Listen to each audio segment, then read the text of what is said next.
Baez also went deep that inning, then Gleyber Torres in the 7th. Tarek Skubal now takes the mound tomorrow night in a winner-take-all Game 5. First pitch from Seattle, 8:08, right here on 97.1 The Ticket. A couple other playoff finals from last night. The Blue Jays punched their ticket to the ALCS with a 5-2 win over the Yankees. Cubs over the Brewers 4-3 at Wrigley. They're now down 2-1 to Milwaukee in the series. And the Phillies also force a Game 4 with the Dodgers with an 8-2 win last night. Kyle Schwarber went deep twice in that one. The Red Wings have their season opener against the Montreal Canadiens at Little Caesars Arena tonight. Joining us yesterday morning here on 97.1, head coach Todd McClellan says that being a playoff team every season is the expectation.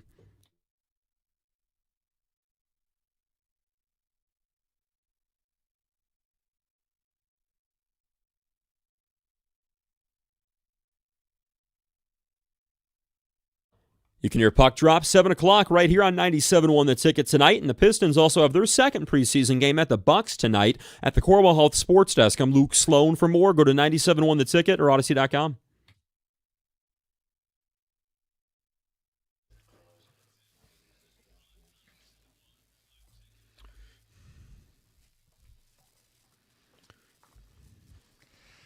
Not done yet. That's more like it. That's what the ballpark's supposed to look and sound like, and that's what the offense needs to look like. Good morning, 97.1. Jim Costa, John Jansen, Heather Park, Govin Gregg behind the glass, and Luke Sloan on the updates. John, good morning. Good morning. It was awesome because it wasn't just one inning. You weren't looking at an elimination game against the Guardians and you had a hot 6th inning or a hot 7th inning. This was it. Now it took a little time to get warmed up. Down 3-0. Yeah, and then all of a sudden, boom, boom, boom, you tie it up. No, not boom, boom, boom. What? Boom, boom, pow. Oh yeah, sorry, that's right. Yes. Yes, sorry. I don't know what I was thinking. But it was, and then you think about the different moments, and we're going to ask a question of your favorite moment, but you have Kyle Finnegan that is put in one of the worst positions you could ever be put in. You come in, bases loaded, no outs, and you escape by only giving up 1 run. That was awesome. And then the offensive explosion, and whether it's the bottom of the 5th, bottom of the 6th, or it's the insurance runs that come after that, it was so much fun. My favorite moment? Yeah. 6th inning. Javier Baez. Yep. Ditto. Because at the time, it's still only a 2-run game. And we've seen the Tigers blow some leads. The bullpen was going to be asked to do a lot of work because Casey Mize was pulled after 3. Very controversial at the ballpark. A lot of the fans, even afterwards, well, come on, AJ, what are you doing? Mm-hmm. You know you're going to lean on your bullpen. You want some breathing room. And who else but the most clutch player on the team, the guy who's been their best player in the postseason, the player who's taken the most criticism and he deserved for a long time, steps up in the biggest moment and explodes that game open, right? He had the single to tie, but then he had the home run, and it was a majestic blast to give them a nice little 4-run cushion. And he's been the most clutch in the postseason.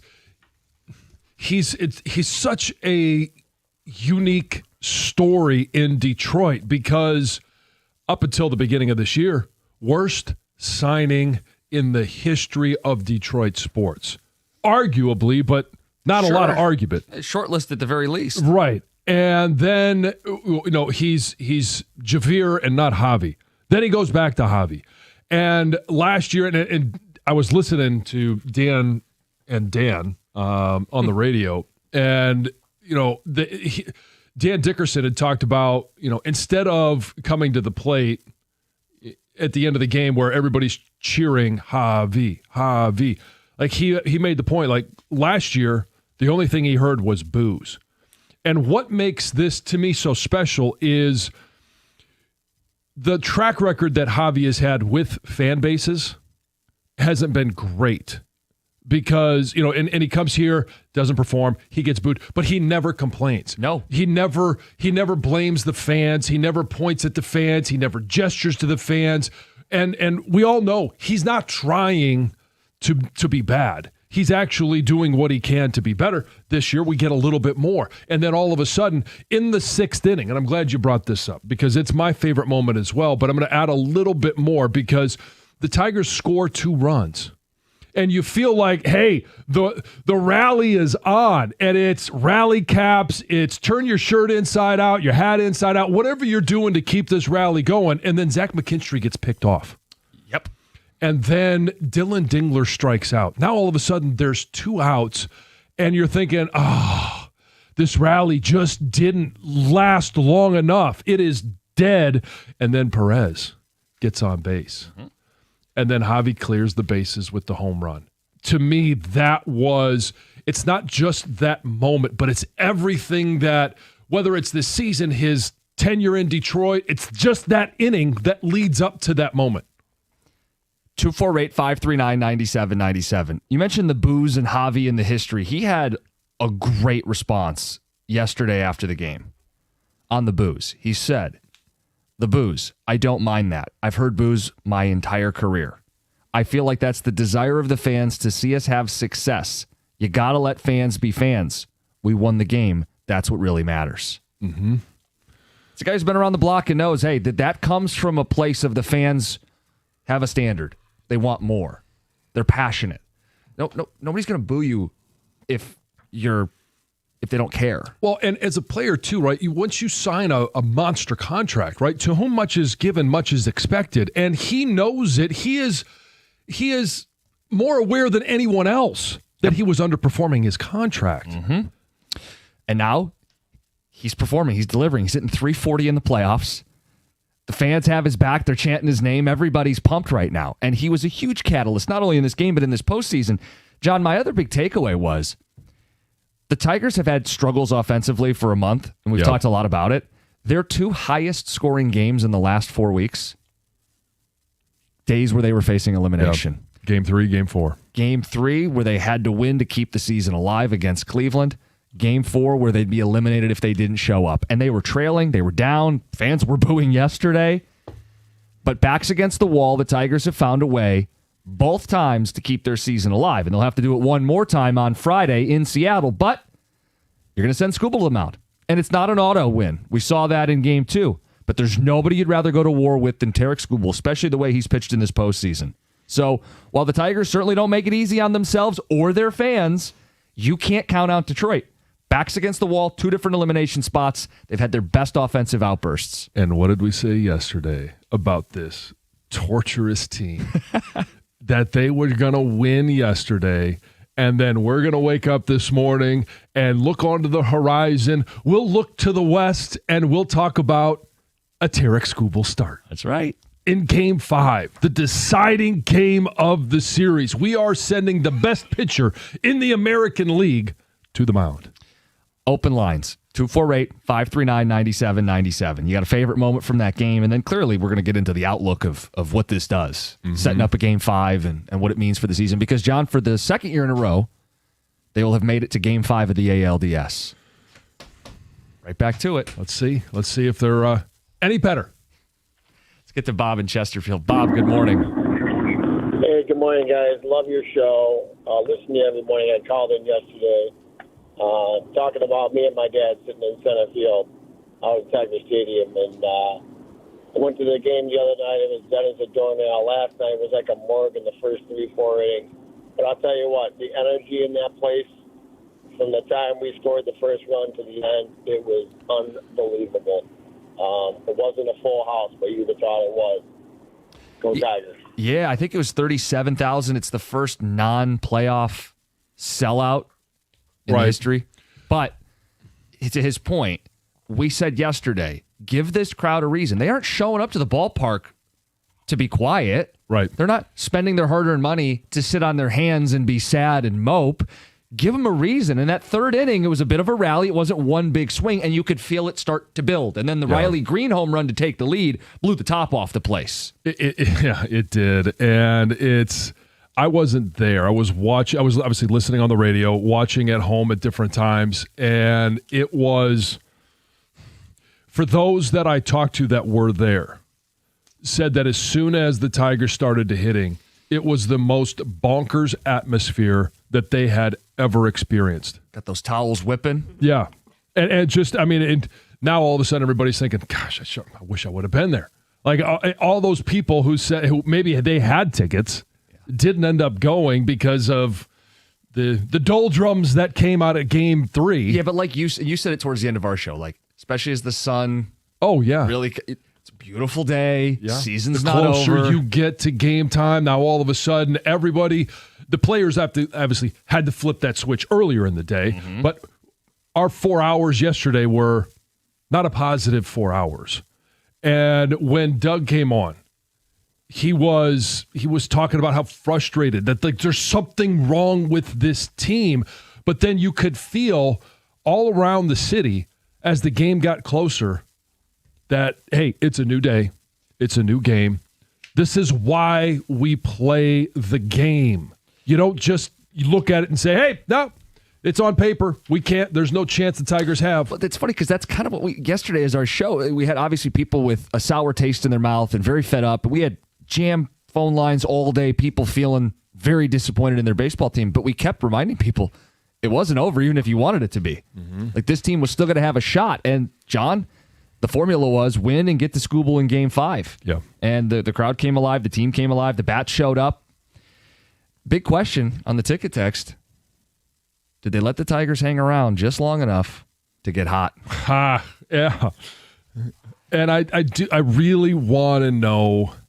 We shared our favorite moment yesterday, especially if you were there. But if you were watching on TV, if you're listening on the radio, what was the moment that triggered you? What was your favorite moment of that game? Or maybe your favorite performance of that game? Yeah, the Javi home run is the moment I thought they were winning the game. Yeah. Prior to that, it was still going to be a nail biter. He busted that thing open, and of course it was Javi. Mm-hmm. No shortage of plays to choose from.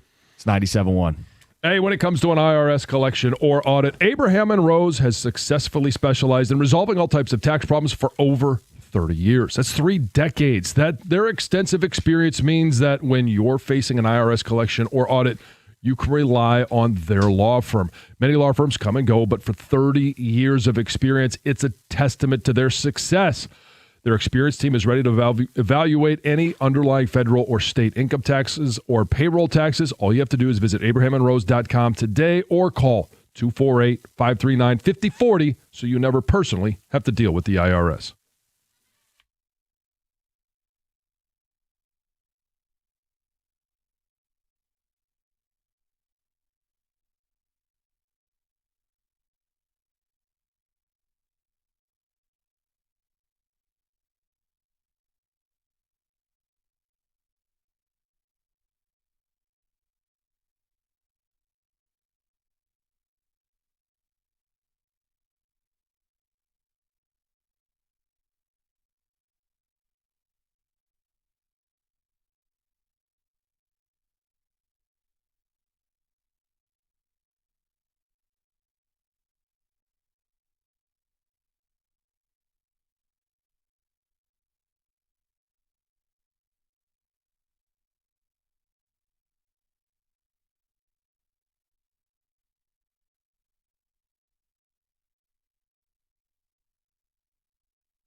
Dan Dickerson on the call. What a moment for Javi Baez.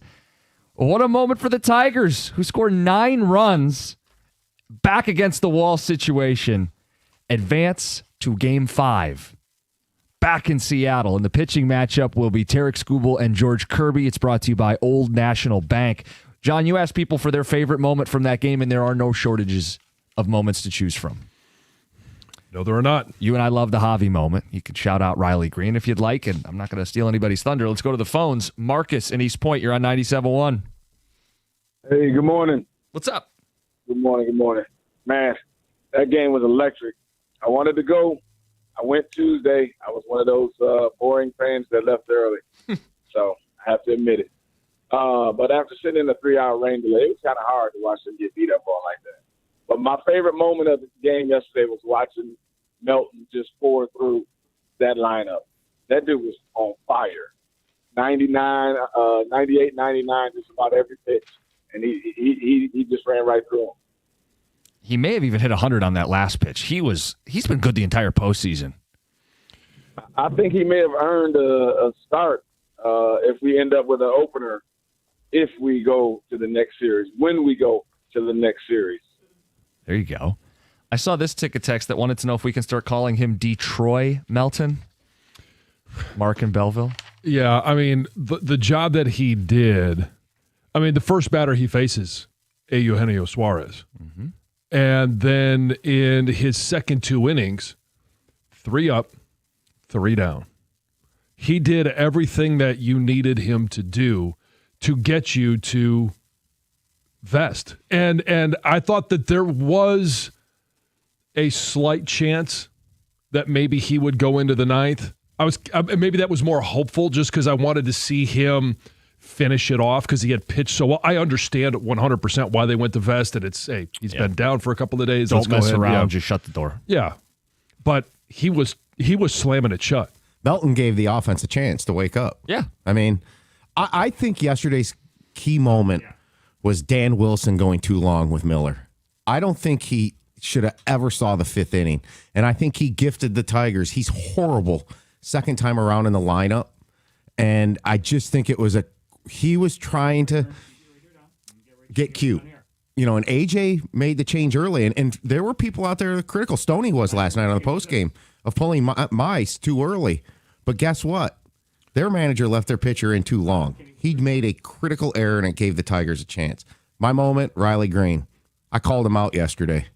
I said, it's time for your best player to be your best player. Right. And that was the breaking the tie, and I think it opened the floodgates. And look, Javi was fun. There's so many moments. Look, but Riley Green has to be good if you're going to advance. No doubt about it. The only reason I didn't pick that moment is just a 4-3 game was still a little too close for comfort. A little too close for comfort. It's a good way to put it. He kept the engine going with the offense, the carryover. I thought they left a little on the table in the 5th. Yep. And I was concerned about the Mariners coming right back and scoring. The Tigers have been known to do that lately in this slump. They'll score, and the other team will come right back the next inning. It's funny you mentioned like people not liking pulling Mize. Sitting around fans, like that was the consensus. What are they doing? Why is he out of the game? Why did we blink first? He was pitching so well. He had 6 strikeouts.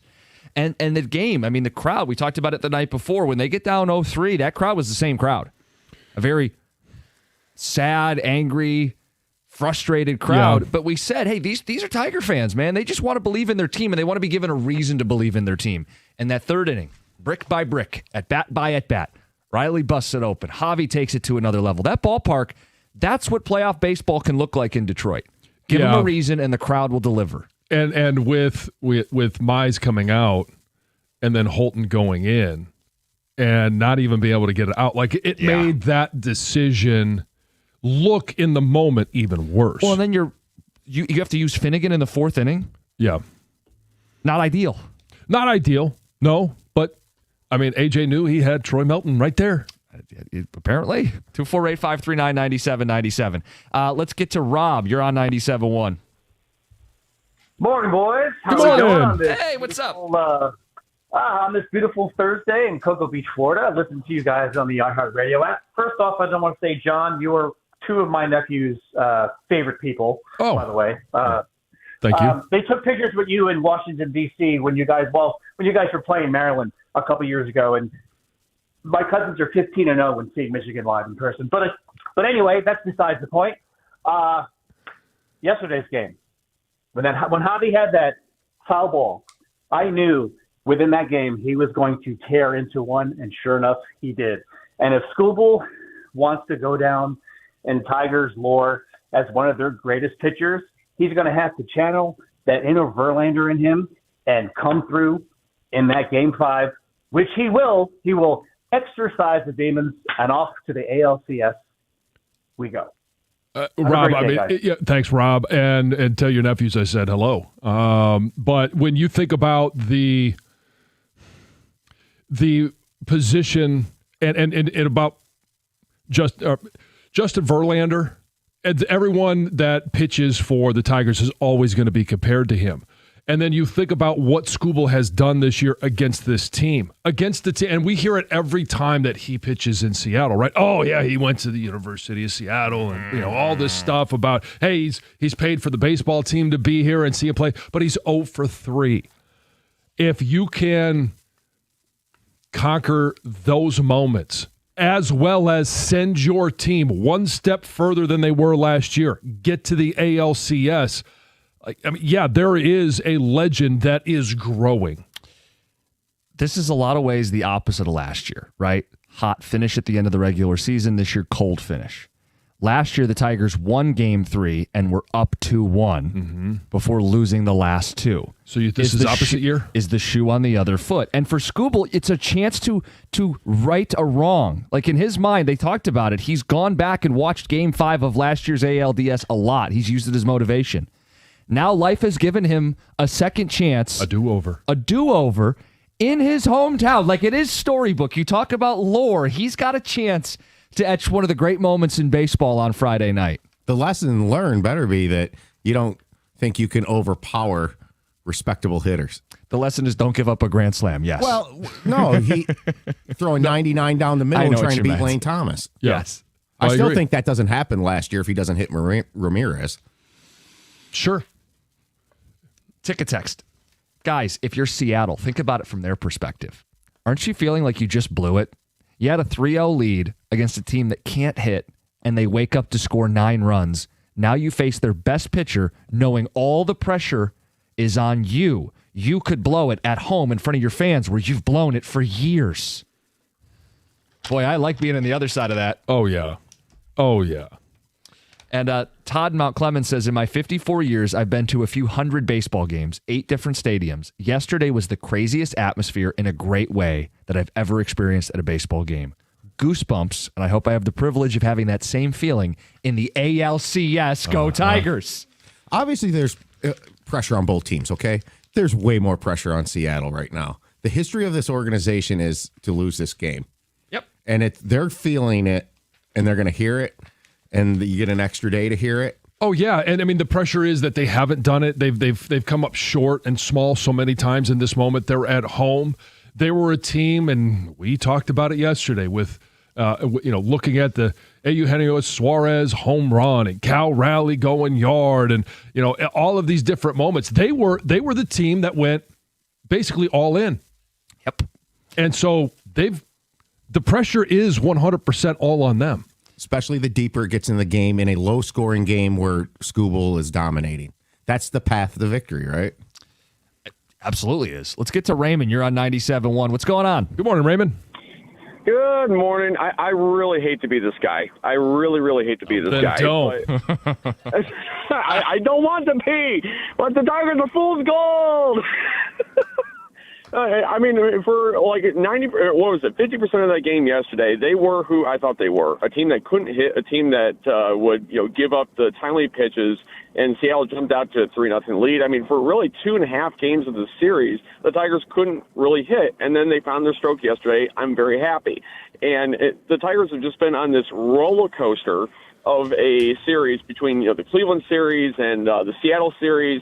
And at this point, I just want them to either win the whole thing or just go away. They are a lovable cockroach. I don't know what to feel, whether I'm happy, sad, mad. And I'm That's sure the beauty of Tigers sports. fans I know it is. Raymond, I don't know. I mean, you must be real fun at a party. You think that this is all fool's gold and we shouldn't believe what we saw for, half of that game yesterday? Well, I just think that the Tigers, because of the whole reason that they, dropped the 15.5 game lead to Cleveland, I really felt like they needed to get to the ALCS to even be able to say that the season was a success. And they're they're one win game away. from doing that. Yeah, they're one win away, absolutely. and they're sending Skubal to the mound. And the Mariners can just bide their time until Skubal gets out of the game in the 7th, 8th inning, and they can easily put up some runs once they get to our bullpen. Sure. I mean, it's sure. But where would you come on. You want to send Skubal to the mound, and if you can give him even a modest amount of run support. I don't think there's many people that love Raymond this morning. No. Everyone loves Raymond, John. Bum, bum, bum. Ticket text. Jokes for one. I can't wait till Game 6 of the ALCS when we're complaining they still can't hit. What a ride, Josh and Warren. Yep. The key to the victory yesterday was the Tigers only struck out 3 times. Amazing what happens when you get the ball in play. Signed, Colin. Hinch was proactive. Wilson was reactive. That kind of managing decided the game. We'll get more Tiger phone calls in the mix. It's 97.1. Hey, Detroit, it's Heather here with some big news. America's Best 5G Networks wants you to bring in your AT&T or T-Mobile bill, and they'll give you a better deal. If you think Verizon is expensive, well, think again. Not only does Verizon let you lock in your low price for 3 years, everyone in the family can mix and match their plan with My Plan.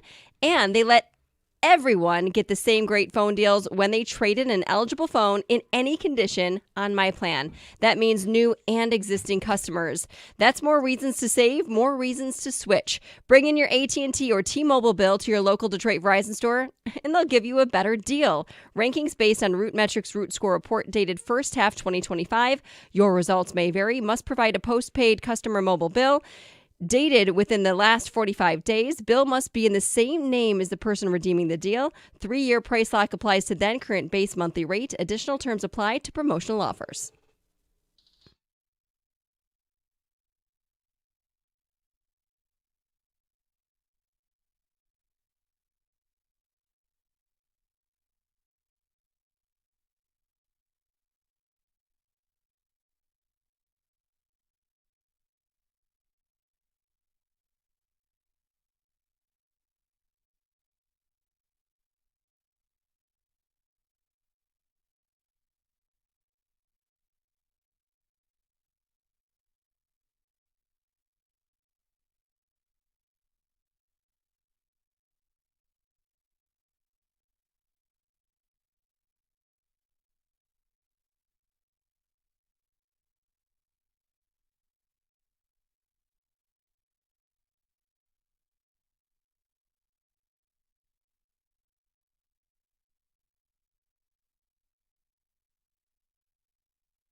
What a call by Dan Dickerson. What a hit. I think it just landed from Riley Green.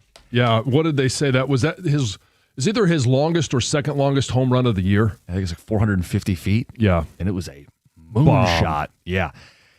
Gave the Tigers the lead. Gave the crowd a reason, right? Yep. Crowd started to come alive when they tied it up the previous inning. Everyone but Raymond. But that's what we talked about yesterday. For as much as yesterday's show was about, hey, the morgue and the fact that the fans had shown up and had nothing to cheer for, the team gave them a reason, and that ballpark was rocking. But that's why sports are so entertaining. They're so painful. And this team is the definition of a torturous watch where, hey, the beginning of, I'm not going to go through chronologically what we've all been through as a fan base, but it all culminated yesterday with the team giving themselves a chance to move on to the ALCS. John, two very different ticket texts I want to read to you. And in the spirit of this week, the duality of man, if you will. Yes. How people react to this stuff. You're right, the emotional roller coaster. First text. Guys, no way we lose this game. We're prepared for this, and Scooble is hungry. Very next ticket text. We've been here before. I fully expect them to break our heart. The duality of man. Yep. Let's get to Aaron in Detroit. Aaron, what's up? You're on 97.1. How you doing, guys? First, I want to apologize for my voice, man. That game was electric yesterday, bro. Electric. I'm a season ticket holder for Michigan, so I've seen a few Ohio State Michigan games, few playoff. I saw Mags hit that Game 4 home run in 06. Nothing like yesterday, bro. And it was not even that packed. It was kind of empty a little bit. And the way the game was going, it was dead. People were complaining. But the thing that changed the game for me was that double play in the fourth inning. We were down 2-0. They were bases loaded, no outs for Seattle, and they hit into a double play. They ended up scoring one run that inning and kept it to 3-0 and kept us. I just knew at that point we had a chance to win this game, man, because everyone felt like that was going to be the point where they blew the game open and it was over. But like I said, we got the double play, kept it. They scored one run. We gave up one run, kept it to 3-0, and ended up coming back, man, and winning the game. Like I said, best atmosphere I've ever been around for Detroit sports, man. Awesome. So I'm guessing at 3 o'clock yesterday you didn't sound like this, but by 8 o'clock last night you did. No, man. Heck no, yeah. But by about 5 o'clock, man, it was over. Aaron, I love the phone call, and I love the moment because it is one of those moments that'll get lost in that game. Yeah. Finnegan's in the fourth. Bases are loaded. This is kind of the game. I mean, if he gives one out. Right, and the Tigers can't score any runs, so if this ends up being... And the all-powerful, deep lineup that the Seattle Mariners have was ready to take charge. If that's 5, 6, 7-0, and you're staring down a long day with your bullpen. Yeah. But Finnegan limits the damage, keeps him in fight. Let's get to Kenny in Milford. You're on 97.1. Hey, guys. How's it going? What's up? Morning listener on the way to work. Sorry, guys, but Heather's my favorite. Hey, following up on the prior caller, my favorite moment was how this all got started. Think about it. Torkelson hits that high bounder down the third baseline. Goes right over the bag. The umpire calls it fair. That set up the whole thing. And if you think about it, it's not reviewable. It was so entertaining that the Seattle pitcher, I forget who the heck was in at that point, starts putting his hands on his ears, challenge it. You can't challenge that call. I mean, it is 10 feet over the bag in the air. The umpire calls it fair. He could have called it foul. And we couldn't have argued because it looked so close. It looked fair to me because I'm a homer. But that started the whole thing. And I want to look up that umpire's name when I get back from work today. I want to know who he is and how his calls have been because that was a great call. I mean, but it could have gone the other way, and where would we be? Right, and Kenny, it was my favorite part. I know there were some at the stadium that maybe didn't see the replay, or maybe didn't have the ability to see the replay. I don't know what they showed on the scoreboard, but at home, I got to appreciate the umpire for hustling to be in the position to make that call. If you watched it and they showed it from down the foul pole, he was at getting into position so that he could determine, did that ball go over the base at all, or was it out? And to your point, if he had called it out, I don't know that we wouldn't have been able to challenge it, obviously, but I don't know we could have argued it because he put himself in position to make that call, and I got to appreciate that. Yeah, it's one of the true judgment calls that I don't think will ever be challengeable from a laser, because you're going to have a camera from the sky. Right, yeah, the drone footage. Anyway. Yeah. That was my favorite point. Go Tigers. Go Tigers. Kenny, it's a good call because it kind of combines, like Tom talked about, they left Miller in for the fifth. Well, Torque's the first batter of the fifth, another chance to hit him. Yeah. Miller not as good the second time through, and it opens the door. Then you get the Dingler double, the Jahmai Jones pinch hit double. Yeah. There were so many things in that game because even like when I woke up this morning, I wasn't even thinking about that Torque fair ball. No, me neither. But you bring it up and you're like, yeah, that was a key moment in the game. It's Thursday. We'll do the Thursday touchdown first. Heather with the news. Well, more than 3 years after getting fired for peeing in a drain at work, former Detroit Red Wings Zamboni driver Al Sabatka is heading to trial this week. Oh. So the goal is to convince a jury that he was wrongfully terminated from his job that he had for more than 50 seasons. He's suing Olympia Entertainment, alleging that he got let go because of his age. They thought he was too old, and he alleges that they're just using this whole peeing incident as an excuse to get rid of him. So the challenge is going to be obviously convincing the jury that that's why he was let go and not because he actually peed in a drain, which somebody caught him doing and reported him to HR. Now, he did say that he peed in this drain because he has a prostate issue, couldn't hold it, and that's what went down.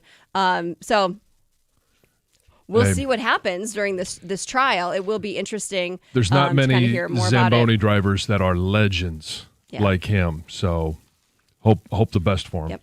A northern Michigan woman woke up to quite a surprise on Saturday morning. She found a pantsless man in her home. Now, this intruder broke in, pooped in a trash can, you guys, and then smeared said poop all over her furniture. Why? Why? Yeah. We don't know why, but So that is what happened. it just the cleaning process that he was trying to wipe his hand off, or did he actually dig into the can to get? Those are questions I don't really want to know the answers I don't to. want her to get. Don't answer that. Either or is disgusting. I know. But this man allegedly spent more than 4 hours in this woman's home before being caught. She Wow. woke up at 7 a.m. Whoop, there he was. He ran off, was later arrested, and will be facing Yeah. charges. Boy, he spent a lot of time on the can. They didn't explain what else he was doing in there, or he just had a lot of problems. All right, then. Southgate police are investigating after a bullet was found in a high school's classroom on Wednesday. Authorities said that they were called right around 6:40 a.m. to Anderson High School by a staff member. They said the bullet was found in the school's ROTC room. A student had turned it in to administrators. The school was searched. Investigators did determine that there was no threat to any of the students, any of the staff, but it is still unclear how that bullet ended up inside the school. So they are still investigating. Well, you guys, it didn't take long for that truck driver who was seriously injured in that fight with Mark Sanchez to file a lawsuit against the former quarterback. So this lawsuit was filed on Monday seeking an unspecified amount in actual and punitive damages as well as attorney fees. And in this lawsuit, it accuses Sanchez of instigating the fight, which it sounds like he did, according to all these surveillance videos that are supporting this man's story, which led to severe permanent disfigurement, loss of function, and other injuries and emotional distress. Sure. I mean, you had to know this was coming. It seems pretty quick, It was but very quick, but I'm guessing there was people calling him up saying, hey, guess what? yeah. We'll help you out. Yeah. Do you know who did this to you? Yeah. If you've been on the dating scene, but you're finding that you're still single, it could be because you're zip coding. Zip coding is this new dating trend that involves dating only people within a particular zip code. So maybe if you're on the dating apps, you're setting your the radius too tight. You're not dating outside of a certain area. Or they say it could be that you date somebody exclusively while that person is in your area, but then you kind of consider yourself single when that person is outside of your zip code. Particularly, they're saying college students tend to do that, well, we're here together at school. We're an item. But when I leave and go back home and you're no longer in my zip code, I'm going to start dating other people. And then you find yourself single when you get back to no kidding. when you Yeah. get back to your zip code. Yeah. So that could be it. That's Heather with the news. Coming up next, it's the Thursday touchdown. Red River rivalry. Is Jared Goff the best quarterback in the NFC? That and more. It's 97.1.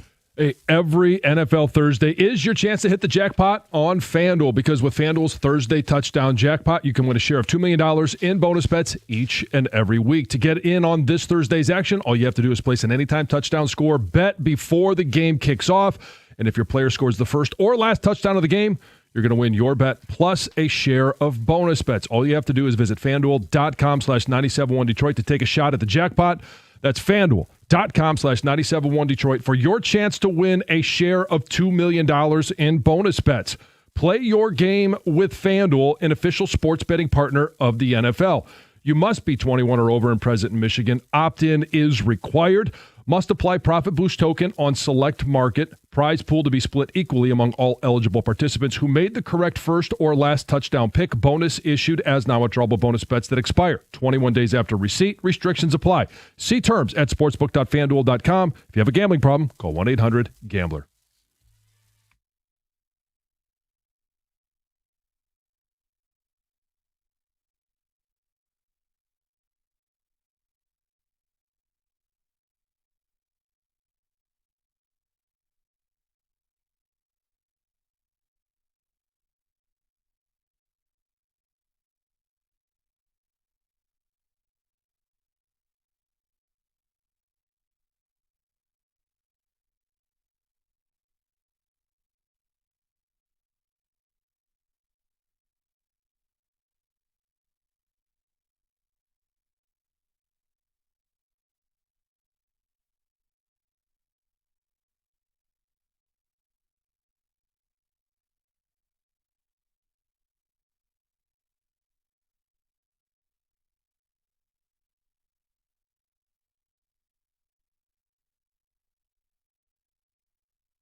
We're talking a lot of Tigers. It is still football season, and it's the Thursday touchdown.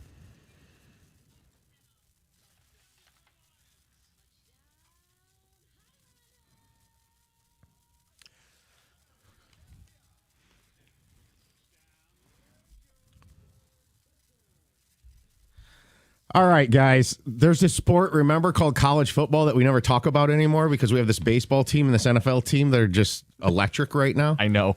So let's spend a little time on college football. Michigan plays at USC, 7:30 Saturday night. Does Michigan have to win this game to keep their playoff hopes alive? It's their best path. There's no question about it.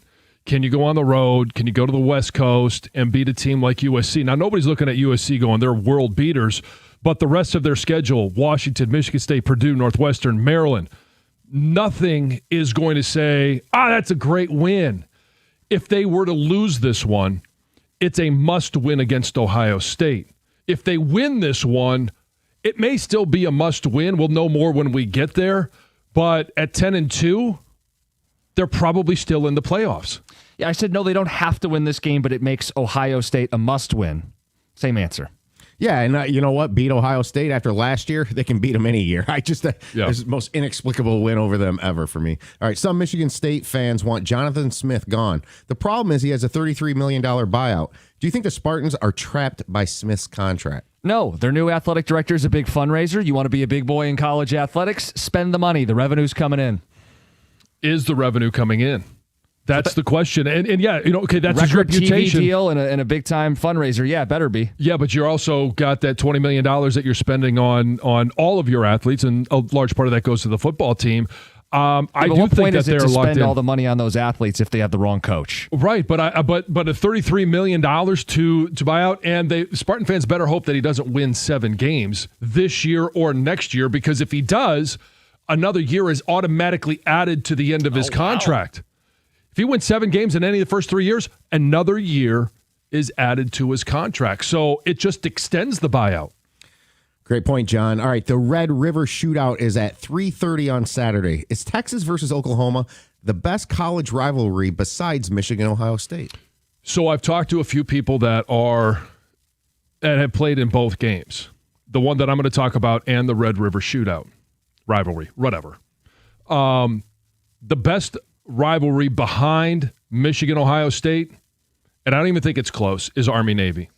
It has its own weekend. It is dedicated to it. If you haven't been there, I would understand you not knowing what it is or what it's about. Now, it needs a permanent home. It should be in Philadelphia, but this is the greatest rivalry outside of the game.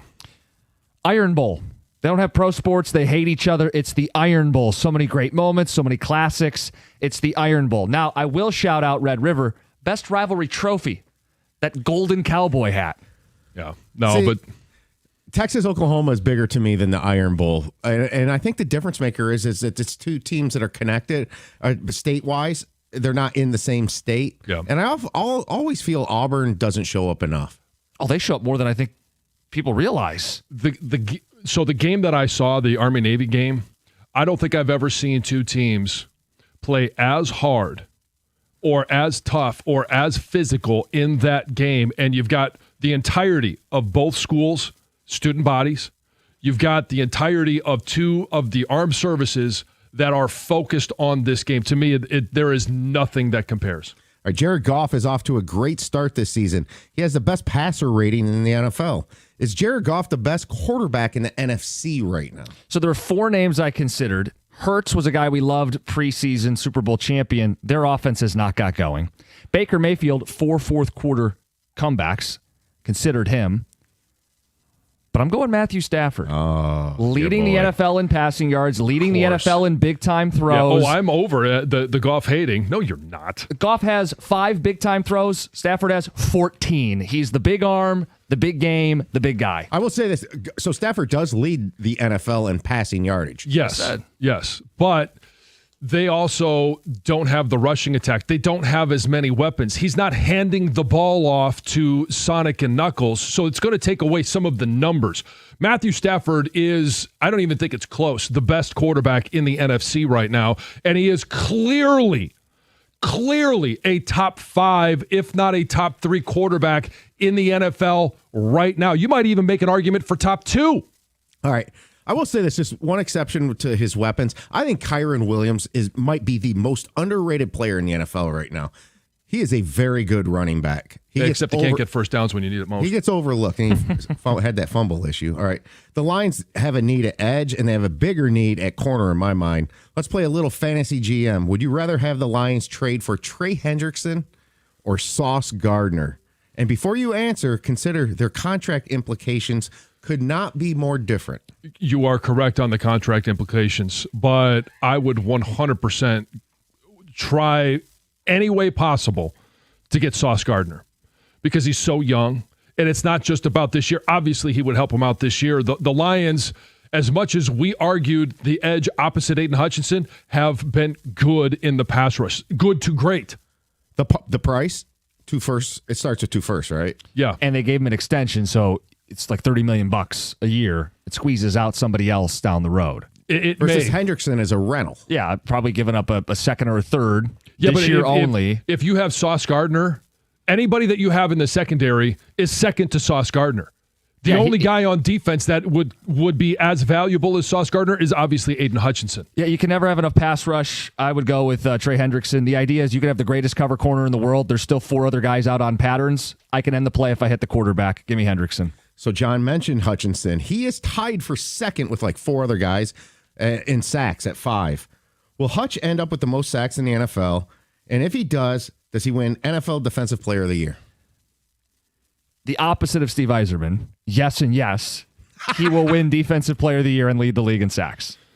I agree. And if you lead the league in sacks, you're going to win the Defensive Player of the Year. Over the last 11 years, since 14, you've had 6 edges, 3 different defensive tackles, and all of those were one guy, Aaron Donald, and 2 corners.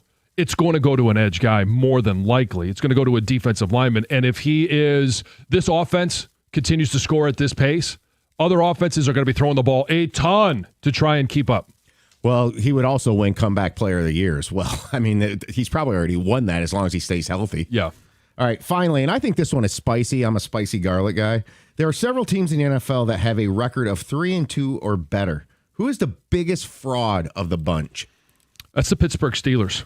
Woo. Right now, they're 3-1, and you can look at their division and say, oh, well, they're number 1 in the division, and they may actually win their division because Cincinnati is currently a dumpster fire. So is Baltimore. So is Cleveland. But there is nothing. It will be the same damn story. Pittsburgh makes the postseason, and they can't win a game. There is nothing. If they play good teams, they will lose, but they still may win their division.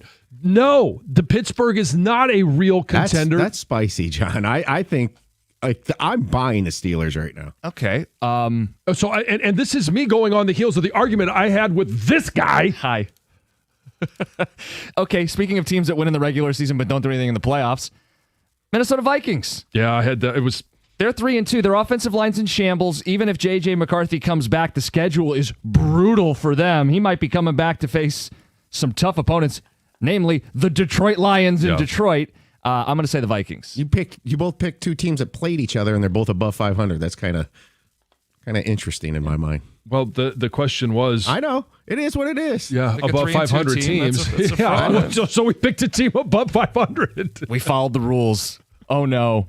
It's the Thursday Touchdown. Today's football coverage presented by Paramount Plus. You can't count on much these days, but you can count on Sundays with the NFL on CBS and Paramount Plus. Watch your local NFL game every Sunday all season long. Visit ParamountPlus.com/NFL to get started today.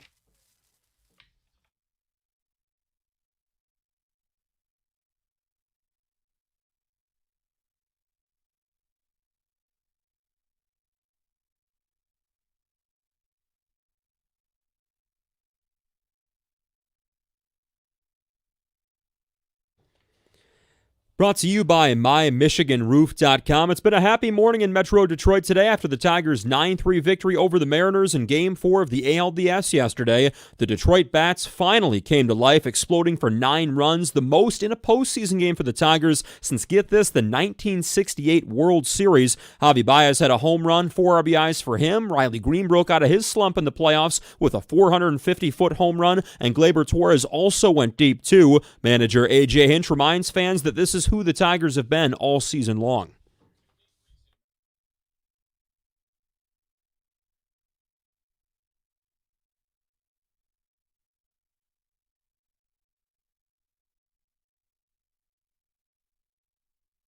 Now the Tigers will get behind their ace, Tarek Skubal, in the final game of the series on Friday. Game 5 starts in Seattle, 8:08 p.m. right here on 97.1 as Detroit looks to clinch their first ALCS berth since 2013. Across the street at Little Caesars Arena, the Red Wings begin the 100th season in club history against the Canadiens tonight. Head coach Todd McClellan spoke with us yesterday morning here on 97.1 and is not only focused on success this season, but how this team will bounce back as well.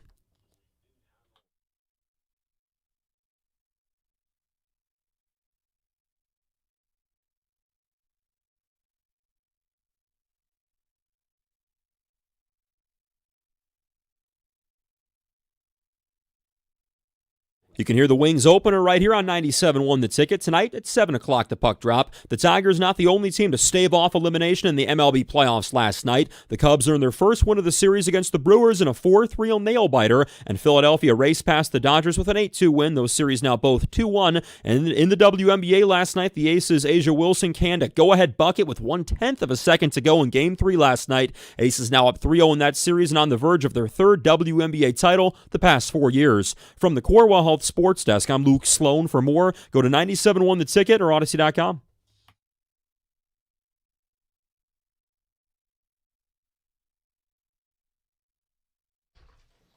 Good morning. We've got the 2 Grand Slam coming up at 7:25. A chance to win $2,000 if you can get all 10 questions right. We've got Red Wing tickets to give away today. You don't have to answer any questions right. We'll tell you about how to win in the 8 o'clock hour. We're going to have Red Wing tickets for every home game for the Centennial season, and that gets started tonight. Ross Tucker 802, all kinds of good stuff today. The Tigers take center stage. Yesterday was a day for people to vent and let frustrations out, and they didn't get really anything to cheer about in Game 3. John, everything changed yesterday. That was a lively atmosphere. Team gave them something to cheer about, and the city came alive. And this team is very much alive going back to Seattle for Game 5. It is, and it is. This is why sports can be so agonizing and so painful. It is the ultimate original reality series, the teams that you are fans of. And there are painful moments, excruciating moments.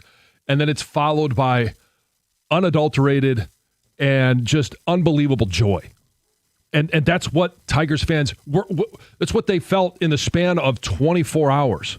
Because at 6 o'clock 2 days ago, 7 o'clock, when the game finally started, the fans were there and they were ready to erupt. And it never happened. It was painful. There was nothing offensively that they did to give the fans anything to cheer about.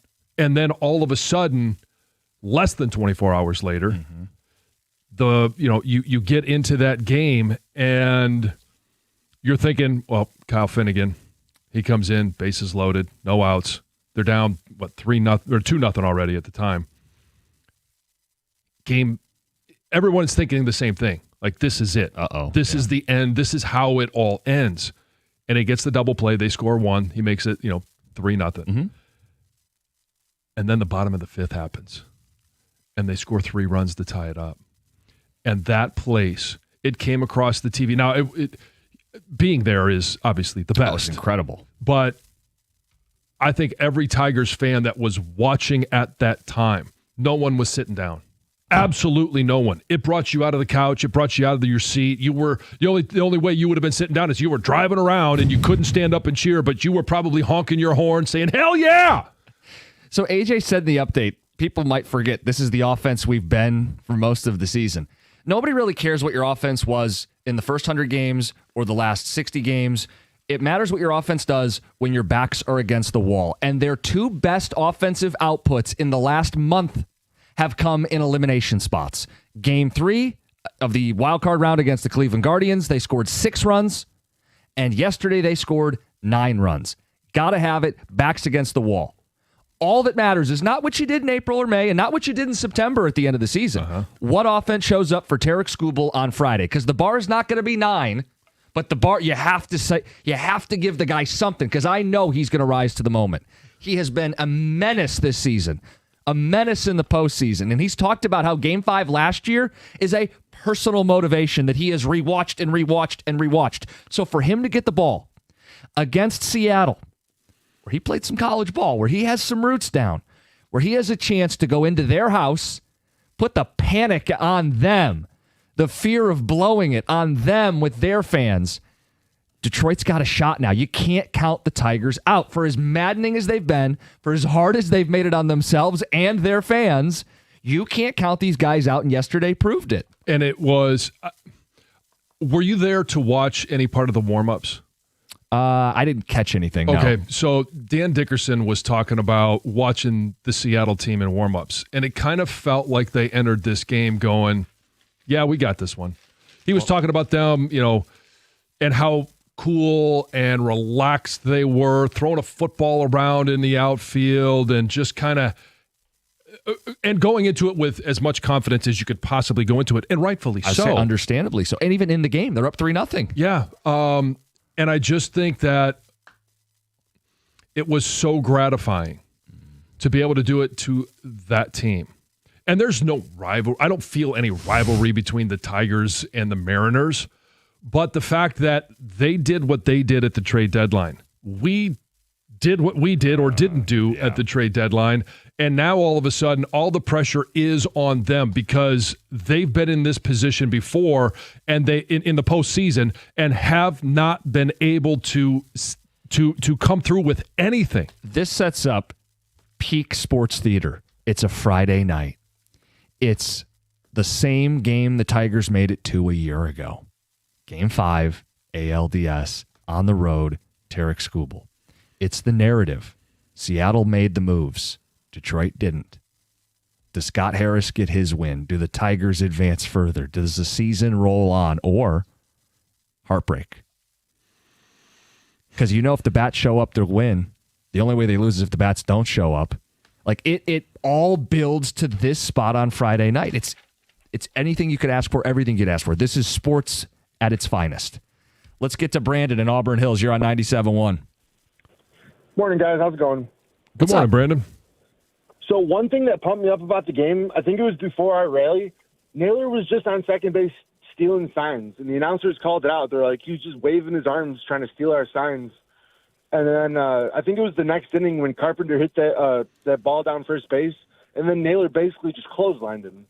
And then it seems like the next few bats after that is when our rally started to come alive.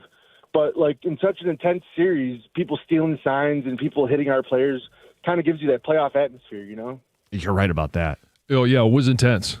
And I didn't have any issue with what Naylor did in Carp. I mean, kind of wish Carp would have just plowed him, run him over. But I know there's other Major League Baseball rules in play and all that stuff, which kind of stinks. And the sign stealing, like a lot of this is pitch comm now, so it's not.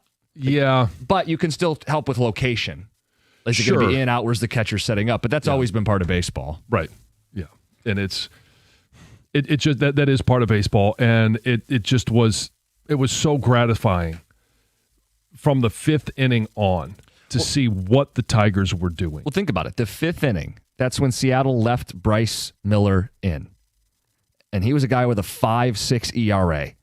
They're playing with fire. Second time through the order, the guy got crushed this year. AJ made the call early on Mize, maybe too early for some.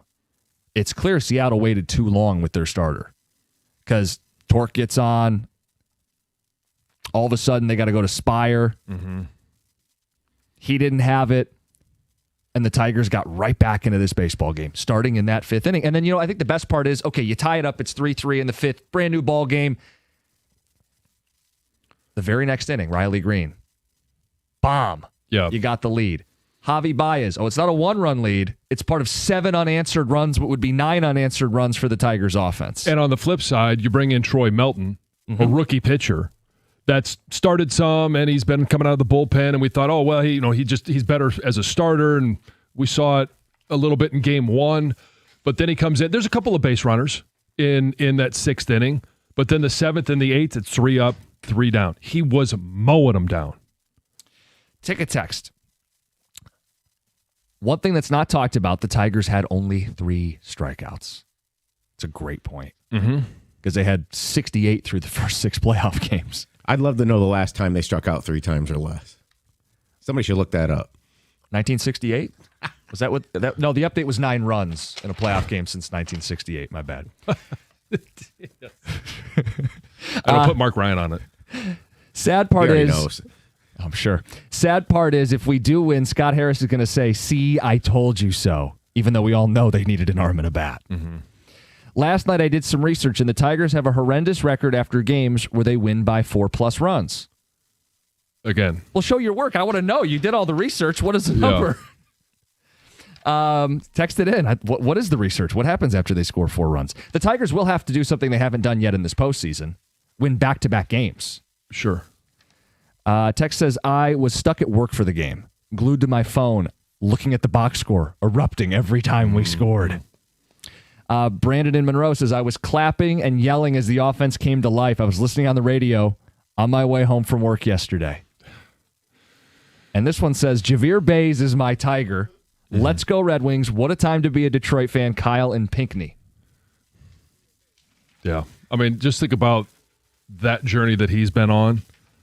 And even this year, All-Star as a center fielder. And then the second half of the season, after post All-Star break, I know it's a little bit less than half, but nothing to write home about. But in the postseason, he has been the hot bat. He has been Mr. Clutch. So they mentioned the Red Wings. It seems like the cosmic energy is leaning to the Tigers winning this game. Skubal is going to Seattle, where he pitched in college and where he suffered Tommy John. It's a career completion win for him up to this point. And, yeah, more goals are down the line. Sure. Yeah, but full circle, yeah. There's a full circle to this. The Red Wings play Toronto at home on Saturday night. Game 1 of the ALCS would be in Toronto Sunday night. Game 2 of the ALCS would be in Toronto probably afternoon. The Red Wings play in Toronto Monday afternoon because it's Canadian Thanksgiving. I mean, all the things are pointing, plus Seattle's playoff history. I mean, come on, guys. Yeah. There's You a on lot board? of like cosmic The stars sports. are lining up. Don't we have some big moon, super moon coming soon, too? Oh, no, or something? Supermoon already happened. Oh, okay. Yeah, it happened a couple days ago. And think about their travel. But that's something that can energize like a team. Like they're going to play they're going to finish a game at 9:00 Seattle time. If they win, they'll have a humongous celebration. Yeah. Who knows when they fly back? Probably Saturday morning. They'll probably make a pit stop in Detroit and go straight to Toronto. That's insane. Yeah. Think about Sunday. If the Tigers win Friday, Sunday is game 1 of the ALCS at the same time as Sunday Night Football, Lions at Arrowhead. What a time. What are you watching, John? This is why you have more than one screen. 2 Grand Slam next. We'll get to the 2 Grand Slam. We talked a lot about the pitching matchup on Friday. It's Skubal and George Kirby. That pitching matchup is brought to you by Old National Bank. 2 Grand Slam. We'll get to Heather's news. It's 97.1. I got to tell you about KG Law. If you're in a car accident, you need someone that cares about you. You need someone that knows what they're doing, and that's what KG Law is all about. They specialize in car accidents. They're not going to settle for a lowball offer from the insurance company. Get my guy, Lawrence Cagey, 877-KG-CARES. That's K-A-J-Y. If someone you care about is injured in a car accident, get someone that cares about you. 877-KG-CARES. That's KGCares.com.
I've got your tailgating must-have this season, Surfside iced tea and vodka or Surfside lemonade and vodka. They're absolutely delicious and available in convenient variety 8-packs. Each can of Surfside is only 100 calories, 2 grams of sugar, and my favorite part, 0 bubbles. That's right, no carbonation, so you can tailgate like a champ all day long. Look for the can with the sunset stripes and ask for it at your local bars and stores. Must be 21. Please drink responsibly.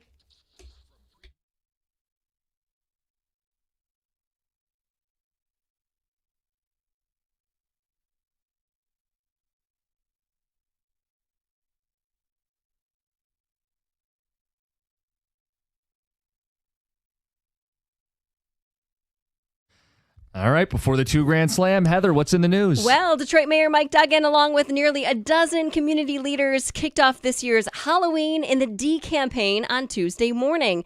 So this initiative actually began in 2018. It's a way to make Halloween fun for the new generation of Detroit children. And Duggan said that he was actually surprised after talking to a lot of young adults that had really distinctive memories of Halloween.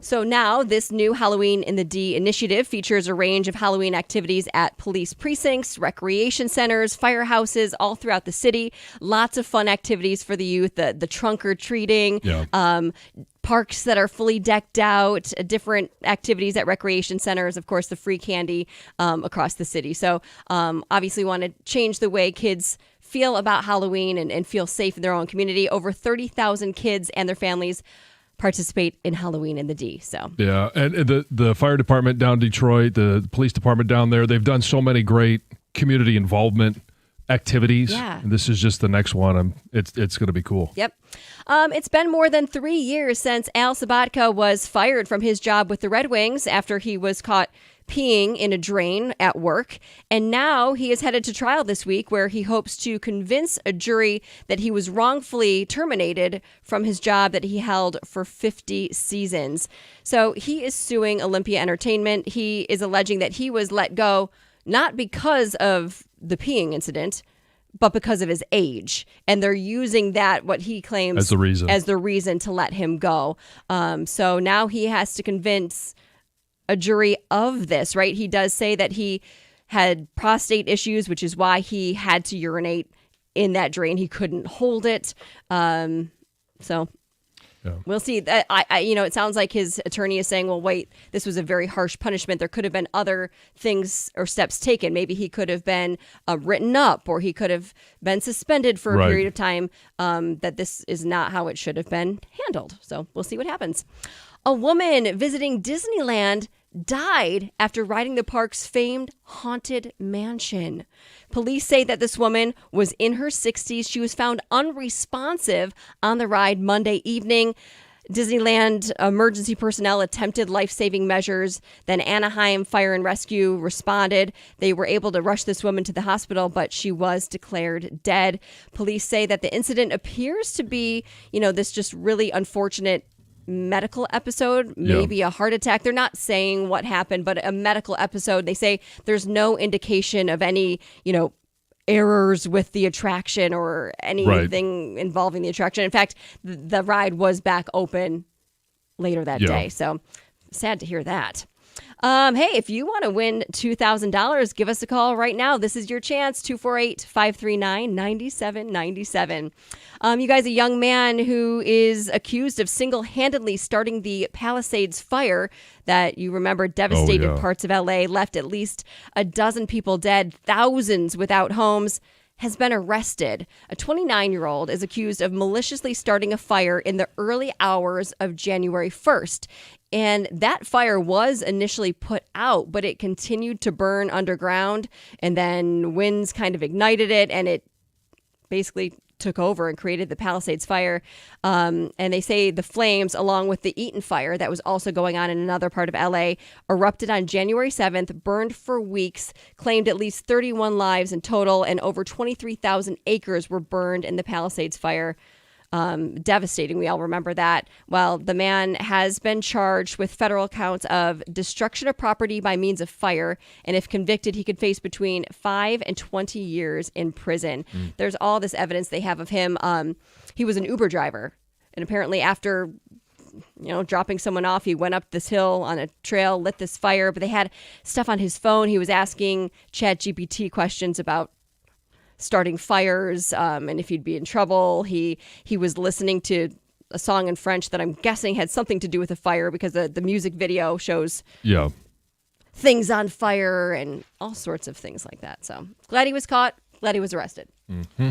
All right. Let's do it. Money time.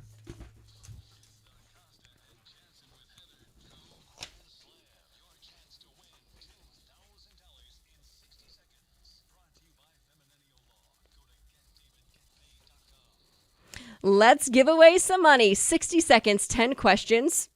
Get them all right. $2,000. Easiest way to win some money. Who's our contestant? Our contestant today from Ferndale, it's Alex. Alex, good morning. Good morning. How we doing? Good. How about yourself? Not too bad. I'm stoked. Yeah, we're excited for you. Good luck, Alex. You know the rules. If there's anything you don't know, you can say pass. And if there's enough time, we'll get back to it. All right, your time's going to start right now. Who does Michigan State play in football this coming Saturday? UCLA. Who do the Detroit Red Wings play tonight? Canadians. Who played J. Robert Oppenheimer in the movie Oppenheimer? That is... Pass. Who currently leads the NFL in passing yardage this season? That would be Stafford. Who is doing sports updates on our show this morning? Is that Tecumseh Tom? Nathan McKinnon plays for this NHL team. Ooh, I have no idea. The Jets. This artist had the 2014 hit Stay With Me. Sam Smith. What is the nickname of the Navy football team? Pass. Who is the manager of the Seattle Mariners? Tom Wilson. What is the state capital of Oregon? We got you with 4. Eugene. Okay. First time, not bad. No, not bad. That's the right mindset. $100. Yeah. I mean, and I'm surprised that you almost got to 10. He took too long on You the took a Oppenheimer. long time to pass on a couple of them. Yeah. But I did. you did pretty well. So we'll you got 4, so that's $100. We'll get you paid. We'll put you Thank on you, hold. guys. Yeah, of course. Thanks for calling in. Thanks for listening. Yeah, thanks to Feminine Law Firm for sponsoring our Thursday 2 Grand Slam. Get David, get paid. I was gesturing like pass. I know. Pass. Yeah, come on, move on. You might have might be a gimme at the end. Anyway, let's go through it. Who does Michigan State play this Saturday? UCLA. Who do the Red Wings play tonight? The Montreal Canadiens. He's 2 for 2. This Yeah, is he's easy, great. right? Come on, piece of cake. Who played Robert Oppenheimer in Oppenheimer? He's the guy that you can see. You look at him and be like, I know who it is, but I have no idea what his name is. It's Cillian Murphy. Mm-hmm. Probably one of the best actors, but you can't remember his name. Yep. Yeah. I mean, he won the Oscar for his Yeah. best actor because of But Oppenheimer. honestly, I mean, that's the only one that that's the only movie I think I've ever seen with him in it. He was in Inception. I'm not a Peaky Batman's. Blinders, but that's a popular show. Scarecrow in the Batmans. Yeah. Okay, who leads the NFL in passing yards? We mentioned it in Thursday Touchdown. Yeah. It was Matthew Stafford. Who is doing sports updates on the show today? Tom, will you give us a sports update later, maybe? No? What are you looking for there? Would that be, if I was, would that be right? Yes. To come see Tom, would we have to count? Yeah. Because that counts. That's you. Everyone knows that's you. Gov. Yeah. Who would count? Yeah. What else would count? Tom Milliken. No, it must be first and last name. Nathan McKinnon plays for this NHL team. What do you say? The Jets? Yeah, it's a good stab at it, but no, it's the Avalanche. Avs. Artist that had the 2014 hit Stay With Me. It's a good poll. Sam Smith. Nickname of Navy football. Did he give a guess on this? No, he passed. Passed. Midshipman. Who's the manager of the Seattle Mariners? He said Tom Wilson. If only he just said Wilson. He likes Toms. Yes, apparently, yes. Dan Wilson. Dan Wilson. Yes. And the capital of Oregon. Yes, John, just like the volleyball. Capital of Oregon is not Eugene. He didn't get that in anyway. It's Salem. Salem. All right, Tiger fans, we're going to be talking more about our baseball team. They were able to stave off elimination and force a Game 5 in Seattle. A way different mood today. It's 97.1. Hey, I want to highlight the great value that your Metro Detroit Buick GMC dealers are bringing you, our listeners, this month. And maybe you need a new truck in the driveway. Who doesn't? Get Motor City's hottest truck. It's the GMC Sierra 1500 Elevation for an unbelievable $199 per month. Another thrilling option is the GMC Sierra EV, built to exceed what you thought an electric truck could be with over 600 horsepower. And that comes standard. These deals are happening right now at any of your 20 Metro Detroit Buick GMC dealers. GM estimated horsepower rating based on due at signing of 3,189. Must be a current lessee of a 2020 model year or newer Buick GM or GMC vehicle through GM Financial for at least 30 days prior to the new vehicle sale. Tax, title, license, dealer fees are extra. No security deposit required. Mileage charge of 25 cents per mile over 20,000 miles at participating dealers only. Residency restrictions do apply.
Little boom, boom, pow for the Tigers. Got the bats going. Came back, down 3-0. Backs against the wall. A 9-run outburst. 9 unanswered. That'll keep the season going. Mm-hmm. Good morning, 97.1. Jim Costa, John Jansen, Heather Park, Gov and Greg behind the glass. We got Luke Sloan on the updates, and we got your thoughts all morning long on this baseball team. Yesterday was a good old-fashioned vent session, but we told you the season wasn't over. And John, season not over. No, and that's exactly, I mean, I keep saying it time and time again with this team, and some of it's just to remind myself, that's why you play the game. Odds can be not in your favor. There could be nothing going your way, and then all of a sudden and especially in baseball, it's one swing of the bat, and you feel like you're right there, back in it. Well, and how things change. Game 5 in Seattle, where their fans are going to have all of the pressure mounting. Are we going to blow this? We were up 2-1. We were up 3-0 in the game. They can't hit. We let them back in, and now Tarek Skubal is a menace. It's not a guarantee. They've beaten him before, but are they going to beat him every single time the guy pitches? Eventually, he's going to get one. Yes, he's due.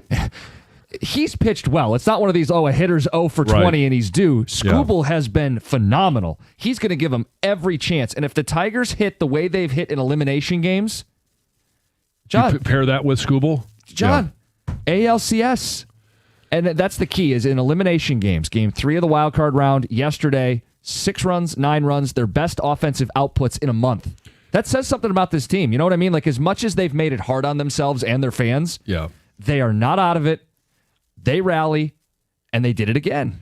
And we should be celebrating a great 5th inning, a great performance by Troy Melton, Javi Baez, the bottom of the 6th, he tied 3-3, and then all of a sudden, hey, before you know it, it's 7-3, 8-3.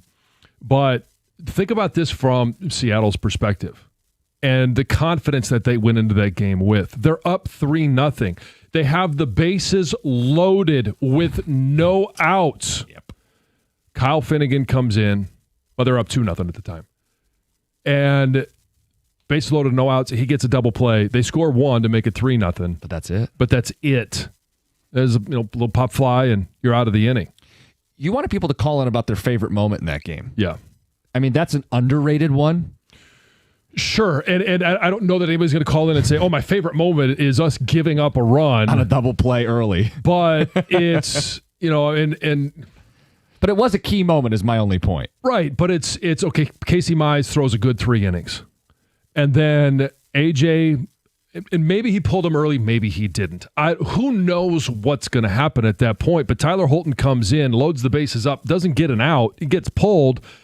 And then Finnegan comes in, gets you out of trouble as best as he possibly could. I mean, he could have struck out the side, but that seemed like it was going to be a bit of an impossibility. Yep. Only gives up 1 run and kept the Tigers in the fight. Yeah, I thought it was early for Mize. Now, you would rather be early than late because it felt like they left Miller in too long on the other side. Like, I would have liked to see Mize with 6 Ks through 3 innings, who seem to be getting stronger, get another frame so you don't ask the bullpen to get as many outs. Here's the other thing, though. You don't ask the bullpen to get as many tough outs when your offense comes alive. Mm-hmm. I mean, that's been the biggest thing in all of this is finally getting an offensive outburst. So the 5th inning, they get 3. They tie it up.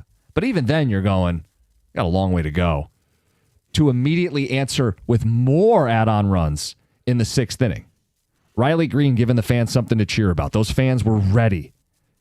He gave them this shot into outer space and activated the crowd to a completely different level. And then how about our guy Javier, the most clutch Tiger? He gives you breathing room. It's not a 1-run lead anymore. Now it's a 4-run lead. Mm-hmm. So you could pick from any of the moments. To me, it was Javi, because Javi, that was the moment I felt they were winning the game. Anything before that was going to be tense and tight. Javi busted the game wide open. Well, they get to 5-3, and you're thinking that the 6th inning is going to be this offensive explosion, that they are going to continue to add on runs. And, no outs. You still got runners on base, but then, McKinstry gets picked off of first. Oh, come on. You want to talk about a buzzkill. That was it. And then Dylan Dingler's up at the plate and watches, the 3rd strike go by. Mm-hmm. 2 outs. It's kind of that, hey, we're missing that opportunity. We're not capitalizing as much as we possibly could. And then Perez doubles. And then up walks Javi Baez. And he has been clutch. He was clutch early in the season, Javier Baez. He was clutch early in the season by stepping in at center field. His bat was, that's a whole Javier became a thing. He was an all-star. Second half of the season, much like the rest of the lineup, just dead. And then the playoffs happened. And he has been that guy throughout the course of the playoffs where you're looking at it going, well, if Javi Baez is your best hitter, you're really up, S Creek. But he has been that guy. He's batting .346 in the playoffs. He's been there every step of the way, and he comes through in one of the biggest clutch moments. And I love what he said after the game about boos. Like, Javi's been through it. I mean, he's been booed in Chicago and in New York and here in Detroit. And he said, I don't mind the boos. I've heard boos my entire career. Quote, I feel like that's the desire that the fans want to have us have success. And you have to let the fans be fans. We won the game. That's what really matters. He gets it, dude. It's because people care. People don't boo you if they didn't care. They care. And now they're cheering and chanting his name because he's delivering. That was a majestic home run. Yes. As Dan Dickerson often says. Yeah, and he hit one foul earlier. Yeah, you're right. It was both down that left field side. Yeah. Ticket text 248-539-9797. Love that the bats came alive and the players put the fickle fans like Costa in their place. Good teams find a way to win despite the haters. I think I picked the Tigers to win the series, John. You did. Okay. You did. And sometimes it's not what you say or when you say it. It's how you say it. And I know yesterday there were a lot of people. Like there were tons of people that were calling in. The phone lines were jam-packed with the disappointment of the way that the Tigers performed in Game 3. And I don't think there was anything wrong with anybody calling into our show yesterday. You don't have to feel bad about it. You don't have to feel guilty about it. You felt how you felt. Yeah. You felt the way the team made you feel. And it's awesome that the team responded and gave you guys, fans, stuff to cheer about and continues the season. And it was really... And John, you and I were consistent about that. We've never wanted them to miss the playoffs or just get the season over with. No. We've said, hey, as painful as it's been, as torturous, I think was your words, it's been, winning is good. Keep finding ways to win. Even if it means Scott Harris gets to be smug, I would rather Scott Harris be right because it means my baseball team is achieving things they haven't done in a very long time. And there's a reason it's a 5-game series. Just because you're down 2-1, you're not eliminated. There's still an opportunity to play a game to tie it up, and there's 2 more games that you have to win it. Can you guys play the Heather Boom Boom Pow soundbite? Yeah, we can. We probably will a bunch today, given the offense that we saw yesterday at Comerica Park. Or we could just go live. We could. Or we could just play the sound effect. I mean, I can say boom, boom, pow. That's all we're looking for. It's better with a little bit of music behind it. If you want the Tigers to win, Jim needs to guarantee they lose. I got bad news for you guys. I'm not guaranteeing a Game 5 loss. I feel good about the Tigers. No, but on the flip side, you're not guaranteeing a win. No, I think that would be silly. I mean... Oh, now it's silly. Really? So you're saying you've learned from past proclamations? No. Let's not get that crazy. I didn't think 15 games was going to be blown. That's crazy. He hasn't learned. I think there's might be a disco appearance later in the show. Oh, no. The Chiefs are still a good team. With a twist. Oh. Don't give away the whole show. We got a lot to do today. 248-539-9797. Let's get to the phones. Let's get to Nick. You're next. You're on 97.1. Hey, good morning, guys. I kind of agree with you. I think that moment of Javi just hitting that rocket chip out, that busted it open, and that was a great moment. But I also feel like, I'm not the fan, kind of thinking back to yesterday, that wants the win by 10 every game. I think this is part of the game, and this is, as you said, why we play it. I love that grit, that grind. I mean, compare it to the Lions, man. That's what Detroit's all about. We grind through it all. I mean, that's part of it, and I love it. Well, Nick, I think most fans would probably love to win by 10 every game. We understand that's not realistic. But given the option of a nail-biter or winning by double digits, I'll take the double-digit win. Yeah, no kidding. 248-539-9797. Your outlook now on the team and your favorite moment from that game. The pendulum has swung. It certainly feels that way, doesn't it? Hey, this team, when they're facing elimination, has found ways to hit. Now Derek Skubal gets one more shot to relive last year. He gets a second chance for a Game 5 ALDS win. Ross Tucker at 8:02. We'll give away Red Wings tickets later in the show. It's 97.1. What's up, Detroit? It's your girl, Heather, and I'm always looking for ways to stay on top of my game. So listen, you know how much I rely on my phone for everything. That's why I got to tell you about this insane deal from Verizon that'll help you be your best self, too. We're talking a low price on the best 5G in Detroit. Seriously, whether I'm blasting my favorite tracks in the morning commute or snagging those last-minute tickets to the hottest new flick. Check this out. You can switch today and pay just $50 a month for a single line. You heard me right, $50 a month for the best 5G in Detroit when you bring your own phone on the unlimited welcome plan with autopay plus taxes and fees. That's a no-brainer, people. Visit your nearest Detroit Verizon store today to lock in this incredible deal. $20 monthly promo credits applied over 36 months with a new line on unlimited welcome. In times of congestion, unlimited 5G and 4G LTE may be temporarily slower than other traffic. Domestic data roaming at 2G speeds. Rankings based on RootMetrics Root Score report dated 2H 2024. Your results may vary. Additional terms apply.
Part of a 9-3 win. That's Dan Dickerson on the call, and the Tigers season not over. Game 5 coming up Friday night. Tarek Skubal back where he played his college ball, where he suffered a Tommy John injury. Now he gets to flip the script from last year's Game 5. He gets a do-over, John. In life, you rarely get a do-over. Skubal and the Tigers will get a do-over. They've made it exactly where they made it last year. We got phone calls to get to, 248-539-9797. 8 o'clock hour. Ross Tucker gives us an excuse to mix in some Lions and Chiefs. Talk a little bit about the football weekend coming up. Let's get to Pedro in Clarkston. You're on 97.1. That was one of the greatest games I ever watched. I probably watched the highlights about 50 times.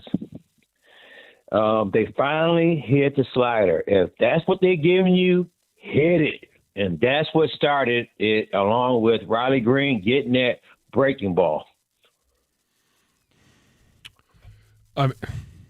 It was a game where you thought you were dead, and then you come roaring back as loud as they've been in a month's time, right? 9 runs in a game. We haven't seen that since the 10th of September. Yeah. So it wasn't just, hey, they won a big game. It's how quickly things shifted and how emphatically they won the big game, you know? And in the middle of everything, Yep. that's when it all began. They just said, you know what? If we're getting a slider, we've been seeing the whole series, let's put the ball in play. That's where it started at, and it just went from player to player. Awesome game. I think they're going to win it all. All as in World Series? Dead series. Okay, I just wanted to clarify. All right, yes. Take it. I take it series to series, okay? All right. They have a chance. Whoever they play next, they're always going to have a chance. Yeah, You got to see it. Yeah, I mean, look, I think they're going to win Game 5. I think so too. Yeah. I mean, it's okay, we could talk about the stars aligning and Skubal and where he's from and the fact that he's been 0-3 and he's due and he's pitched well. The bats are starting to fire up. Like, there's a lot of things, and the struggles that Seattle has had in the postseason. Yep. I just think that they play a better game tomorrow night.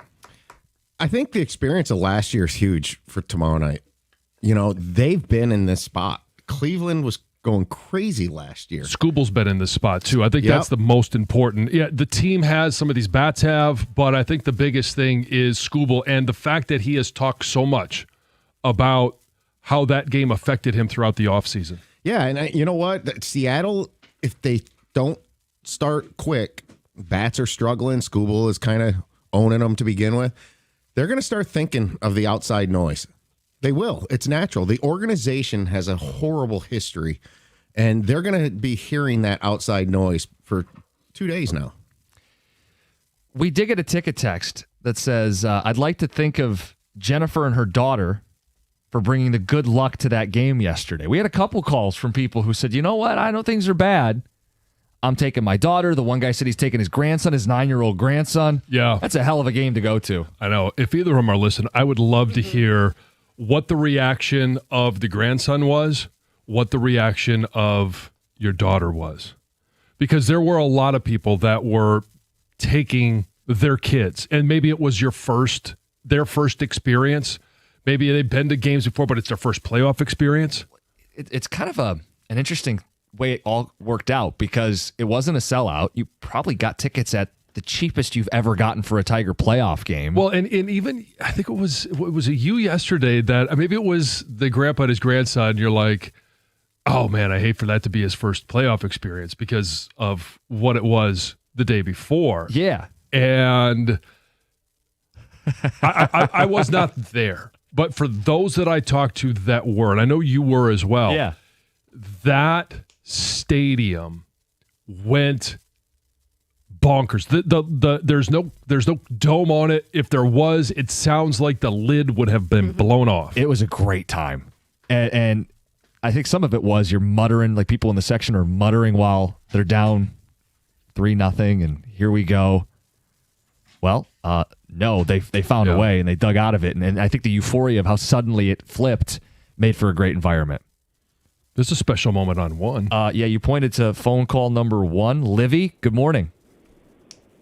Hi, good morning. Can you hear me? Yes, we can. Good morning. How are you? Oh, we're feeling pretty good. I'm calling. My son was the proud recipient of the Torres home run ball, and that was just an amazing amount of momentum. And then the people who sat right behind us were so kind and gave him that ball. There were people who were next to them. They were like, "We'll give you thousands of dollars for it," and they said it wasn't about that. They gave it to him. My son's 8.5, and he just lit up. It was amazing. And what a hit. We were out in K-Line's corner. It was so cool. How many games has your son been to with you? So I think, he's been to maybe like 6 this season and a few beforehand. And so, I mean, I don't think that he recognized like how incredibly amazing it is. I was like, buddy, this is playoffs. This is one, getting a ball is amazing, but like, this is the real deal. And we had to have a long talk because we were close to foul ball territory about if it was a Mariners ball, the right thing to do, throw it back. That's great parenting. You're raising him right. Oh, wow. He may not understand now at 8.5, but I guarantee you in another 5-6 years, and certainly when he gets into his 20s, he will. That's going to be a burned memory in his mind. Oh, for sure. Getting out of school early, getting to be at the game, the energy is so great. And go Tigers. We're so proud of them. Yeah, go Tigers. Thanks, Libby. That's an awesome story. That is a great story. I see why you pointed frantically over at the phone. Make sure we get that call in. 248-539-9797.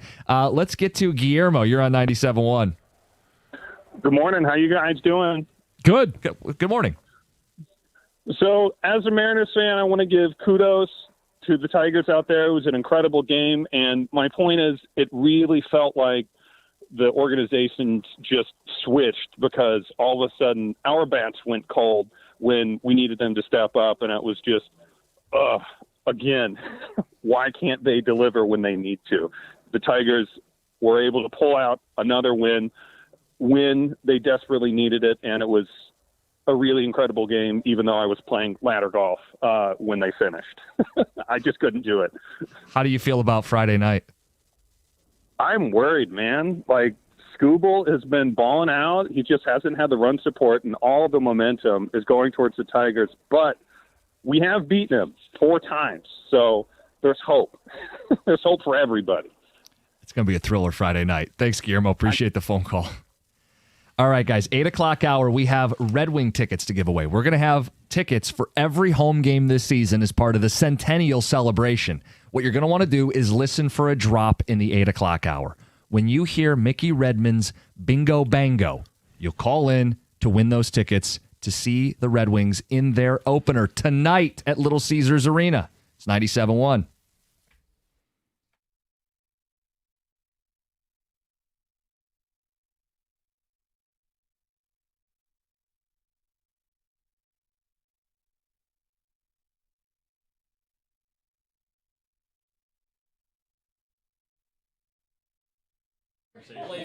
Brought to you by Twin Peaks. The Tigers force a Game 5 in Seattle with a dramatic 9-3 come-from-behind win over the Mariners yesterday in Game 4 of the ALDS at Comerica Park. Bottom 5 down 3-0. Tigers would plate 3 with the single from Javi Baez being the game-tying knock. Then in the 6th, the playoffs have not been great so far to Riley Green, but they certainly were yesterday.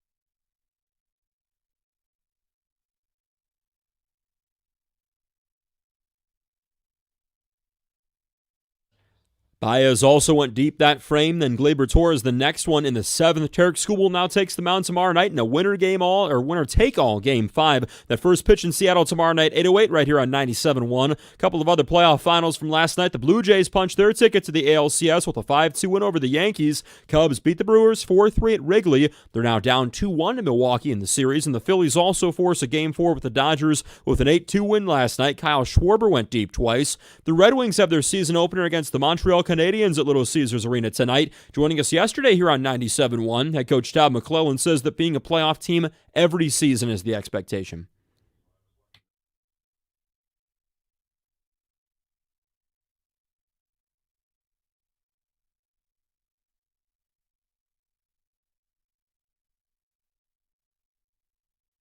You can hear Puck Drop at 7 o'clock right here on 97.1, and the Pistons have their second preseason game at the Bucks tonight at the Corewell Health Sports Desk. I'm Luke Sloan. For more, go to 97.1 The Ticket or Odyssey.com.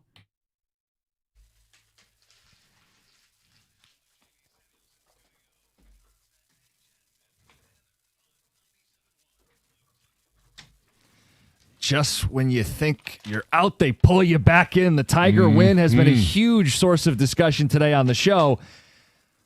We also have a good football team, and this is just the best way for us to make sure we talk some football on a day that's all about baseball. We got Ross Tucker. Joins us on Thursdays. He's our Odyssey NFL insider. Make sure to check out the Ross Tucker Football Podcast on the Odyssey app or wherever you get your podcasts. Lions are playing a big game this week, huh? Yes, they're playing a huge game. I know you guys have Tigers fever. Don't worry. Listen, my daughters and I stayed up to watch the Phillies finally win a playoff game last night against the Dodgers. So, but playoff baseball might be the most different sport from the regular season of any sports. It's crazy how different it is. But yes, we got to talk Lions. Huge game Sunday night. And in fact, you know, the Lions, good week to talk to me. They're number one, guys, in not only my power rankings on the Tuesday Ross Tucker Football Podcast, but I have a betting podcast, the Even Money Betting Podcast, which is all about the numbers and analytics. And my co-host, Steve Fezzik, who's a professional handicapper, he has the Lions as his number one power-rated team. So it's not just my observation. It's also based on the underlying stats and metrics and yards per play. We both have the Lions as the best team in football. Oh, we got the trifecta because I put them at number one yesterday as well. So I think it's the first time maybe we've agreed unanimously on just about anything. And so go a little bit deeper into why is it now working for the Lions? And I think maybe the bigger question is, what is going on in KC? Mahomes is still there, and everybody believes as long as he's on the field, they got a chance to win, and they do. But why is this Kansas City team so different than they've been in the last couple of years? Well, let's start with the Lions, right? Because they probably have the best O-line in football right now, which is crazy impressive.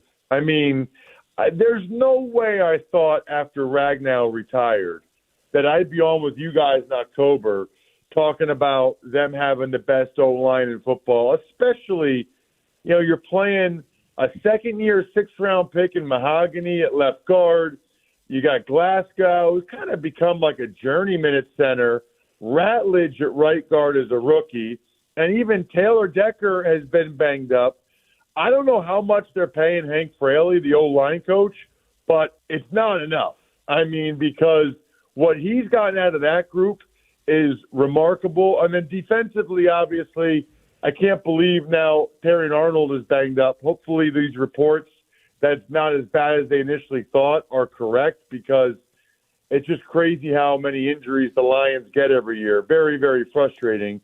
But with what they're doing up front on the D-line and obviously Aiden Hutchinson, that gives them a chance defensively. The Chiefs, I think, are going to be okay. You know, watching them the other night, they had a couple breaks go against them. You know, Mahomes had a 99-yard pick six, which looks like James Harrison in the Super Bowl. But they're moving it better than they did the first couple weeks. When they get Rashee Rice back, I think as soon as next week, his suspension was 6 weeks, I think the Chiefs are going to end up being a really, really good team as usual and a force to be reckoned with, because they've been better offensively the last couple weeks. Now they're going to get Rashee Rice back, and I think they'll be really good offensively. I think it's good for the Lions that they're getting them before they get their number one target back. Mahomes is Mahomes. Everybody looks at him as the best of the best, and he's got the rings to prove it. The quarterback on the other side, though, has proven quite a bit in Jared Goff. What have you seen from him in this toe-to-toe matchup? Yeah, I love Goff. And it's funny because I literally on Thursdays, I record almost an hour with Greg Cosell, the NFL Films legend, and he loves Goff. And the point he made I thought was really interesting. A couple points, Jim. One is that those like deep in-breaking routes that Goff is so good at in those windows against zone coverage, those are a lot harder than they look. I mean, those are difficult NFL throws that Goff makes with regularity. And I think the thing I've come to the conclusion with, watching Sam Darnold play well in Seattle and Baker Mayfield play so well for the Bucs, is, I get into baseball when it becomes the playoffs, and you realize most of these guys don't really hit their prime until they're 27, 28, and they've been playing pro baseball for 5-6 years, whether it's the minors or majors or whatever. The more I'm around it, the more I think that might be the case with quarterbacks. I know Goff had moments of brilliance when he was with the Rams. I think some of these guys, they just need to get, 70 starts under their belt. They just need, it's a skill, it's a craft like anything else. And I think Goff is in the prime of his career, right? He's in a good system, but he's played a lot of football. He's seen it all. And we're seeing it with all these guys around the NFL. Daniel Jones is another one where it's a combination of being in the right scheme, the right system, the right guys around them, but also they're at the experience level now where they've kind of seen everything that these defenses can throw at them. I think it's a great point, and I've always been a proponent of if you have the luxury of sitting a rookie quarterback, no matter where you draft him, he should sit for a year, be seasoned. It's such a different game at the NFL level than it is the college level, and there's other examples like Baker Mayfield, and I know that he's getting some MVP buzz. Sam Darnold last year, continuing it with the Seattle Seahawks, but I want to go to your team, your hometown of Philly, and ask the question of, and I think I asked this last week, but what is the struggle for Philadelphia? And I say that, I know that they're 4-1, but they just haven't been the same Philly team. Is it because they're not dominating up front on the O-line? I still think they're a really good O-line, but you mentioned the two guards that the Lions have. They've got a new guard in Tyler Steen, but it doesn't feel like that should be a limiting factor in regarding to only handing the ball off once to Saquon Barkley in the second half of last week's game. Well, yeah, there's a lot there. I mean, number one, they're a running team. That's the basis of their offense, and we saw that last year with Saquon going crazy, and they're not running it that well. Landon Dickerson, I don't know when he'll be back now at left guard, but he's a difference maker, and he's just been so banged up. He had one surgery after the Super Bowl, then he had another surgery during training camp. He's just kind of beat up, and he'll be out, I think, now for a few weeks. Cam Jurgens, John, had a back surgery, and I had a back surgery when I was in Buffalo, and I did not feel very good that next year. It took me until that second year where I really felt good. So people are pointing to Steen because he's the new guy, but the reality is none of those guys are playing as well. Even Mailata at left tackle isn't playing as well. So when they've gone from being, I thought, probably clearly the best O-line last year to they're not even playing like a top 5 unit. That makes a big difference. Teams are playing them differently. They have a good feel for when you play against Hurts. Your best bet is really to play zone and not let him scramble. Believe it or not, make him throw the ball from the pocket because he kills teams with his legs. And to your point against the Broncos, he didn't have one scramble. He had 3 yards rushing. They gave the ball to Saquon one time in the second half. And I don't know how much of that is because they had some success throwing it in the first half, how much of that's because A.J. Brown was kind of complaining that he wasn't getting the ball enough. But they're not in a good way. You'll have a chance to watch them tonight against the Giants. I mean, if they can't get it right against the Giants, then they really have problems. He's Ross Tucker. He's our NFL insider. It's brought to you by Nationwide. For your insurance and financial needs, Nationwide is on your side. Let's go back to Sunday night. Who wins the game? Ooh, I'm going to go Chiefs. I'm going to go Chiefs. And listen, I'm the guy that just said on the Ross Tucker podcast that the Lions are the number 1 team. But I have, this is just the way the NFL works. This is not like X's and O's logic. I don't see the Kansas City Chiefs being 2-4 after this game. Right. And as much as I love the Lions, and I think the Lions are going to win that division and the Lions have a chance to go to the Super Bowl, I don't think the Lions are going 16-1. I think they're going to lose another game along the line. This would be the game that they would lose. A Sunday night game in Kansas City. Arrowhead will be going crazy. The Chiefs had that 17-game win streak in a row in one-score games.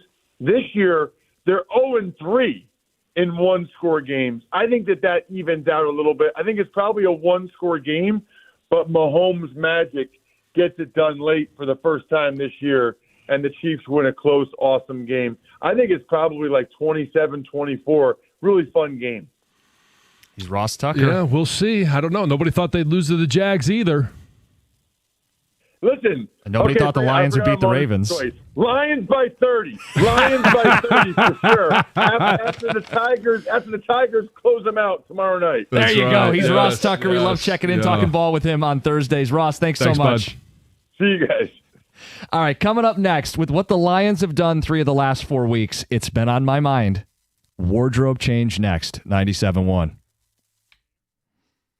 All right, guys, nobody's planning to replace their roof. Nobody has the money saved up. It's an expensive endeavor, but it doesn't have to be daunting. It's a big investment. Choosing the right company matters. For over 30 years, Michigan homeowners have trusted Shaner Roofing.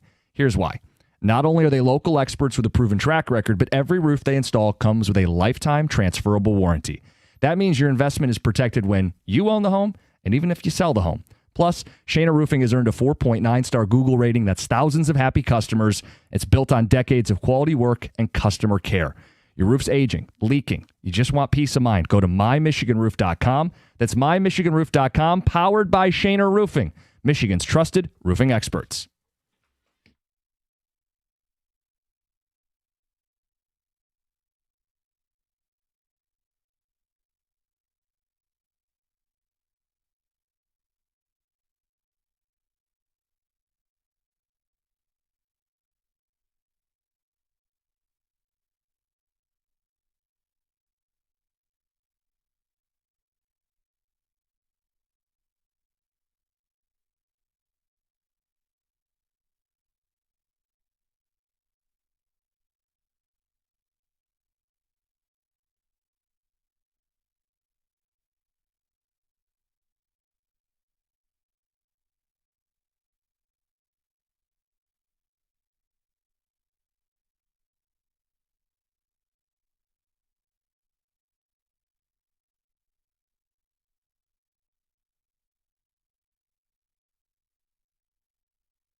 Oh, you woke up this morning. It was a little chilly outside. You got to be ready for that first winter blast. Mastercraft Heating, Cooling, Plumbing, Electrical will do a complete furnace checkup to make sure that your furnace is running properly, but more importantly, safely. Right now, it's only $79. That's $30 off the regular price. So call today because these spots are going to fill up quickly. And don't forget, Mastercraft also does plumbing, electrical, and installs generators as well, all at discounted prices. So give them a call now. If you want more information, you can find it online at mastercraftheating.com. That's mastercraftheating.com.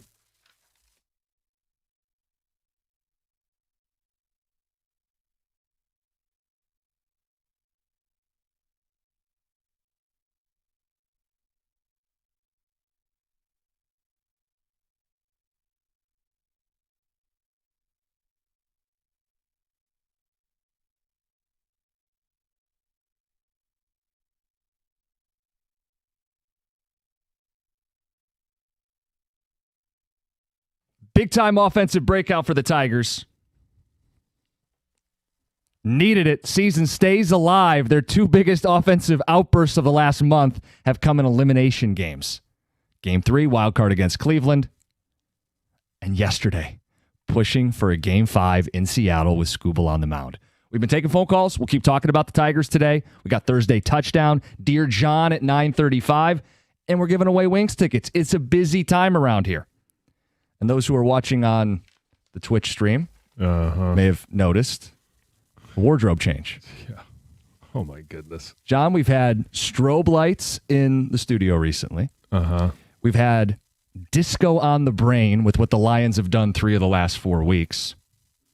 And before you even say what you're doing on Twitch, since they can't see you, it's first of all, oh no, what's the outfit? Put it all in the Chiefs if you're about to do the double-digit disco for the Lions. And followed up with, you're pretty fly for a white guy.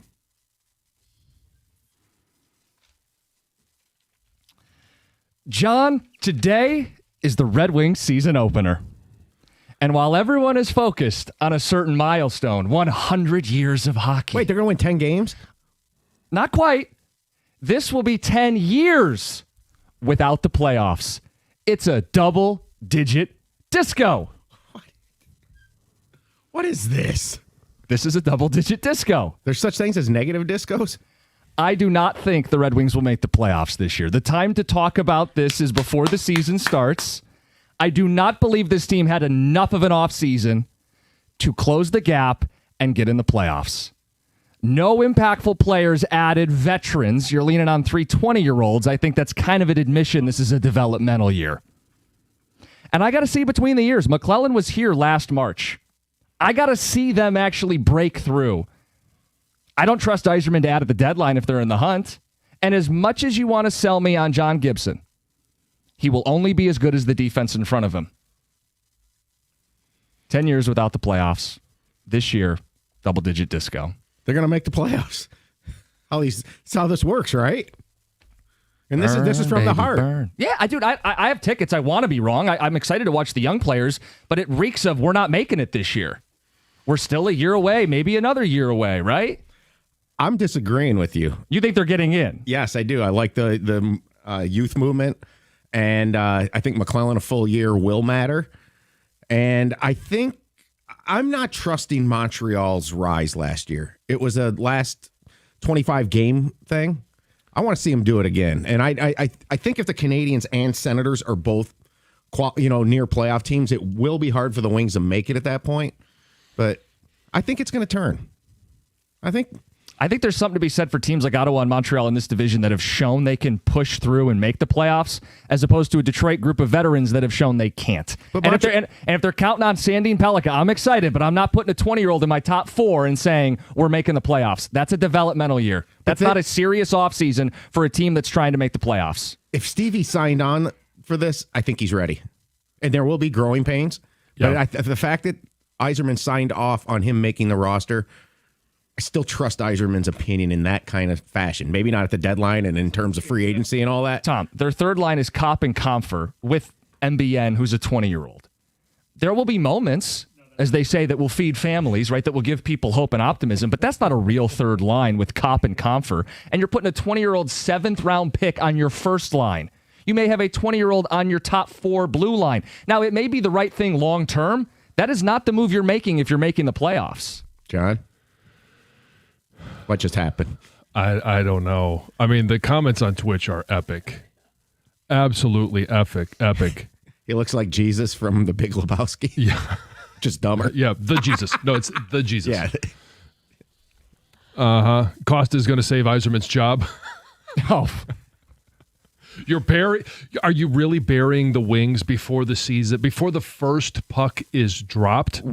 Before season start, we always set the expectations for our local teams. What do you think the Lions are going to do? What do you think the really Tigers are going to do? Right now. What do you think the Wings are going to do? No, hold on. Everybody's telling me this is a playoff team? That's the consensus in Detroit today, is the Red Wings are a playoff team. I don't think it's everybody. I think I'm in the minority. Okay, then everybody else can disco with me. That's 10 years without the playoffs when they missed this year. It's a good omen. Yeah, I know. It's, in fact, not only is it a good omen. Yeah. I mean, this might be a Stanley Cup team by this point. All right, let's get to the phones. Yeah, they'll make it to the playoffs and he won't pick them. Keith in Oak Park, you want to talk some Tigers? Is this Keith from yesterday? Yes, it is. Good morning, Keith. How was the day with your grandson? John, absolutely fantastic. Absolutely. By the way, I'm turning him into a Michigan fan, too. Just, you'll be proud to know that. Hey, Grandpa of the year. No, we had a great time. We really did. Obviously, as you know, it started out slow. We were down 3-0, and it looked like it was just going to be ugly. And then all of a sudden, everything changed by the 5th inning, and we started scoring all those runs. And that little boy had the best time. Besides, I got him souvenirs at the game and food. What's there not to like? He went home and was telling my kids how much fun he had with Grandpa and how he got taken out of school. Then my granddaughter was upset with me because she wanted to go to the game too, and she doesn't know a baseball from a football. I think she just wanted to get out of school. But regardless, we had the best time, John. We really did. It was so much fun. Oh, that's really so great. And it gets even better because there's a hockey game on the horizon too, right? Yes, we're going Saturday night to the hockey game. I'm actually taking all 3 grandchildren. My wife, who's grandma, they're sleeping over. We're taking all 3 grandchildren to the hockey game Saturday night. This might be the greatest 4-day stretch for a grandpa and grandkids and in history. That's amazing. So when Riley Green hit the home run or when Javi hit the home run, what was the reaction from your grandson? When Riley Green happens to be his favorite player. So he was just the smile on his face was from ear to ear. He was jumping up and down. They were giving us those orange towels. They were giving them out at the game. And he was waving his orange towel and jumping up and down. And he was so excited. He really was. He loves Riley Green. He talks about Riley Green all the time. Oh, my goodness. Well, Keith, that's perfect. Yeah, congratulations on a great day with your grandson, and congratulations on the great weekend with all the grandkids. Thank you. I appreciate that. Do you want me to call back Monday and give you a report about the Red Wing game? Only if they win. Yeah, only if they win, and they put old Cookies here in his place early on. Okay, sounds good. Guys, have a great show and have a great day, and let's go Tigers, and let's go Red Wings, let's go Lions, let's go all Detroit teams. And John, go Blue. Go Blue. I'm a big Michigan fan. Go Blue. Keep influence on those grandkids. Take care, Thanks, guys. Keith. Yep. That's such a great story. It's a great story. You want some of these ticket texts? Yeah. Costa looks like a poor man's Willy Wonka. Yes. So you've got the comparisons to the Jesus and Willy Wonka. Where do you even find a shirt like that, Damon and Graham Blank? Well, it's got to be online, right? It's like an Amazon deal. No one actually sells those in stores. No, stocks them. not the 70s. Costa's right. The Wings have been away for a while, so everyone has let their optimism creep in. They've done the same thing every single year the last 3 years. They did not get better this offseason.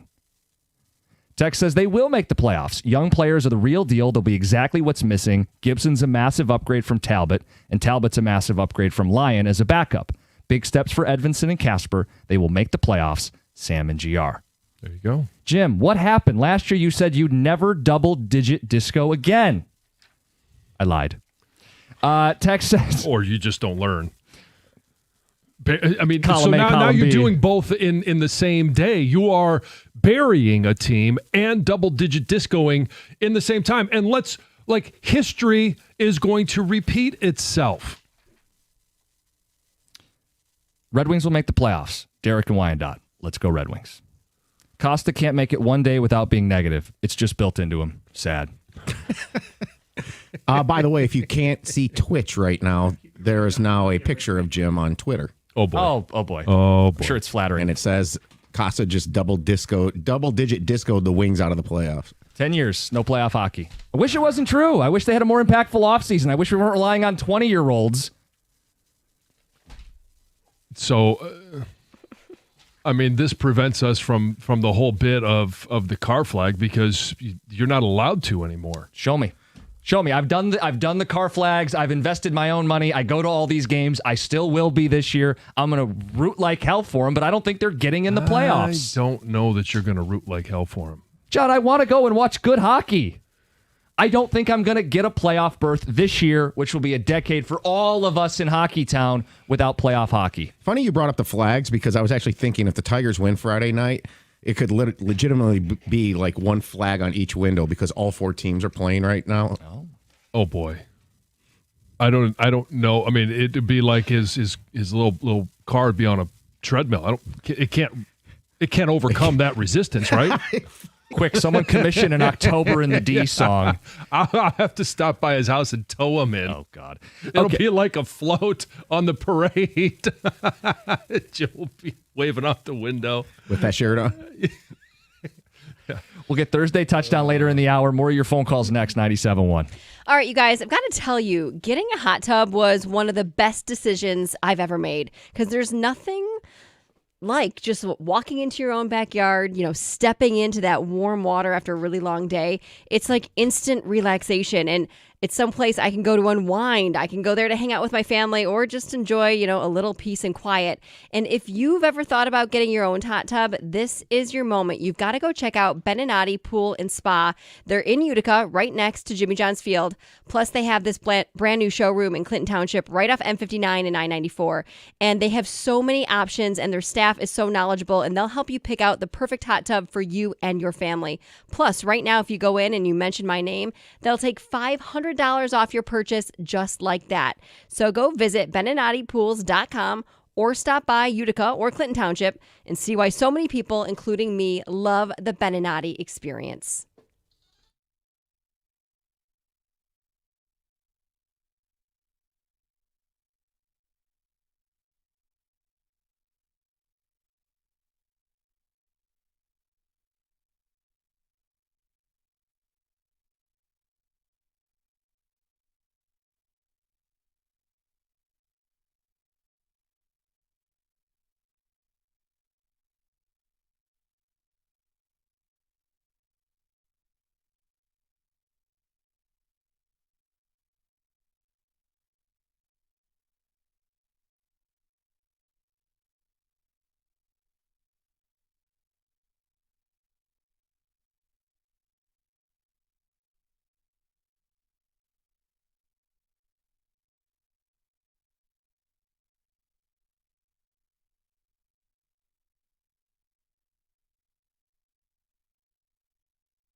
Let's get right to the phone calls. We'll get to Heather's news, Thursday touchdown, story of the day, the Tigers season. Still here, still going, still alive.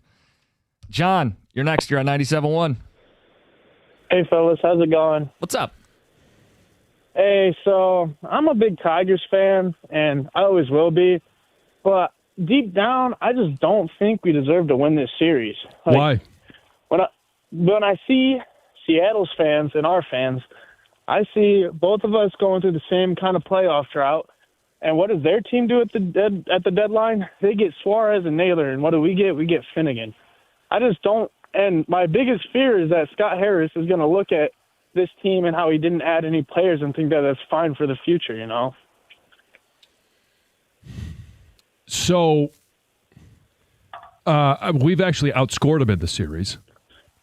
It is tied 2-2, and I'm not necessarily sure I'm buying into you don't think we deserve to win the series.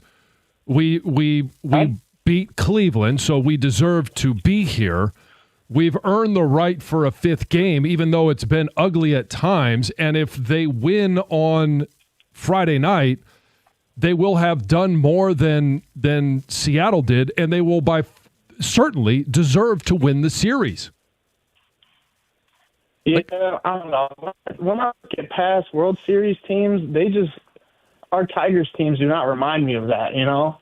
Okay. Well, nobody's saying that this team is destined to be World Series champs. We're talking about this series right now. That's going to a fifth game. But isn't that the goal in the first place? That's always the goal. I'm a little confused with this phone call. Like, you can't win the World Series if you don't win the ALCS. You can't win the ALCS if you don't win the ALDS. Do we think it's likely the Tigers are winning the World Series as we sit today? No, but I'm here to find out. I mean, well, what if Scott Harris was right? Isn't that a good thing at the end of the day? You know what I mean? I know I would rather him add at the deadline. I think that would have given them a better chance to win. Sure. Is it a bad thing if the team wins in spite of their general manager's lackluster trade deadline? That's a bad thing? It's not a bad thing, guys. No. And just because as fans, and we always think we know more than the general manager, we know more. We don't necessarily know all of the details going on or why not did he not add at the trade deadline. We all would have loved that. It's exciting. Maybe they would have better odds. There's no question about it. But it's okay if he is right. And he continues to be right. The players that he protected come up and they actually, I don't know, maybe 2 out of the top 10 pay off. And they continue to make the postseason. And they're like, I just don't understand the concept of you wanting someone to be so wrong. Yeah, that phone call, we've gotten variations of it. It was I don't want them to make the playoffs. I don't want them to beat Cleveland. I just want the season to end. And now this guy, they don't deserve to win the series. Well, look, they'll deserve to win the series based on how they play in Game 5.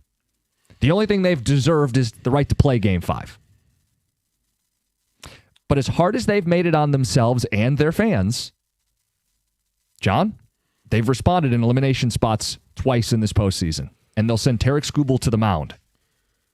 Not an auto win, not a guarantee. But nobody I'd rather give the ball to than Tarek Skubal. He's been a menace in this playoffs.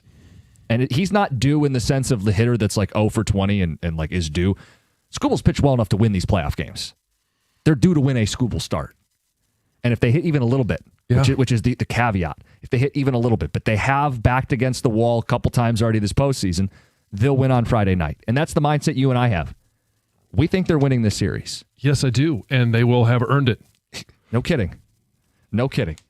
248-539-9797. Let's get to Heather with the news.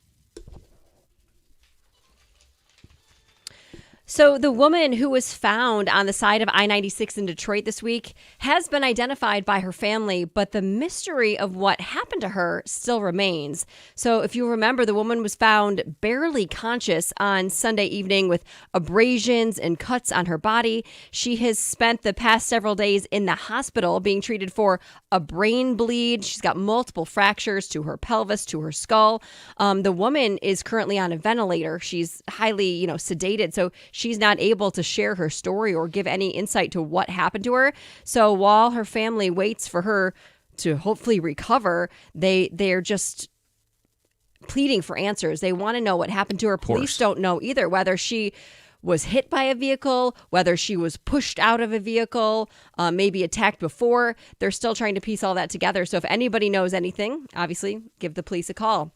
A Detroit mother and her 14-year-old daughter have been arrested after a student at a Detroit elementary and middle school was stabbed.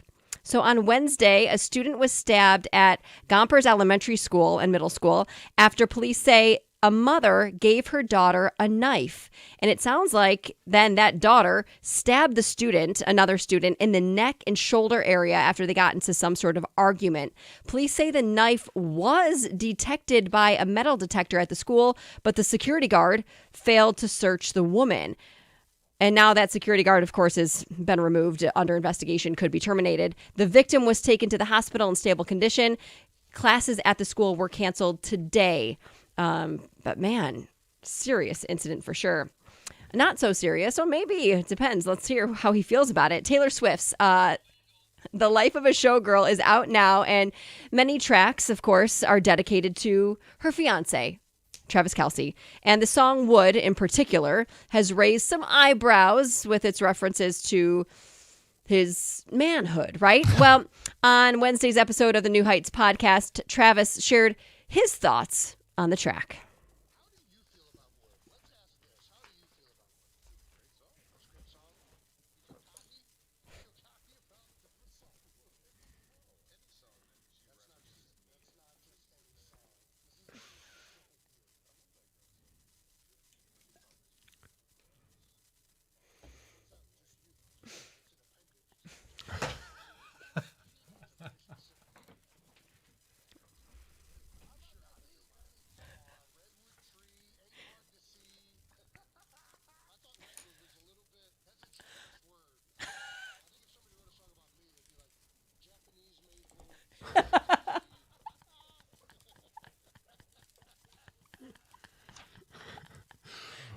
Only a conversation you can really have with your brother. Yes. It just happens to be recorded and videoed and put out there for all to see. It's funny. So every year I feel like police are called over Halloween decorations. And usually the decorations are harmless. They're just like too realistic looking or something like that. And then the police are called. Well, this year already, a man in Kentucky was actually arrested for his Halloween decorations in his front yard. So this guy's Halloween display featured fake bodies in body bags, and they were all labeled with the names of city officials. So it was very specific, very targeted, very threatening. The man was arrested and charged with third-degree terroristic threatening and intimidating a witness in the legal process. Yikes. Yeah, no. Not good. Yeah. It sounds like his decorations are still under investigation. Hey, if you're a thrill seeker and you're up for a spooky challenge this year, this could be for you. The oldest and possibly most haunted hotel in Las Vegas is hosting a contest where you basically go and you spend a weekend ghost hunting. This is at the El Cortez Hotel and Casino, and the goal is to win a $5,000 prize. Mm-hmm. You're also going to get flown there, set up with hotel accommodations as well, but only one lucky soul will be chosen to participate. And apparently this is the longest running hotel and casino in Vegas, situated downtown on Fremont Street. And basically what you go is you go for the weekend. They're going to set you up with all these different, ghost hunting equipment, and you have to just kind of go and take pictures and document your experience with any scary encounters. Tis the season. Yeah. Yeah, so the contest runs from October 6th through October 31st. All right. Cool. It's Heather with the news. Congrats to our Red Wing ticket winner, Alec in Plymouth. Listened, he heard Mickey Redmond's Bingo Bango. He called in. He won a pair of tickets for tonight. The Red Wings kick off their centennial season against the Montreal Canadiens at Little Caesars Arena. For tickets and info, visit DetroitRedWings.com. Hey, value-driven banking begins with First Merchants Bank. When I have questions about my finances, I turn to my bank. That's First Merchants Bank, and I know that their attentive local bankers are 100% interested in listening to my situation and in helping me find the answers that I need. First Merchants doesn't provide cookie-cutter solutions or check-off boxes when it comes to financial advice. They're going to take the time to learn about my life and my personal financial goals and work with me to build a plan that fits my situation. And that's because First Merchants Bank really cares. They see me as a person, not just as a number, and they're going to do all they can to help their customers and communities succeed. And you can count on that since First Merchants Bank is staffed by local bankers who know and are passionate about the needs of the local community because it's their community as well. And we all have to work together to help it continue to prosper. To get started on your personalized financial solution today, all you have to do is visit firstmerchants.com. That's firstmerchants.com. First Merchants Bank, helping you prosper. Member FDIC.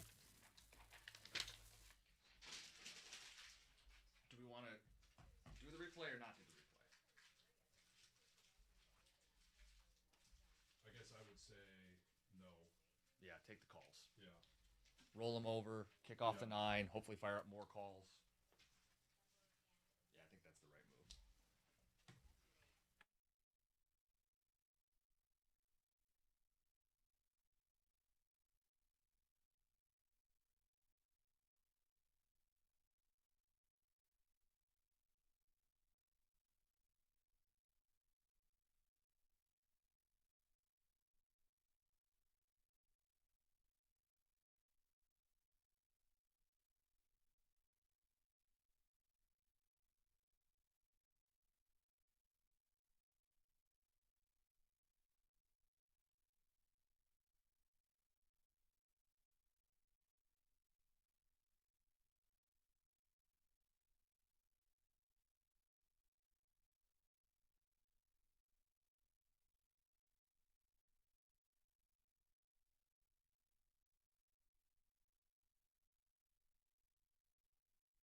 Good morning, 97.1. Jim Costa, John Jansen, Heather Park, Gov and Greg behind the glass. Heather, you just brought something up off air, like how differently things are from one day to the next with this team. Well, yesterday, people were calling in talking about how it was like watching a family member starve to death, right? It was just like doom and gloom. And now today we're, woohoo! You know, it's we've risen. Like, it's just crazy. You just don't know the inconsistency. It's so wild. You just don't know what you're going to get. They lived. Yeah. And the ballpark was alive very much. Yesterday, it was the guy that said it's like a starving family member. It's a baseball team is a comparison to a pet that's dying that needs to be put out of its misery. Someone called in and said there's like a Dahmer effect here. Yeah. Seattle's like making us watch them eat our heart. Like, that was one day ago. Yeah. It's bizarre. But again, it's like sports are inexplicable. They can be maddening. They can be frustrating. They can be torturous. All of those things can be true at once. But the joy that comes with winning is why we put ourselves through it. Whether you're an athlete or a fan, the ultimate joy of winning, there's nothing that compares. And I think we tried, 4-hour show, tried yesterday as much as we wanted to tap into the frustration of the fans who went to that ballpark and had nothing to cheer about. We did remind people the series wasn't over. And we made the case, if you find a way to win Game 4, you have the edge in Game 5. You have the biggest advantage you could have. You're throwing Tarek Skubal. Far from a guarantee, but this is where you want to be. And John, for them to do it, not like a 2-1 win where like they stranded a bunch of runners, to win where the bats came alive and scored the most runs they've had since like early September, to do it in an elimination spot. Yeah, dude, I think people are going to buy back in and get hype and be ready to go for Friday night. Well, just think about it. We talked about how this team hadn't been able to score more than 4 runs. Well, in one inning, they scored 3. In another inning, they scored 4. How big was it they were back to back? Piling on, yeah. Like how much you tie the game at 3, okay, and that was good. To not have the game sit level, but to immediately tack on with Riley Green's home run and then Javier Bay's home run, and they would go on to score 9 unanswered runs. Yeah. Like they did not allow for some tense 8-9 inning. Oh boy, AJ's already used Finnegan. Do we have enough arms? And Melton was very good.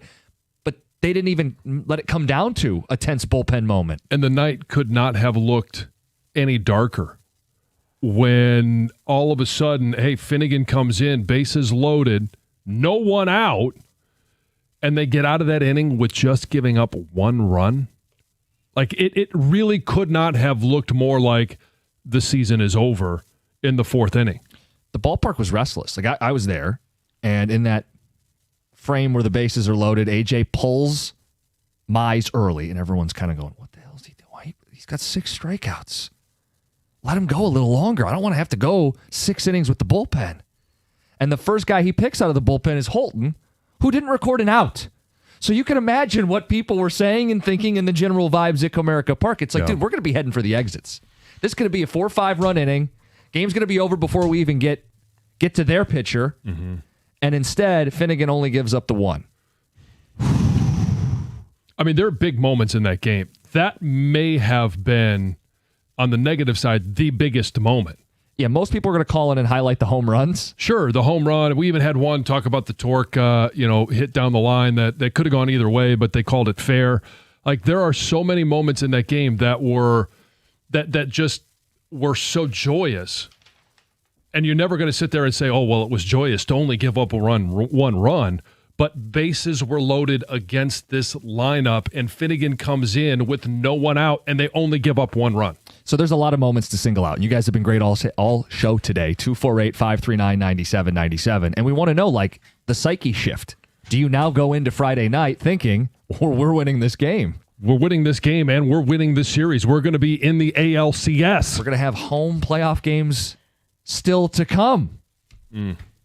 Let's get to Andrew in Oxford. You're on 97.1. Hey, guys. Hey, long-time listener, first-time caller in a long time.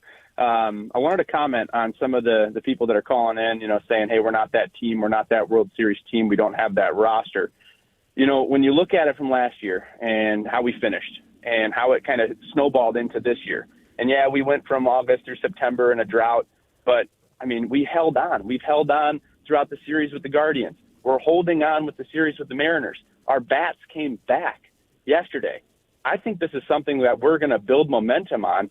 Kill Game 5 when it comes to the Mariners with Skubal on the mound. Get some run support. Have that tremendous defense that we've had. And you know, as we go into the championship series for the American League, you know, it's anybody's shot. You punch your ticket into the postseason, you've got your opportunity to take it to the World Series.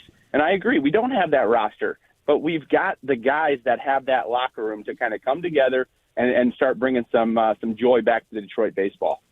And then you do start, if you make the ALCS, you start thinking about the other teams that have won the World Series as underdogs. Like the Cardinals did it to us in 2006 as not a particularly good baseball team. Mm-hmm.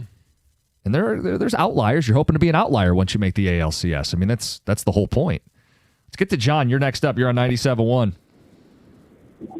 Hey, I think I had a bit of a hot take yesterday in disagreeing with a lot of the phone calls. It actually kind of reminded me, for you guys, hearing that caller 2 calls ago, still saying that Detroit hasn't earned its spot.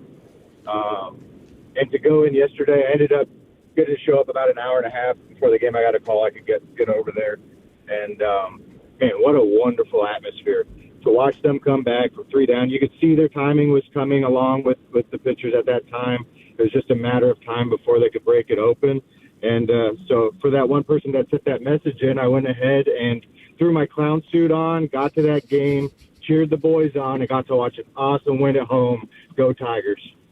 Go Tigers. I love the callback, the clown suit. Well, get your rah-rah out of here with your clown suit. It's just the difference a day makes. The difference a game makes. You know, we talked about them in a lot of ways being dead or near death or people wanting them to be put to death. Oh, they were on life support. And now suddenly everyone's feeling alive. Oh, yeah. They checked out of the hospital and they are flourishing. Feels like. Yeah. Well, that's what 9 runs will do for you. Like I said, if they had won 2-1, we'd go, yeah, they eked it out, but I don't know with these bats if they can find a way. You score 9 runs? Yeah, and by the way, a lot of that against their bullpen. Sure. And here's the thing, too, is everybody, up until that 9-run outburst, how are we going to score runs? How are we going to, where is the offense? Well, through the course of this series, the Tigers have outscored the Mariners 18-16. In large part because of, that game yesterday. Okay, yeah. And so the day before, they had 8. Their that big was outburst. theirs. Yes. Before that, it was trading off 3-2 wins. The other thing that hasn't come up yet, and we got another hour, and we'll do Dear John at 9:35, but we're still going to talk Tiger baseball. Call in. We're going to keep taking your phone calls. Friday night, we get Kerry Carpenter against George Kirby. How's Kerry that gone Carpenter before? has 5 career home runs against Kirby. He had 4 coming into the playoffs and treated him to a 5th in game 1, and it put them in this position of, do we pull our starter early or not? Now AJ's got Carp in the leadoff spot. He's going to push that matchup up. As favorable a matchup as Detroit has in this series is Carpenter against Kirby Friday night. That pitching matchup, Skubal and Kirby, it's brought to you by Old National Bank. We'll get more of your phone calls next, 97.1.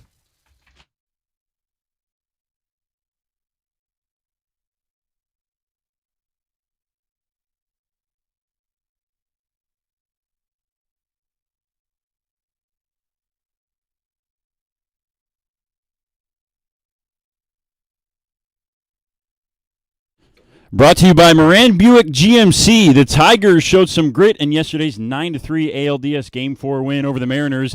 They also showed signs of life at the plate with 9 unanswered runs sparked by a rally in the 5th inning. Dingler knocked in the first run of the game before Jahmai Jones produced the biggest pinch hit at bat of the season.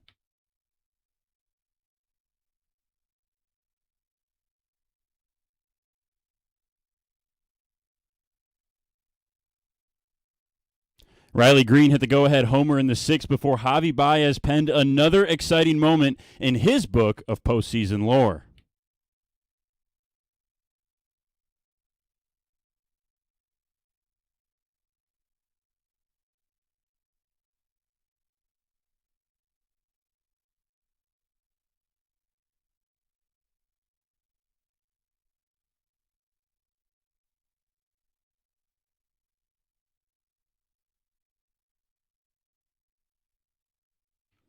Game 5 in that series, 8:08 tomorrow in Seattle right here on 97.1 The Ticket. We've been talking a little Lions this morning. They faced the Chiefs this Sunday in Arrowhead. Right tackle Taylor Decker did not practice yesterday and is listed as questionable for the game. Dan Campbell was asked by the media yesterday if left tackle Penei Sewell might switch over to the right side.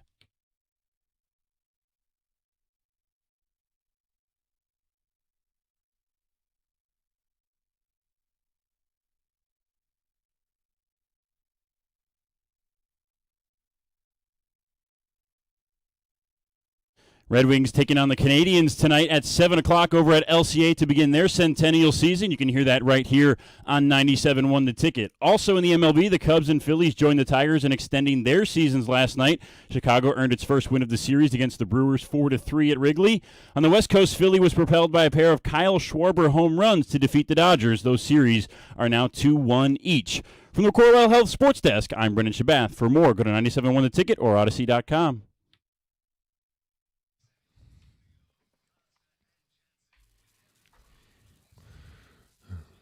Well, you heard it here first. That's a new voice. Yeah. That's a great radio voice you got there, Brendan. How you doing? Thank you so much. Glad to be here. Turn the mic on there. Yeah, It is on. Oh, It was okay. Greg's fault. Oh, yeah. He's already yeah, razzing that's how him. we treat rookies around here. He was ready. Yeah, keep talking, and we'll just keep turning you off. So we'll be hearing you in the mornings now. Yeah, absolutely. Getting started today, so very glad to be here. Hey, welcome to the team. It's exciting to have a new team member. Your background for people that don't know, you're an MSU guy. Yeah, graduated Michigan Oh, State in man. 2023, moved away for a little bit, but back home here in Michigan, living with the parents right now. So Is that why excited you to put be at your the chair station. down so low? Well, that's courtesy advice of Luke Sloan, Oh. the veteran at the station. I was here. making a big brother joke. Yeah, I know. I am used to looking down on you guys, so. You do that naturally. I mean, Yes, I do. tower over Yes. people, yeah. In so many ways. Oh, stop it. Well, Welcome Brendan, to we're the happy to team, have you yeah. on board. Yeah, thank you guys so much. All right. Let's get back into the Tigers. You're still Shaking proud of his head. yourself over here. Yes. Heather's pumping another Spartan around here. Yeah, Yeah, that's fine. Yeah, it'll just make that week so much more fun. it will. Let's get back to the people. Bob in Dearborn. Bob, you're on 97.1. What's going on, guys? How are you? What's up? Morning, Bob.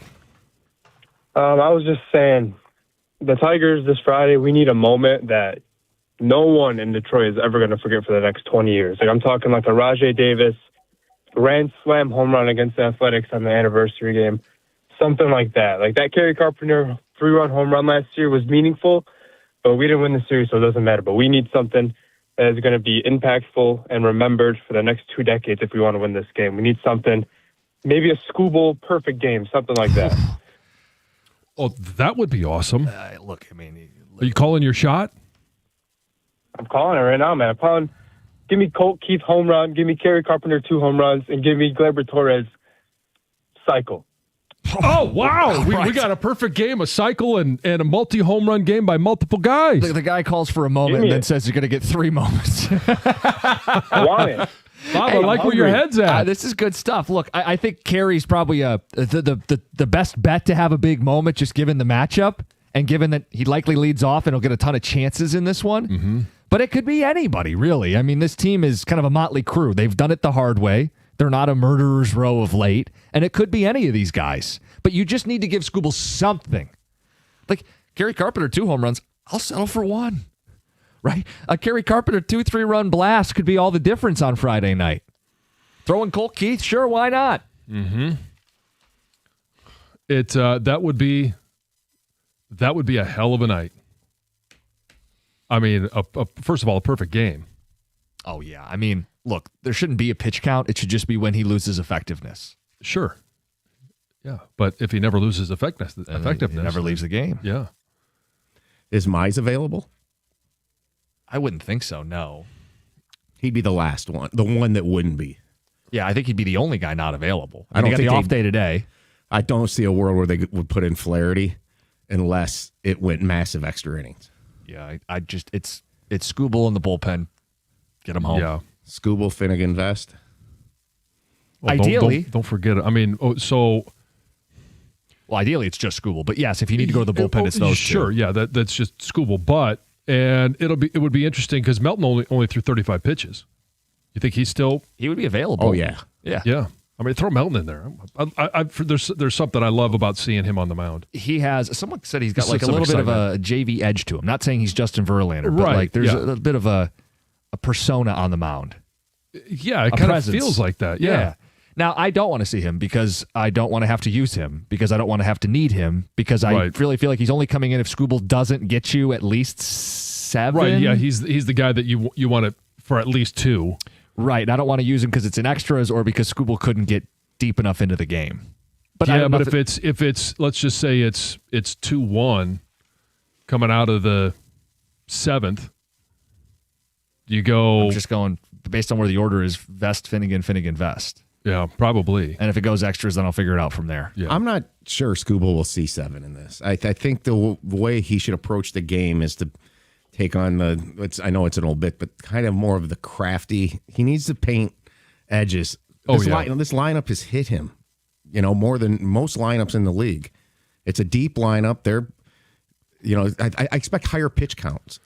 They're also, we've talked about their deeper lineup. They don't have guys who are like extreme platoon. So there's no like pocket for him to kind of exhale and get a couple easy outs. Right. They're going to make him work. Yeah. And I mean, the strike zone's going to matter. You mentioned like painting. The strike zone was atrocious in game 1 of the series. Yeah. I mean, you just hope he doesn't end up getting squeezed at any point. Well, yeah, no, I mean, you want to see it for both sides, right? You want to see an honest strike zone, and I just the challenge is there, and obviously Tarik Skubal sees it, right? He hasn't gotten a win against this team this year. It's where his baseball, well, not necessarily where it originated, but a large part of his baseball story began right there. There's a full circle element of it. Yeah, I mean, he played college baseball there. That's where he had Tommy John. It seems like things are in the cards for the Tigers to get a win tomorrow night outside the realm of being on the field. And then you got this whole thing if you play Toronto where the Red Wings are playing Toronto Saturday and Monday, and the Tigers will be playing Toronto Sunday and Monday.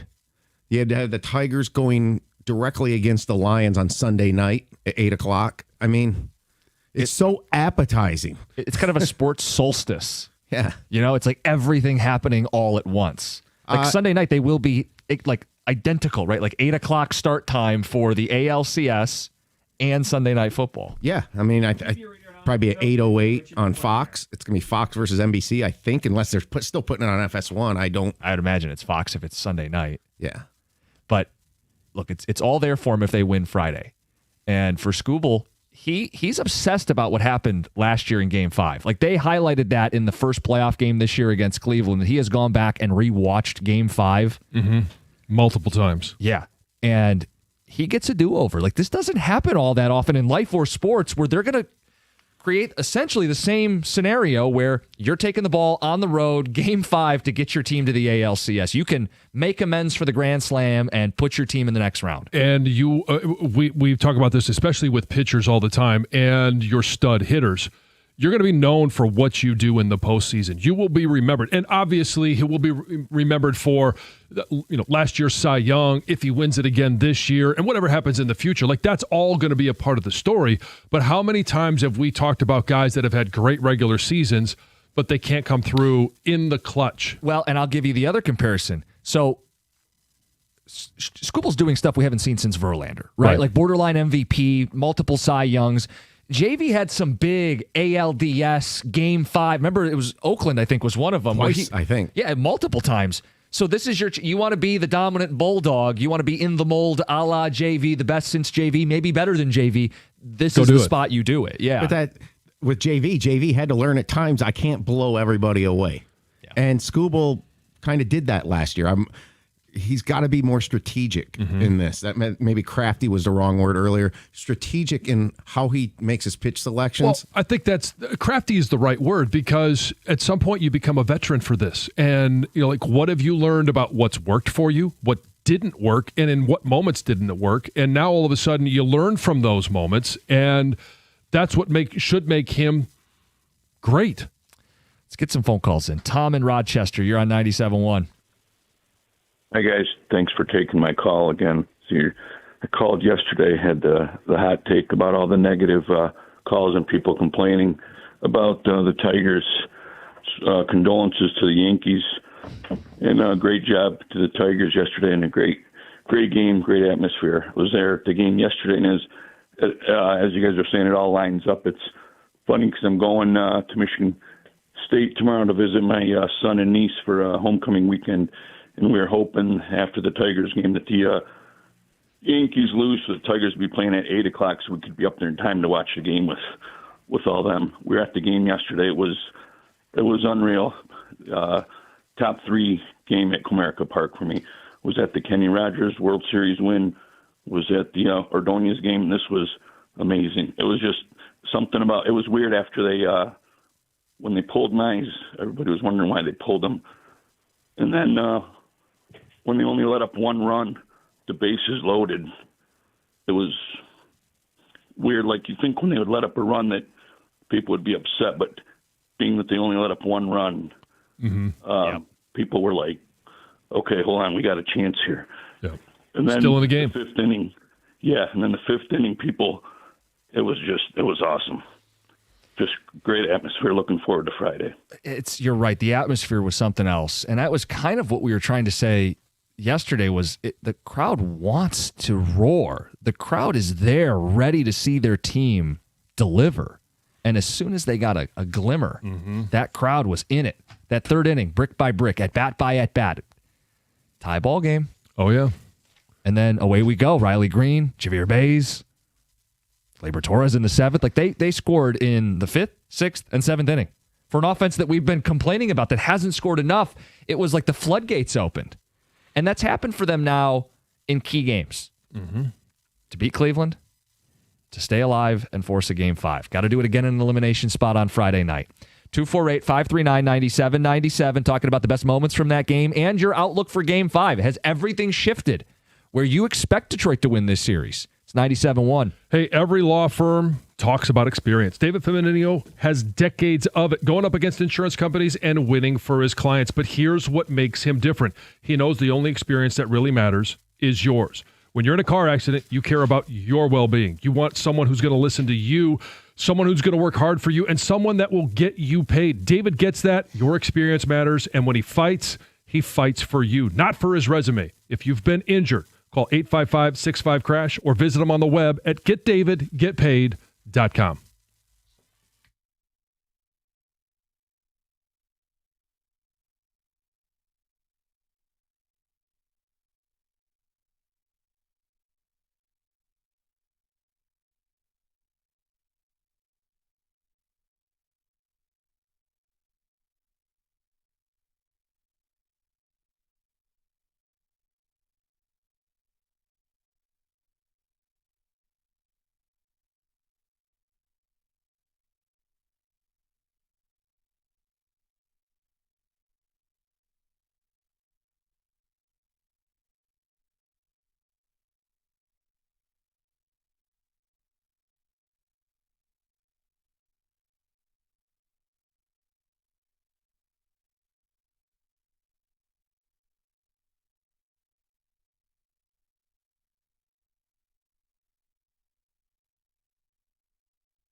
Sure was. 97-1. Good morning. We're staring down Game 5 of the ALDS, and we're feeling good about it. What a difference 24 hours makes. Suddenly, Seattle is on the brink of blowing it. Seattle was up 2-1. Seattle had a 3-0 lead. Now they got a date with Tarek Skubal and anxiety. Have fun. Yes, major anxiety. Everybody's going to have anxiety. We'll have anxiety. Oh, we will. Just at a different temperature. But we expect the Tigers to win. Think about it now. Detroit has made it so tough on themselves and their fans because the offense has been brutal. But it's been there in elimination spots. Game 3 and yesterday. Game 3 of the wild card round and yesterday. You give Skubal a little offense. You put the pressure on Seattle. You get another opportunity for Kerry Carpenter against George Kirby. Advantage Tigers. John, we talked about it yesterday. Find a way to win Game 4. Yeah. You have the edge in Game 5. Are Tiger fans feeling good about this series? Which is wild where we were a day ago. Well, and we were, I think, I don't want to speak for all Tigers fans because there are some out there that thought, the 9-run outburst was possible. This is the playoffs. I think we kind of felt like if we were going to win that game, it was going to be another 3-2 win or a 4-3 type of win, maybe 4-2. Like it wasn't going to be this. And now all of a sudden you're coming off the heels of, that was a 9-run explosion. It just if you're going into a Skubal start off of a 3-2 win, you're probably sitting there going, well, boy, we're just as much as we're struggling to score runs, so are they. Right. And is this going to be a Skubal 2-1 win, or are they going to be able to give run support? Now everybody's looking at it going, hey, we found the bats. Because it wasn't just one inning. It was back-to-back innings. And it wasn't back-to-back innings. There was another add-on couple of runs at the end of the game. 5th, 6th, 7th, and some. Not one little blip, but sustainable. That's what you're thinking, right? Is if this is what they do when their back's against the wall, they can give Skubal just enough for Detroit to go to Seattle and pull off the win. In a lot of ways, John, this is last year in reverse. Remember last year the Tigers won Game 3 against Cleveland and lost 4 and 5. You got a chance to flip the script from last year. Skubal has a chance to flip the script from last year. He'll get the ball in Game 5 again, and he has fixated and motivated himself based on what happened last year. He gets a do-over. Rare that you get one of these. He gets a do-over. Let's get to the phones. Let's go to Kiki. You're on 97.1. Hey, I'm just, I don't know. I'm kind of sick of the negativity from some of the fans, not all the fans. Specifically, I guess I'm curious, some of the people calling in with complaints about the Tigers, it makes me feel like they're either fair weather fans, maybe they just started watching at the end of the season when they had their little slump, or they just don't really understand baseball. Well, we haven't had a whole lot of those calls. We had one that I didn't understand, that the Tigers don't deserve to win this series. That blew my mind. Yeah. Again, I think that's like maybe don't really understand baseball. Obviously, the 160 games to get there is for a reason, and we're definitely proving ourselves over and over. We're doing it when it counts, and I think our Tiger team, they're a great bunch of guys. They feel the energy, whether it's positive or negative, and we got to be there for them. Yeah, Kiki, where are you watching the game tomorrow night? Oh, I'll be home tomorrow night. I was there yesterday with my son. We were a little disappointed at the beginning, the low energy of the fans. A few of us were in it from the beginning. Obviously, it burst into one of the best games ever to be at. We fans definitely made up for it. I hope our guys felt that. But I will be home watching comfortably. All right. There you go. Feeling a little more comfortable with this baseball team right now. Yeah. Where are you going to watch the game tomorrow night? At home. Yeah? Yeah. On the couch. Locked with in. No food. What do you mean? Are you alled to have food on the couch now? That rule's changed. That rule's it has? changed. Yeah. Oh, okay. It was just when we first got the couch. I didn't want to, someone stains it. And then yeah, it's like vacuum out the car every day when you get a new car, and then eventually it just looks like not vacuumed out. No, we've had the couch for over a year. You'd have to be Stains all over the place. Who couch cares? couch police. Eventually, you just got to let it go.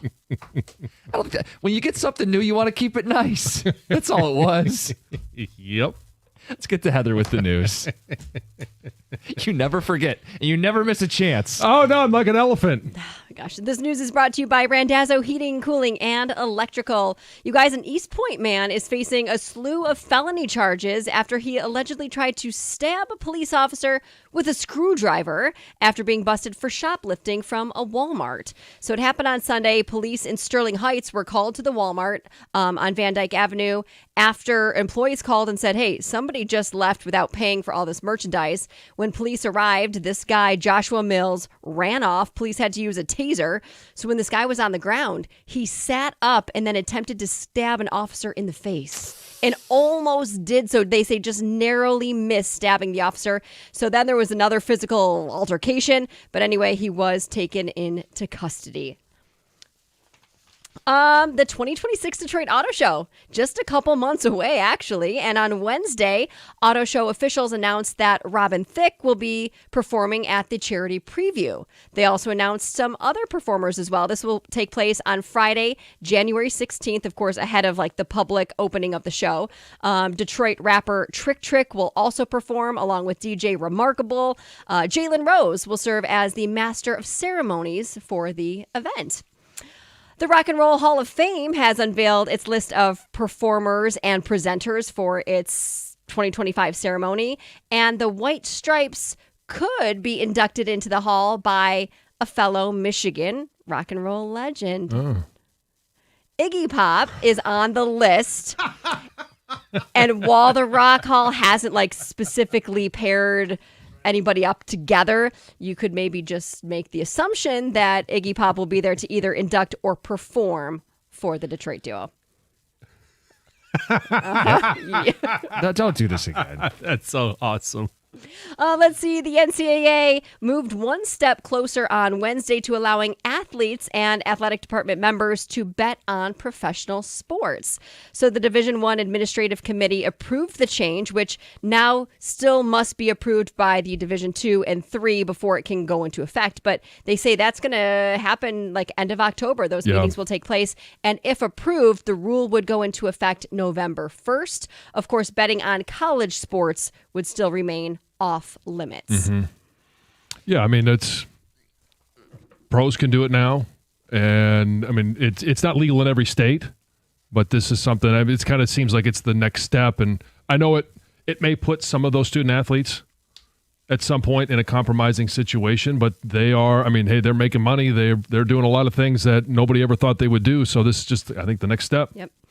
Dolly Parton wants to put fans at ease, and she's letting everyone know that she is not dying after her sister had asked for prayers. So Dolly posted this video. She was on set of an upcoming commercial where she basically said she ain't done working yet.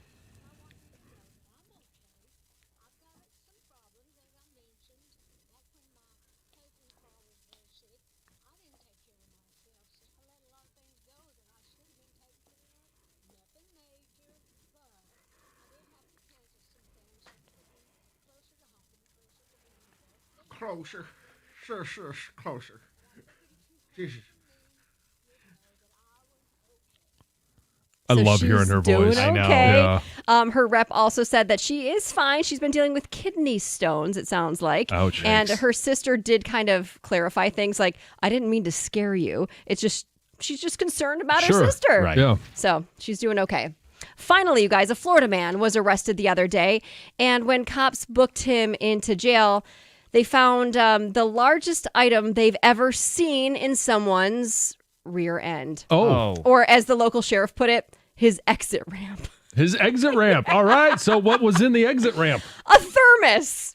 A thermos. Thermos. They thought, oh, he's probably storing drugs or, a weapon in this thermos. And it was literally just a thermos. Apparently it had been there for about 24 hours. Oh, my goodness. They took him to the hospital where a specialist had to remove it. And officials say that, yeah, you probably would have died if that thermos stayed in there any longer.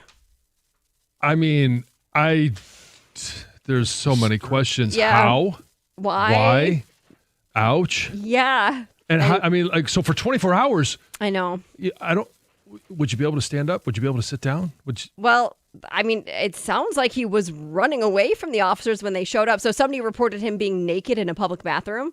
And he was cop showed up and waddling away. He was fully clothed by the time cop showed up, and then apparently he wandered off and was threatening the police, so they arrested him. And that's a lot of clenching. Found it. Yikes. Yeah, I know. No kidding. Heather with the news. I love Florida guys. We have Dear John next. I'll just tell you ahead of time. No one has that situation. Thermos, yeah. John, there's Thank a thermos goodness. in my butt. Help me out. Nobody has that. Nobody's asking for your advice on that. That should never happen. What is that story? Dear John next, 97.1. Hey, America's favorite place to watch football, sit down, stand up, however you want, is at Stadium Swim. Located at Circa Resort and Casino, catch all the biggest games at a viewing experience built for sports fans. You can chill at one of the 6 pools on 3 different levels for a perfect view of the massive 40-foot tall high-definition screen located at Circa Resort and Casino in downtown Las Vegas, and it's right there on Fremont Street. Stadium Swim. Book your spot today at circalasvegas.com.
All we right. go. Questions for John from you guys. It's Dear John. You can send him in at dearjohnjansen@gmail.com. Little teaser. Yeah, you've got Halloween candy, long distance, random dudes. Oh, boy. And wants to be a writer. Okay. We're going to start with the Halloween candy. Dear John, my wife and I went on a weight loss journey together and lost a combined 125 pounds. Oh, hey, way to go. Yeah. We've modeled good habits for our kids, too, by not buying any junk food and candy. And this Halloween, my wife is taking it too far. She doesn't want to give out candy, which is ridiculous. She's proposed apples, healthy low-fat sugar, fruit snacks, low-fat pretzels. No kid wants that, and we've been fighting about it. Should I just go ahead and buy a bag of candy to hand out anyway? Yeah, absolutely. Yes. Don't be that house. An apple in your...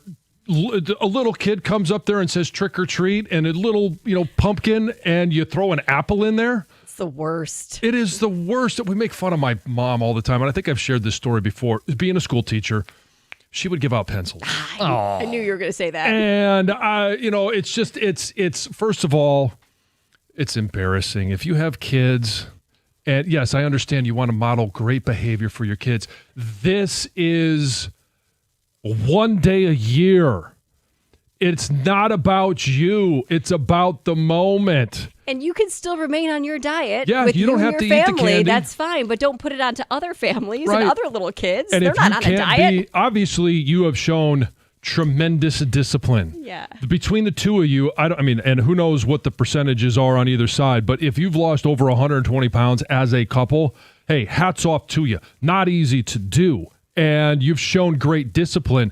You can have discipline for one night. You are not ruining the youth of America by handing out candy on one night. Those pennies. You remember getting pennies? Oh, yeah. Awful. Dude, your wife's wrong. You're right. Hand out candy. Yeah.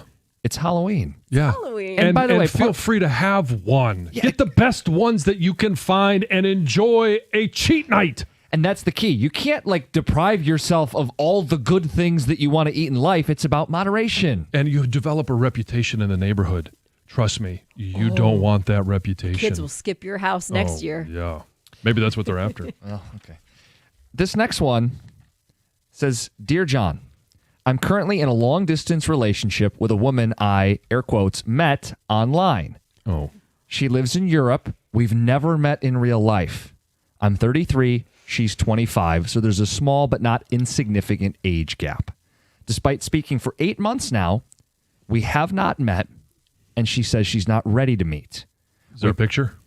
There's more, John. We've planned to meet in December, but I'm starting to feel like she'll get flaky. Should I be patient or let it fizzle? Here is context for questions I know will be asked on the radio. 1, she's very hot. I'd say I'm a 5 and she's a 9 at least. In that sense, I'm punching up above my weight class. Second point, she's everything I've ever wanted in a woman. Funny, beautiful, mature, smart, supportive, understanding. Point 3, we've tried to meet in the past, but she's gotten anxious and overwhelmed. And number 4, she's inexperienced in the dating world. Only one previous ex that said she told me she loves me. John, what do I do? Move on. Find a life. Find something local someone that you can see. And we're all of us that were 5s and punched above our weight class. It's possible. So I don't want to tell you it's not possible, but use your brain. He's being You're catfished. getting catfished. Yeah. There's no question about it. So she's got a great sense of humor. All right, yeah, there's a lot of 49-year-old dudes that got a great sense of humor. If you haven't met in 8 Has there been months, a video chat? Even that could be suspicious, but have you done a video call? Yeah, do you a really video know call. who you're Does she have an talking to? Adam's apple? John, it doesn't. We don't have any Is information. it AI? I don't know. You have to be more skeptical than this. She lives in Europe. She goes to another Right. school. You wouldn't know her. She's a 9. Yeah, she's a 9. She's in Europe. She's loves got a you? European accent. Oh, She's yeah. a 9, but she won't meet you. She's anxious to meet you. Yeah. No. Move on. Aw. Just, We I'm hate to tell sorry. him, but- yeah, I'm sorry, but that's No. Oh, you're Buddy, being catfished. that is a textbook. Yeah, I think so too.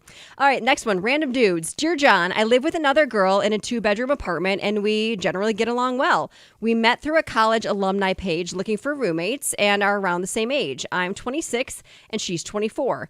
The issue is she's bringing home a different dude almost every week, and while it's not my business, it is my house, and I don't like random people who I don't know staying over, especially without notice. How should I handle it? Does it say how long the lease is for? It does not. All right. So obviously you can't control your roommate. You already made the decision that you're living together. There's not a whole lot you can do. You can have a conversation and say, this is making me uncomfortable. Sure. But then she'll probably say, well, I'm paying just as much rent as you are. I have a right to live my life. And yeah, so you're probably not. I would just raise the concern and see what they have to say. If they're like, hey, you know what? I don't care about your concerns, then find a different place to live and see what the exit cost is for getting out of your lease. And if it's too much, you're just going to have to wait it out. And when that time comes, you go. Yeah, I mean, these guys, they're not dangerous. You just feel uncomfortable. Yeah, but you don't get to tell her she can't bring people over. I mean, it could be awkward. Sure. I mean, she's living there too. Are they using the bathroom? Are she going to encounter them in the kitchen or something? Yeah. I mean, so if you feel that unsafe and you can't get out of it, then put a interior lock on your door. Sure. That might at least help you sleep a little bit better. But you're still going to walk out some random dude that's warming up last night's pizza. You definitely just need to have a conversation with your roommate. I mean, I think it's a normal conversation that maybe should have happened before you allowed her to stay in your place. But how do you handle friends, whether it's friends or random dudes coming over? How are you going to handle that? Unless you've pre-established rules like, hey, no strangers unless approved. I mean, they're 26 and 24. They're not children. Right. They're grown adults. Yep. Mm-hmm. This last one says, wants to be a writer. Dear John, I've always wanted to be a writer, sci-fi, crime thrillers, and I was thinking of writing a novel, but I'm not sure anyone would want to read it. Would it be a waste of time, and is there any way to do it in a productive way? Wow. No, it's not a waste of time. Go ahead and write your little heart's desire. And if you want to have somebody proofread it, have a close friend, a relative, somebody read it that they're going to give you some honest feedback, and it may actually be good. Send it my way. If it's a sci-fi, I'll pass. But if it's a crime thriller, I'll proofread it. Yeah, I love a good crime thriller. Yeah, give me the audiobook version of it, and I'll tell you what it is. But write the book. Write the book. Absolutely, write the book, and it may be terrible. Right. All right. So who cares if it's terrible and you let somebody read it and they tell you, well, it's probably not your best thing that you do. So what? Keep writing. You never know. Maybe you get better. Well, and at the end of the day, it's a hobby that you enjoy. It doesn't have to turn in. You don't have to become a bestseller for it to be worth your time if you enjoy doing it. Yeah. To hell with it. If anybody reads it, I know you want them to, but just do it for you. Yeah. I like to tie flies for fishing, and they suck. All right. And I'm not going to give them to my friends. I won't probably use them myself, but it is one way where I get a chance to remove myself from everything in the world and focus on one thing. And it may not be a beautiful thing, but it's something that I enjoy doing. And maybe someday I'll get good at it. That's Dear John. You can send them in every week. DearJohnJansen@gmail.com. It's 97.1. Hey, every NFL Thursday is your chance to hit the jackpot on FanDuel. And take a look at the calendar. Oh, yep, today's Thursday. Because with FanDuel's Thursday touchdown jackpot, you can win a share of $2 million in bonus bets each and every week. To get in on this Thursday's action, all you have to do is place an anytime touchdown score bet before the game kicks off.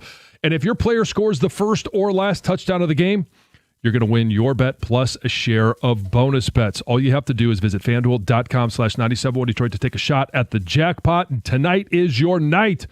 That's FanDuel.com/971 Detroit for a chance to win a share of $2 million in bonus bets. Play your game with FanDuel, an official sports betting partner of the NFL. Must be 21 or over and present in Michigan. Opt-in is required. Must apply profit boost token on select market. Prize pool to be split equally among all eligible participants who made the correct first or last touchdown pick. Bonus issued as now in trouble bonus bets that expire 21 days after receipt. Restrictions apply. See terms at sportsbook.fanduel.com. If you have a gambling problem, call 1-800-GAMBLER.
And we will see you in Seattle Friday night, 8 o'clock. It's going to be a pitching matchup of Tarek Skubal and George Kirby. It's brought to you by Old National Bank. John, that pitching matchup is a huge advantage for Detroit. It's Skubal, and Kirby struggles with Kerry Carpenter. So if Kerry gives you one good swing, that third time through the order, might be enough for Tarek Skubal to put the wind at his back and take care of business. Yeah. And I mean, we've thought that 3 times. But this wasn't the matchup game 1. Kirby through game 1. No, I know. And Skubal through game 2. If you're just simply talking pitching matchup, but I'm just talking lineup versus pitching. We've thought that 3 times. Oh, Skubal start. And it hasn't come to fruition. Now, it's not been necessarily because Skubal hasn't pitched well. There just hasn't been any run support. So, yeah, I don't think you can just do, hey, Skubal's pitching, auto win. Right? Because it hasn't been. It wasn't in this series. And I was talking to Evan Jenkins out there off air, and he was like, yeah, you got to give me more of a reason than just Skubal's throwing. And that's why I bring up the fact that you get Kerry Carpenter against George Kirby. Or they're going to have to yank their starter early. Mm-hmm. And I also point to the Tigers' ability backed against the wall yesterday and game 3 against Cleveland. That this team has shown fight. While it can be depressing and debilitating and torturous at times to watch them at the plate, they have come through in big spots in the postseason. Seattle famously hasn't, and it's at their place. And the weight of the world is on them. They blew a 2-1 lead. They blew a 3-0 lead in the game yesterday. It's on them, man. You're going to let all these people down? Look at 47,000 sad Seattle fans. You're going to let all these people down? You feel the weight of that. That's on them, not on us. It is. And the Tigers are going into this game, and they should feel very confident, no matter what happened in games 1, 2, and 3. It's the last time they were at the plate, the last time these two teams were faced up against each other. Plus, you have the person that we believe is the best pitcher in the American League. Yeah, I don't think there's really much of an argument. He should win back-to-back Cy Young. Let's get some phone calls in. Then we got some ticket texts on the not the cookie jar. Dear John, cookie jar will be tomorrow. Yeah. Let's get to Kathy in Belleville. Kathy, what's going on? You're on 97.1. Hey guys, thanks for taking the call. I'm going down memory lane when there was only the East and the West, and our magic number was 9. Toronto was in second place. My mom, my aunt, and I took a Amtrak up to Toronto. We swept the Tigers. We had our brooms on the train driving back, and what a wild time. And this just gives me that vibes. And now that the Yankees have Toronto got rid of the Yankees, I'm hoping that we have another series with Toronto with the same outcome, because Mom's gone, and I wish she was here to see these Tigers. She would be so happy. I'm sure she would. She's probably looking down right now saying, yeah, it's lining up. Let's get to Eric. You're next up. You're on 97.1. Okay, guys, I was really, really excited after last night's game, or yesterday's game. Obviously, I think all of us were. And like everyone else, I'm looking awesome. Game 5, deciding Game 5. We're going to go to Seattle. We got our ace, Tarek Skubal, pitching, and I don't care what Seattle's done, to him in the past. But then I got this weird, feeling in my stomach, and I'm like, gosh, this feels very familiar. And it took me back to last year, 2024, where we had in the divisional series, Game 5, going to Cleveland, and we got our ace on the mound, and we lost 7-3. Now, the biggest difference, obviously, we lost Game 4 last year, so we didn't have momentum. Cleveland had momentum. Outside of that, we were right here. Same time, same channel this time last year with Cleveland. Please tell me that this is different here. And I realize it's not your job, but I just wanted to have some reason for. Well, Eric, it does feel like the shoe is on the other foot, right? Detroit was up 2-1 last year and lost 4 and 5. Well, Seattle was up 2-1, and now Detroit's in the spoiler spot. Exactly, except for the opposite would be if we were coming, this happened in Seattle and they're coming to Detroit. It's not a perfect it's not a perfect opposite of last year, but in a lot of ways this year has been the opposite of last year. Last year's Tigers roared into the playoffs. This year's Tigers limped into the playoffs. You've reached the same point, and now you get to see, do we continue this opposite, where instead of being bounced in Game 5, Skubal throws the gem, they hit for him, and they advance? So here's maybe this is what it is. I think, hate to say baseball gods. I think, Tigers, the rally that they made, from August whatever to get in was unbelievable. It's the exact opposite this year. So hopefully we're exercising a whole lot of demons. One would be, Tarek Skubal against Seattle this year. The other would be, what happened last year. I just needed some optimism, because that really kind of like gave me like a, oh shit. Oh, sorry. Yeah, we'll make sure we give you some optimism. Like, John, I think we've been optimistic today. It's hard to be optimistic yesterday, but even then we told people the series wasn't over. It's a lot easier to be optimistic today. It is. And I mean, so you're going into it with Skubal, and we've heard all about how much that one pitch affected him throughout the course of the offseason. Now, what did he learn from it? What does he learn from the other 3 times that he's faced this lineup? And I know everybody talks about, the more that batters face pitchers, they have this advantage. Well, there also is something to be said for an ultra competitive athlete. And that's what Skubal is, of wanting to find ways to get guys out. And there's nobody that has better control. There's nobody that has better command of all of his pitches, his arsenal, than Tarek Skubal. I'd love to hear it from like a baseball player if it's different at all for aces. Like A-level guys, doesn't matter how many times you see them, you can't hit them. Like maybe it matters more for B-level guys or bullpen pitchers that only have like 2 pitches. Mm-hmm.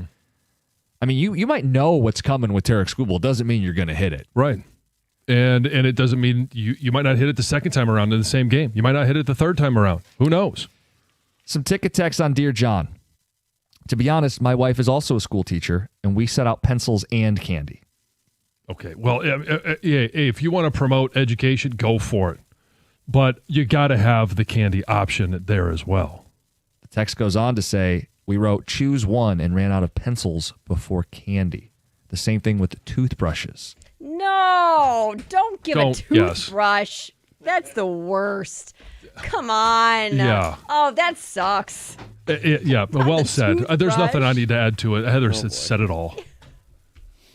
For Halloween? Yeah. I had a neighbor lived down the street from us. His father was a dentist.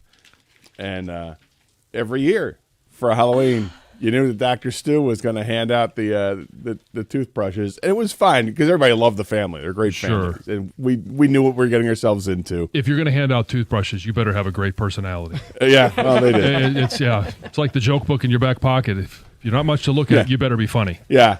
There was also another house around the corner where a guy would give out the apples, and we're like, come on. Oh, no.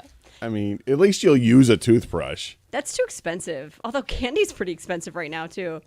But getting a ton of apples? That's like, how many kids do you expect? Yeah. Well, none. That adds up. The first few, you're not going to expect many. Are they like the candied apples, like dipped in caramel? Hey, the word will travel quickly. So you're probably not going to be giving out too many apples.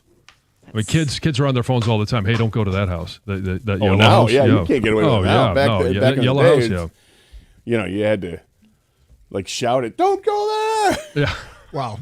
Word spread when full candy bars are given. Absolutely. Go change your costume and go back for more. Yeah. Got a Powerhouse bar over at 1742. There you go. Doug, you were at the ball game yesterday. Yes, I was. Gator? I was there for the pregame stuff, and then I left to go home to watch it. I was at the game the day before for part of it. Yeah. So you guys got a taste of it. Like, I mean, Doug, dude. I got to tell you, first of all, I spent some of it in the press box, and I went out in the stands, and that was quite the experience. And that's obviously going to take up much of our day, is talking about what happened yesterday at Comerica Park. I was in a bubble. What happened? And what's going to happen tomorrow in Seattle. Carson Anderson next, 97.1.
you know,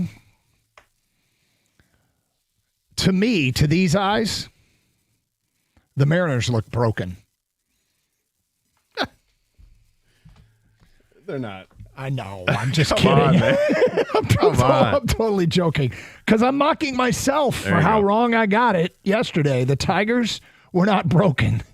They were not broken. And I got to tell you, that was about as much fun as I have had at a baseball game, maybe ever.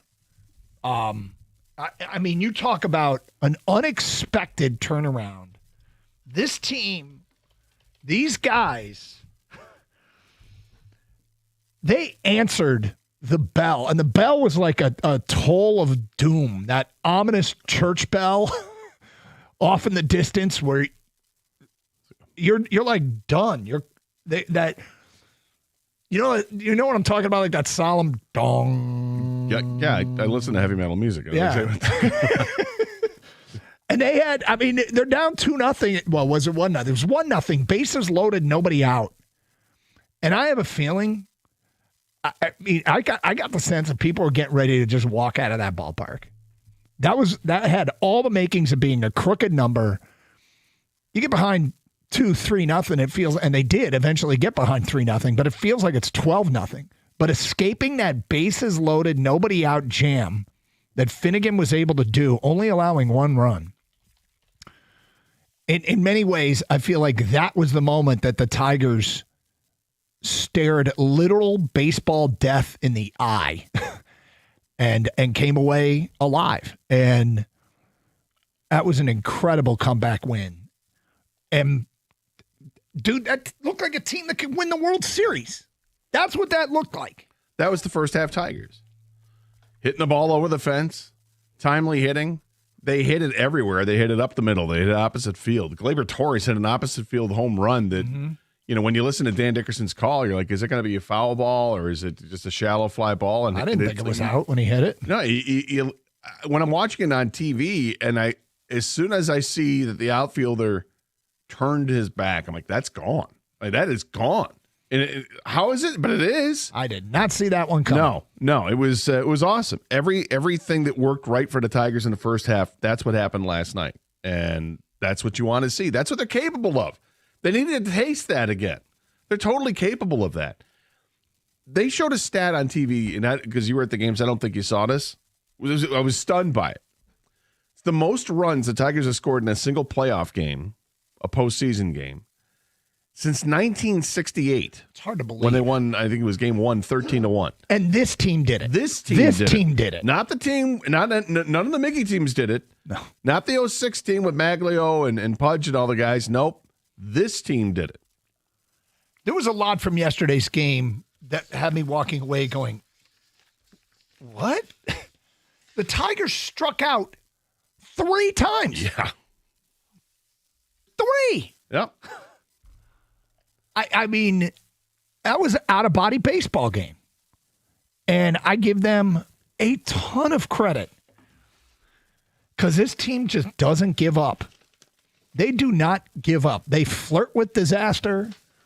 They come so close to crashing out, and they just manage to kick that can down the road. And I don't know, man, maybe they'll lose game 5. But they're handing the ball the best pitcher in the game. You heard AJ there in the update talking about, how good they feel, and they should feel good. They should feel positive. They should feel confident, which is an amazing turnaround from the feeling it was going into that game, coupled with what was happening in that game. I mean, when it was 3-0, you put in your show sheet, admit it, you gave up. Signed everybody, and I mean, who could have imagined that they would explode for 9 runs? I didn't think 9. I did not think 9. Well, I kept watching. I'm going to be patient. They haven't. The starting pitcher's still in there. He's still the same guy he was all season long, which is bad. At some point, Miller is going to get touched, and then he got touched. He got touched for a couple of runs. I'm like, okay, here we go, and then they bring in the guys that the Tigers have seen. Well, that's it was the the thing. 3rd time they saw Spire. This is the 4th time they've seen Bizardo. Yep. take advantage of it, and they did. They lit those guys up for 5 total runs. Bring in Vargas. We've seen Vargas, although it was just his second appearance in the series. But hey, bring it on. That's how it works. That's how it happens. Well, let me tell you something. And before we get too far into this, yesterday you thought the Tigers could win that game. Yes. And I'm not going to lie here, Gator. I saw a lot more ticket texts that I read on the air. Mm-hmm. There's a lot of people, I feel like today, that they're not going to call and apologize for what they texted about you. Oh. But they should. Because was there some nastiness? There was. I mean, it was like I wasn't particularly hopeful. I think I made it clear. And you I tried. were. I tried to lift you up. But you were. And it's one thing. Like, I believe in polite disagreement. I believe in debate. Sure. I'm okay with that. I'm okay with if you see it completely different than we see it. The insults that were coming in were, I mean, I was like, come on, guys. The questioning of professionalism. I'm like, first of all, this show, and it's not like anything's changed. We're the same guys. But I'm like, the attacks, and I'm like, I didn't read them on the air, mostly because people don't sign them. I don't love unnamed texter attacks. But at the end of the day, they won a game in a way that I don't know that any of us thought was possible. And as you said, you thought it was possible they'd win. You didn't see 9 coming. No, I thought they'd win, but I didn't think they'd win 9-3. I absolutely just scored 9 unanswered runs. I did not expect that.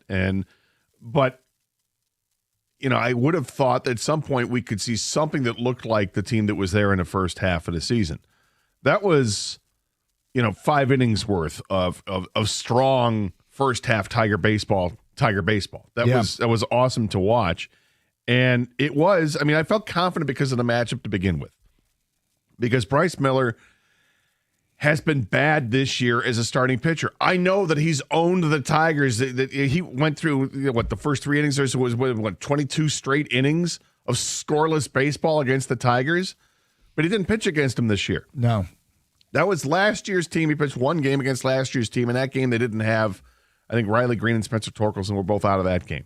And then the year before, he had a couple of starts and he did well, but those were the Akil Baddoo, Nick Maton, teams, right?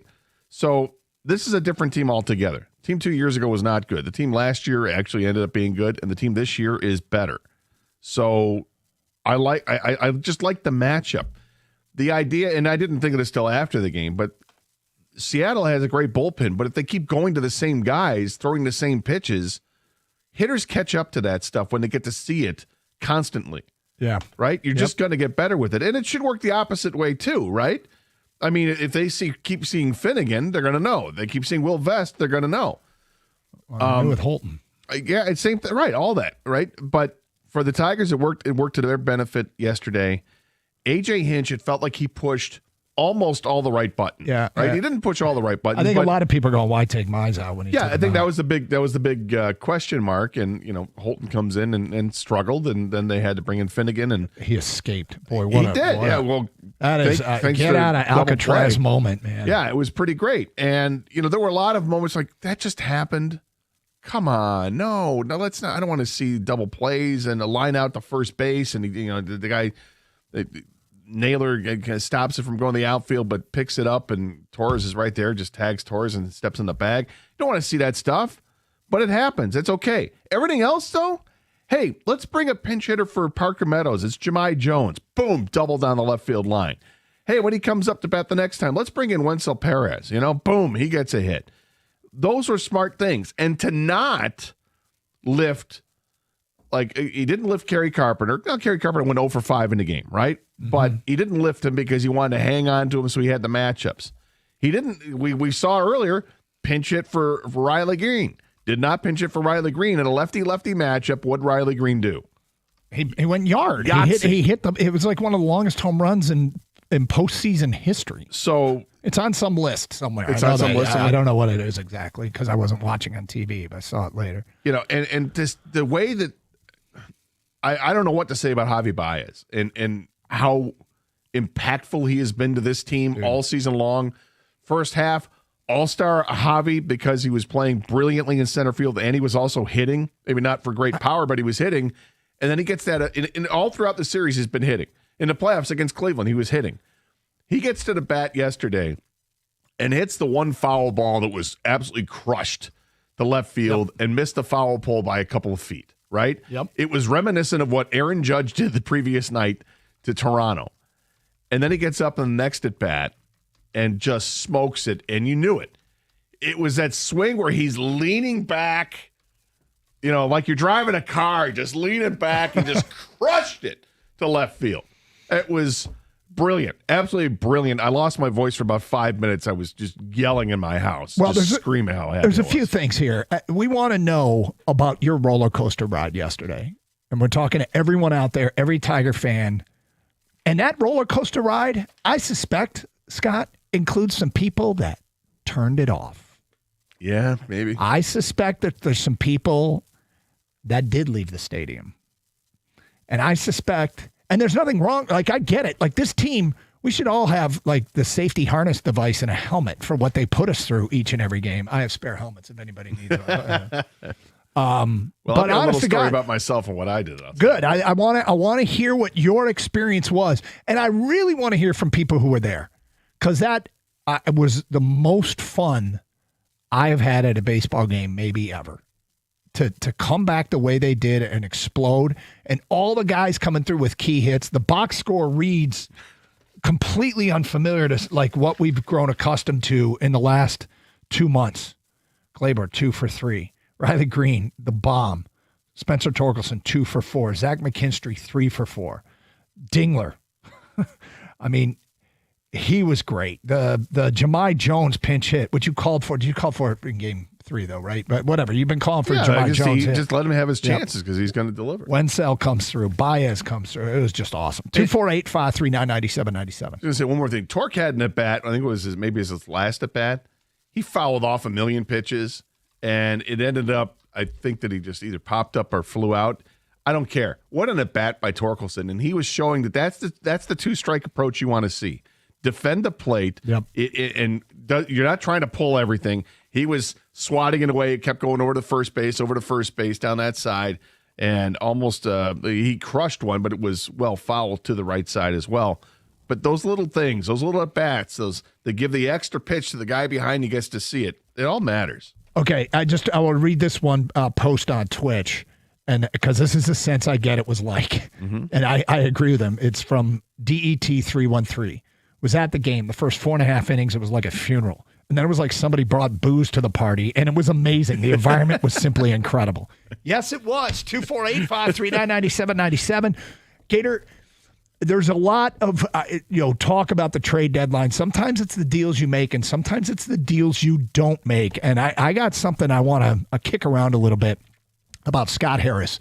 We'll do that today at 11:02. We want to talk to the people. We got the Blitz thingy at 10:30. It's Carson Anderson, 97.1 The Ticket. Hey, I know you see them, the red, white, and blue trucks. They are everywhere. Do you know if your furnace or boiler are ready to fight against the crisp fall air? Well, the team over at Birmingham Plumbing, Heating, and Cooling, they're going to help you stay warm this fall with the most up-to-date and efficient equipment on the market. And I'll tell you a quick story.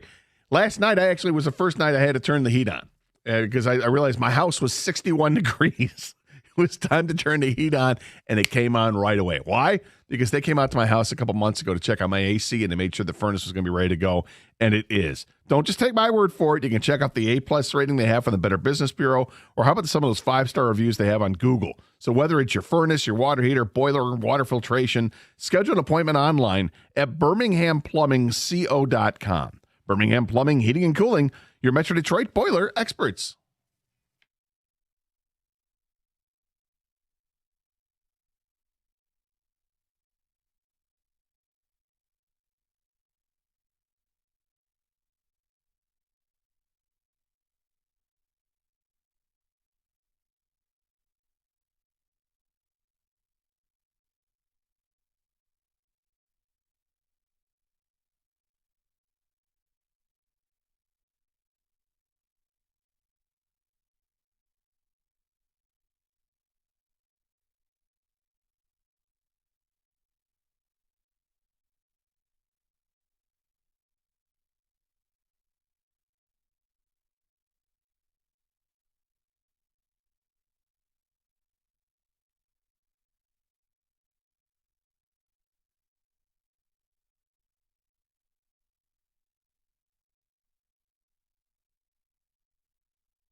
Hell yeah. That was a big home run. That ball went a long way. So the person who had the if it was a ticket text or if it was the person on Twitch that said about it felt like a funeral. Yeah. Until somebody brought the booze. Yep. 100%. Like last year, my father's funeral, is the second it was done, because I had all this stuff in my head because I had to write the eulogy and all this stuff, and it was just a lot, right? Yep. When I was walking out of the church, it was just a massive sigh of relief, and then everybody came back to my house, and you and Gang were part of it, and had some drinks, so it was around family and friends. You get the booze out. Yep. It's exactly what it was like. As soon as you get past the funeral part, which is the first few innings, then Riley Green launches the home run, and it's just this amazing exhale from the entire Tiger Nation that you could feel it. Like the exhale helped push the ball another 10 feet into the stands. It was absolutely, positively perfect. Totally cathartic. Yes. And you were asking about how, people's reactions, did they give up and all this? I'm watching the game. I didn't give up on the game, of course. I'm sitting in my chair watching it, and first few innings go by, nothing's happening. They're just going, it's 1-0. Hey, it's 2-0. It's 3-0. And I decided I'm watching the game, and if I happen to fall asleep in my chair while watching the game, so be it. You were that. You were. You know what that is? That's God. I'm ready. Yeah. Right. And when I like to nap. But when I nap, I go to the couch to nap. I don't nap in the chair. Now, if I happen to fall asleep in the chair, it happens. It's not my plan. So that's the way I treated it. And my eyes are getting a little heavy. And then they start chipping away. I'm like, oh, okay. All right. Okay. And then the Riley Green home run. I'm like, here we go. Yep.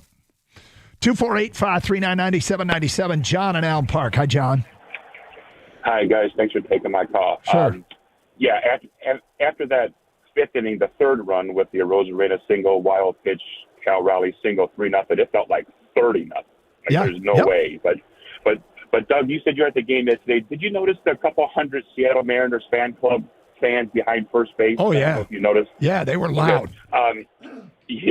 After the fourth inning, after that Colt Keith short hop, unassisted double play, and then Riley Green weak ground ball to first base, a few boos, and then I'm watching Suarez come off the field. He's blowing kisses to the fan club. So I'm thinking, karma's what karma is. Yeah. And I just thought at that moment, I kind of reflected back on that moment, and then they came back in the bottom of the fifth, tied it at 3. Riley Green gets the homer, and then, it was so much fun. Interesting that you bring that up. I wonder.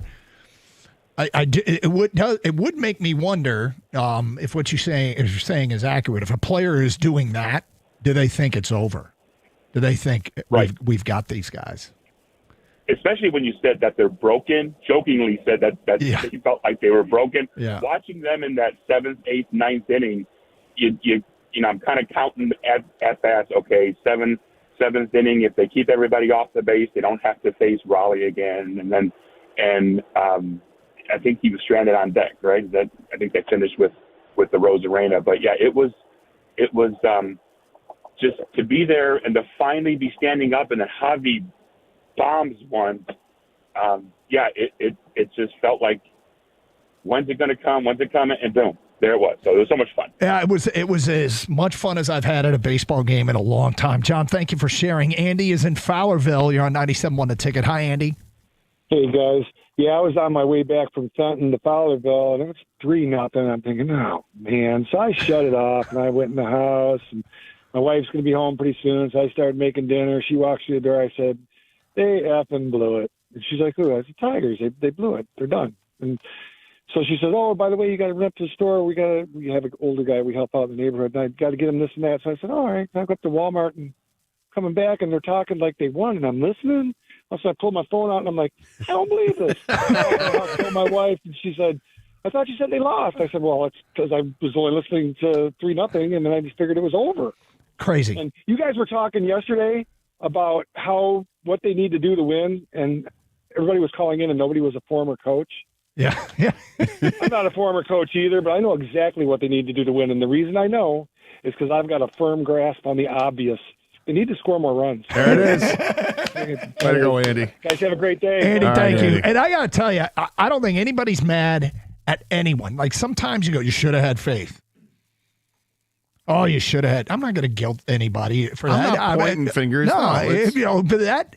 Let's that get on board team- for Game 5. Well, that's why I said we all deserve safety harnesses and helmets because this has been a crazy ass ride. This is, I can't believe how good they looked after the fifth inning, and really starting with that double play that kind of kept them alive. All I want out of this, because you're right, nobody should be put it right back in your face. You're a Not terrible today. fan. No, No, none of that. none Just of that everybody today. enjoy it. But I saw a tweet yesterday. It was In fact, hold on just real quick. Yeah. I'm proud of our guy for calling him saying, I turned it off and gave up. Nobody can blame me for that. Sorry, go ahead. He admitted. I just want to make sure I get the right person here. I think it was Emily Walden that tweeted it out yesterday, and it was disturbing. A disturbing tweet that had mentioned, maybe it wasn't her, maybe it was somebody else who covers the Tigers, had mentioned that some players and players' wives had gotten death threats. Oh, come on. From unhinged fans. This is the thing where, okay, can you just relax? Stop gripping the bat so tightly here. People, not the team, but the Yeah. team. Hey, team too. Obviously, that's what happened yesterday. They relax a little bit, but people need to relax. Yeah. This is sports. It's entertainment, and I get we all live and die by this team sometimes, and by all the sports teams, right? Because it's great. It helps. It helps everybody. It's therapeutic in many different ways. Keeping that kind of anger pent up and then releasing that anger on the world does nobody any good. No. Don't do that. No. Come on. It's just a sport, guys.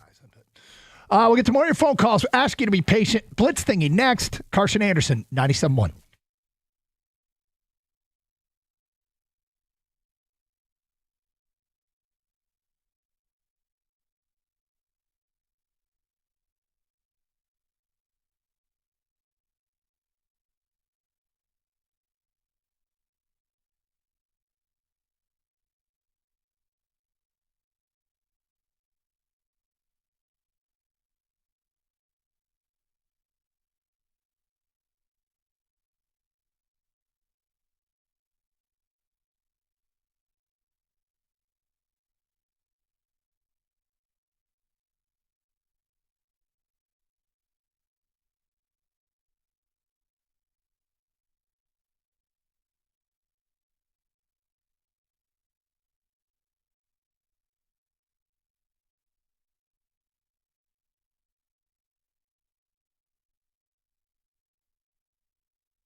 I got to tell you, this is going to be a fun show, talking to people about their ride yesterday, what it was like watching that team come back from the dead and just explode.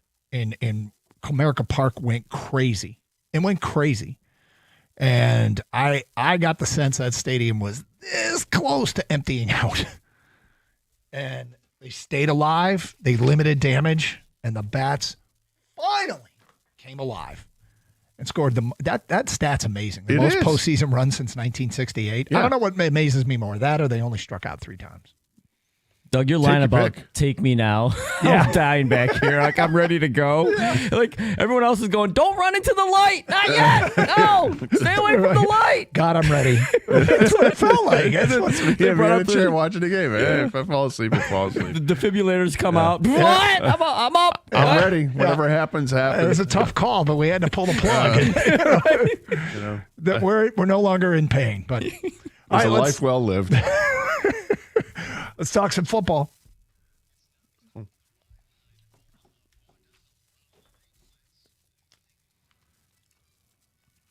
College won yesterday. NFL won today on a Thursday. Scott Anderson, you lead off. All right, here we go, Gator. A couple of weeks ago, I asked you guys who the best backup quarterback in the NFL was. Well, since then, some more backups have had to play. And now I got to ask you the opposite. Who's the worst backup quarterback in the league? I mean, it's a great question. I don't think it changes. I think maybe Cincinnati's Jake Browning is the worst backup quarterback in the league. He can't beat out Joe Flacco, who got beat out by Dylan Gabriel, and apparently Shedeur Sanders is better than him too. So Joe Flacco gets traded and ends up in Cincinnati. And, Jake Browning is sorry, Jake. I'm going to give it up to you. You're backing up this week to a guy who literally just got there. It's not like he lost to a guy who has been with the playbook all training camp long, poured over all this, the game film for the last 4 weeks. Nope, not that. Joe Flacco just got there, and you lost your job. I think it's Jake Browning. I'm going to go with Miami's backup quarterback because of who he can't beat out. Miami's backup quarterback is Zach Wilson. You're the worst right now. I don't understand this. Why do you say such hurtful things? Gator was a big Zach Wilson fan. and then on top of it, you're just taking shots at Tua. Continually taking shots that guy can't take any more shots. He can't afford to. That's true. I had a weird way I find myself now rooting for Tua. He's playing reasonably well. Well, if it's not Miami, then it's the Chargers. Backup quarterback is Trey Lance. No. Shots at me. Wow. Actually, you know what's funny is there's a lot of decent backup quarterbacks that I kind of wish we had here in Detroit. In a series. Shots fired at Kyle Allen. I'll go Tanner McKee, Philly. Worst backup quarterback in the NFL. All right, Gator, I agree with you. It's obviously the quarterback we just saw, Jake Browning. He was so bad, they traded for a 40-year-old quarterback with a QBR of 27.6. It's second worst in the league, only behind Cam Ward, who's a rookie. 27.6 is actually worse than Jake Browning's QBR of 35.3. So, yeah, Jake Browning, you are the worst backup quarterback in the NFL. All right, the Arizona Cardinals reportedly fined head coach Jonathan Gannon $100,000 for his sideline altercation or interaction with running back Amari DiMercado. Was this too much, not enough, or just right? So what's funny is when they hired Gannon, one columnist out there in Phoenix said that they're looking for their Dan Campbell. And that's what they thought they were getting in Gannon. But I don't think Dan Campbell would ever do what Gannon did, which is get physical with a player. Fine him, yep, $100,000 is fine and appropriate. I think the fine's too stiff. I think you're allowed to get in the face of a player. It's what you're supposed to do. You're supposed to coach guys up, and who knows what was said afterwards, right? We do know that there was an apology made, and it was pretty public because Gannon came out and absolutely apologized for what he had said. I think he even addressed it in front of the team. That's enough. You don't need to fine a guy for that. I think that's just stupid. Are we all in our feelings here? I think the player's going to be okay. And I think the coach is going to be okay. Let's get over it. Yeah, I thought this was Charmin soft. This is professional football, grown men. He made a huge mistake. I don't think Gannon went over the line at all. But clearly, I think this was a fine to appease the NFLPA before they came after him. I think I'll be the first to call out a coach if I think he went over the line. This was not going over the line. I was actually happy Gannon expressed so much anger, and he made it clear that this was unacceptable. But the fine was a clear don't ever touch a player fine. And that's why I think they had to fine the coach, because I think the NFLPA would have been like, hey, if we let you touch a coach or touch a player like this, what's going to happen next? So I think they had to do this for all parties to be happy. I think Gannon understood he can't do something like that, even though I think it's soft. All right, is Joe Flacco going to lead the Bengals into the playoffs? I think it's you. Is it me? Yeah. At first, I laughed at this question. I'm sorry, it was me. Would you like me to go? Sure. No, he's not going to lead him to the playoffs. Joe Flacco is not. He's terrible. He's done. I don't know why he's still in the league. I respect him for being a Super Bowl champion that he was like a million years ago. But as far as right now, this is Cincinnati's just trying anything they can to find somebody that's better than Jake Browning, and they did. But it's still no great shakes here. I think it's a huge mistake to try to expect that Joe Flacco is going to be the guy that leads you to the promised land. May as well stick with Jake Browning. As I was saying. I'm sorry. It's okay. At first, I laughed at this question. Like, dude, this is an easy no. And then I remember this division. It's terrible. It's like god-awful. Who's going to win it? It's not Cleveland. They're not going to win the division. Baltimore's 1-4 and banged up. Do I believe in Aaron Rodgers? No. So I guess it's tougher than I thought. But I guess I'm going to go with Pittsburgh because my belief in Tomlin. And then the question is, can the Bengals be a wild card? I think they're a game out of the wild card right now. Wow. But I still don't think they're going to get it done. But it was a tougher question than I first realized. So I get it from a Bengals point of view. They're trying to stay afloat for as long as possible, at least till mid-December, to maybe Joe Burrow can return and then he could take over from there. Because with Joe Burrow, you're always dangerous. But Joe Burrow himself literally couldn't take this team to the playoffs last year. So if they're asking Joe Flacco to keep the ship, right until he gets there, not happening. This thing's going to get worse before it gets better. All right, who's in bigger trouble? The 1-4 Ravens or the 2-3 Chiefs? I actually think neither of them are in that much trouble because, again, I talked about the Ravens' division is so bad. The Chiefs are only a game out of first. I don't think anybody in either division is either A, going to run away and hide, or B, capable of run away and hiding. But I'm going to go with Baltimore. I have to pick one of the. I'm going to go with Baltimore because of the injuries. I mean, I think Lamar's going to miss the game this week again. They got other guys, Roquan Smith, Marlon Humphrey. They got a bunch of guys that have been hurt this year, so I'm going Baltimore's in bigger trouble due to injuries. This is a tougher question to answer than I thought it was going to be because initially, and then you start responding to it, I'm like, I kind of like the way you're going, that they both aren't in big trouble. Yep. But I got to say, I think that Baltimore's in better shape because of their division. I don't trust Pittsburgh and Aaron Rodgers. Cincinnati is going to just keep falling back and back and back. And Baltimore is... I mean, they are the Ravens. They're still a quality football. They still have Derrick Henry and Lamar Jackson, and they're going to be healthier real soon. So I just expect Baltimore to take care of business. You look at the West Division. Kansas City's probably going to lose a game this weekend against the Lions. That's right, and they're going to drop further. Probably. Yeah, I don't. But the thing is, I don't have any faith in Justin Herbert. I think he's the most overrated quarterback in the NFL. I do like Bo Nix and I do like Denver, so I think there's going to be competition to try to get past them. But it's easier for Baltimore to get past their foes. So I think most would say the Ravens with all the injuries, the biggest being Lamar Jackson, of course. But I'm going to say the Chiefs are in bigger trouble. The Chiefs have the Lions, like you mentioned, Gator. I don't know if it's a probable loss, but it's a tough matchup for sure. And they still have the Commanders, the Bills, the Broncos twice, the Chargers twice, and the Colts. That's a tough schedule. They could be in big trouble if things don't get right for them. The Ravens, they're in a much softer division. I just don't trust their division enough. If they get healthy, they hold it until Lamar gets back, they could get right faster than the Chiefs could. Is Daniel Jones the real deal? No. Daniel Jones is fine. He's having a nice season. I know his quarterback rating is through the roof right now. His quarterback rating is 105, which is really good. The QBR is 79.7, which is outstanding. But he has thrown 6 touchdown passes in 5 games. Can we slow down before we start anointing this guy as the next guy? I think he's fine. I don't think he's the real deal. To me, the real deal means he's going to be one of the top, 5 quarterbacks in football. He's not. He's not anywhere close to that. I think he's having a little bit of a resurrection here. Nice to have some competent players around him, and he'll be okay in Indianapolis. But I wouldn't think this is a long-term solution. Is he the real deal? Yep, and I love it. And I think it's Shane Steichen's system additionally. And I think this is a bit of a guess on my part, but based upon what Jones has said, I think he was happy to get out of New York. For some guys, and I would suspect for me it would be the case, getting out of New York and going to a town like Indy would be great for anyone not named Mark Sanchez. It pains me to say it, but I think because I like Anthony Richardson and thought he was going to be good, but I think Daniel Jones is the real deal, Doug. I agree. There may be something to get out of New York. A lot of players get out of New York and they do much better.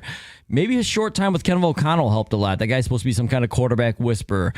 The resurgence of failed high-pick quarterbacks might be a real thing. We're obviously seeing it with Baker Mayfield, Sam Darnold. Maybe Daniel Jones needed to get out of that, being in New York and being a high pick, so much pressure on him. And I know he hasn't thrown a lot of touchdown passes, but he's got this team playing really well. I think Daniel Jones is real.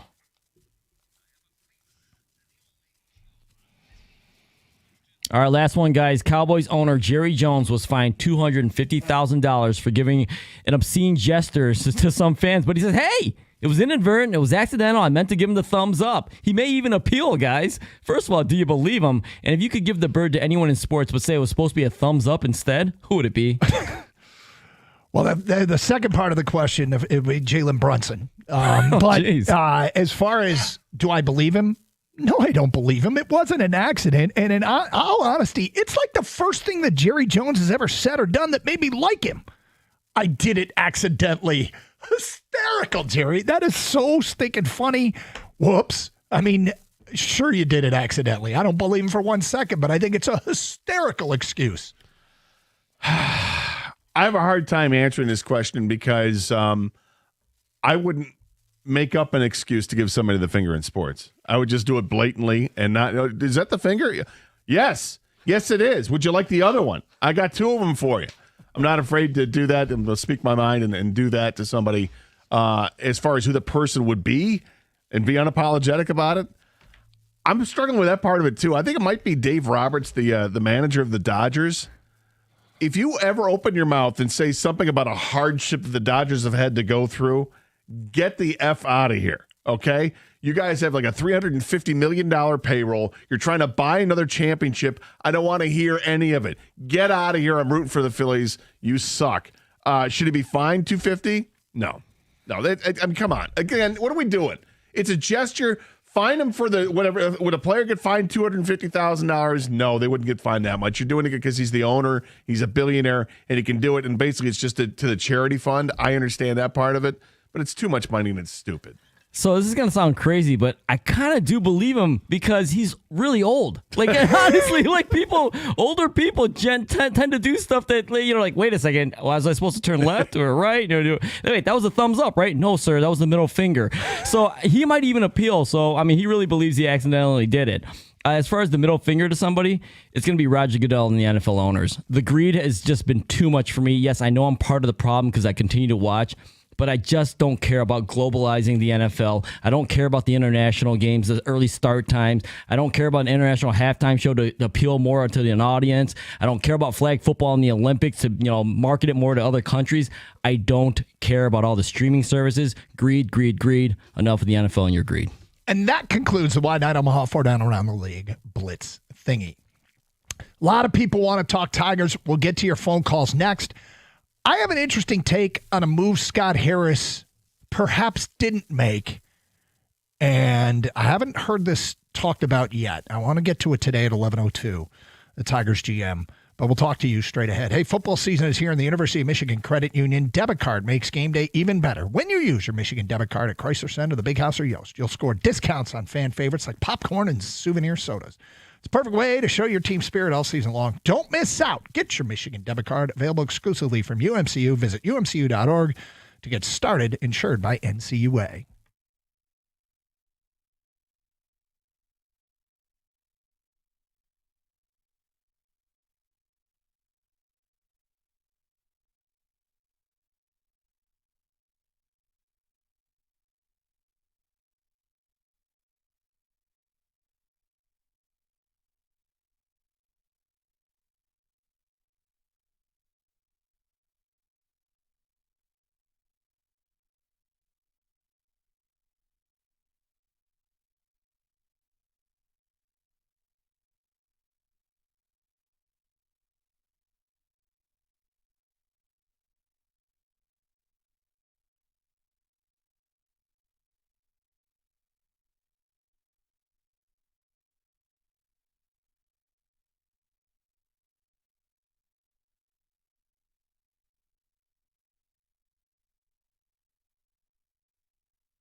Crazy game. What a roller coaster. And what was your experience like? How did you take in yesterday's game? This is one of those deals where I think, if you thought, because I thought they were staring baseball death right in the eye and somehow came back and won this game resoundingly.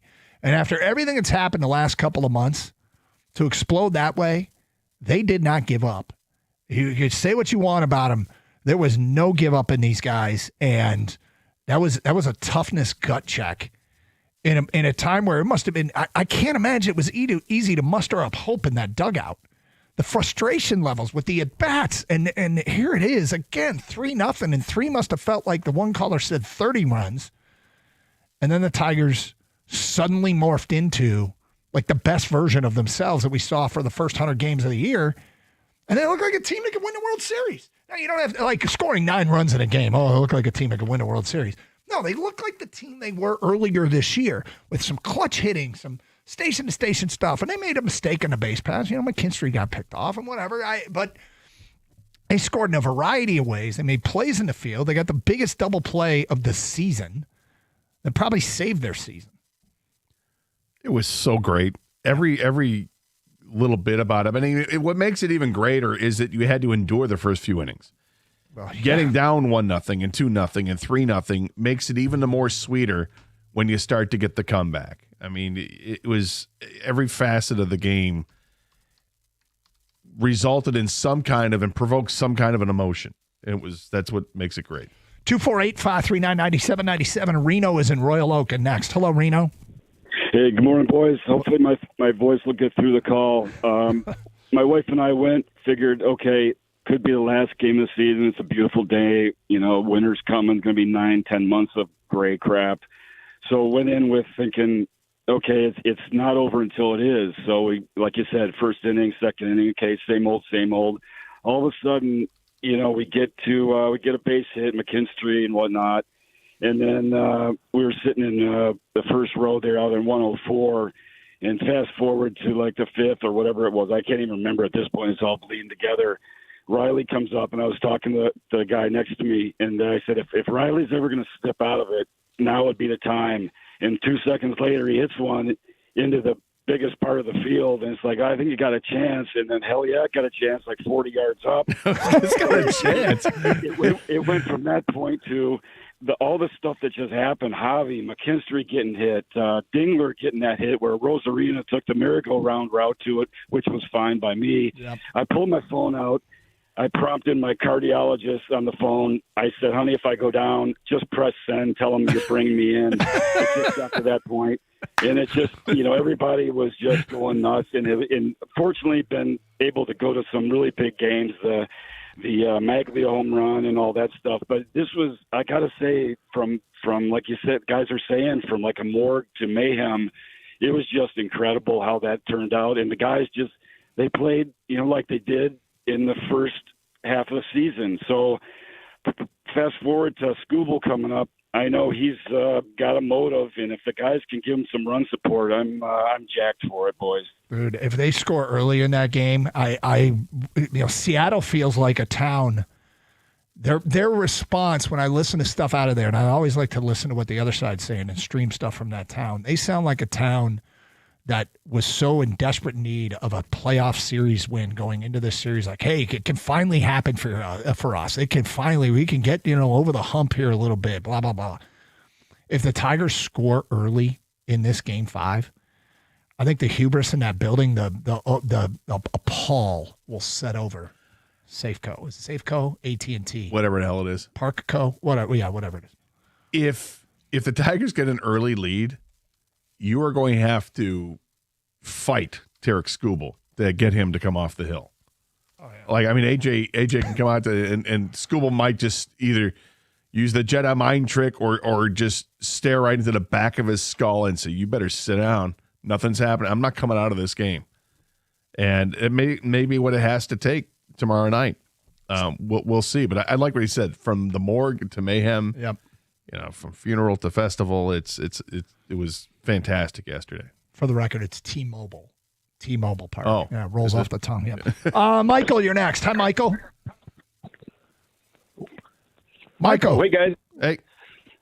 Thanks for taking my call. I just love the game, and I can't tell how happy I was for Javi, man. I like started crying when he hit that home run. I followed him in Chicago, and it's just what a story. It was his first postseason home run in 8 years. Is that right? Yeah, it was just amazing, and what he's done for the team, and throughout all the time, he just showing that he's just all about the team and just really putting in the work, and it's just what a story. This is a guy who has gone from GOAT to hero. It's been a long run for him because he started off with the Tigers and mixed results the first season, and then it was just all downhill. This season, he comes into it with fresh approach to it. He had the hip surgery last year. We were all talking about, well, what's it going to take for the Tigers to hang on to him? Can they buy him out or what? And we're like, well, let's just see what happens after the hip surgery. Maybe it opens something up. Maybe he gets better balance to plate, whatever. Has a decent spring. They tell him, look, we need you to play center field because all the guys are hurt. He doesn't. He plays it flawlessly. And on top of that, he started to hit. I think this kind of does it come out of nowhere? No, because Javi was an all-star before. But what he has done is kind of unexpected, I think, is maybe the better way. And it's been a pleasant surprise. The fact that he's got 4 hits in this series, that he was one of the few guys that actually got hits against Cleveland as well. I mean, he had 5 hits against Cleveland. He's 9 for 26 in the postseason, good for a 346 average and an 870 OPS. He's been their best player so far in the postseason. You know what I think he needs? I think he needs to be stressed. You put him in center field and put him out of his comfort zone, and he responds. You put him in these stressful situations, he responds. I think Javi's his best when he's stressed. It's amazing that despite the awful season he had last year, the one area he was able to contribute to was runners in scoring position. His OPS was through the roof. This year, it's kind of like the same thing, right? His OPS on the season was nothing great in the 600s, but you put runners in scoring position, and the guy's a machine. 248-539-9797. More of your phone calls and feedback coming. I got a Scott Harris theory, and I want to run something past you, and you tell me if you think there could be any merit to it, because sometimes it's the trades you make that make the difference. Sometimes it's the trades you don't make that make the difference. That at 11:02 here on 97.1.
Brought to you by Paulson's Audio and Video. The Red Wings dropped the puck at home in their 100th season in franchise history tonight against Montreal. This after the team's first training camp with new head coach Todd McClellan. And Dylan Larkin said yesterday, quote, "I feel most prepared for the season coming out of a training camp that I have in a while." You can hear that game right here on 97.1 The Ticket at 7 o'clock. Javi Baez had one of the best postseason games of his career yesterday. He went 2 for 4 with 4 RBIs in Detroit's 9-3 comeback win and had this to say after the game.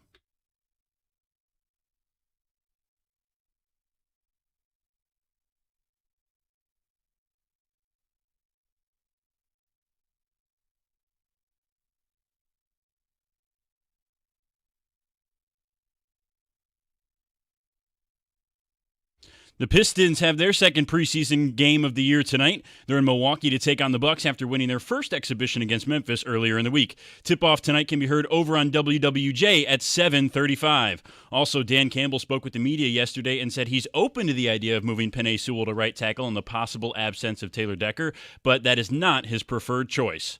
From the Corewell Health Sports Desk, I'm Brendan Shabath. For more, go to 97.1 The Ticket or Odyssey.com.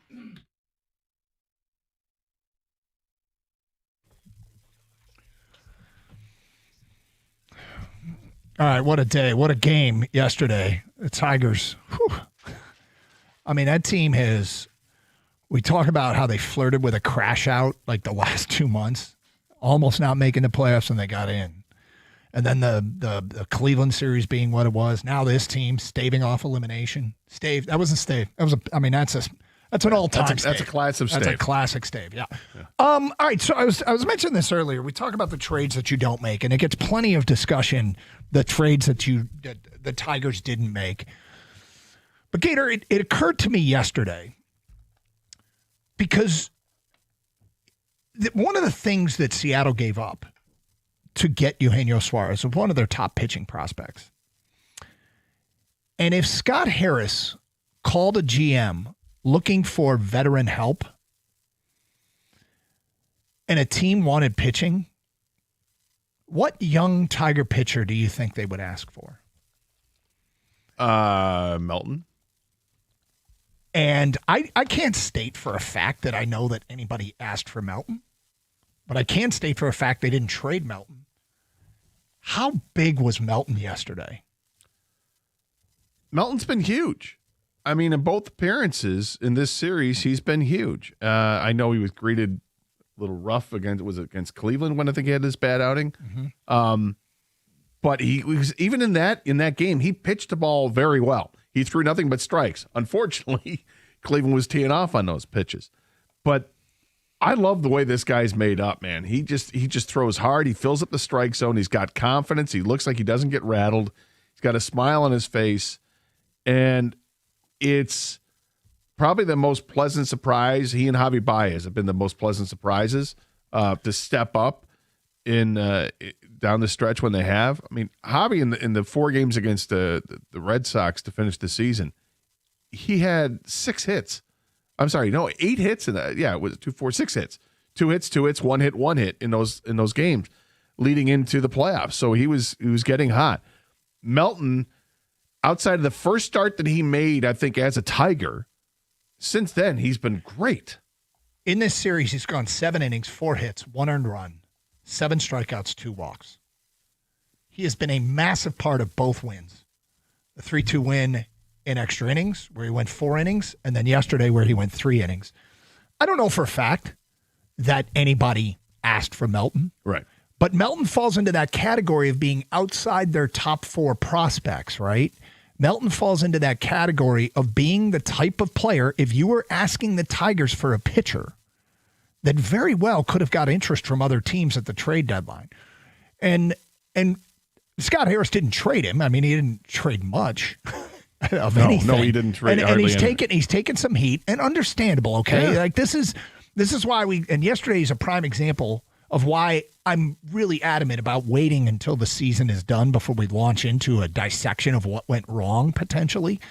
But one of the things that he may deserve credit for is not trading Troy Melton, because Troy Melton is helping in the here and now. And if I were another team's GM and somebody called and he said the top 4 are off limits, who else would I be asking for Melton might be one of them. Now, maybe Melton was never going to be on the table because they, had a plan for him at the big league level, but that doesn't mean that other teams wouldn't ask. And this man has taken his share of criticism, and we 100% get it, okay? But this could be where he didn't make a move that's helping them now. Yeah, 100%. And I like what we've seen out of Troy Melton. I think he's got a very bright future with this team in the rotation. And we'll worry about that when the offseason comes and start planning ahead and what things should look like. But I really have been impressed with him as a pitcher and a key role that he plays on this team moving forward. If the Tigers are fortunate enough to win the game tomorrow night, if that happens and they advance the ALCS, I mean, this is a guy who's likely to start one of those games, or at least pitch in one of those games and significantly, not just like an inning or two, but like should go 3 or 4. And the way he was throwing last night, it's like, keep it going. 35 pitches, 26 of them were for strikes. He went 3 shutout innings. Just, keep it going, man. And this is against one of the best offenses you'll face in baseball. 248-539-9797, asking people about their experience yesterday and what was a wild day, whether you were there, whether you weren't. We've had one guy call saying he was listening on the radio and he turned it off. Only found out after the game that they won and kept their season alive. Dave is in Ann Arbor and next here on 97.1. Hello, Dave. Hello. Good morning, guys. What's up? Another great show. You guys are the best. I mean it. You guys are real pros. Thanks for all you do there. Thank you. Appreciate that. So, roller coaster is the right way to describe me yesterday. I actually shared Gator's good vibe about the game. I felt very positive, and for the same reasons he did. Their starting pitcher against ours, and I wasn't quite as chesty as he was, but I felt confident. But where the wind went out of my sails a few times was first when Hinch took out Mize after, and the question I want to leave you guys with when I hang up is I'd really like to hear your opinion on that, because I thought he was coasting. He struck out 6 guys in 3 innings, I think, and so that got me down on the scale a little bit. And then when McKinstry took those 2 called strikes, I think in the 4th or 5th inning, that were right down Woodward. And, they were 4-seam fastballs. They weren't that fast. He could have jacked them. I think he ended up grounding out. And then the third was when Naylor made that unassisted double play. I thought, here we go again. They're going to get all the breaks. But the reason I called, the point I want to make is that we won the game because our all-stars played like all-stars. Yeah. I mean, Mize struck out 6 in 3 innings. Our 4 batting all-stars hit 500. I think they were 7 for 14. They drove in 8 of the 9 runs, and that's why I feel good about tomorrow night, because they only have to do half that. Yeah, it was first half Tiger baseball right there. And you brought up a great point. The all-stars were the all-stars. And your numbers back it up. It was their numbers, but you're reciting them. It absolutely backed it up, and that's what we needed to see. Get a taste of what it was like to play in the first half of the season. Now, savor it, enjoy it, and continue to eat that way tomorrow night, and you'll find yourself on the ALCS. This team can absolutely do it again. And now they got the best pitcher in baseball going for them.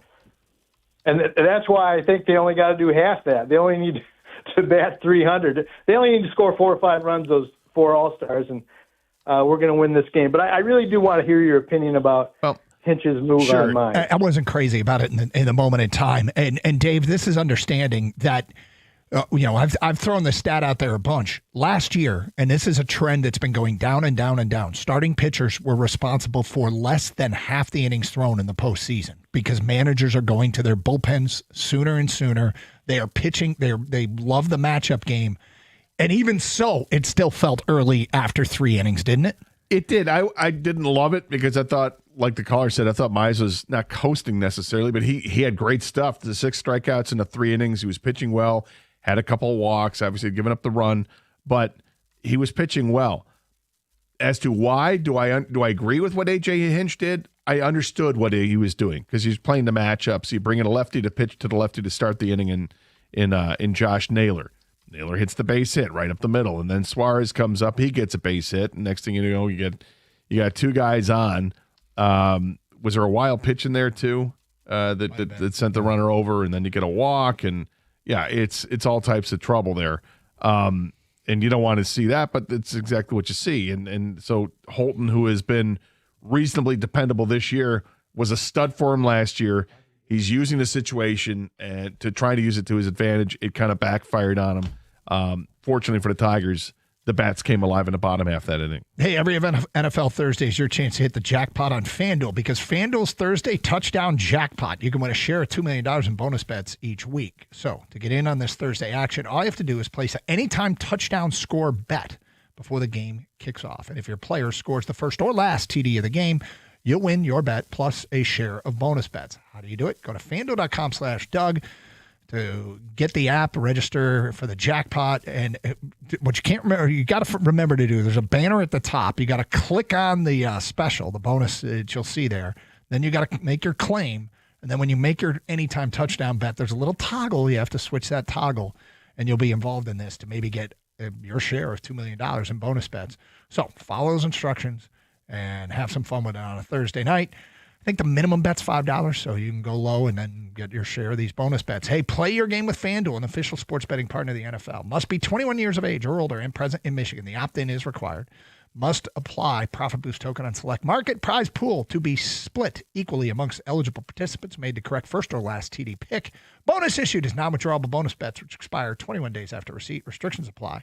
See terms at sportsbook.fanduel.com. Gambling problem? Call 1-800-GAMBLER.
There it is, AJ Hinch after the game, and maybe just maybe MJM Gator. We get another week of baseball. Something pretty crazy could be ahead this weekend. We will get to that today at 11:35. Right now, we have open lines 248-539-9797, and everybody's just sharing what their experience was like in one of the most dramatic baseball games, one of the most fun baseball games we've seen here in a long time, with the season on the line. A team that was this close to having it all unravel, and maybe that stadium emptying out. It was 3-0. There was a bases loaded, nobody out situation when it was 1-0. They escaped with only allowing one run. And I mean, at that point, I'm like, honestly, I'm at the game. I'm like, here we go. This is where the season effectively ends. And Finnegan did an unbelievable job, the double play and then getting out of it. Can they limit the damage? And they did. They limited the damage. They kept it manageable, down 3. Halfway through the game, give yourself a chance, and they did. And they come storming back. It was fantastic. What was your experience like? We go to Ryan in Novi. You're on 97 a ticket. What's up, Ryan? Good morning, guys. How's it going? Good. I want to first give Gator my flowers for being the most optimistic guy on the radio yesterday. That was awesome, Gator. I was at the game, and a lot of people have talked about it feeling like a funeral. It absolutely did. We were sitting in the upper deck behind home plate, and you could tell the corners in the upper bowl and left field and right field were almost completely empty. And they really didn't give you a reason to cheer through the first 4 innings at all, right? Like, it was kind of the same old story. And even when they started to get base runners in the 5th inning, you know, it's almost like smoke and mirrors, it feels like, because you're like, there's no way anything like what ended up happening yesterday was going to happen. And it was just hit after hit after hit. And then all of a sudden when Javi comes up, and I'm sure you guys remember, he hit that bomb that went foul. Yeah. And we're kind of looking at each other like, we haven't seen Javi do that in a very long time, fair, foul, whatever. So he gets the base hit, and it was great that a team that I've been going to games, you know, the last couple of years, I've been at games where Javi gets booed, walking to the box, walking out of the box after a strikeout. And that whole stadium was chanting his name, especially after he knocked that one run in. And then he comes up and hits the home run. And I think it just goes to show. And, you know, I made the comment when I called in yesterday that, you know, the fan base was so down after Game 2 in Cleveland. They were so down going into Game 4 here in Detroit. And it just goes to show that you never know. Even when this team, and I guess any team in general, but specifically this Tigers team, even when you think they're dead in the water and they have no chance of doing anything, and that's why sports are so great. If you would have told me going into the 5th inning that we were going to walk out of Comerica Park and it was going to be a 9-3 Tigers victory, I would have thought you were crazy. So I hope the stadium isn't not sold out again if they do come back for the ALCS. Wow. Because that was. I don't think that's team. a concern. I mean, first of all, if they're fortunate enough to get to the ALCS, their opponent's going to be Toronto, and Blue Jay fans travel, as we know, so that's not going to be any issue with that. There were a lot of little things that happened in the game yesterday that ended up having big impacts. I mean, things like just running things out. You know, McKinstry running out, he grounds into what would be a fielder's choice. Torkelson had led up the inning with a base hit, and McKinstry legs it out to beat it out. Javi Baez legging a play out to make sure that he doesn't get doubled up. These are little things, right? He steals second base. Javi does every little thing. Now Javi's doing the Stephen Kwan things. He's doing all the little things that we were hoping for, and then he delivers with a big, loud home run over the wall that Kwan doesn't do. I don't think there's a bigger compliment you can give a player than what you just said, Javi. I've told this story on the air a bunch. Back in my 20s, I was playing in a Gus Macker basketball tournament, and we were getting ready to play our game, and our court was getting more and more crowded and more and more crowded. And we're like, why are all these people coming here? And then the opposing team walks up, and we find out that they were the kids that weren't on the Saginaw BV state championship basketball team because they were academically ineligible. Buena Vista. Yeah, Saginaw BV, Buena Vista. Yeah, they were academically ineligible, and they would have been on that team and probably started for that team. And everybody was coming to watch them play, and that's who we were about to play. So we were getting thoroughly humiliated, and we were down 17-0 when I got the ball in the low block and made a layup, and then just for fun screamed out, "Here we come!" And the whole place broke out laughing. We knew we were getting completely, absolutely humiliated. When it was 3-0 and Torque led off the 5th inning with a single, I said to myself, "Here we come!" Thinking like we were done. Like it wasn't going to matter.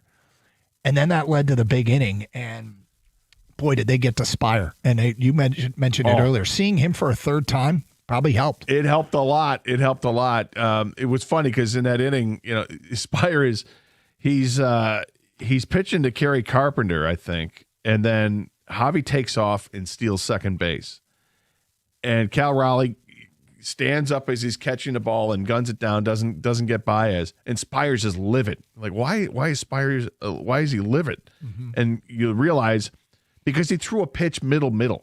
It was the most perfect strike. Even the most agitated of umpires is going to call that a strike, but the ump never saw it because Cal Raleigh stands up. It should have been a strike without question, and would have put him down in the count. I think 1-2 at the time, but didn't matter because the inning ended without any consequence to Javi stealing that second base. But it was just one of those little things that happened that went the Tigers' way. And another little thing that Javi does that's great. He's one of the 2 guys on the team that you really trust to steal a base, McKinstry being the other, and maybe a little bit to a lesser degree, Parker Meadows. 248-539-9797. Joe is in Sterling Heights and is next. Hi, Joe. Hey, how you doing this morning? What's up?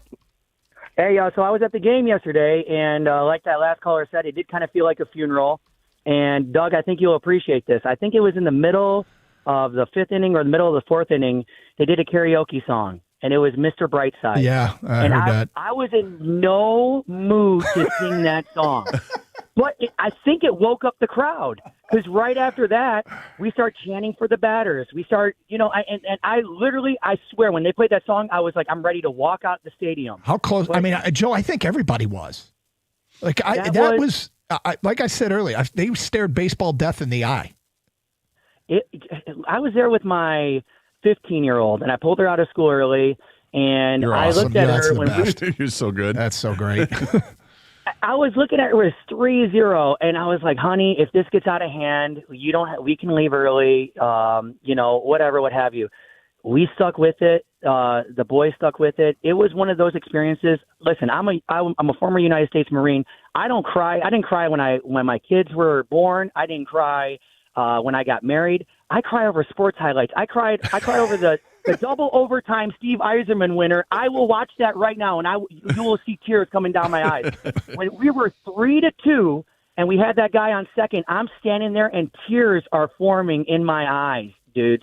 And when we go ahead, it was just the emotion of being there with my 15-year-old, and then plus I was sitting, behind the Seattle bench, so I was amongst all the Seattle dudes and gals, and just to see like their happiness start to just wane, and to the point where they didn't say it was probably the best baseball experience I've ever had in my life. Well, it was. I said it's the most fun I've had at a game in a long time. Now, to be fair, it's the first time I sat in the stands in a long time. I started in the press box and then made my way down to sit with a buddy, a mutual friend of ours, and it's a different experience. It's a completely different experience. And I felt the air was going out of the balloon, and now. It just takes a little spark, man, because it was not an insurmountable lead. That's the thing. That's why that double play was absolutely positively massive. Yep. It's a different mindset when you're down by 3 as opposed to down by 5 or 6, because that takes more than just, hey, the 3 guys that are up can make a difference. You got to really rally to get behind that. It was huge. Absolutely huge. That those guys didn't give up. The Riley Green home run, a mere 454 feet away from home plate. Yeah. Just crushed it. And it's kind of like in boxing, when you see somebody, or in MMA, somebody's just getting their ass kicked, and they're in the corner, and they somehow they throw like an uppercut or some kind of a punch that lands on the guy who's kicking their ass, and the guy is stunned. And the crowd goes, oh, look at that. Here we go. And the guy who was getting his ass kicked now has a half second to regroup because he just stunned the other fighter, and then it's up to him if he can come back or not. That's what the Tigers did. They took the barrage, and then they stunned the Mariners and kept coming back, and then Green comes up in the next inning and hits the home run, and it's like the first knockdown of a 3-knockdown fight. You almost have to wonder how much they actually stunned themselves. Like, oh, we can still do this. I don't think what a that day. team. I don't. Here's. I know. I don't think know. that team gets stunned by that because they have because their manager AJ Hinch is so positive and does such a great job of keeping those guys even keel, not too high, not too low. Hey, let's keep the chatter up. Let's keep into the game. Stay in the game. Stay in the game. We're all in on this together. That wouldn't even happen. But I hear you. Fans, absolutely, it's a different story because we're on the roller coaster. 248-539-9797. Something we could have coming this weekend that'll be wild. 11:35 for that. 97.1.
All of today's baseball coverage is presented by Paramount Plus. You can't count on much, but you can always count on Sundays with the NFL and CBS. And Paramount Plus, watch your local NFL game live every Sunday all season long. Visit ParamountPlus.com/NFL to get started today. Speaking of watching, we have not seen a start time yet for Game 1 of the ALCS. Should the Detroit Tigers win, should they win, Game 1 of the American League Championship Series is scheduled for Sunday. Really? Yeah. The 1 day off, huh? Yep. No, that's great. Scott, there is a chance, and I would argue a probability, that it will be Sunday night.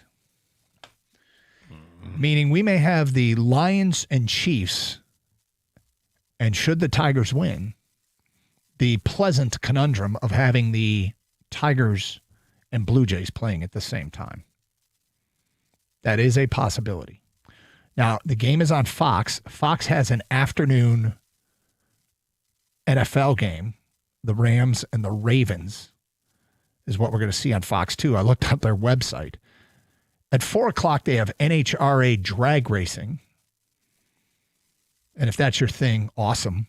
And then at night, they don't even list the World Series game ads on their website right now. The ALCS game. This is a if scenario, but if the Tigers do win Friday, there is a chance that we'll have a Sunday night 2 games at once scenario with the Lions and the Tigers both playing. That would suck. Yeah. That would suck. Yeah, it kind of would. God, what a great problem to have. Yeah, I mean, right? Yeah. Let me make that argument. And now they got to win the game first. Yes, they do. Got to win the game first. And look, it's Skubal versus TBD right now. There has not been a starter named for those Mariners. But and Skubal, we know this. Skubal starts guarantee nothing. But the Tigers are favored as it stands right now in Vegas to win this game. So that's we have we probably got the guy you'd want going. Hopefully they give him some run support and it would be very good. Do you think Skubal, you're always looking for reasons why we are always looking for reasons why things will work out. How much do you think it matters to Skubal to bounce back from the Game 5 start a year ago in this exact same position in Cleveland? I think that matters. I think it matters to him that he's faced Seattle 3 times this year and they haven't won in any of his starts. Mm-hmm. Even though he pitched well last game, 7 innings and 2 runs, I don't think he wasn't pitcher of record. But I think it fuels his fire. Sure. I think it's more so this year than the last year thing, but last year has to be on his mind. And good. Like, you know what I say?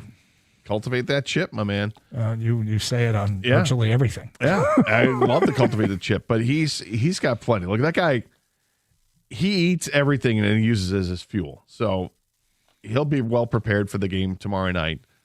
Don't know if it'll be Kirby or Castillo. Would that be the other option that they would have for the Mariners? But it's all hands on deck. I mean, you could say who you want, but they'll probably throw both guys out there.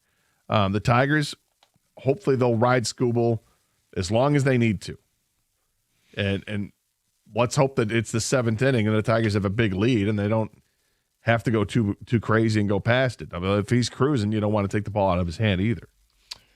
248-539-9797. We go to Connor next up. Hi, Connor. Hey, guys. How's it going? Great. All right. So just wanted to call in and give you guys my reaction. I was actually at the game yesterday. What a game, by the way. Just wild, roller coaster of emotions, right? I've never been at a playoff event where you could hear a pin drop the first half of the game and then second half it's like the best experience of your life. It was just a roller coaster of emotions. And where I was sitting was actually right behind Riley Green. And this fan was heckling him the whole first half of the game. You can't get a hit to save your life, just heckling him. And he actually kind of turned and looked to his side, and he heard it. He heard the fan. Next inning, goes yard, place goes nuts. It was just an amazing experience. I'm sure he wanted to say something back if he did hear the fan. Did anybody in the section give that fan a hard time after that? A couple of people were kind of laughing a little bit because he was heckling him the whole game, and and I was just kind of hey guys, let's relax a little bit. We got a lot of game left. I'm pretty positive when it comes to the Tigers. I know there's a lot of pessimistic people out here, but I was optimistic even when we were down 3-0. I mean, like I said, it definitely was motivation for him because he heard it. I mean, he turned his head.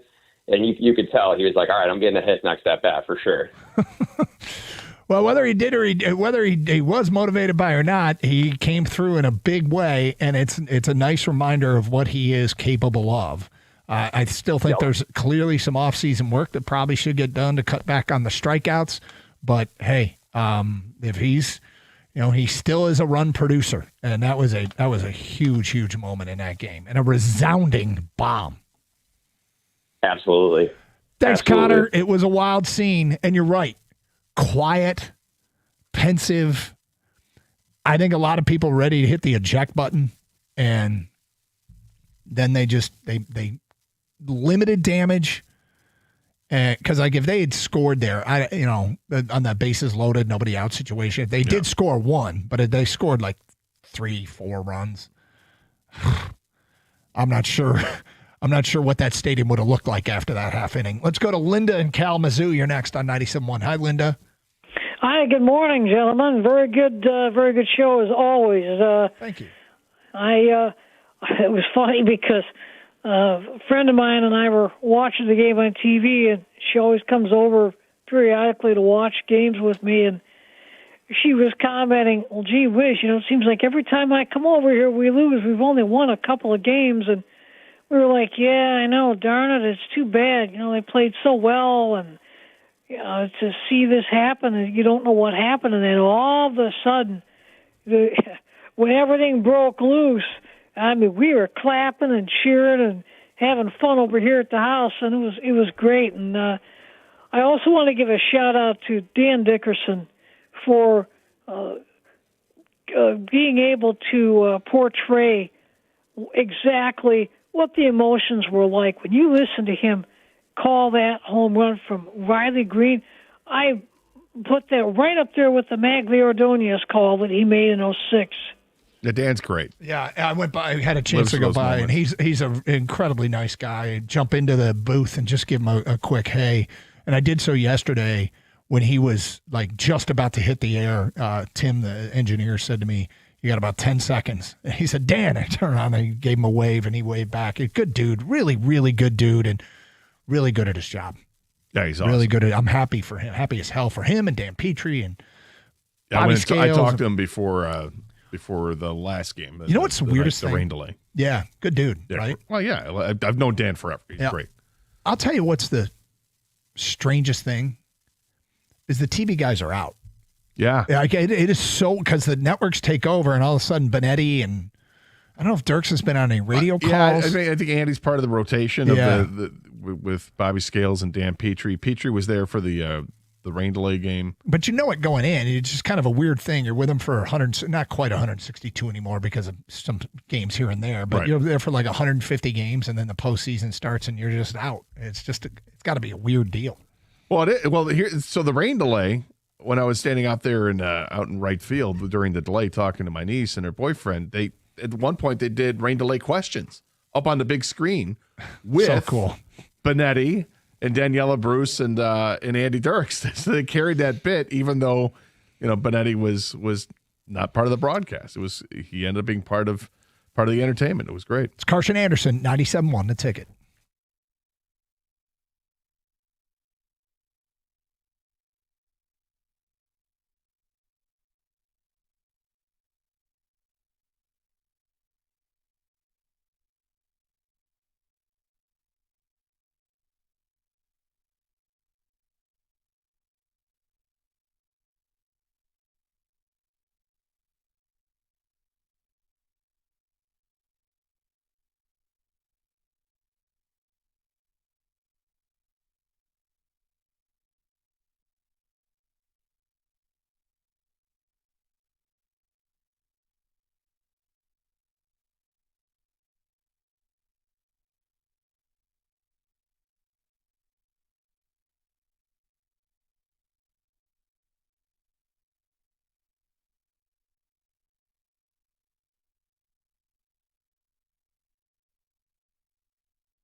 Yeah, what a moment. What was your favorite moment? What was the ride like for you? We haven't heard from our guy here. Kang, what was the ride like for you yesterday? Doug, I was like everyone else in Detroit. I'd given up on the team when it was 3-0. And you know what I did, though? I sent you guys a text. And we normally don't text during games because I just prefer to be just in the game. Don't need to live tweet anything or any of that stuff. Go on Facebook and write my thoughts exactly as they're going through my mind, right? But when it was 3-0, I had enough. And I said, it's over. I'm bringing my Griffey jersey in tomorrow. Oh, that's right. God. I was not happy when I saw it. You know what it was? It was complete and utter capitulation is what it was. And I'm like, Kang. And so when the Tigers are coming back, yes, I was tempted, so tempted. And I'm like, I'm not doing it because I don't want this. I don't want egg on my face if it doesn't work out. Yep. I'll wait till after the game, and maybe I'll respond after the game. And then you had said something else, and then I responded with so I text after the game. I said, the reverse jinx worked, guys. I couldn't just sit here and do nothing anymore. And then you said like a gif of, who was it laughing? It was, he just passed away. Yeah, Ray Liotta from Goodfellas. I like him. Well, it was quite a ride, huh? But you know what? It's okay. Like you guys said earlier, we can admit, like it was, spirits were down, man. I mean, they're already down heading into the game. You guys took the calls all day.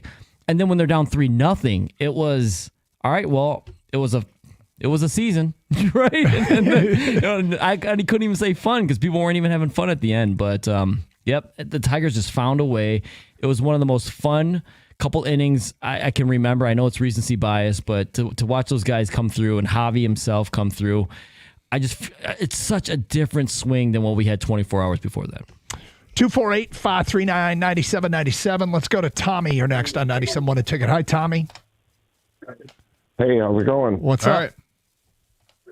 Yeah, I just wanted to say, it seemed like everyone was like, one of the two of you were like saying how you thought maybe some of the fans were getting up to leave, and everyone's counting them out. And that one guy called in and said, as soon as it was 3-0, he turned it off.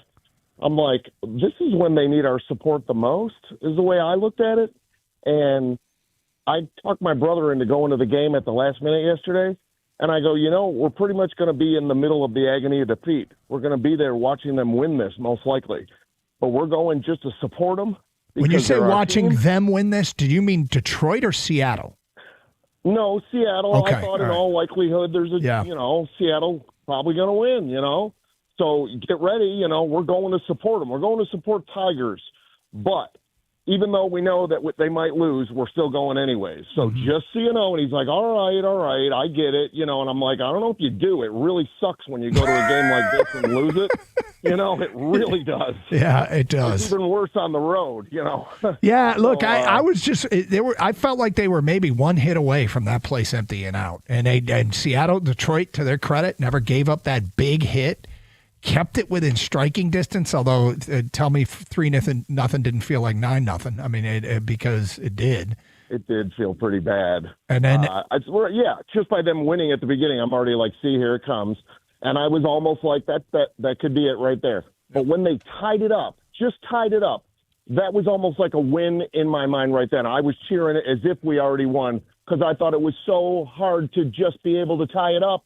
And they did that. So I was already like, we already won. This is our great team that we have right here, and they're showing us. Yep. So what a good day. And then, of course, it got to be the best game we ever went to in our life. You know what's funny? You say this is they have a great version of themselves, and it has been like dormant. And, they had that big seventh inning in Cleveland, which was awesome. But this was they were scoring in back-to-back innings. I didn't sit down and do the research. When's the last time that the Tigers played a game where they had back-to-back multiple-run innings? That would take going through every single box score, but it feels like it's been a minute, doesn't it? Feels like it has been a while. Yeah. Intern, get on that. And by intern, I mean anybody out there that wants to do the research and tweet us at DougandGator971. I was thinking about that this morning. If anybody wants to go through box score, let's see who can do it first and accurately. Any listener out there want to be the Carson Anderson pro bono research team? Yay! Yay! Let's go to Stan in Shelby Township. Hi, It Stan. happened actually against Cleveland. Oh, did it? Yeah. Back-to-back multiple run innings? Well, not multiple runs. That's what I'm sorry. saying. Okay, Back-to-back innings where 'Cause they had, scored one multiple run, then runs. 4 runs. And Yep. Okay. Yep. Sorry. All right, good morning. What's up, Stan? Good morning, Doug. Good morning, Gator. Thank you for taking my call. Our pleasure. To reflect on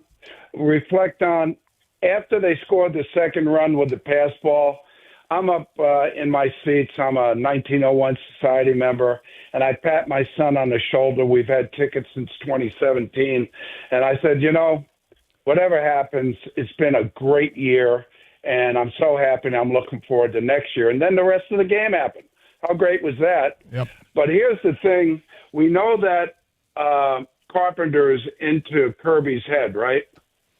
Well, what about A.J. Hinch being in Dan Wilson's head? A.J. Hinch yesterday pulled out Mize. Everybody thought it was early.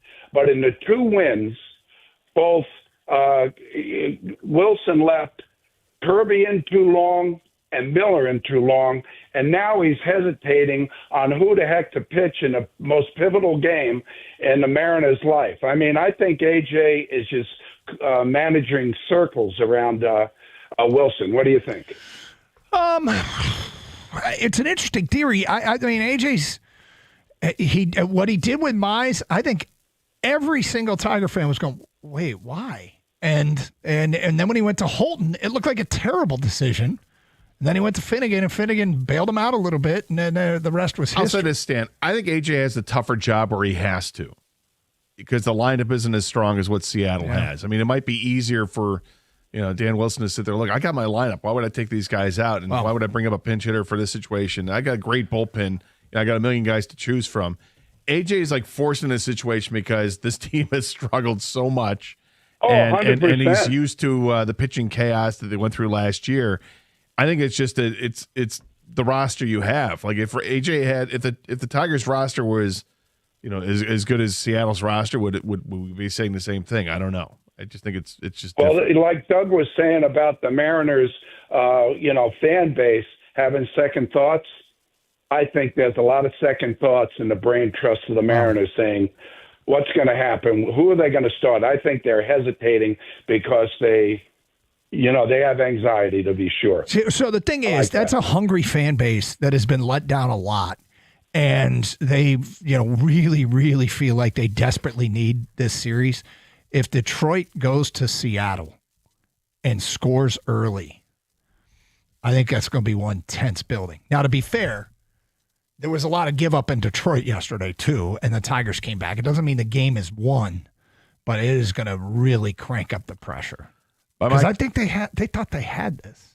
Yeah, it's got a sting for Seattle, and good. Let it sting. By my quick research, Doug, I was able to determine that on September 10th, the Tigers beat the Yankees at New York 11-1 on a Wednesday night. And in that game, that was the last time I saw them score back-to-back innings with multiple runs. Yeah. So that's like one day away from being a month. That was win 84 on the season. They only won 3 games after that. Yeah. No, it's actually 2 days away because the game happened yesterday, not today. But tomorrow is October 10th. It's been a minute since they've had like one of those mid-game explosions. 248-539-9797. Aubrey is next in Farmington Hills. Hello, Aubrey. Hey, guys, I'll be quick. So 2 nights ago, I was in Kalamazoo with my wife watching our grandson at a jazz concert.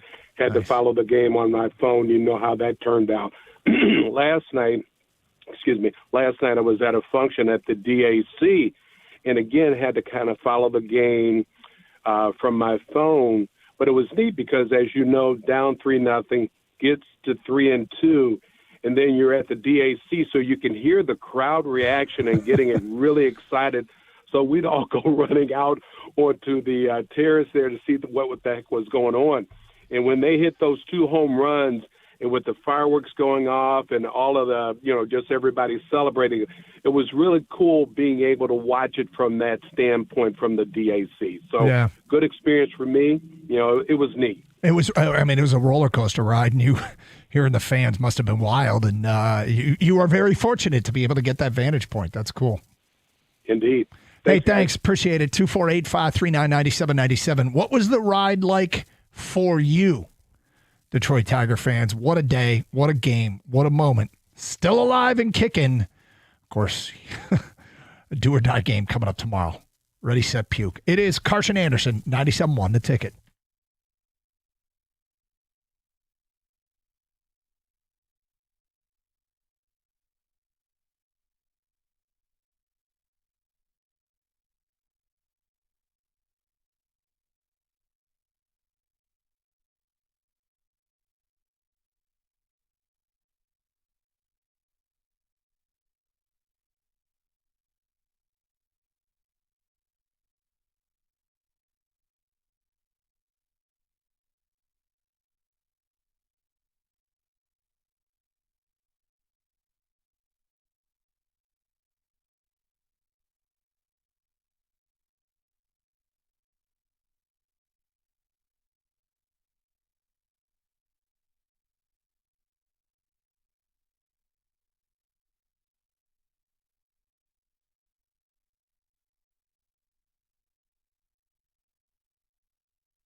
Brought to you by C&L Ward. On Henrik Zetterberg's birthday, the Red Wings open their centennial season tonight against the Montreal Canadiens, debuting their centennial logo and jerseys. You can welcome Ken Kal and Paul Woods back into your life when the puck drops at 7 p.m. right here on 97.1 The Ticket and Odyssey.com.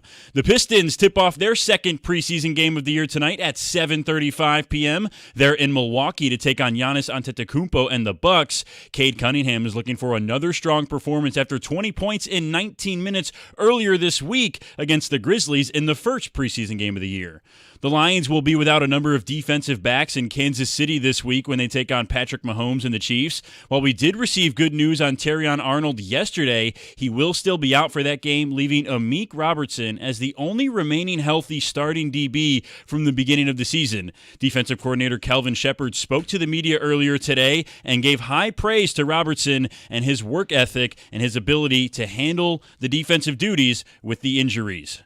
From the Corewell Health Sports Desk, I'm Brendan Shabath. For more, go to 97.1 The Ticket or Odyssey.com.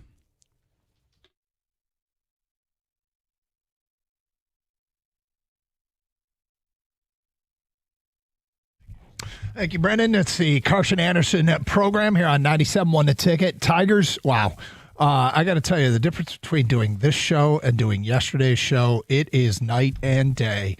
And I got to give a ton of credit to our guy sitting across from me, Scott Anderson, who yesterday said, I think this team has a chance to win this game. It was, let's just say, not the most popular of opinions. I think some people maybe liked it. Others, Scott, did not, and they made it themselves very clear via ticket text. There was some name calling, and there was some questioning of professionalism. And you, my friend, you, my friend, you were right. They did have a chance. They did come through, and they did win this game. And now they got a chance to win the series. Now, will they or won't they? It's funny because you do yesterday's show, and in the moment for some of us, me included, it's like, is it? Yeah, sure. If it gets to Friday, you got Scuba. That's awesome. But how do you get to Friday? Like, how do you get to Friday? And then the way that game went, that was one of the most wild games where they were teetering on the brink of disaster. Like, it was, everything that they had been through. And we talked about how leading up to that game, there had been a number of real close crash out moments. Like it sucked that they blew the first round bye, and it sucked that they blew the division. But the absolute epic collapse would have been missing the playoffs altogether, which they came dangerously close to doing. But they they did enough to get in, even though they weren't playing well. And I would say that people didn't feel like they were playing well in the Cleveland series, and then had a big inning at just the right time. That 7th inning in Game 3 was one of the most cathartic sports moments I can remember. Then they get into this series, and the at-bats are the same. The strikeout numbers are exorbitantly high, but they managed to win Game 1, and then Game 2 and Game 3 were. I mean, Game 2 they fought, but they struck out a bunch, and they gave away. It was a tight game to lose 3-2. It felt like they tied the game up at 2, and then like 4.5 minutes of real time later, it was 3-2. Like, it just immediately gave the lead right back. Then they lose Game 3 the way they lost it at home in a blowout, and they come back and they're down 3-0. And in the midst of that, there was a bases loaded, nobody out situation. The damage was limited to 1 run. And I said it earlier in the show, and I might be wrong. Maybe you would, if you were there, you could tell me you felt differently. But the air was coming out of Comerica Park rapidly. The team was staring baseball death squarely in the eye. That bell was tolling, that solemn church bell in the distance, saying, walk towards the light, it's over. And they came back, and it was as much fun as I've had at a sporting event in a long time, and in a baseball game maybe in a long time. And people who were there, and you know what I'm talking about, people, your ride, whether you were there, whether you were listening on the radio, whether you were at home, whatever your ride was, we'd love to hear about it, because that was wild. Well, I didn't think they had a chance to win. I thought they would win. And my reasoning was because of the matchup that they were going to get themselves in, because the pitcher they were facing against, Bryce Miller, has been horrible this season. I didn't care what his record was against the Tigers in the past, because he didn't pitch against them this year. This year, his record is his record, and it was terrible. ERA well into the 5s. His whip was way elevated. And then the first 3 innings go by, and the Tigers aren't able to do much, and I'm getting frustrated too. And then the 4th inning comes, and they're able to change things up and get some runners on, push a couple runners across the board on him. And that was key.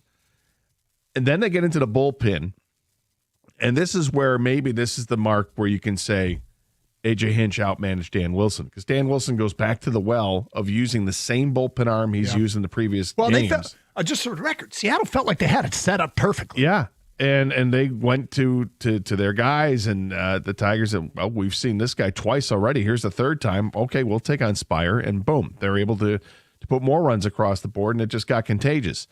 Some people wanted to believe in the momentum from the previous game. Hey, the Tigers pushed those meaningless runs across the plate in the 9th inning when they scored whatever it was, 3 or 4 runs in the 9th inning. And I agree. There's no momentum from that. What there was, though, was remembering that you can hit when you have the better matchup.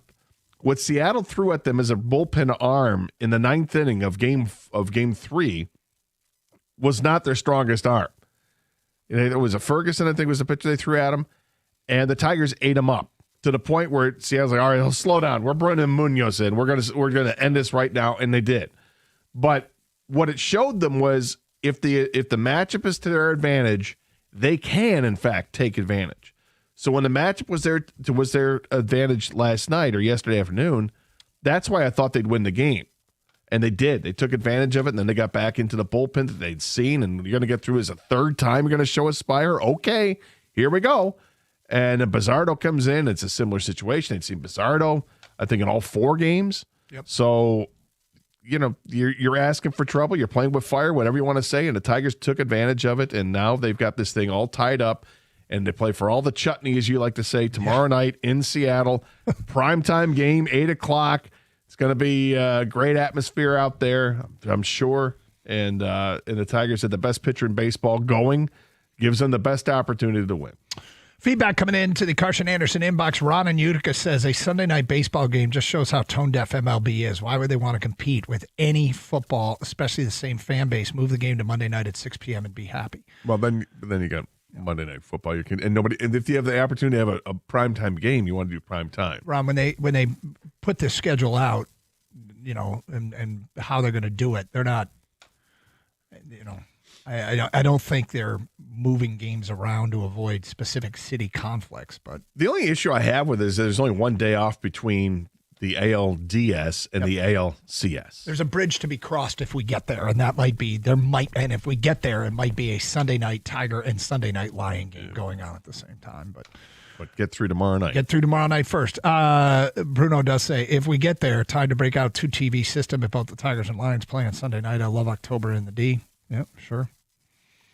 What a great problem to potentially have here.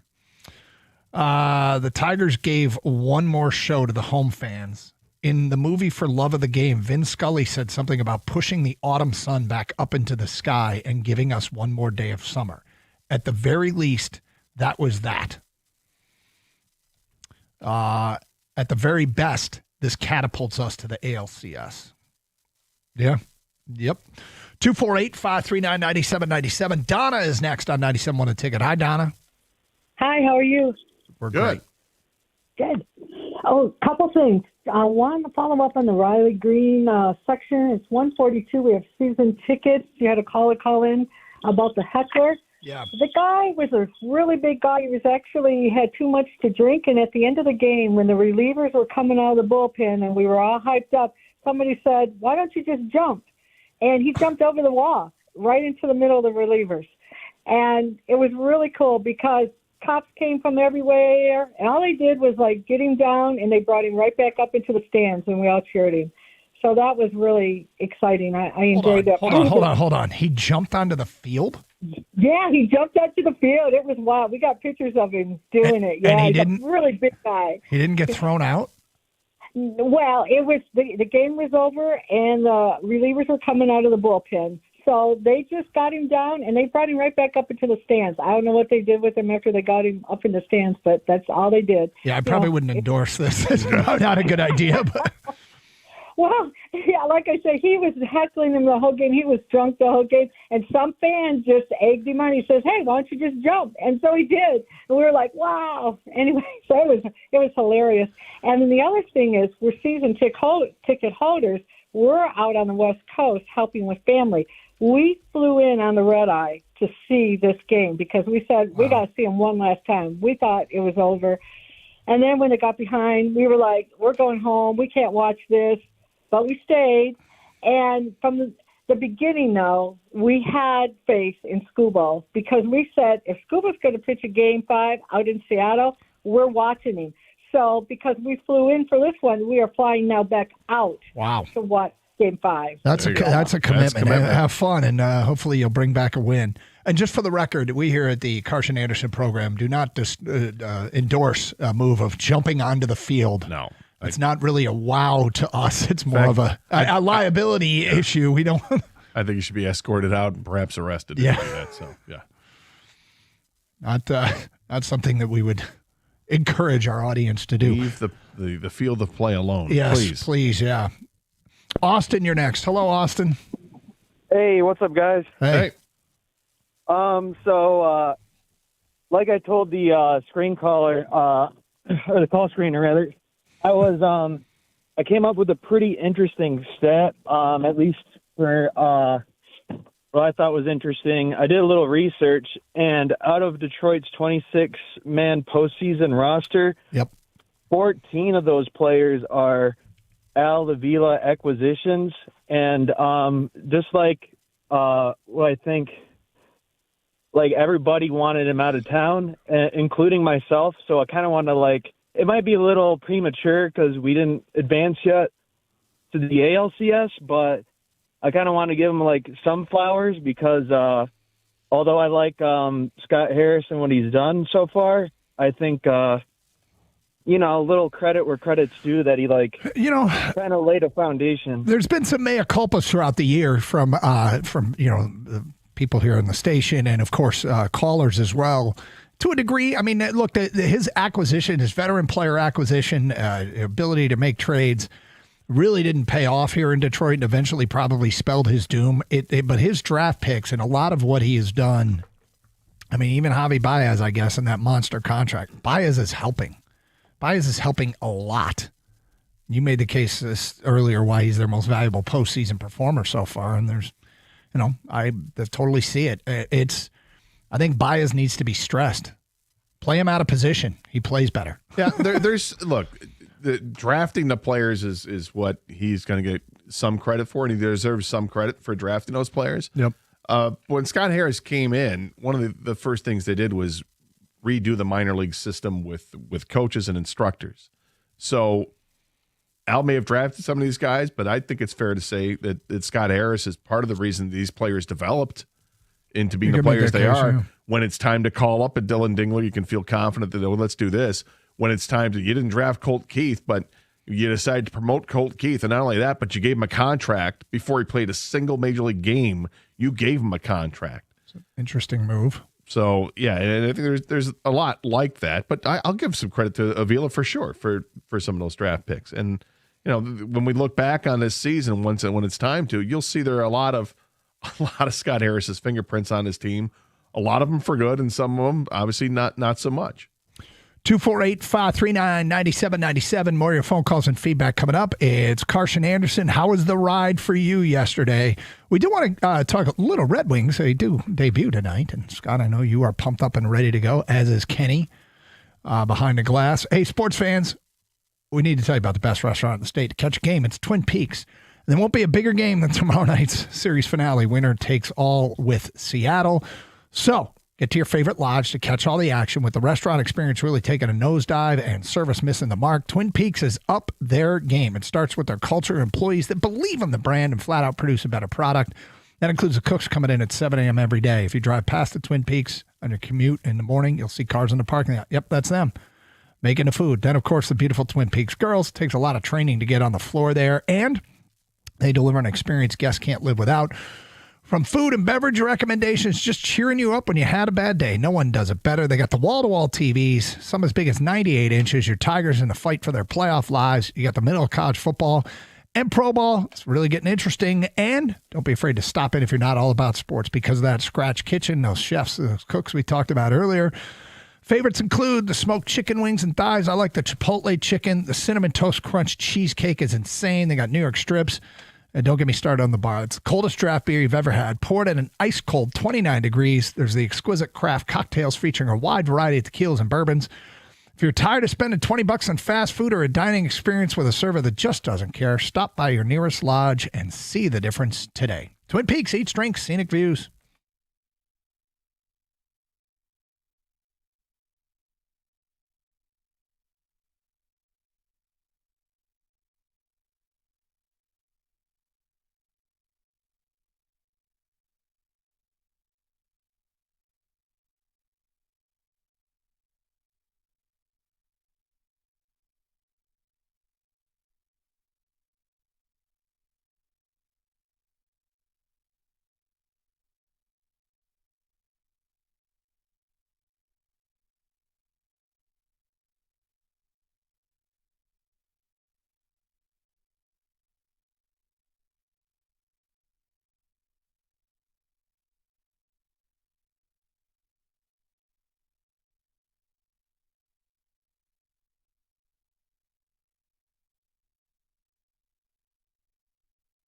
Comes to music.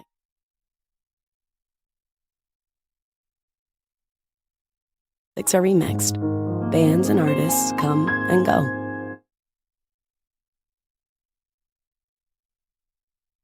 No, there's still good in keeping some things the same. That's why we want to do our part with a 5-year price guarantee on our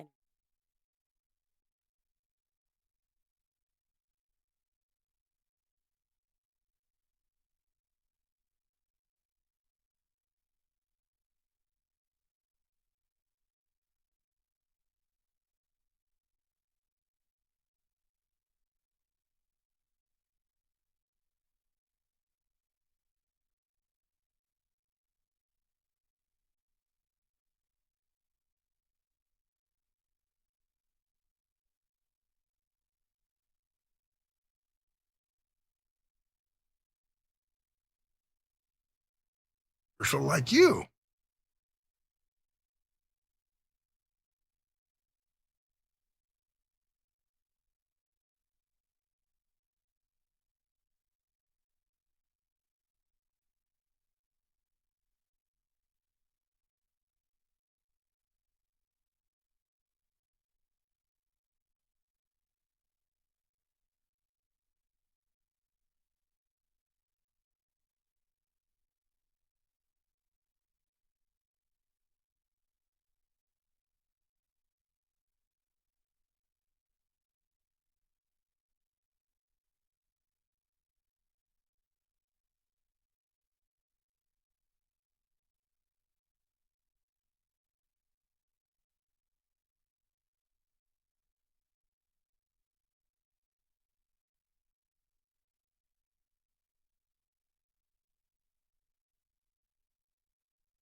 That was good. 248-539-9797. Doug Carson, Scott Anderson. Wow, what a day. What a day yesterday at Comerica Park. What a day for Tiger fans. Where were you and what was your ride like as they come back from the dead and keep the series alive? And I just saw the classic. You guys are acting like they just won the World Series. Nope. Not at all. That's not the intent. We are acting like a fan base that just saw the version of our team that could win the World Series. That's true. Let's keep in mind that that's what Seattle looked like in Game 3, right? They look like the version of themselves that could win the World Series. Tigers counter with a resounding win the next day. I mean, you said it, right? Skubal hasn't beaten Seattle all year. No. And Skubal lost in this situation a year ago. I'm glad we have him going, but there are no guarantees. Baseball, as much as how many times yesterday am I doom and gloom? And I was doomy and I was gloomy, and you were optimistic over there. And man, you took a beating. You took an outright beating. I can take it. And you were right. No, and I right. Look, yeah, I get it. People are down the doldrums, and they'll react one of two ways. Either they're just going to continue to have that Eeyore attitude like you were yesterday, I was, or they'll lash out at you. How dare you think positively or have confidence that this team was going to win that game? So you expect it. That's fine. Do I mind it? Yeah, I'd prefer nobody's going to take stupid cheap shots at you and then say dumb things. But we can agree to disagree. That's fine. Yeah, that's fine. But I want to again. I'm going to stop because it's getting a little nauseating. You called the Lions over Baltimore.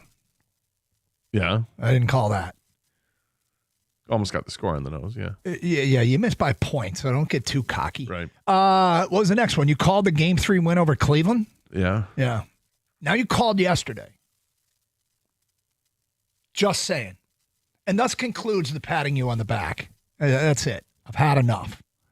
I hope you continue to be right if you're in a positive frame of mind, but well done. Well done. Well, thank you. Let's go to Eric. You're next on 97 on the Ticket. Hi, Eric. Hey, how you doing? We're great. Hey, guys. Man, great show. Thank you. That Troy Melton, we haven't hit on him. He's going to be our next superstar pitcher, I believe. And if the Tigers kind of treat him the way and groom him the way he's supposed to be groomed, I can see him being our next number 2 behind Skubal if we get him Skubal signed and give him the money that he's supposed to, because tomorrow he's gonna take us to promised land. So I hope that the Tigers are figuring some way to groom him to be our next number 2, and because he's definitely going to be a superstar pitcher. It definitely is a strong statement, but Eric, I don't hate it. And he's been incredibly important in this series, and the moment hasn't been too big for him. No, he's not taken back by it, and you can even long relief or even starting. He seems like he has his head on tight. And you made a comment just earlier about Benetti and them being off right now. Yeah. And I'm so happy. I'm so happy because I really don't like that combo. Well, I will tell you, then take it elsewhere. We don't like using this station. So you're in the minority. For ripping on other broadcasters. I think they're incredibly talented and incredibly good. I know some people don't, but whatever. I think we're very fortunate that we have the options we do here to watch it on TV and see the guys on TV do the broadcast, or to listen to it here on the airwaves and hear the best in the business with Dan Dickerson. Either way, we're very fortunate. I think he's damn good, but look, I've discovered in this business, to each their own. Yeah. As far as Melton's concerned, I have high hopes for Troy Melton, but can't anoint him anywhere just yet. His first 2 months of professional baseball, at least at the major league level. He's doing very well. I too have high hopes for him, but you can't write anything in ink just yet. He's got a long way to go, but I like where he's at. I love that he comes out throwing strikes, comes out throwing heat. The guy can hit triple digits, and he's a starting pitcher, and he's got that kind of mentality. I like it a lot, and I think that there's reason to believe that he could be a key part of this rotation for years and years to come. I had a theory earlier. He said he hadn't heard us talk about Melton, and I'm sure for people who are just joining us, my theory on Melton is you look at the Suarez trade from Seattle to Arizona, or Arizona to Seattle. What Seattle gave up included one of their top pitching prospects.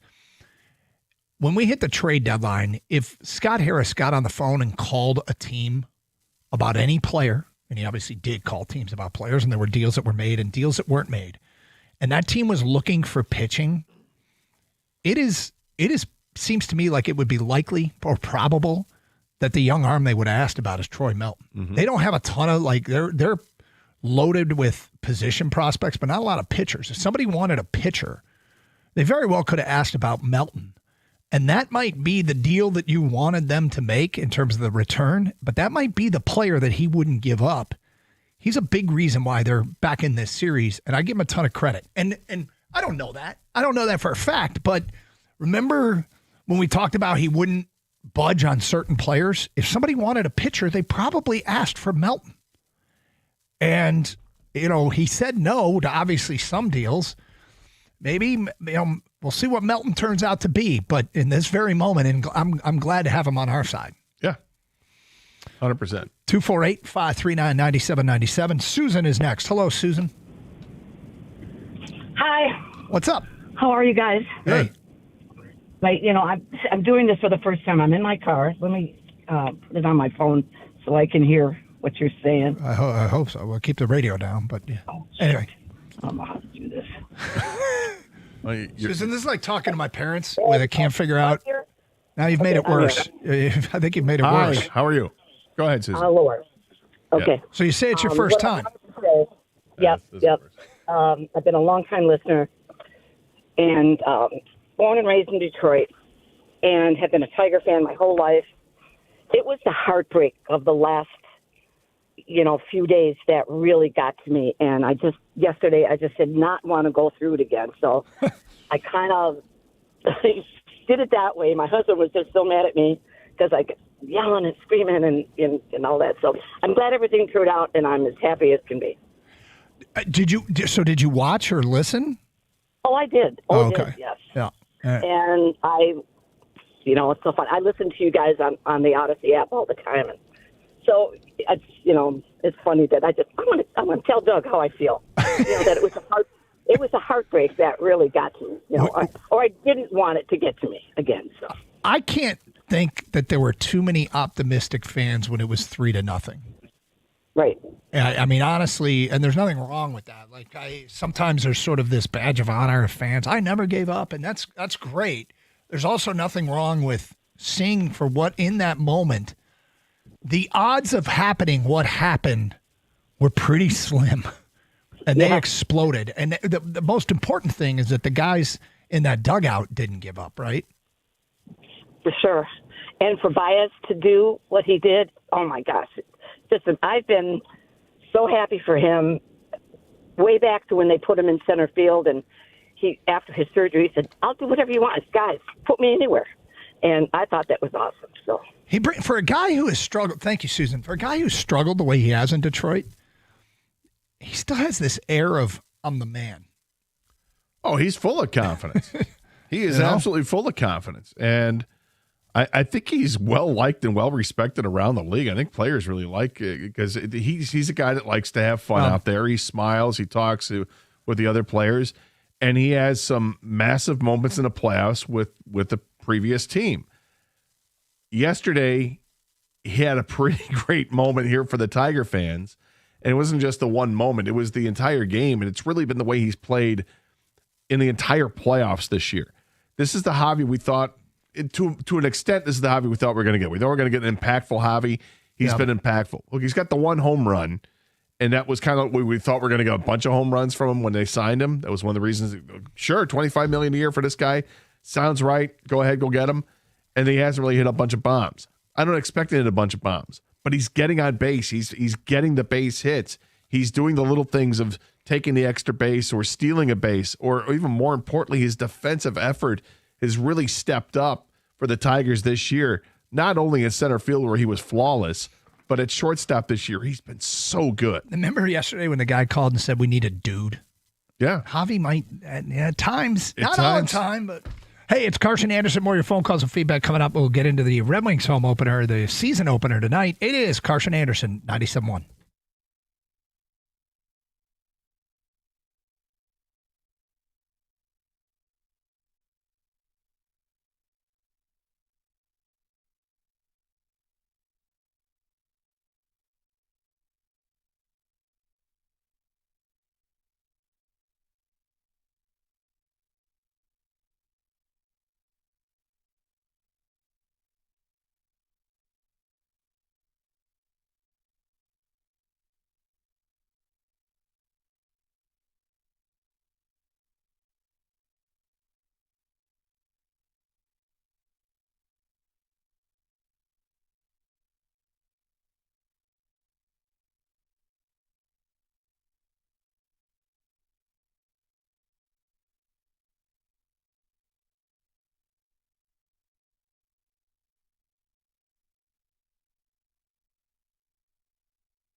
There you go, Javi. What a day. What a game. What a moment. And in many ways, unexpected. And there's been fans. We had some real interesting people admitting that, yeah, I turned it off. Yeah, I stopped watching. Yeah, I gave up. Yeah, I only found out later. and there's no shame, man. Like, we get it. They've stretched the boundaries of what this team, what people think they were capable of. But if there's ever been a team that stared baseball death in the face, in the eye, and came back, it was this one. And yesterday was crazy. Absolutely crazy. 248-539-9797. I mentioned the Red Wings, Gator. You're going tonight. Kenny's going tonight. What are your overall thoughts on the roster they put together here? I'm really excited. It's been a while since we've seen like 3 rookies step up and debut like they're going to see and play prominent roles. I mean, by all accounts, it looks like Emmett Finney is going to get a chance to play on the top line. What a thrill for him. He had a great preseason. Brandzak Nygaard is a guy who's got a great shot. He'll get a chance in a power play unit as well and play in the third line with Kopp and Comfer. And then Axel Sandin Pellikka is going to play on the second defensive pairing with Simon Edvinsson. So you would imagine it's a lot of ice time there.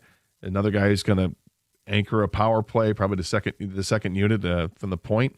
So it's exciting to see that. These players, there's talent on this team. And let's hope that adding these two helps to raise the floor for the talent level on this team to set it to a different level. The new goalie coming in, Gibson's going to start in net. Hopefully that makes a difference. Having a coach that's been here now for not quite a year, but because McClellan, when he took over, didn't get a chance to run this team through a training camp. Now they have. I think let's see how it works out. Different expectations. And holding people accountable to it. And now that you've got young players, not just in the pipeline, but actually on the roster, with other young players knocking on the door, I think that the competition is going to be fierce all season long for people to keep their jobs at the big league club, and for also the younger players that want to break in. If Nate Danielson didn't get hurt, Nate Danielson might be on this roster too. So the one thing I'll say about him is I'm not sure how much better or worse they're going to be than a year ago. I think they're going to be more interesting than they were a year ago. Kind of wish this is how I felt about them like 4 years ago, to be honest with you. But it's taken some time, and now that players are here, some of these young guys, I suspect they'll be more interesting. I certainly think they'll be more interesting. I expect them to be a playoff team, and I've said this for the last couple of years, and I've been utterly devastated and disappointed when it comes to what happened in March.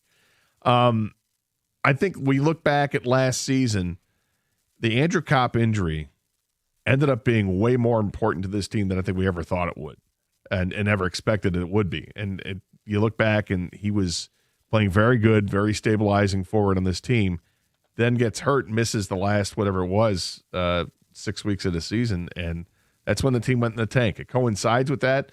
Is that a direct link? It might be.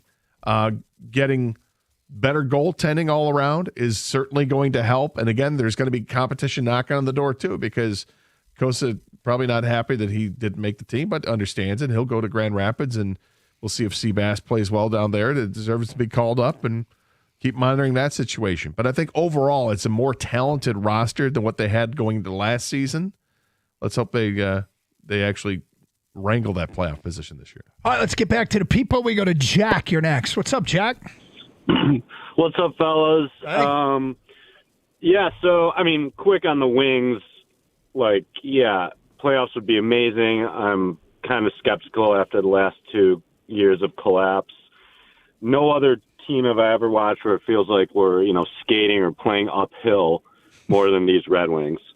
But I was at the Tigers game yesterday. Best Tigers game I've ever been to, maybe the best sporting event I've ever been to, and obviously that was not the case for the first half of the game.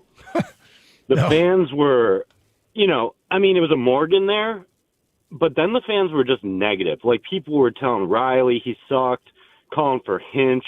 Like, what is going on? I feel like this team is, in the grand scheme of things, way overperforming, right? Like, if we look at the last 12 months. and we're playing playoff baseball in October, beautiful sunny day. Like, the positivity makes a difference. And it wasn't until the team, made an impact that the crowd got into it. And it's just hard for me to see, like, there's 40,000 people in there. We can make a difference if folks are, like, bought in. And what do you have to lose? You're scared that you're going to, like, cheer for your team and then you're going to lose and feel like a dumbass? Like, come on. Jack, look, I've said this a bunch, and I hate to be, say it again, but I think everybody has the right to feel the way they want to feel. It is a really strange place with this team in that they have managed to sort of disintegrate a lot of goodwill with the way that they finish the season. But then there's also an immense amount of frustration with not doing more at the trade deadline, because the problem is that's a long play, right? What the Tigers have done is they didn't want to mortgage their future for this team, and some people that really bothers them and would wish they have done it a different way. Look, man, it's a tough deal when you finish the season the way they did, and then it's hard to be. It's hard to be all bought in, but and it depends what you want to focus on, I guess. No, I get it. It's a good point. It's just like, guys, we're in the stadium. It's like you have a choice. You can try to be productive and believe, or you can go negative. And to your point, people can do what they want to do. Mm-hmm. But I believe that, it does have an impact when 20, 30,000 people are putting out an energy that's felt by the team. Well, thank you, Jack. Whether it is or it isn't, I tend to not get overly negative, but it's in part because I kind of figured out I know what I don't know, and I don't know what deals they didn't make. I also don't really know why they've tanked, why they did tank, but they keep hanging on, man. This group keeps hanging on. And now we're right back to a Game 5 like we were a year ago. We're right back to having Skubal go. And every single one of us would take Skubal in this situation. Yeah. And I'm not sure everybody in baseball wouldn't take this situation. But somebody, sorry, Gator, I apologize. Somebody said a few days ago, people are acting like the playoffs are supposed to be easy. They're not. They're hard. They're incredibly hard. And you're dealing with, you already played 162 games in regular season. You had to play the first the wild card round because you didn't win your division, and it's a lot of baseball, and it's taxing on everybody. It's not just the pitchers that get taxed with extra innings on their arms. It's the players themselves, and now you're getting into you're going from temperatures that were just in the 80s and maybe in the 90s in some places, and now you're getting into wet sneeze weather again. We're into fall. It's a long season. And I think what we saw yesterday was great because it gives this team that sense memory of what it was like to play in the first half of the season when they were the best team in baseball, when we were talking about it every single day. Hey, Tigers are the best record in baseball by a game. Hey, look at us. We're still the best team in the American League. All that talk was so positive because they were playing so well. And I forget who the caller was that brought it up. It was a great point. In yesterday's game, the all-star representation for the Tigers played like all-stars. Yep. They accounted for 8 of the runs. You had all the hits. You had 3 hits from McKinstry. Javi drove in 4 runs. Obviously, Riley Green hit the home run. Gleyber Torres hit the home run. And, Casey Mize didn't pitch as deep as maybe you thought he was going to, but he got as much as AJ wanted to get out of him and move on to the next, and they were able to finish off with a 9-3 win. Hey, it's Doug Hart for Sarah Chevrolet in Sterling Heights. Rake in the savings of low payments on the remaining 2025s. Lease a new 25 Trax LS for $299 per month for 36 months with zero money down. $299. Go now to 17.5 in Van Dyke in Sterling Heights. 87-SAY-SARAH or saysarah.com. Together, let's drive. With GM employee discount and Costco membership, 10,000 miles per year, plus taxes and fees with approved credit. Offer ends November 3rd.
Should I read the quote? Yes, because you're a child, but go ahead. So a quote from this is Nolan Bianchi. Kang, finger on the trigger here for this one. Lions offensive coordinator John Morton was talking about his philosophy against, quote, stacked boxes. We're going to pound it. 10-man box, it don't matter. We're going to keep doing it until they stop it.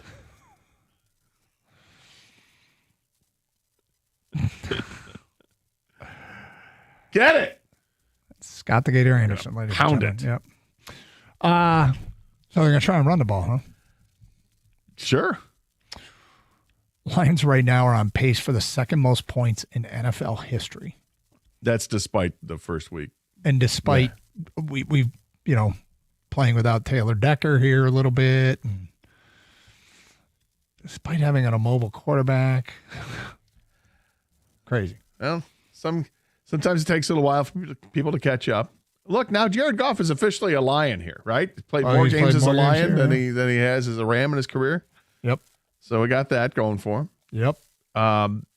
He is playing his best football, and it just kind of goes unnoticed a little bit because the whole team is great and the offense works great, and because he's not flashy, because he's not making these incredible 65-yard runs. You're not seeing him 6-yard runs, or even a 6-yard run, but you're not seeing him dance out of trouble like Patrick Mahomes does and stumble and still keep his feet, throw across his. You don't see that. What you see is an incredibly accurate quarterback, a very cerebral quarterback, and a quarterback who's mobile enough to move within the pocket to buy himself that extra split second of time and still make the on-platform throws. If you aren't going to be a mobile quarterback, one skill set that helps is the ability to move around in the pocket while keeping your eyes downfield. Not everybody can do that, but that is sense the pressure, move around in the pocket while still looking for receivers. And Jared Goff is pretty damn good at that. He's the number 2 rated quarterback in the NFL behind only Lamar Jackson with a near 121-point rating. He's thrown 12 touchdowns to only 2 interceptions. I think he leads the NFL in touchdown passes. He does. And his completion percentage is through the roof, 75.2, which is number 1 in the NFL. Our guy. 248-539-9797. Let's go to Tony. You're next on 97 on a ticket. What's up, Tony? Hey, what's up, boys? Long time, first time caller here. Appreciate it. Yeah, absolutely. Hey, real quick on the Tigers. Everyone in the beginning of the year, I love this team, like many of us listening to. And in the beginning of the year, it's easy to ride with them when they're on top. But as the wheels started falling off, everyone starts going, well, it's the pitching. Oh, it's terrible. It's the hitting. And use the term complementary football a lot. I think you have to use that here in baseball. Complementary baseball. The only difference is we got 9 guys on the field that are playing, offense and defense. There's not 2 teams that come out for that. So with us playing complementary baseball, when the bats start swinging freely, the pitching gets less tight. Our pitchers aren't forced to make these incredible pitches, painting every corner they can. And even with the best pitcher in baseball, Tarik Skubal, you saw the other night, he gives up 2 runs in that Sunday game. And you're going, oh, well, great. He gave up 2 runs. Well, we haven't hit anything. We need bats to come alive. And yesterday what happened was incredible. The seal got broke, and look what happened. Everyone started swinging freely. McKinstry, who struggled in this series, starts coming alive. And I think that really needs to be the focus rather than, we need more bats. We need more pitching. We don't. We just need to play complementary baseball. So, Tony, I said this a few days ago, and it is possible that the Tigers have survived a terrible team-wide offensive slump and not had the worst-case scenario, a.k.a. their season end. And if that's the case, and we've had a few breakthrough innings and moments offensively in the last week, because was it last Thursday? Yeah, last Thursday, the big 7-run inning. So in the last week, they've had a huge inning at the right time, and then they had a huge game at the right time. It's possible that they have survived a terrible team-wide slump without doing the ultimate damage. Because if they go on to do great things this postseason, it's going to be because the offense woke up. Like, I was scared to death when I saw defensively the other night that there was, forgive me for looking at that and thinking that they perhaps were done. And I couldn't have been more wrong. And I'll own that L today with pride, Gator. I own it with pride. There it is, pride. But let's, let's hope that that's the case, because if that is the case, this team might be a problem. Got to win this game Friday. Well, obviously it's a massive game, and I think it goes a long way towards changing people's opinions. Because if they don't win, then they're the same spot as where they were last year. Yep. Right? Yep. But if you win and you beat a team that you think has a better roster and is a better team than you, and you advance, that means something. And they've got every opportunity to do it. All you want is the chance. Well, you got the best chance ever. The way that things set up with your rotation, it sets up that your guy has the chance to close things out. Feedback coming in. Larry writes in, I will preface this text by saying, I did not turn the game off yesterday. I did, however, send this text to my sons in 1 hour or 1 hour in. Quote, this game is over. Can't even get the ball out of the infield against a trash pitcher. Where is the team from June? End quote. Then Larry writes, not long after that text, the team from June appeared. Thanks, Larry. Jordan says, Melton was amazing in his outing. I think they have found a gem with him. That's an Avila draft pick. Yeah, part of the 22 draft. I think his last draft actually was the Jace Young, Troy Melton pick, and he was a 4th-round pick. And it's a good 4th-round pick. Yeah, really good 4th-round pick. That was a nice parting gift. There were a few parting gifts from Al Avila when he left. Yep. Melton was one of them, and Jose Briseño was an international signing that he had too. Joshua Warren says, confession. I turned it off at 3-0 and said, this is a waste of time. I went to the store to get stuff for dinner.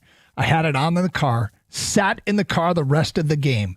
I did not go in the grocery store. LOL.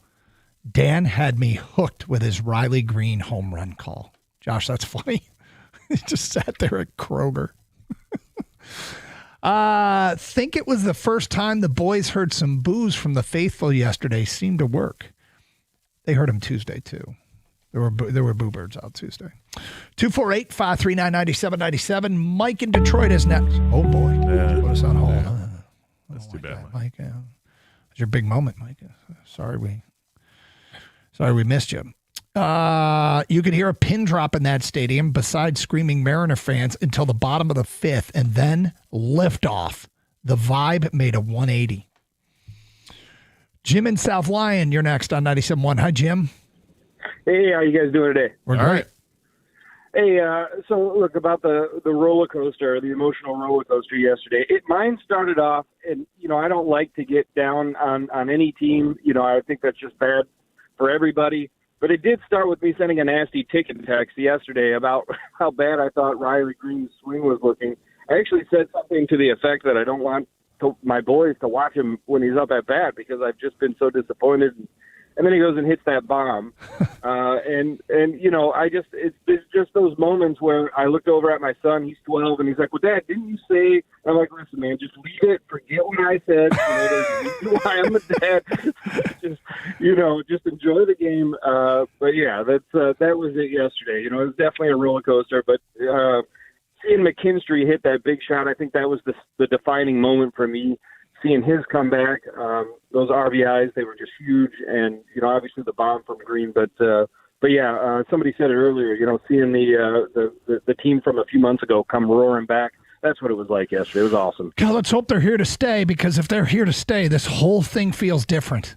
I mean, it feels completely different. Now, that team from earlier in the year didn't have great success against Seattle. This is no gimme tomorrow by any stretch of the imagination.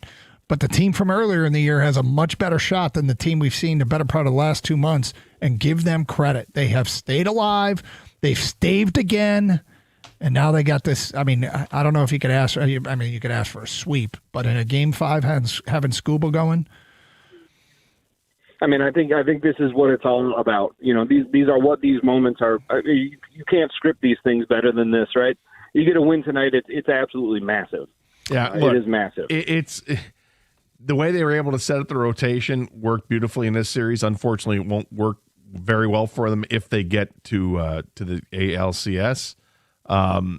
Because it starts so quickly. But right now, this is how you want it. You wanted to have a chance to get to the ALCS. Here's how your chance is. Throw Skubal out there, and he is. How much does Skubal want the ball to make good for last year? Oh, I think it's huge. It's Karch and Anderson, 97.1, The Ticket.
The Red Wings just finished morning skate a little over an hour ago. They take on the Montreal Canadiens tonight at 7 o'clock right here on 97.1 The Ticket. Head coach Todd McClellan spoke with the media after morning skate, and with all the storylines surrounding his team this year, he says they just need to keep it simple.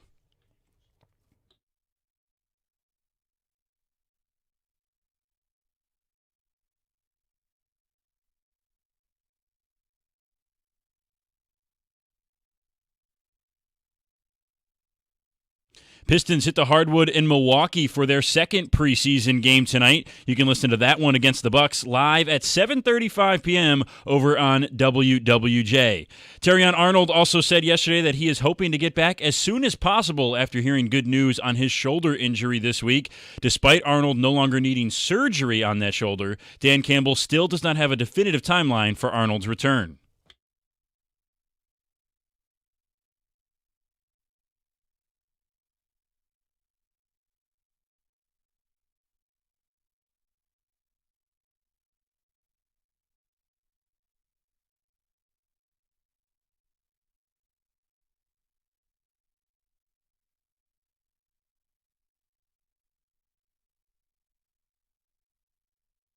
Lions take on the Chiefs tonight, or on Sunday night, at 8:20 in Arrowhead. Tigers on their way to Seattle for Game 5 tomorrow from T-Mobile Park. That's at 8:08 p.m. At the Corewell Health Sports Desk, I'm Brendan Shabath. For more, go to 97.1 The Ticket or Odyssey.com.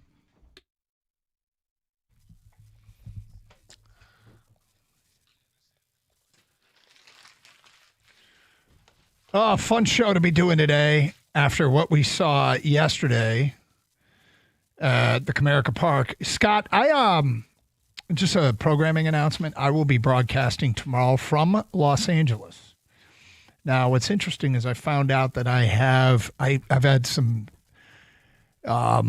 communication with the Los Angeles Memorial Coliseum to do the show from the booth. We did that at Oklahoma. We'll have the stream set up from the booth, or I'll be in the hotel room.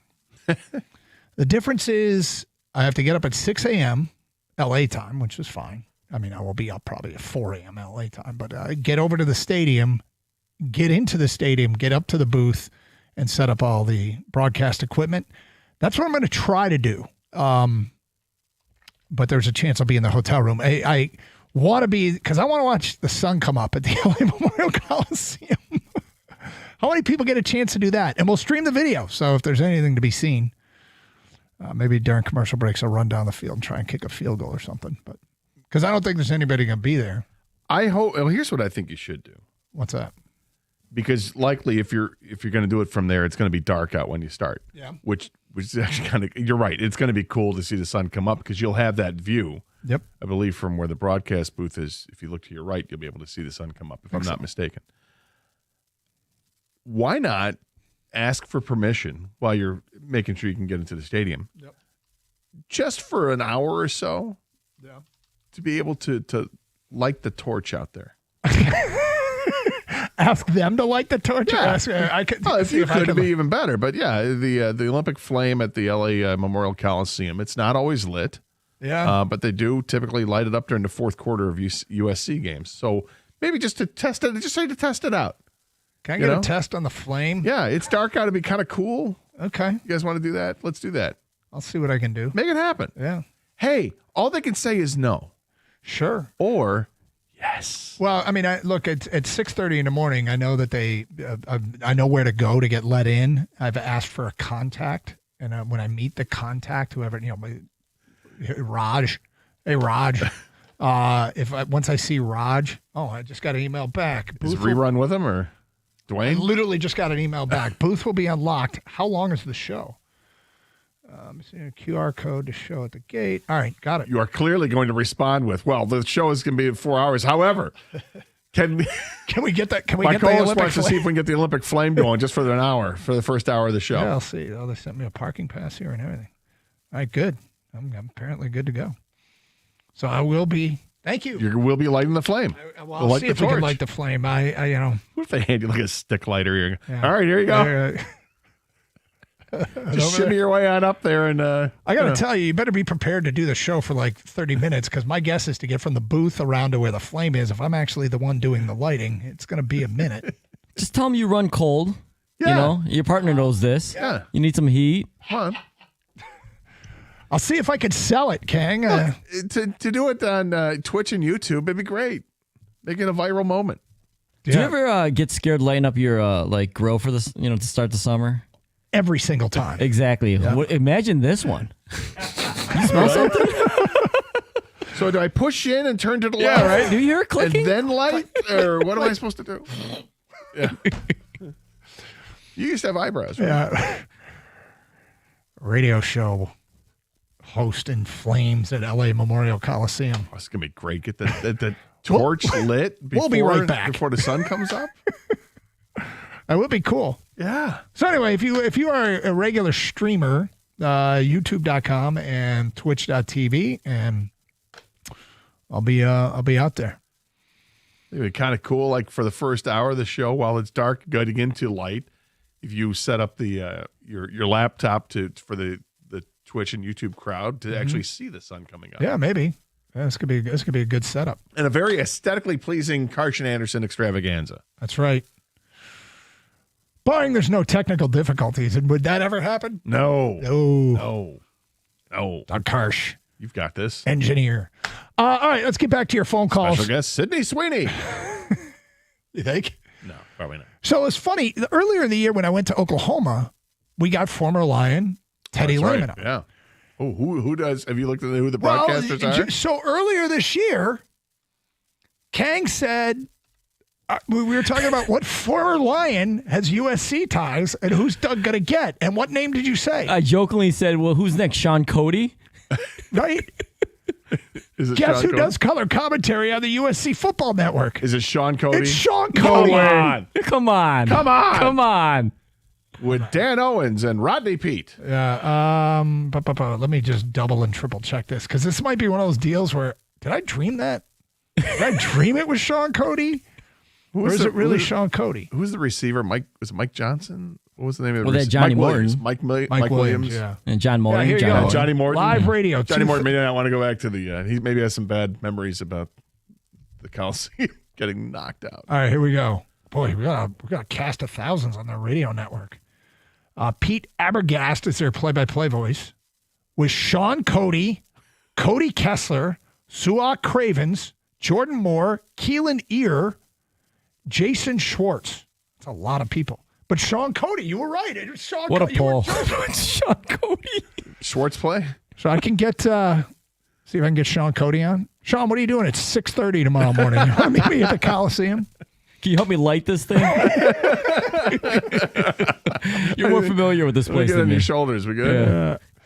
Anyway, so that should be fun. 248-539-9797. Mark and Carlton, you're on 97 a ticket. What's up, Mark? Hey, guys. Great show, by the way. Thank you. I was at the game yesterday. It was awesome. It was really cool. I brought my kids with me and one of their friends. It's kind of funny because I bought the championship series tickets a while ago, and everyone's saying, "Why'd you buy them?" and blah blah blah. I was like, you gotta believe. And I'm not skeptic, but I mean, sometimes I gotta believe. We have good offenses some days, good pitching some days. I'm making a lot of story short. It was probably about the sixth inning. My girls, it was kind of chilly out there a little bit. We were in the shaded area. They're like, let's leave. I was like, hold on. No, I'm sorry. It was like the fourth inning. I said, all right, if nothing's going on by the sixth, we'll leave. All right, I'm trying to be the good dad. Boom, they started hitting it. And it's funny because I'm an older guy. I was at the 84 World Series when they won it. Yeah. I've got this stuffed tiger. It's like a tiger's head on my baseball cap. And it's the first time I've worn it since the 84 World Series. No way. Yeah, it was. But I had people going, "Hey, great hit, great!" These guys behind me, so I wasn't wearing it the whole time because I didn't want to block everybody's view. I put it on right before Riley Green hit the home run. I said, "All right, we got to get some good mojo." And I'm talking to these guys behind me. Put the head on, boom. He hits the home run. I took it off, and they go, "No, Leave it on. Yeah, you got to wear that. You basically have to wear that hat, Mark, every day until they are done. Well, they told me they wanted me to go to Seattle. I said, I think I'd rather have Scuba go than me. Right. Well, that's probably a good idea. Sage advice. Yeah. My kids were so happy they went because, I mean, the offense came alive, and it was an awesome sight to see. And you know what? I was sad that, like, half the stadium was empty, though, which was really, I mean, come on, a true Tiger fan should have been out there, restoring the roar and everything else. But it was still a great time and great win for our team. Thank you for the phone call, 248-539-9797. Let's go to Courtney next on 97.1. Hi, Courtney. Hi. I just want to say everyone's calling in saying it was so good to see the June baseball team back. But when did they come back? When Parker Meadows left the game. They played all of April, May, June without Parker Meadows. Amazing. Then they got to the All-Star game. He came back. They went through that slump. He left again. They played amazing. Then he came back. Not saying he's a cancer to the locker room. I'm not saying he's a bad guy. But it's something about Parker Meadows in the lineup that I think is our jinx. Just a coincidence is all you're saying. Vicious. But look, they have to look at this is not about anything other than winning the next game. Nobody's feelings should be protected. Now, if AJ Hinch, he will not be afraid to make a change. I think it's like the direct opposite of what happened last year with Parker Meadows. Like last year with Parker Meadows in the lineup, they had this crazy good win percentage. This year, It's the opposite. Interesting. Their win percentage without Parker Meadows is like 75%.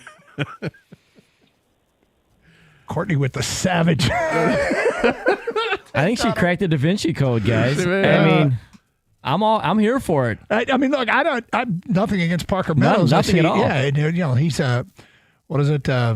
70% of the Earth's surface is covered by water. The rest is covered by Parker Meadows. Well, he might have to cover the bench too. Yeah, whatever it takes, man. He'd be a good defensive replacement or a pinch runner off the bench. Yeah, one would think. They were really good last year with him. Well, that was last year. I know. It's just like unbelievable. Yeah, they were really good in '84 too. Yeah, right. He wasn't there in '84, guys. They should get Auto Law, the law firm that puts people over everything. They specialize only in auto and truck accidents. Many law firms don't specialize, but focus on many different areas of the law. You wouldn't go to a doctor who specializes in all sorts of medicine. Why would you do that with your lawyer? Steve and his crew, their specialization will matter to you. It's why they have the largest auto accident settlement, the largest truck accident settlement of any lawyer law firm in Michigan. They are the law firm that puts people over everything. Visit autolaw.com. That's autolaw.com.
So I don't think they finalized the starter yet in Seattle. ESPN listed as George Kirby for Game 5.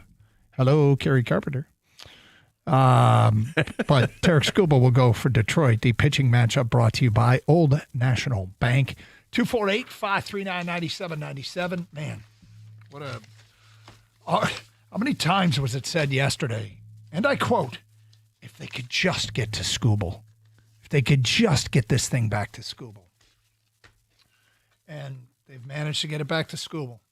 Now Detroit's the favorite in Vegas. Not that that matters at all. Skubal has not beaten Seattle this year. I hope he's asked about that like 70 times between now and the game. That'd be a lot of times. Yeah, but let's get Tarek. Gator, give him a chance. Yeah, I mean, give him that, cultivate that chip on his shoulder that you love to cultivate, and on top of that, make up for last year, make good for last year's Game 5. Look, he can't be expected to win every time out, but they have one of the great starters in the game going for them. And it was like that later in his career, Tiger playoff, Justin Verlander. This was the everybody calm the F down and I got this starts, right? Yep. And so see how our guy does. I don't think anyone's worried about Skubal ever, though. I mean, he goes up there, he does what he does. He pitches 7, 8 strong innings. He goes deep. It's the bats that have been concerning fans for the past 2 months here. And so I think if you can carry whatever they did, those last couple innings here in Detroit over to Seattle, and timely hits, consecutive base hits, that's what we need. Because I think we feel very comfortable with Skubal on the mound. It's the bats. They keep going. Well, not only did the bats show up yesterday, but they can have the sense memory of doing it in Seattle. It was the first game they played against Seattle this year. The Tigers won it 9-6. In that game, the Tigers had 18 hits, and they only struck out 5 times in that game. They can get it done. The bottom half of the lineup in that game, Dingler went 3 for 5, Sweeney was 3 for 5, and Javi Baez was 3 for 5. Yeah, pretty good game. Going into the top part of the order with Malloy was 2 for 4, and Kerry Carpenter was 2 for 5. Jackson Jobe was the starting pitcher in that game. And they finished up with Holt, Vest, and Herder to get the job done. And they beat up on Hancock. We spent all day yesterday hoping that there was absolutely no carryover from one game to the next. Now I hope there's all kinds of carryover from one game to the next. Well, because this feels like it's more tangible. That's what we saw in the first half of the season. This is who we are. Does it feel like it's more tangible, or is that what you're trying to sell? Trying to sell it, man. Just trying to sell it. Let's get back to your phone calls. Greg is next on 97.1. What's up, Greg? What's going on? I've been thinking about this. I haven't heard it brought up ever. The Tigers last year, they were playing with house money. They had their backs against the wall. They just showed up and played their game. This year we got spoiled. They played ahead. They didn't know how to play ahead. So when push came to shove, they got tight. They stopped playing their style of game, and it proved that yesterday. Their backs were against the wall. They knew what to do. They showed up. They played, and they ended up winning. Now let's see what happens when the playing situation, again, is back neutral, and their backs are still against the wall because this is a win or go home. But let's see what happens. So, look, Greg, we've discussed it a little bit over the last couple of months, the difference between being the hunter and the hunted. And, as they came down the stretch, you had to wonder, their collapse this year coincided with when they rose up last year and stole that playoff spot from Minnesota. And this year they almost lost their playoff spot. They lost the division. They lost the first round bye. But, yeah, I mean, I don't know. They're probably the only ones to be able to tell you how different the feel is, but it was. A case can be made that they are far more adept at being the hunter.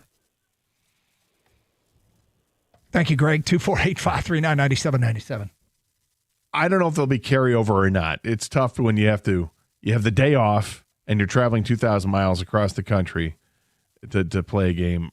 on the road, as opposed to had they done this in Game 3, and then you have Game 4 the next day. That would be momentum. I don't think you can carry momentum. I do think you can remember what it was like to play in the first half and reflect fondly on that because of what happened yesterday. It wasn't one inning.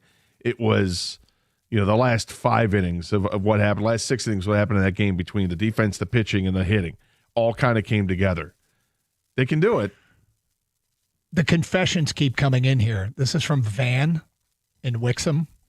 Yep, I turned it off when it was 3-0. The price of being a Fairweather fan. I'm so mad at myself. I woke up early this morning and saw the final. He didn't even know till this morning what happened. Ooh, what? Drew says, I finally got frustrated. I took my Tiger hat and jersey off. The Tigers immediately started scoring, so I left them off the rest of the night. I will not wear any Tigers gear until the playoffs are over. As one should do. Tony in Metamora says, the person I need to apologize to is Javi Baez. I spewed so much hate on him before the season started. I'm sorry, Javi. Unnamed texter, I turned the channel, but I kept checking the computer. I saw they got a couple hits. I turned the game back on. The rest is history. Go Tigers. 248-539-9797. Brent is next on 97.1 The Ticket. Hi, Brent. Boys, how's it going? Good. So I think that Kang kind of had a really good point there. He kind of nailed it on the head that Skubal has gone out, and he's, for the most part, had very competitive outings, and he has shown that he's a back-to-back Cy Young candidate. The problem being, though, is with our bats being silent or whatever, there's a different mentality when you're pitching from behind than when you're pitching ahead. He can start nibbling at the outside corners or trying to make people chase. When you're ahead, if you are down, you can't risk putting another person on base or letting them get some momentum. So if we can have some bats and some momentum ourselves, I think that's just going to invigorate Skubal to pitch even better than he was already. We haven't seen him. God, when's the last time we saw him with a big lead? I don't think it's been at all. It's I have to check that out, but it does feel like it's been a minute that he's had a big lead. Yeah, I don't know. He's a stud pitcher for a reason. Yeah, there's no question. If we can give him a lead, then I think he just gets that much better. I mean, they beat the White Sox 6-0.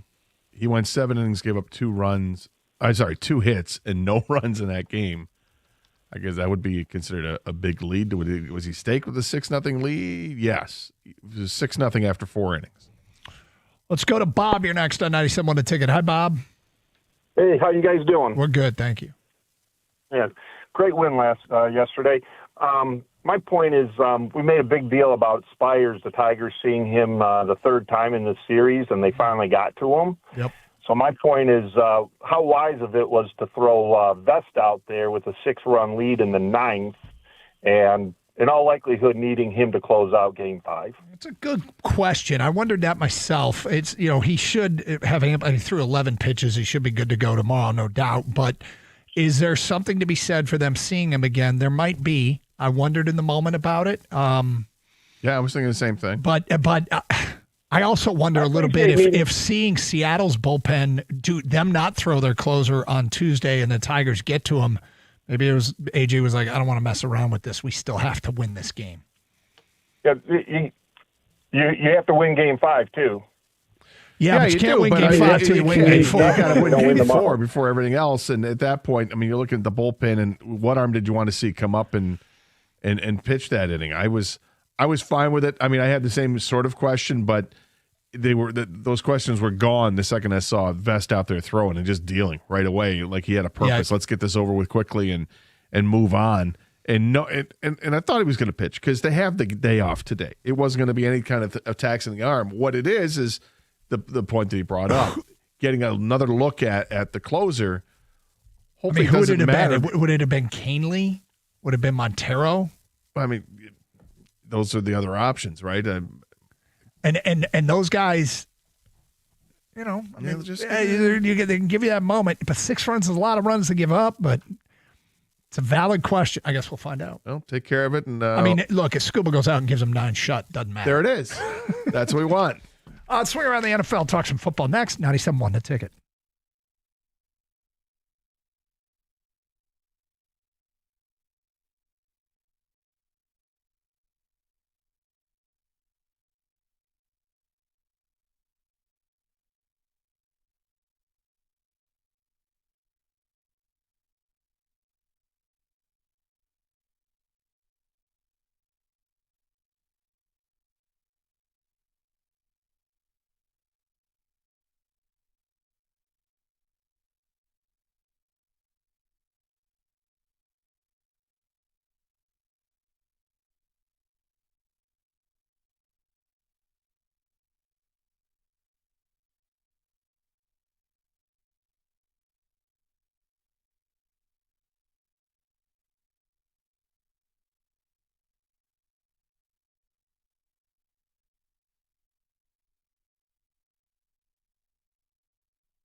Hey, every NFL Thursday is your chance to hit the jackpot on FanDuel, because with FanDuel's Thursday touchdown jackpot, you can win a share of $2 million in bonus bets each week.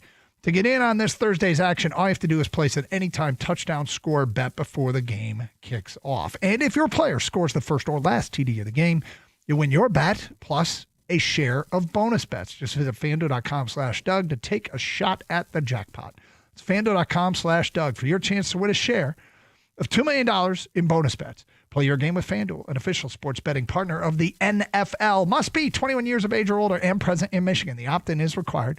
Must apply profit boost token on select market. Prize pool to be split equally amongst eligible participants who made the correct first or last TD pick. Bonus issued is non-withdrawable bonus bets, which expire 21 days after receipt. Restrictions do apply. See terms at sportsbook.fanduel.com. Gambling problem? Call 1-800-GAMBLER.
Doug Carr, Scott Anderson, 97.1 A Ticket. Open lines, 248-539-9797. I have to log back onto my email. We have some breaking news here, Scott, that I think is very interesting. Yes. In fact, Kang, as I log back onto the email so I can see the details, why don't we let you break the news? Because it's a story we have followed for months. Yeah, we kind of ignored it but there hadn't been any developments. No, I actually I had left for a little bit, came back, go, hey, did you guys, anything happen with that New Orleans prison break that we had? And did they get everybody? And Doug, yesterday, the final escapee from the New Orleans prison break, that he was taken into custody. That was the door, by the way. That sure was. Kenny just came back from wherever the door closed. The door made that sound, huh? Kenny is flatulent. Is that what in it several smells languages. like back there? Yeah, that was the door, guys. 100%. Even when I'm in the woods, I'm like, that was the door. Your son Rip is on line 2. Anyways, the last of the 10 inmates who had been on the run from the New Orleans prison break has been caught in Atlanta. So we Atlanta, Louisiana, by the way, not Atlanta, Georgia. Are you serious? Yeah. There's an Atlanta, Louisiana? Yes. It's in Atlanta, Michigan. Got to look this up. Well, that's what I thought he meant when he said Atlanta. Atlanta, Michigan. Atlanta, Louisiana is described as a village. Wait. It says this read wrong. It's Atlanta, Georgia. Yeah, it's Atlanta, Georgia. It said in Atlanta, then comma Louisiana, and then the next thing was state police. Oh, okay. So there was a comment from Louisiana State Police. Because let me tell you something. Atlanta, Louisiana is a post office and like 6 trailers. I'd hide out there. I mean, you're talking about nothing there. So he's in Atlanta, Georgia. Yes. Now, I remember there was... and several well-trained alligators. Which one was this? This was Derek Groves. For those of you that had Derek Groves lasting the longest, you are the winner. He's not the one with the big facial tattoo, right? One of them had like a very... No, he just has a neck tattoo. All right, and from the shoulders up, that's all I see. Atlanta Police Department SWAT team deployed a number of canisters of gas to help move him throughout the house. Tips to Crime Stoppers led authorities to a house in southwest Atlanta on Wednesday morning. He was arrested in a crawl space 2 or 3 hours later. Groves moved to the basement. The police chief told reporters a police canine located Groves in the crawl space. All right, so 10 for 10, all captured. So I'm watching Escape from Dannemora on Netflix right now. Mm-hmm. Kind of an old show, I think. And I mean, every guy thinks about this. I don't think that. What would I do if I were on the run? Hopefully. So hard today? Well, first of all, it is hard today. Secondly, hopefully not for any dangerous crimes, but for some reason you're wrongfully accused and you feel like your only way out is to escape. You escape, what would you do? Going to go all fugitive on you? Yeah, sure. Yep. Because you can't go anywhere you've ever been before. They'll look there. So you got to think of the like I go get a job at like a steakhouse. Cooking, yeah, like seriously, like a steakhouse. Yeah. Doug's working at a slaughterhouse. Yeah, right. Yeah. I grow my hair out. He's a butcher. Well, you grow it back. I mean, what about the front? Yeah. I'll become a tracker. Gator gets a job at MIT. Yeah. Math department. He's teaching math at an elementary school. I'm here, yeah, the elementary school kids, I never look for him there. Yeah, right. I'm here for the math job. That's what he calls it, the math job. Yeah. What are your qualifications? I don't know, math. I can count 1 to 10. I've mathed. I could hold my own in an elementary school math I can class. handle these kindergartners and first graders. So this guy was a dangerous fugitive. He was 2 counts of second-degree murder at a Mardi Gras shooting in 2018. So, but they've apprehended them all. God, let's think about if you were hiding in a place they would never search. Rico would become like a chapter president of a U of M fan club in like some major city. Could see that. That'd be a good alibi for him. What about Valeni? Where would they never look for Valeni? Ann Arbor. All right. Yeah. There you go. Let's not find ourselves in any kind of situation like that. No, let's I not. need to plug in what is going on. So they just captured the last of the 10 inmates that escaped in New Orleans. So we were joking about where we would go that they would never look. I'd get a job at a steakhouse and I'd grow back what hair I had. Gator would go teach elementary school math. You would become the president of a U of M fan club somewhere. Mike would just go to Ann Arbor. Like, they never look for you there, right? Yeah. So That would be the plan. Anyway, Yeah, I read that last night, and that they caught him. Is it bad that I was kind of rooting for him? Yeah, it's funny. Yeah, it is. I mean, it is. And yet, They're hardened criminals, man. Right, it's just like They're not good people. No, because it's like it's like Shawshank. Like, yes, then theoretically, If they he were was wrong, escaped they criminals too. Andy, say Wataneo, man. Yeah. Hey, Andy and Red's bait I mean, shop. how did he know they didn't build a mini mall at that spot where the Rock was buried? But hey. He didn't. He took a chance. Right, I'm just saying, like, there's going to be a Rock. No, there's a Sears. Do we ever get a time frame on how long it was between when Dufresne when escaped? Andy escaped and when Redhead parole? actually gotten out? I don't know. You got to read the book. Because I feel like it was less than a year. Do you hear that? You got to read the book. Read a book. That's hysterical. I'll work in a library. Yeah, I was reading. Like he had a bunker. Like they shot smoke into the house, and he had his little. He was in the crawl space, but he had it reinforced that they were like, there's nobody in there because you can't survive with all the smoke that they dumped in the house. But Yeah. they were like, nah, I think somebody's there. But yeah, There you go. You caught him. they got him. Yep. What do you guys got planned coming up next? We will talk about the roller coaster of emotions that was yesterday and that Detroit Tigers game. Plus, Crazy, wasn't it? yeah, we got some opening night for the Wings. And we want to talk a little college football. Just kind of broke down that Bill Belichick timeline. I'm really hoping we hit upon that. His last 11 days, epic in North Carolina, including the bye-week trip to the Hamptons with his girlfriend. So tomorrow we'll talk to you from the Los Angeles Memorial Coliseum. That's a funny way to say Seattle. I wish it'd be fun to do both. Go to Seattle Friday, back to LA. Doug's going to like the Olympic torch. Oh, I'm going to try. all right. Probably You going to nowhere. Gator? No. Oh, okay. He's going to pass on that one. If I didn't go to the Michigan State game, why would I go to this? Well, I'll be there leading the fight song. Da, 'Cause I'm the new president of the That's Michigan- right. Hey, you're not on the run. Have a great show, guys. Stay safe, everyone, and treat each other with respect. 97.1.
Brought to you by MyMichiganRoof.com. The Red Wings host the Canadians today at 7 to kick off the regular season. Of course, there are a number of debuts happening tonight, including Michael Brandzek-Nygaard, who's expected to skate in front of 9 family members tonight. Nygaard was skating on the third line of the morning skate with Kopp and Comfer. Finney, Larkin, and Raymond were on the top line. Lucas reflects on the youngsters debuting tonight.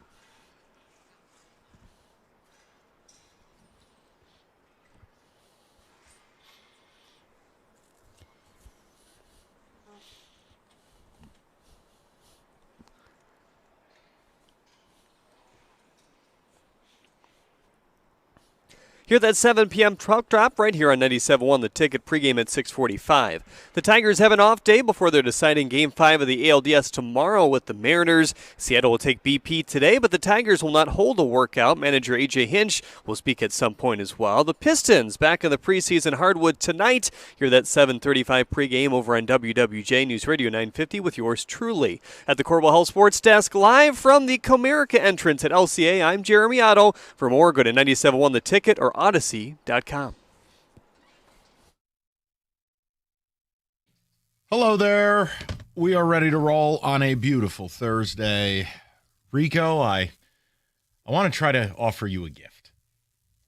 A, because I think it's the right thing to do, but B, I horribly slandered your 49ers pre-show. So if I may. Okay, you took a chair to him. But that's okay. That was tough. You know what? You had a rough night. You're into aliens.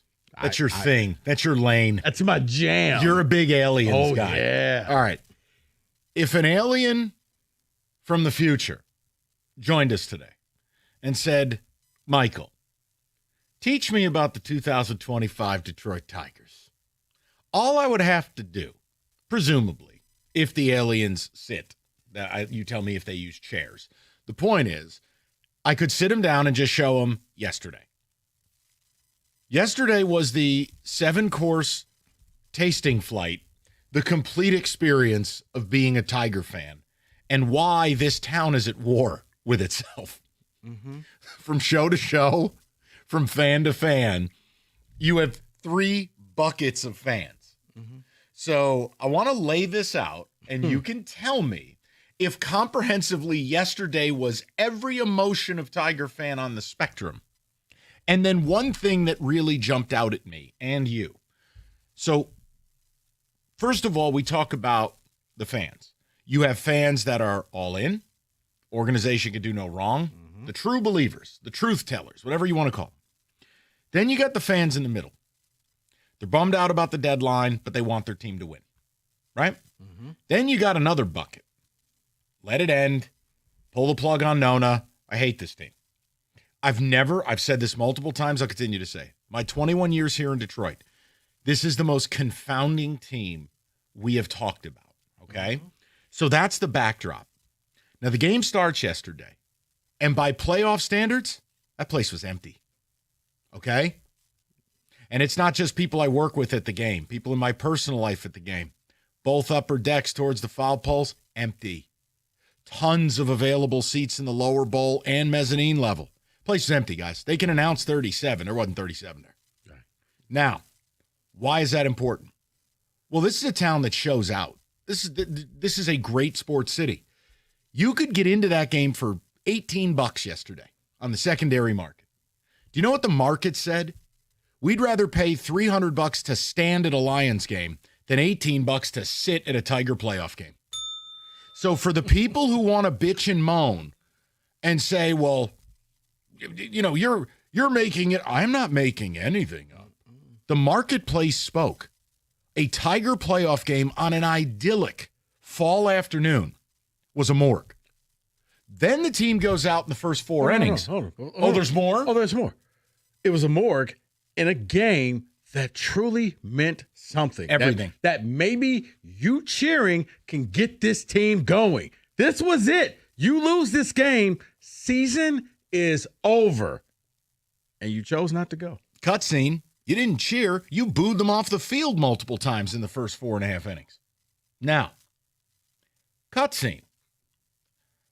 The meme or the gif of the Undertaker sitting up out of the coffin, the wrestling meme. The Tigers decided that and we're going to be the 1927 Yankees.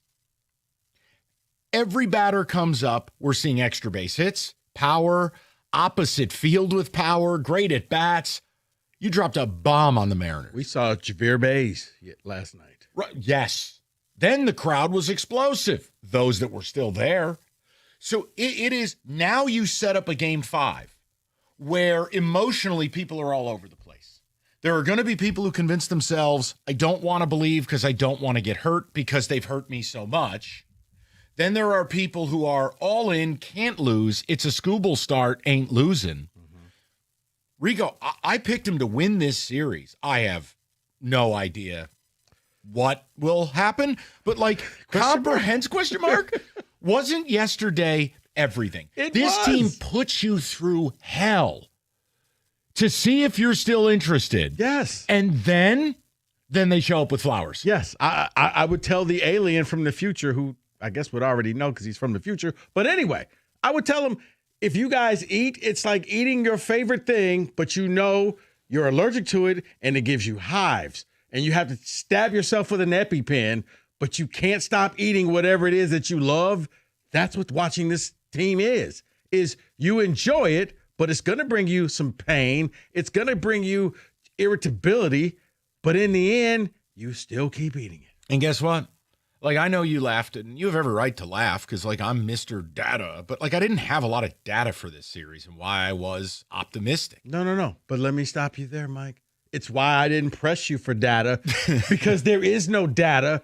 When you go to a magic show, you just sit back and you watch the rabbit come out of the hat. And there it is. I don't need to know where the rabbit was. Now just pull the rabbit out there. Right, yesterday, down 3-0, and fans booing this team off the field. If you told me they would score the most runs in a playoff game since 1964, I would have been like, where's that coming from? Did a meteor hit the Mariners bullpen? No. I would have said, who? Seattle? Seattle's going to score that? No. The Tigers. Right. No. I would have been like, Seattle's 11 outs away from getting ready for Toronto. So here's where I'm at. I'm not speaking for anyone else. You guys can do what you want. The point is the marketplace spoke. It's not 2 or 3 dozen people who are unhappy and call a radio station. But this is a team in the playoffs. They are going to a deciding game 5 to go to the ALCS for the first time in over a decade. I'm not picking against them because things. Look, right now, I would just be equally surprised if they won 10-0, lost 10-0. You could tell me they're going to win the World Series, and I'm not even going to fight you at this point because I can't figure them out. No one can figure them out. Bro, you know what? You could save everybody at the time and just get Riley Green and Cal Raleigh right at home plate and flip a coin because that's what it feels like. For sure. Save us all the 3 hours of agony. We're just going to do a coin flip, and the winner goes on to play Toronto. Look, the bottom line is this. I want to know where you're at with your team. And at a certain level, look, I'll say it again. As a marketplace, you have shown more of a desire to spend $300 for standing room tickets at a football game than you were to spend $18 at a baseball playoff game. That's still less than it takes to park for the football game, just to put things in perspective. But, make no mistake, this team tests fans in a way I can't think of another team that has done it.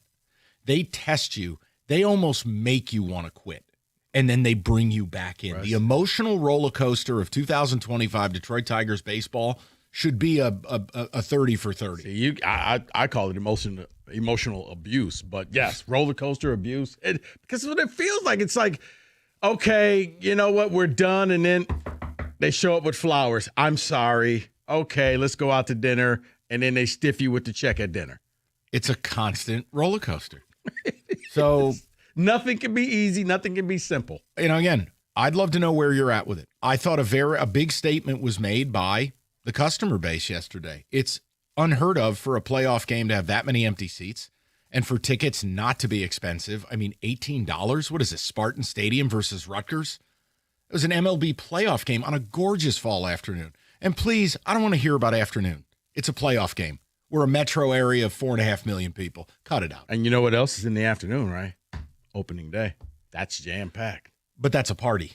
I'm just saying, it shows you that. And there's optimism. Right. I don't think there's optimism. There should have been optimism yesterday. I know there should be. Well, look, I'm am I optimistic, and yelling I don't at even you? know the reasons why. I'm out here like Kenny, drunk.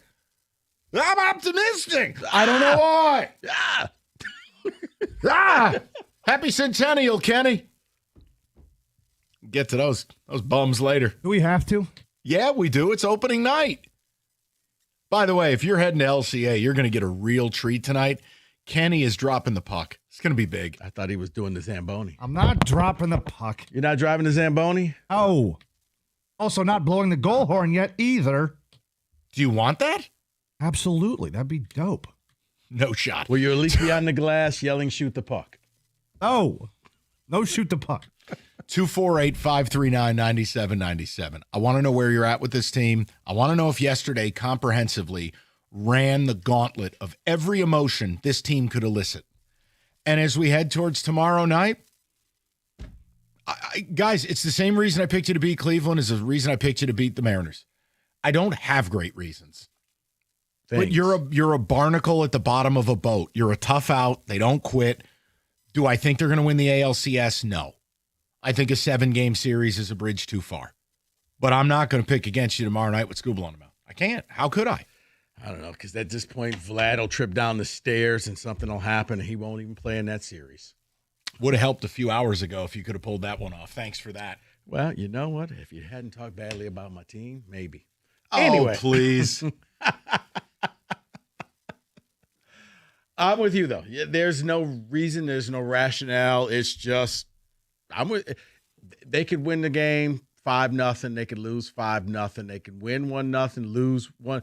But what do you make of no people idea. spending $300 for standing room only tickets at a Lions game and won't spend $18? There were thousands of empty seats yesterday at a playoff game. That's unheard of in this town. The quiet part out loud, they don't think that this team is going to win a World Series. So if I'm going to be disappointed, I'll be disappointed from my couch. No, I think there's credibility to those of us who have at least acknowledged so many people who get brushed aside as bad fans. They're not bad fans. They're paying customers. They don't like this baseball. Right. So it's like, it's why I'm not mad at those people. And I'm not mad if you love your team. Go love your team. Hell, you could have loved your team for $18. Love them. Hell, love them twice. Do whatever you like. And just imagine all those that are there are going to tell the story. I was there when they scored as many runs as ever. Do what Kenny used to do for the cold cuts. Go a couple of rounds for your team. There you go. A little $18. 2 at a time for a dime, huh? You're like Fredo and the Godfather. Good for you. 248-539. Happy Centennial, Kenny. Rico, tell us about the basement, will you? Michael, I absolutely will tell you about the basement. Why? Because the inspectors are coming very soon. Basement is pretty much done. I'm measuring for furniture, getting ready to go pick up the couch. Look, I got the TVs down there. It is hooked up, and it is all thanks to Matrix Basements. Matrix Basements came to me with a consultation, and they had a plan, and this plan was fantastic. And it looked exactly like the plan. This isn't kind of one of those bait and switch types of things you get with other companies. No. Matrix Basements is hardworking, and they stick to what exactly they say they're going to do for you. They work around the clock. And they will have your basement completed, and you will absolutely love it. You simply got to go check out matrixbasements.com. Tons of great ideas, great before and after photos. Let Matrix Basements turn your basement dreams into reality.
Look, after a beautiful summer, you know what's about to happen.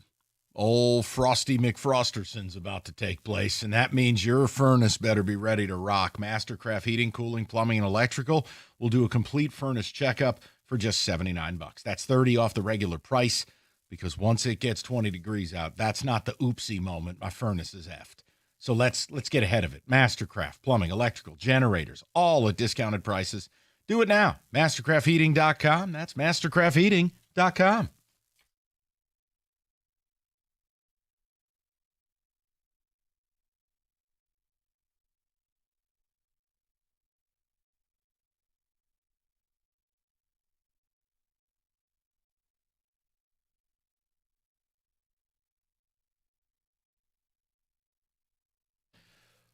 All right, we're covering it all today.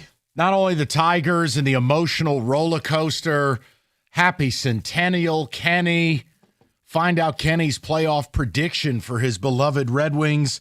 And we'll touch the table on some college football and potentially Bill Belichick, which is the wildest story of the last 24 hours. David, ticket text, and I'm going right to the phones. Early returns on how I described yesterday. So I'm going to give you the only two that have come in trying to gatekeep fandom. Someone says the fans that are still complaining about this team need to shut up and enjoy the ride. It's getting annoying and honestly embarrassing for our city. That is from JD. Hey, could I just say something to JD if you're out there? Sure. Who the F are you? You're some guy using a fake name on a text chat to a radio show. You think you're the arbiter of justice to your fellow man? Fan gatekeeping is the dumbest thing in the world. Why? JD, do me a favor. Call up Comerica right now and try to redeem your fan points. Oh, wait, there aren't any. You don't get upgraded to the 1901 club. I defended you on the radio. Thank you. Just stop, dude. Enjoy it. But you don't get to tell other people that they have to do X, Y, and Z. They don't like it. They don't enjoy it. They're pissed. I don't know what to tell you. I've never seen a playoff game in Detroit look like that yesterday. What am I going to do? Oh, the fans need to what? I don't have to do a damn thing. They wanted to watch the game on TV, watch it on TV. But they made a statement that they weren't going to spend money. I think it says that it's more than just a few people. Correct, because then you have this one. I'm not going to read the other one that's gatekeeping, but this one. I was one of the thousands who grabbed his pom-poms, bought tickets after Game 3 in Cleveland, only to resell them after Game 3's atrocity against Seattle for pennies on a dollar. It's an emotional roller coaster. And that's the key. Whether it's best record in baseball, lose 12 out of 13. Best record in baseball, fart in your face at the trade deadline. Best record in baseball that's not the best record in baseball, go a month without winning a home game, blow the division, blow the bye round, then damn near blow the series against Cleveland, only to resurrect it, go into Mariners series, and this has been wild emotional swings. Win the bullpen game, lose the Skubal start. Get destroyed, come back next day, get booed off field, only to turn into the 1927 Yankees. Leave a ton of runners on base, only to just knock it out the park. It's hard on fans. We've talked about it. This team punishes you. Well, and gatekeeping? Really? Well, then you have this one. This guy literally got sick. He says, I was extremely disappointed on Tuesday. Bought standing room only tickets, waited in the rain to secure my spot right there, right center field. I'm exhausted and got sick from being out in the cold. Then the team showed up yesterday. I'm at a loss for words, he says. Thank God this is in Seattle because people would have some real choices to make Friday night. Okay, the funny thing is, as we were walking back from the show, and it was like, man, it's going to be a lot of people sick going to this game. Weather was miserable. Yeah, guys out there in T-shirts. I'm going, oh, dear. Let's go to Jeff, 97.1. Jeff, what's going on, buddy? Can you hear me? Loud and clear, Jeff. What's up? Hello. We'll put Jeff on hold because he can't hear us. We'll go to James and see how that's going. James, what's going on, pal? Hello. I can hear you. Hey, This is James in Lake Orion / Romeo. and quiet in Game 4. Bro, it was the same way in Game 3. I thought it's because everybody got ham-boned at the bar and had to wait for 3 hours. They're sitting on their hands the whole damn game, and then they start out the same way, and they have the nerve to boo them. Give me a break, man. It's a game. You're lucky if they win like 6 out of 10 times usually. This is what you get. I mean, it's the roller coaster is the ride. Yeah, James, but also, like, they're professionals. I guess for me, I don't have a problem with people booing. It just doesn't affect me. It doesn't bother me. Look, James, did you really believe they were making a comeback down 3-0? I believe anything with these guys. I mean, look how wacky the year was. I mean, look how they shouldn't be doing anything they're doing, really. No, honestly. James, if you called up and told me they're going to win the World Series, what the hell am I going to say? I have no idea I know, anymore. you can't. You can't because it looks like they could back their way right through it. I've never seen a team like it. They're as confusing. I call it A.J. Hinch power. Maybe. I mean, early in that game, James, I thought he hurt you. Taking Mize out for no reason and immediately costing yourself another run. You went, oh, my God, A.J., what are you doing? Mize wasn't what? Cy Young? He was good. Yeah. I thought that move was going to cost him. I thought so too, Mike. I mean, I'm sitting there writing down my notes like, okay, we're going to circle back to this moment. This will be it. No, we're not. 1927 Yankees. You know what? No, I was about to say, he ended up being the office secretary who wins the NCAA pool. Why? Because she likes the vacation at a certain city, and she chose that team. And why did you pick that team? I like the color purple. Okay. You win. We go to Marco, 97.1. Marco, what's up, buddy? Hey, guys. How you doing? Good. I take a little exception of you talking about the fans booing, right? I mean, first you said, what the hell are they doing booing all the time? I didn't say that. It's okay. Yeah, you did say it. Marco, no, I didn't. The caller said it. I said I have no problem with fans booing. No, not the caller before when you opened up. You were talking about I said the fans booed him off the field. And they should have booed him for 14 I didn't say they shouldn't, Marco. I agree they should have. Okay, well then maybe they heard him. Maybe the players finally heard him. Because enough was enough for 14 innings. We were watching this stuff. It was watching junior high school baseball. Balls getting thrown all over the place. Catchers missing balls. Guys getting picked off. Enough was enough. I agree. Okay. But when at the beginning of your show, you were saying, oh, these guys are booing them. Well, they deserve to get booed. I must be living in a multiverse. Baseball. Marco, I agree with the booing. Why are we hung up on this? I agree with you. Let me say it again. Okay. I agree with you. Okay.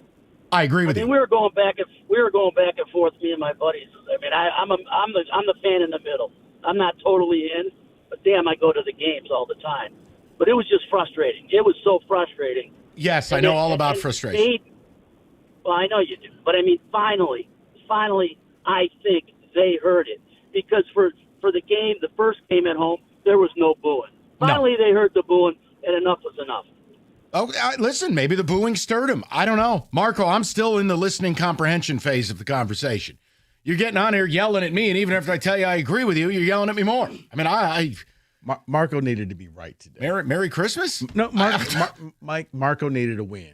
But he just needed a win? I'm on Team Marco. You know what? I agreed with the booing. But you said that they were booing. Because they booed.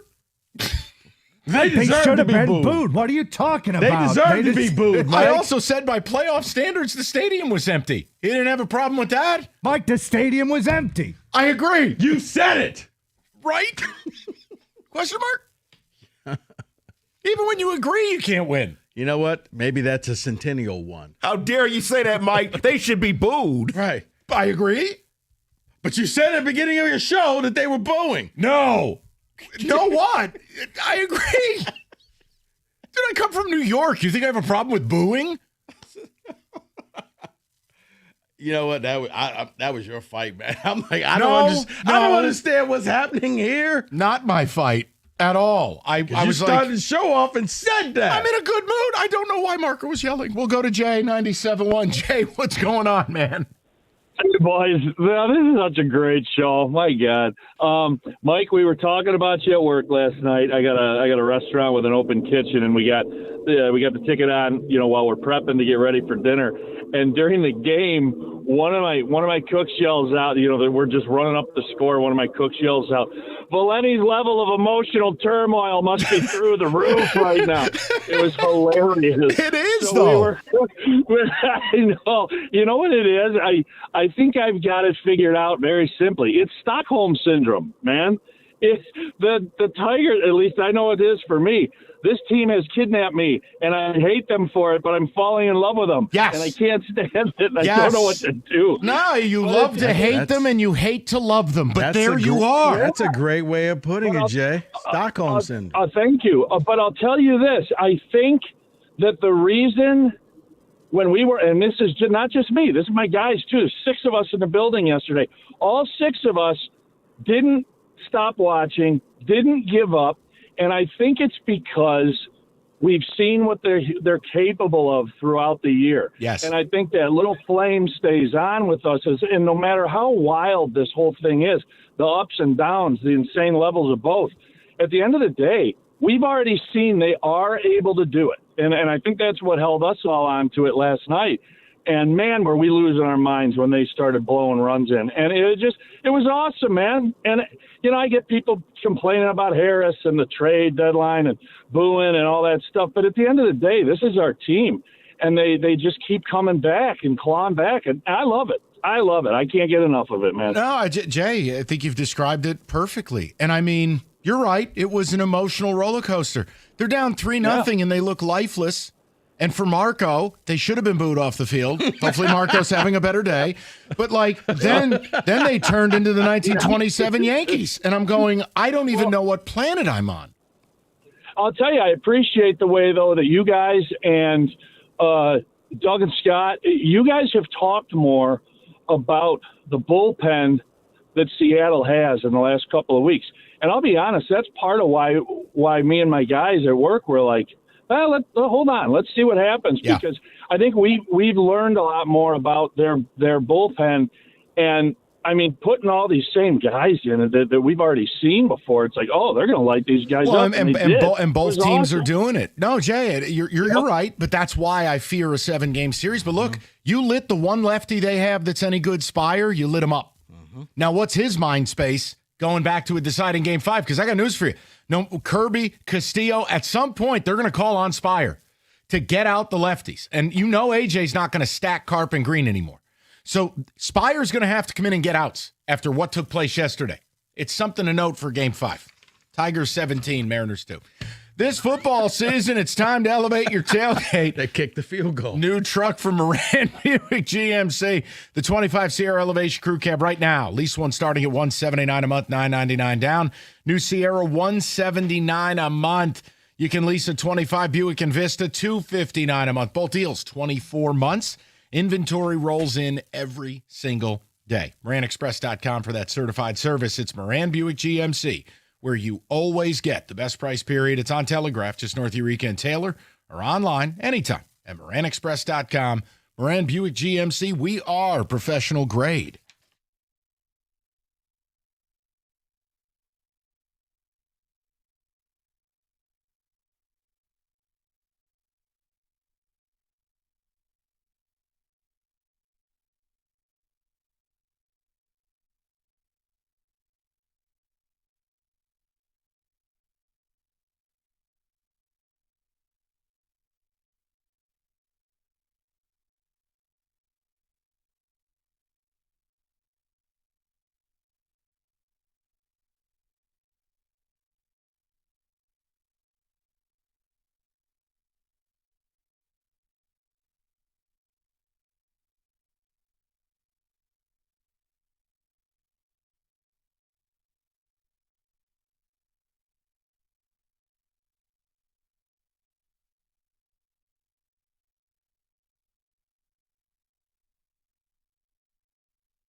All right, let's get right to the people. We have described yesterday that if you were explaining to someone from the future, tell me about the 2025 Tigers, yesterday start to finish would be it. I mean, you have a playoff game on a beautiful fall day. By playoff standards, nobody shows up. Then the crowd boos, rightfully. Marco, looking at you, rightfully boos him off field. Then they go Undertaker mode, turn into the 1927 Yankees, light the Mariners on fire, and score the most runs they've scored since the 1964 playoffs. Does that sound about right? Yeah, and then point over to Scooble and say, and now You have game 5. This is what you have to look forward to. And yet, you still have 3 silos of fans. All 3 are justified. All in, sort of, and then all out. I'm just at a point, if you told me they're winning the World Series, I wouldn't even fight you. Because I can't explain this team. And in the absence of sense, in the absence of data, you just have to roll with it. I mean, I don't know what to say. Will I be surprised if they lose tomorrow? No. Sure as hell wouldn't be surprised if they win. Rigo, I can't, there's no predictive measure anymore. I picked them to beat the Guardians. I didn't even feel good about it, but I did it. And I picked them to beat the Mariners, and I couldn't give you reasons. I ended up in a positive regression matrix. Right, you're like, it's because okay, they hold spent on. $50 at the slot machine. So the 4 for 46 with runners in scoring position in the playoffs, cutscene yesterday. After all the failure, they went 5 for their next 5 runners in scoring position. Mm-hmm. Not 1, not 2, not 3, not 4. 5 for 5. Yeah. Positive regression. You figure it out. I can't. And I can't, which is why yesterday it was the roller coaster. Everybody had buried this team. Heck, I think Seattle was already getting the champagne ready in the locker room, and wait a minute, they're scoring. Okay, now they're believing themselves. Oh, and is that Riley Green? Wow. Javier Bays? Wow. Okay. And they scored 9 runs. Can't explain it. 248-539-9797. Steve is up next, 97.1. Stevie, what's going on, pal? Hey, can you hear me? Loud and clear. Hey, so before I make my point, I just wanted to say that I'm a huge Tigers fan, love watching the Tigers, but have to admit I did turn it off early Tuesday night because I was sick to my stomach. I couldn't take it anymore. If I still had hair, I'd probably have ripped it out in the last couple of months watching these guys. But Steve, if it makes you feel any better, because I don't think you did anything wrong, I turned off the Yankees last night. Okay? No. Oh yeah. But, no. Oh yeah. To get to my point, though, I think they've got an amazing chance to win tomorrow night. And you guys may have mentioned this on the show earlier, but Seattle's got to beat Scooble for the 4th time this year and the 2nd time in a week. And I just think that that's going to be very difficult. And I think maybe after yesterday, the Tigers finally figured out that they can still hit and that they can win this series. But a 7-game series, like you said, Mike, I'm not so sure. I know in June you were asking your audience if they felt the Lions had a better chance to win the Super Bowl or the Tigers had a better chance to win the World Series. And back then I would have said probably the Tigers because they were winning series. And if the Lions lost 1 game, that was it. But a 7-game series right now I think might be tough. But I think that they can win Steve, tomorrow. you know what it is, too, with the Lions? They have dudes. Like, they have arguably the best player at a given position, 4 or 5 positions on the field. They have superstars. You can bank on superstars. The Tigers, they don't have that. It's a much more convoluted, like, they take a far more circuitous route to victory than the Lions. The Lions just show up and go belt to ass. Yeah. No, I think probably if you want to look at a comp, it was, like I said, maybe the 04 Pistons, because they were out there offensively playing 4-on-5. I'm never going to insult the 2025 Tigers by comping them to the 04 Pistons. The 04 Pistons were a crime against humanity. A crime against sports. Rough, it ain't right, man. No, it was rough, and it definitely wasn't right. It was awful. But no, there's no buts. That team was loved by here. It was painful to watch, but they got the job done. Sound familiar? You are not doing that comparison, are you? They're not going to win the World Series. I'm not saying, David, you can't say that. You can't say that. David, think about this. They won the title, and they literally were playing 4-on-5 basketball offensively. Yes, they were. This team's got 4 people in the lineup. What's the difference? Pretty much. Look, I'm not writing. I'm not saying they are going to win. I'm just saying I'm not writing anything off. Just that whole wait, is this really happening type of moment, and it feels that way. That if they go out there and they win tomorrow, then you can convince me they can win the World Series. And I can't say, nah, man, you crazy. Like, No, I don't think you can say that because look at what they did with Cleveland. Look at what they're doing now. They were dead yesterday. Dead. And the irony was it was Seattle leaving men on base. Seattle could have blown the game wide open. The way their pen pitched, it wouldn't have mattered. Seattle could have scored 3 runs with the bases loaded. The Tigers still lapped them 3 times over. See, I think if Seattle would have got to 6 or 7, I think they all would right. have You quit. mean like no, full... I'm talking early in the game when they left a ton of people on base. And They were did. Possibly bases the most loaded, people. and they hit into a double play and only scored 1 run. Kenny, happy centennial. Let's go over to Jason, 97.1. Jay, what's going on, pal? Hey, guys, you hear me? Loud and clear, man. What's up? Okay, 2 parts here. Okay, assume tomorrow it's 1-0 going into the 8th inning. Okay. Scooble's pitching a gem. Is there any possibility, I know there's always a possibility, but is there any probability that he goes to Hinch and says, I got this, I can go the next 2 innings? And the second part is, real quick, or vice versa, would Hinch go up to Scooble and say, hey, listen, you think you can keep going? Okay, my second part, I did go to the game yesterday, and I got to say we paid $20 each per ticket, the 4 of us. Great seats, and the most exciting game since the 84 World Series, the very final game that I attended back in 84. I cannot believe how many people out there that might not be able to afford to take their son or daughter to a baseball game didn't capitalize on that. I'm sure they probably didn't know, but it was a golden opportunity to take your son or daughter or whoever it may be, if you don't have the financial means to spend $200 or $300 on a ticket, and have a memory of a lifetime. It was a great game. Yeah, Jay, it was shocking. I mean, this town shows up. Like, this is a great sports town. By playoff standards, and Jason, obviously you've cited a 40-year fandom here. Jason, you know by playoff standards, that place was empty. That was crazy. And you're right. No, you know, just really in the upper left field, I mean, was really, I mean, where it was sparse. And I mean, it was maybe, I counted 4 sections that were probably 90%. Right, but Jason, it's a playoff game. Like, that's my whole point. You know, it's crazy. That's my point, too, is that there's so much of an opportunity. Like, I saw the World Series, whatever. I didn't go, but I saw the tickets. How many, 10 years ago. I mean, what were they? Like, it was $400 or $500. They were ridiculous. And so what I'm saying is, I told my buddies, I said, this is an opportunity. I mean, we can all afford it, but no one wants to spend but for $300 $20 on a beautiful fall afternoon, it was no choice. I told my boys, I said, we got to take advantage of this because they go to the World Series. You're not going to pay no $20 for a ticket. At least we got to experience the playoffs if they end up going all the way, as opposed to spending $700 for the World Series in the next round, $200 or $300 at least. I think what we're at now, and we're in a weird place, but I do think, look, if they win tomorrow night, we're not having this conversation next week. I think if the problem is going to be this, and it's going to anger some fans, if they go to if they do anything other than the World Series, the thing that some of you don't want to talk about, and a lot of people do, is never going to go away. It's going to be the deadline. Mm-hmm. Because, well, you made the ALCS. Yeah, and we could have made the World Series if. Well, you made the World Series. Well, we could have won it if. Like, I know some people think that this is this weird graduation point. It's not. The only way you absolve that deadline is to win the whole effing thing. No, because you're right, Mike. It will be the ultimate what if going back. It's like the Lions when they made it to the NFC title game. It's like, what if they would have went and got that edge rusher? And you're not allowed to been say the that. difference. We have Aquadine, minty fresh.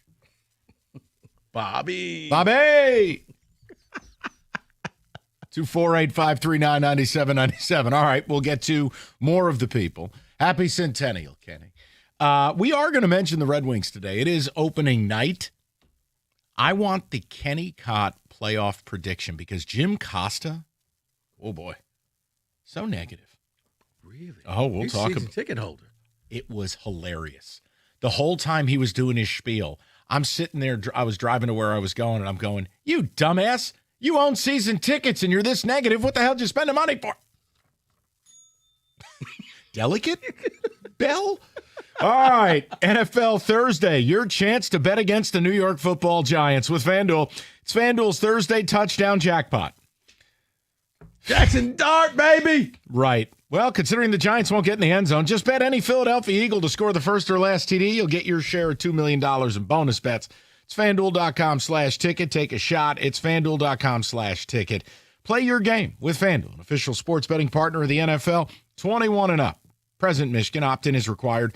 Must apply profit boost token on select market. Prize pool to be split equally among all eligible participants who make the correct first or last TD pick. Bonus issued as non-withdrawable bonus bets that expire 21 days after receipt. Restrictions apply. See terms, sportsbook.fanduel.com. You get a gambling problem, call 1-800-GAMBLER.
Brief timeout. We've got Sports-a-Palooza today. We know we got to touch table on a little football. We're going to do it right now.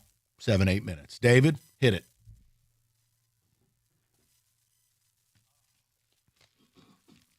That's right. Anything but Eagles and Giants is fair play. Well, it's your NFL ranking, because Lord knows we don't do the Big Ten rankings anymore. We do not. Awful segment for an awful conference. So we've upgraded. Lions #1. And those are the rankings. David? 248. No. At number 14, the Dallas Cowboys. 2-2-1. Drug test this man, please. Well, Mike, I said they're at 14 because the other ones are slim pickings. Okay. Cowboys are not a playoff team, therefore. No, okay, it's for right now. It's not. We're not forecasting. We're talking right now. Go ahead. Just I've said everything I need to say. Cowboys suck. Next. At number 13, the Seattle Seahawks, 3-2. Should be 4-1. They found every way to blow that game last week. I'd probably have them a little bit higher, but they're going to get tested. They got a road trip to Jacksonville this week. The travel's tough. The humidity's going to be tough. And Jacksonville's kind of feeling themselves. Maybe Liam Cohen will come out in a bedazzled fishing vest this week. I'm good with it. Jacksonville is on this list, and we'll get to them later. All right. At number 12, fresh off of their 2 weeks in Europe, the Minnesota Vikings. Again, drug tested immediately. Get this man a urine cup, please. Are you insane? Mike? Carson Wentz and the Vikings ahead of the Seattle Seahawks. Yes. Okay. Guys, I can't work with a drug addict. I can't do it. They did it overseas, Mike. The 2 comeback victories. When did Charlie Sheen, circa 2013, start hosting this show? Did you just blast a rock? The Vikings at 12? Yes. No, someone help me. Where would you put the Vikings? 30th. Okay. So you put the Texans in there? No. Okay. Like I said, Mike, these are bad teams. Would you put the Ravens? Would you put the Cardinals, the Panthers, the Bengals? Like the teams underneath them, trust me when I say, when you get to the bottom of this list. Oh, man. Go ahead. David, I see you searching. Keep searching. Tell me if you find something better. At number 11, the Washington Commanders. Compared to some of the other crap you got on here. No, I'm not feeling the love. I'll take it. Look, Jaden Daniels is back. I still don't think his knee is 100%, but they did a nice job against a Charger team that can't block anybody. Their offensive line's in disrepair. So I'll live with it, but they better be careful. Bears off a bye week this week. You wonder if Ben Johnson will have things, tighten the screws a little bit. That's a plucky little game right there. David? I'm just going to wait a little bit longer till I make some comments. What the hell does that mean? Okay. I just want to see some more rankings here so I can then yell. At number 10 is the Los Angeles Rams. I'm good with it. I'm fine with it. I mean, they've got one atrocious loss on the resume, but they're a really good football team. And Matthew Stafford's playing really good football. So I'll roll with it, but losing to the Zombie Niners is all-time bad. At number 9, the Green Bay Packers. 2-1. I mean, I'll be honest with you, I probably have them a little lower. They've played like straight ass. They are the Cam Ward Memorial team. Keep it a buck, as Cam says. They ass. I mean, they went from being the best team in football the first couple of weeks to losing to the Browns, having that awful tie against Dallas. I need to see more from them. You put 120 awful minutes of football on tape. Mm-hmm. At number 8, the Denver Broncos. Should be higher. There's my problem. They should definitely be higher. They're going to win the West. 8? They got effed in Indy. They got that game stolen from them. Huge win in Philly. Yeah, they're going to go pip cheerio against Aaron Glenn and the Jets this week. That, to me, is the team that's winning the West. That, to me, they're in conversation to be the second best team in the AFC. Okay. At number 7, I have the New England Patriots. Over the Broncos? Huh? Okay. Okay, you know what? Kenny, go get him a who's cup. the Patriots just beat? Listen, the Bills. Listen. Okay. So head-to-head doesn't count for anything. It does. No, not when you struggled all year. You lost to the Raiders. You lost to old balls. Not David, as I point to him, but Aaron Rodgers, who David represents as old balls. But they go to Buffalo, and they get the victory. You ready to complain more? No, I've cast my vote. Okay. Keep moving. All right. At number 6, I got the 49ers. Oh. Okay. Injury-riddled team. Mike, all they've done is win games with backup quarterbacks and third-string receivers and new kickers. If the Broncos play the 49ers on a neutral field, you would pick the Niners. Mike, I'm not saying I would pick them, but they just keep winning. They're what terrible. am I supposed to reward? They're terrible. I can't reward a team for winning? No. 2 of their 4 wins are against New Orleans and Two you mean not the good the teams. Cardinals team that somebody told me. I got it wrong.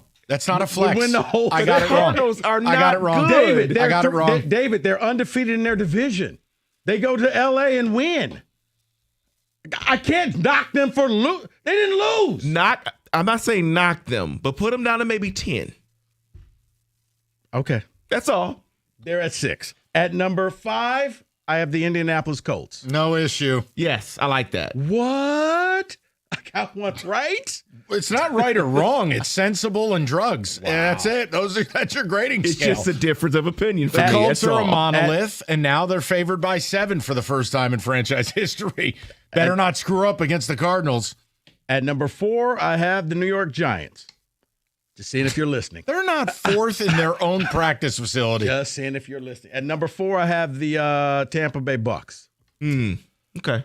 I mean, it's tough because they keep rescuing it from the fire. I mean, that's 4 under 3-minute fourth quarter comebacks I for know. Baker. You can't live that way, but they are.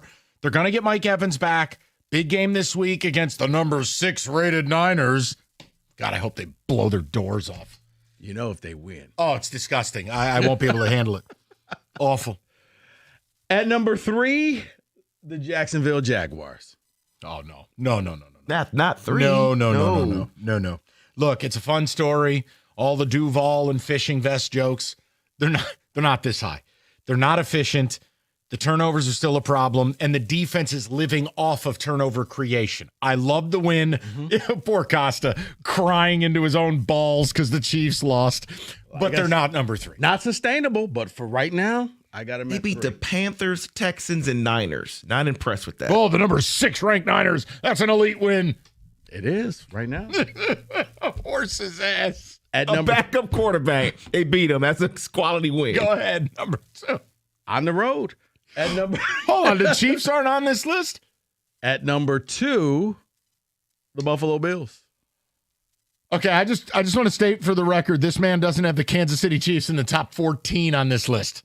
Mike, you got to win games. Okay. You know what? Here, on my list, you don't get credit for what I think you're going to be. It's where you are right now. And right now, the Kansas City Chiefs are a 2-3 team. This segment has caused a headache. Okay, if that's the case, you know what? Maybe I should put the Ravens in here because I think they're going to be good later. No, they're terrible. That's okay. Hey, Chiefs, win some games and you'll make the list. Oh, boy. All right, number 1. Am I asking for too much? Just tell me number 1's the Lions, please. At number 1 is the Lions. Thank They're God. 4-1. I disagree. Whoa, Say, no, whoa. Hold on. As Ronnie the limo driver once said, stop the clock. Where are the Eagles? You don't have the Eagles? I do have the Eagles. Wait a minute. Where are the Eagles? Hold on. Or the Steelers. Here, do yourself a favor. Just kick San Francisco out there. Put the Eagles at 6. Or and we'll the call the list good. Steelers. No. There we go. Where are the Eagles? No, I misnumbered these things. There's no team in Pennsylvania on this list. No. I mean, I hate the Eagles as much as the next guy, but they're a top 14 No, team. I had to everybody back when I had the Cowboys as the honorable mention. Eagles are coming in at 5. The Colts are 6. Niners are at 7. Okay, so Green the Bay- Cowboys didn't make the list. Yeah, they didn't. They were honorable mention. So because you effed up, Right. you caused false anger by us. But it was fun. No, because then you cried about it, and then you made us feel bad because we were being abusive. But it was fun. All right. Well, listen, Eagles are back on the list. Eagles are at 5. That works. Yes. And the Lions are. They're the number 1 team in the league right now. Riding a 4-game winning streak. Gotten better every week. They've dropped bombs on a couple of teams. Huge test Sunday night. It's a back against the wall desperation spot for the Chiefs. You go into Arrowhead and end their season, man, oh man, that's as impressive as a regular season win as you'll get. So that is your NFL Power 14 ranking. Brought to you by Crack Rock. 97.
Brought to you by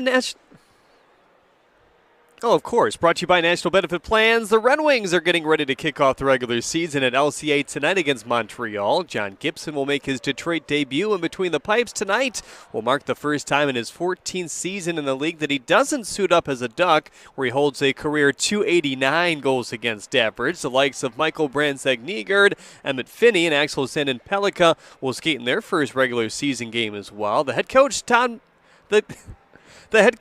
McClellan, on how to make sure they have success tonight.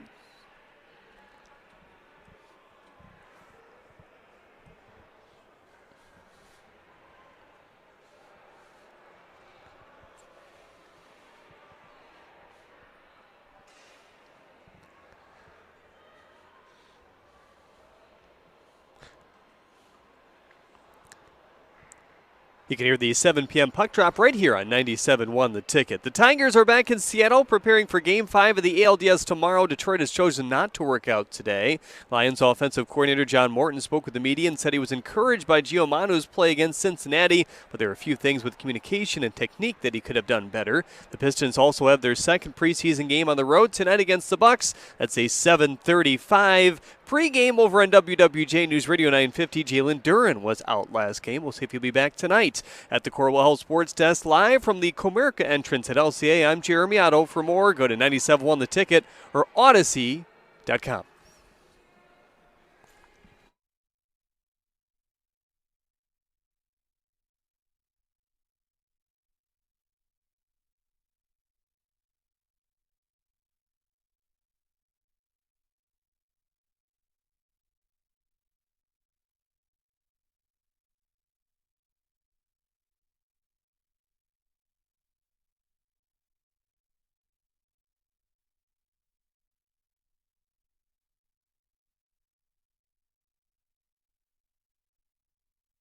That's right. Happy Centennial, everyone.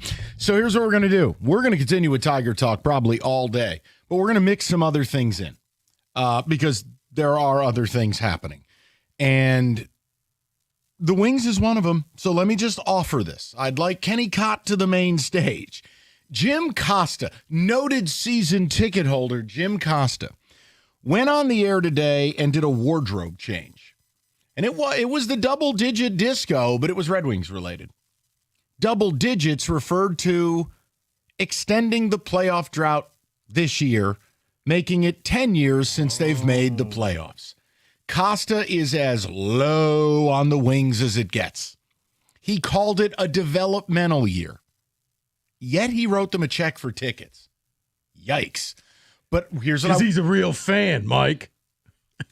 Once again, I encourage him to cash in his fan points for a fighter jet like that dude did with his Pepsi points.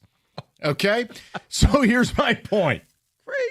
I try. I do what I can. Right there, man. I'd like Kenny Cott to the main stage. Now, Kenny will be singing the national anthem tonight, so really you're in for a treat. He is professionally trained. Kenny, I just need to know, are they making the playoffs, or is Cookie's negativity correct that it's going to be a double-digit disco, all right? It'll be 10 years without the playoffs. Where do you stand on the opening night of Centennial?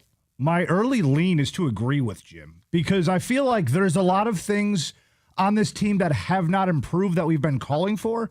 We have better goaltending now, marginally, but also, what did we always say when they bring up the young kids? That was the plan, right? To bring up the young kids? It appears as if they've done that. Exactly.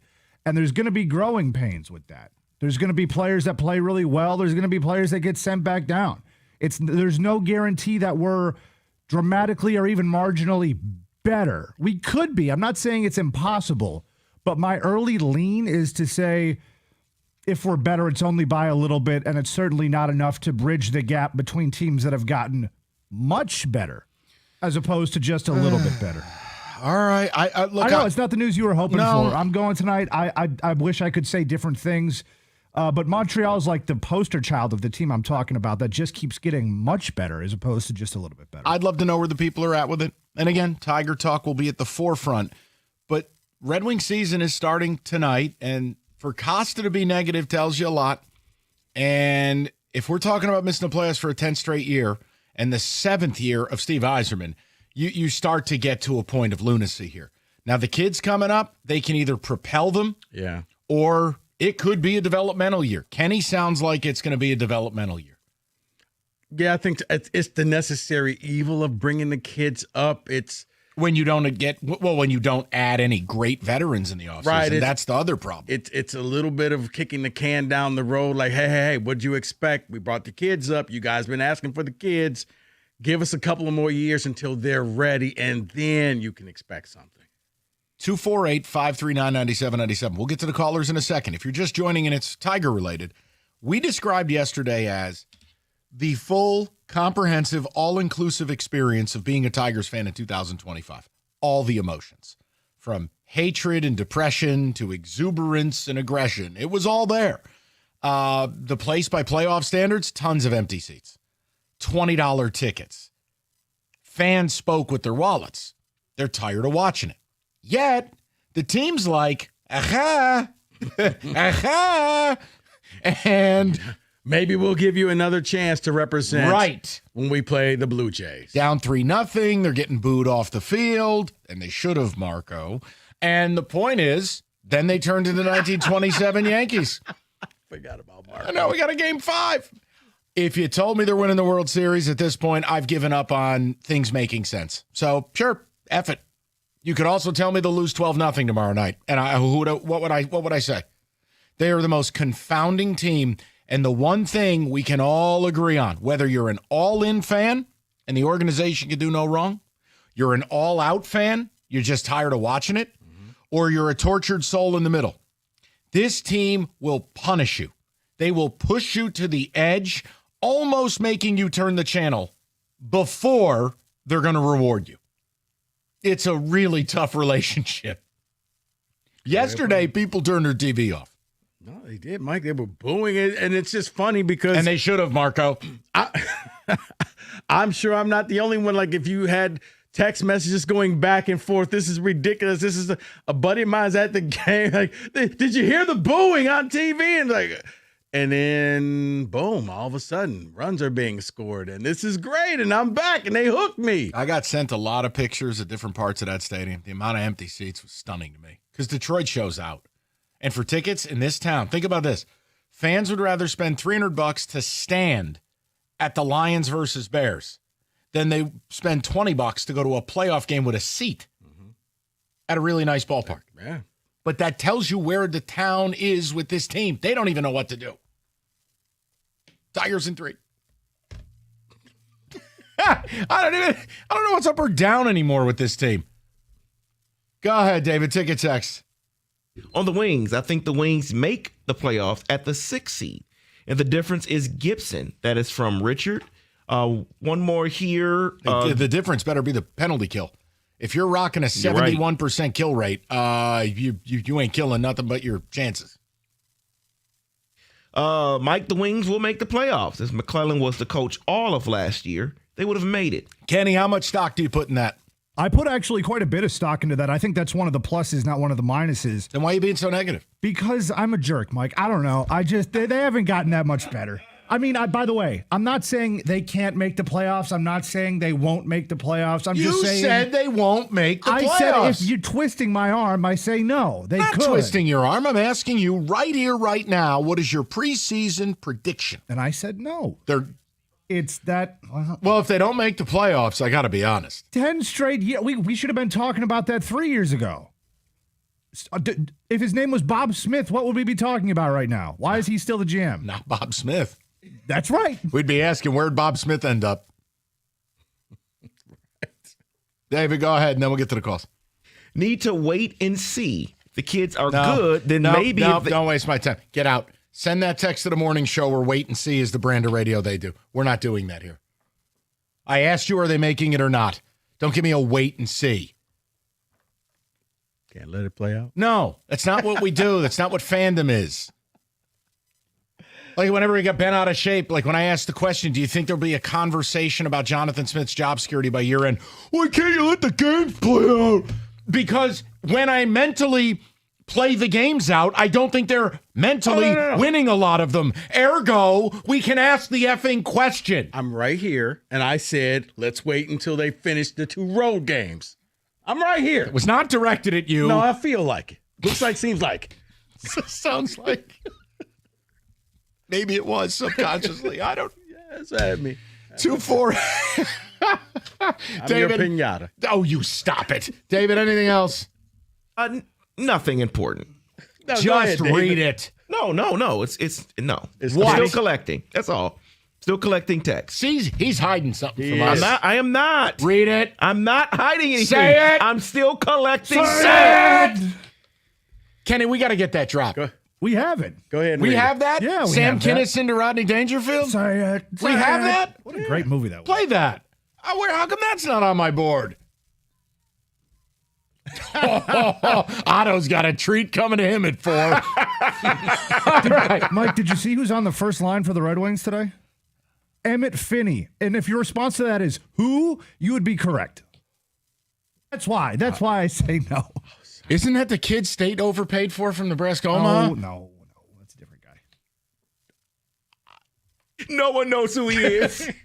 Who the hell's Edmund Finney? Even the elite, some of them are like, who? Who I the mean, he hell's had a- a nice preseason, I guess. Who is Edmund Finney? Emmett Oh, Finney. well, he sounds like Get a it British right. author. Bob Finney. Yeah, really. Aquadine Finney. Who the hell's Emmett Finney? Your first wing left winger. Your first line left winger. Why is he here? Yep. On the first line? Yep. He had a great preseason. Okay, Yes. then.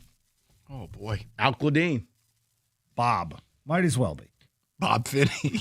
Watch him score tonight and I look like an idiot. He's going to have a hat trick tonight. I know. That's exactly right. Northville Yeah, Lumber. Mr. Funny Man. Largest Trex decking outlet in the country in Northville is Michigan's Trex Superstore. They stock all colors of Trex decking, railing, lighting. They have it all the time and at the absolute lowest prices. So whether you're a builder, a do-it-yourselfer, you can count on Northville. They'll have everything you need when you need it. Time to plan it, build it, buy it, right where the pros do. It's Northville Lumber. Stop by or check out the showroom. Take home some samples. Go to northvillelumber.com. That's northvillelumber.com.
Thank you, David. All right, let's get to it. We go to Harrison, 97.1. Harrison, what's going on? Hey, I want to answer your original question about Tigers versus Lions and the financial commitment. But first, I want to help you out with Emmett Finney. Please. Former seventh-round pick. He's fast-tracked it a little bit. He is a speedster. To quote one of the great drops of this show, he's going to go very fast. Okay. I don't know that I think that first line left wing is an appropriate place for him, but whatever. So It'll we're be- adding it'll be some fine for speed to the lineup. He's going to be a Mike Gartner type. Let's do it. now. I'm going to say more like Chris Draper. Probably not great. the offensive touch. Okay. Thank you for your assistance on Edward Finney.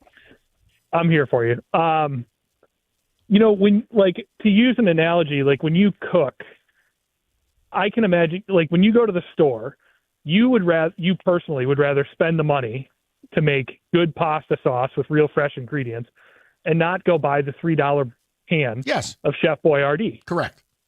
The Tigers are Chef Boyardee. That's the problem. It's not satisfying. It might get the job done once in a while, but it's not fun. It's not usually delicious. This is the call of the millennium. This is fabulous. But you know when you make your own sauce, it's going to be good. Largely the Lions are your sauce. They are going to be good. Yes. Unless you really mess up. Correct. They're not going to lose probably. It's delicious. The Lions are lovable. They have, people you like. They have a coach you like. They have players that do things the right way. Your ingredients do things the right way. Largely, you're getting what you pay for. With the Tigers, it's Chef Boyardee. Until yesterday, inexplicably, when somebody mislabeled a can of something much better as Chef Boyardee, I can't explain it. Now, where are you at for tomorrow night? Because, again, I'm not telling you. I picked them to win the series. I didn't have great reasons, but here we are. Like, Harrison, if they win, they're in the ALCS. As you've so aptly described it, they don't look like the rest of the teams left in this. I think that's pretty clear. But they might find themselves there. So the last couple of years, I lived out in Seattle.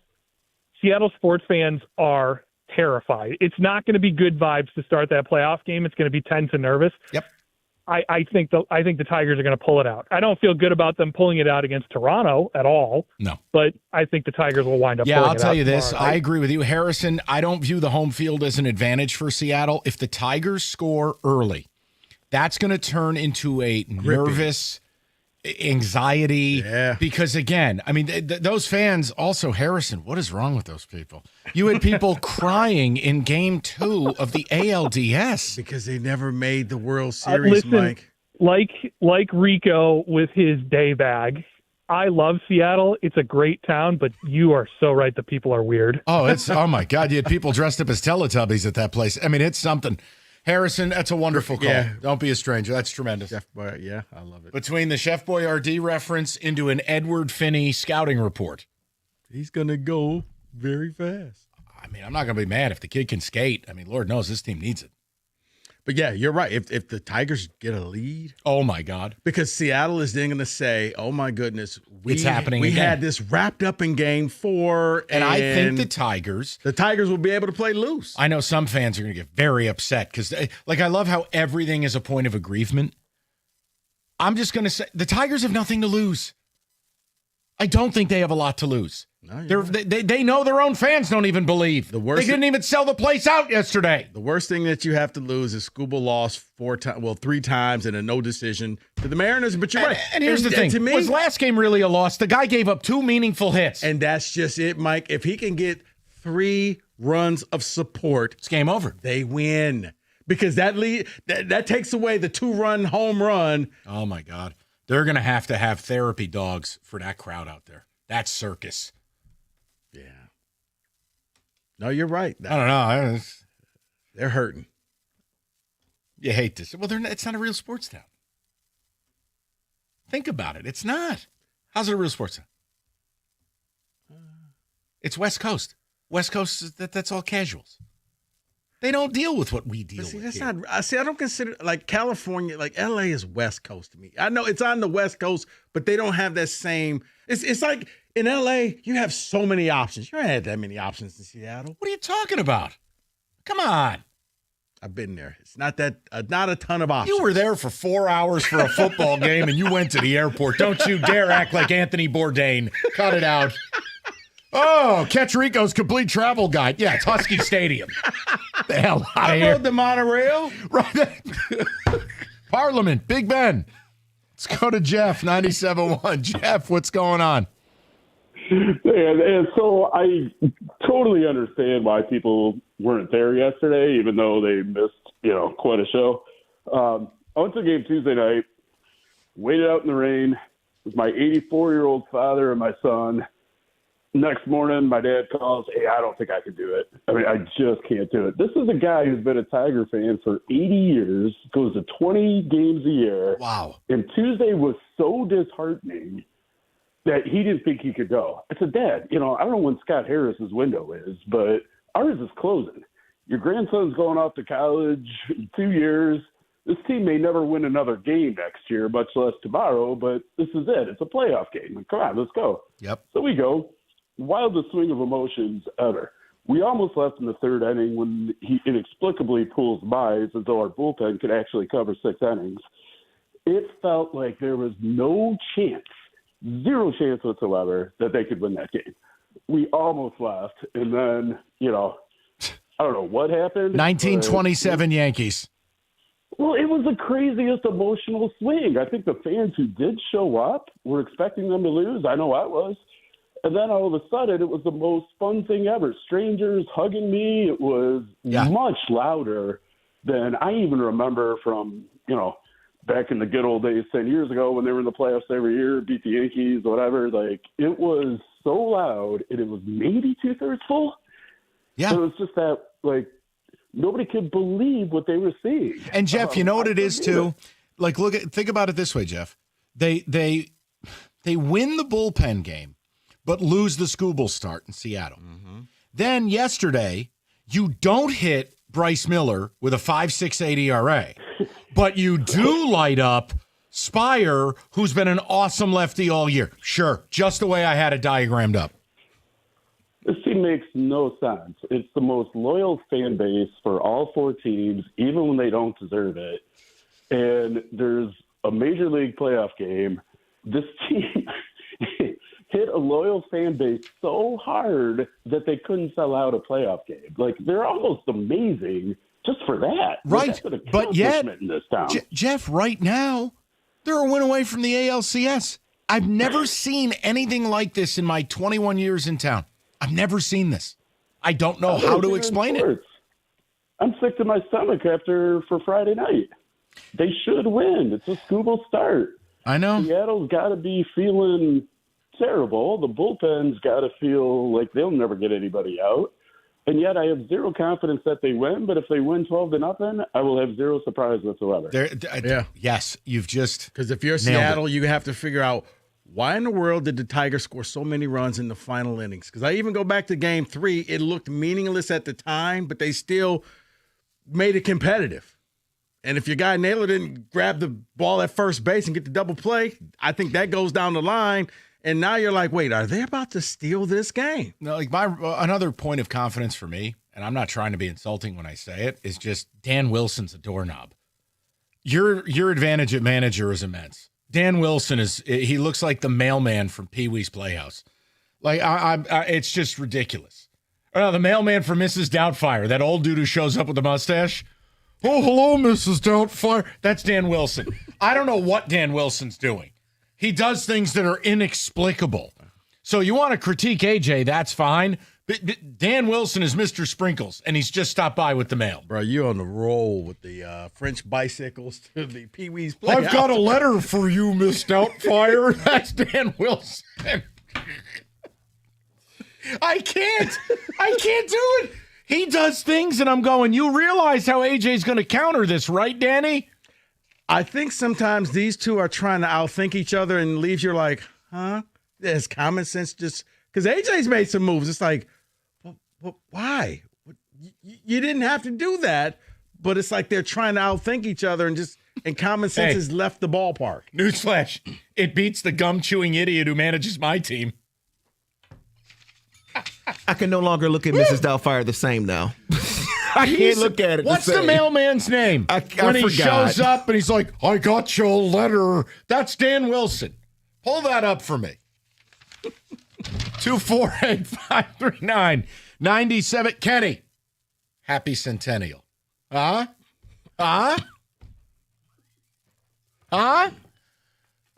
Okay, then. All righty. Kenny's going to go.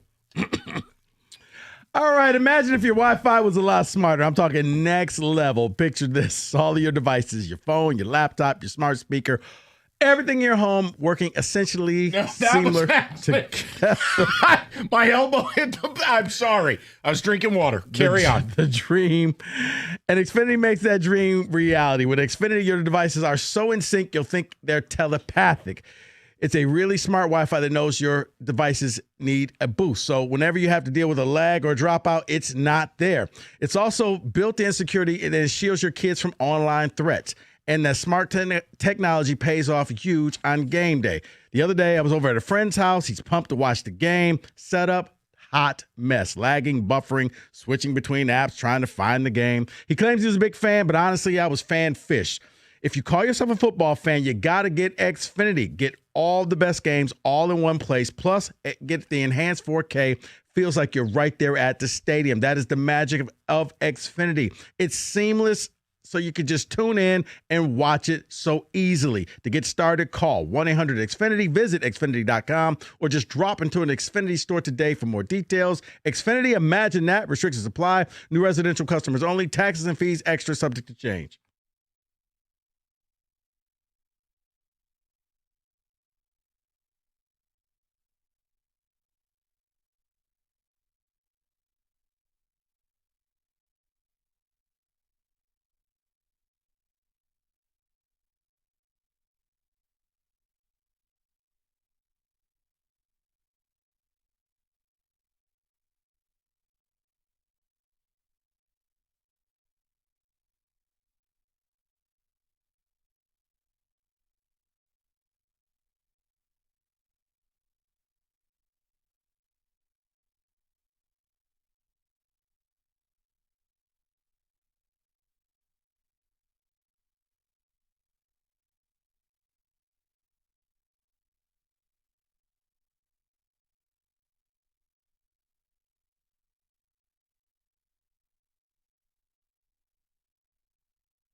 Brought to you by the Michigan Lottery. The Red Wings are back on the ice tonight to kick off their centennial season at LCA. John Gibson will start in between the pipes, and the 3 youngsters will debut as well. Each fan through the gates will receive a rally towel. That's a new one. Hear the game right here on the Ticket at 7. The Pistons and Bucks clash tonight in the preseason on WWJ News Radio 950. The NBA GM survey had Detroit and Milwaukee tied for 5th in the East, with the Thunder as an 80% vote to win the title as well. The Tigers are off tonight before Tarek School heads to the mound tomorrow for Game 5 of the ALDS, with the Blue Jays-Yankees series ending yesterday. Sorry, Mike. The contest has been flexed to just after 8 p.m. At the Corwell Health Sports Desk from LCA, I'm Jeremy Otto. More at 4 at 97ontheticket.com.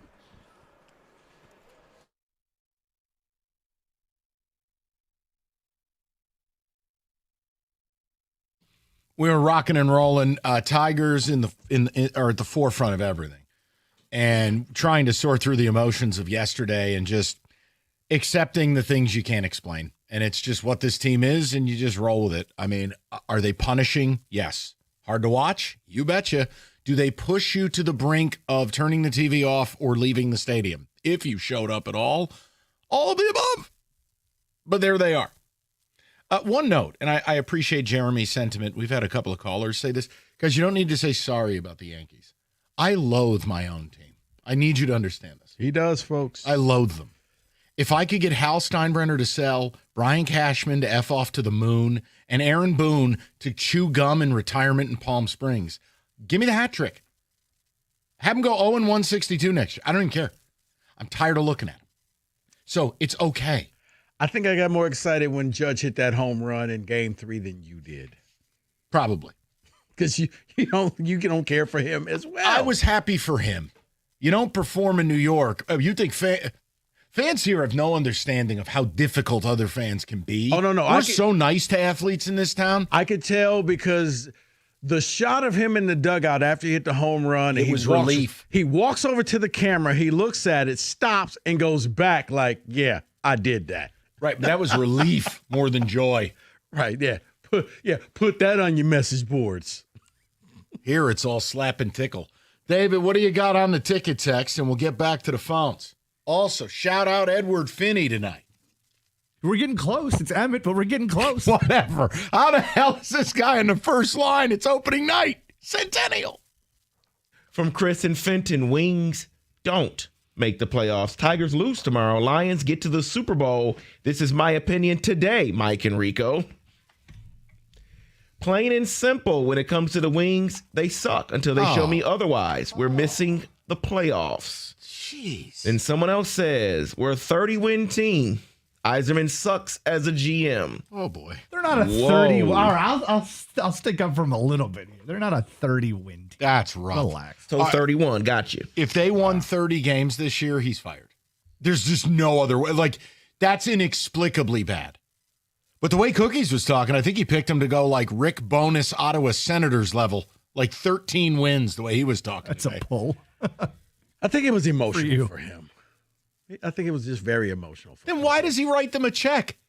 Because I think it's tradition. He goes with his family. He doesn't have a family. It's tradition. You know what? Never mind. No, David. Yeah, I must have missed. No. Jim's a father of 5. Jansen's really rubbing off on him, huh? He goes to the college Final Four every year with his wife and no, that's just him. That's just him being a loser. There's a difference.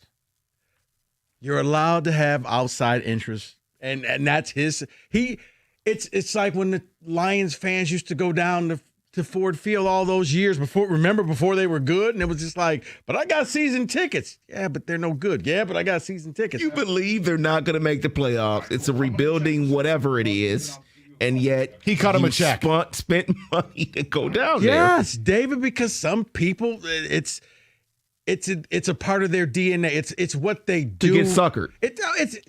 It's not necessarily what you see on the ice or what you see on the field, but it's the people that you go with. It's just sharing that experience. It's like if you let's get suckered together, everyone. Come on, let's head on down, man.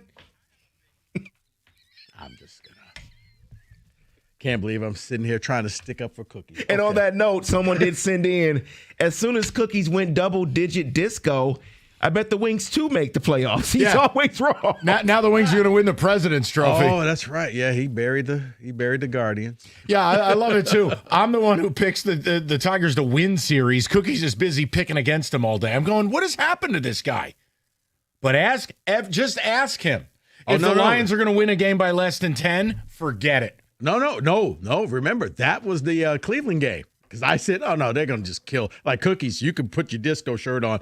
I'm very concerned about this Cleveland defense. Don't be. Why did you turn Jim Costa into Luke Sloan right there?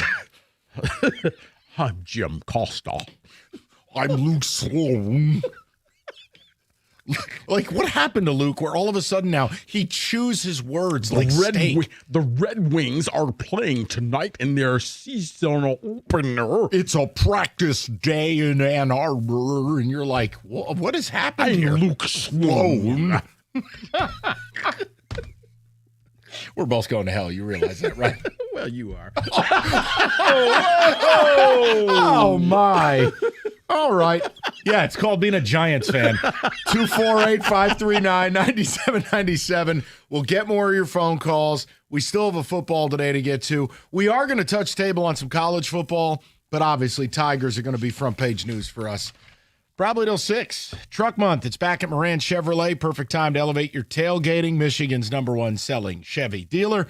Game day starting at 26 Silverado LT. You could lease one at Moran right now, $179 a month, 24 months. Or lease a 25 Equinox LT, $299 a month, 36 months. Moran makes it so simple. Find your ride at MoranExpress.com or stop by on Gratiot, just north of 15 Mile in Clinton Township. Moran Chevrolet, where you always get the best price period. Chevrolet. Together, let's drive.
All right, let's get right to the people. We'll get a football today, top of the hour. Right now, we go to Chris. He's been very patient. Chris, how you doing? What's going on?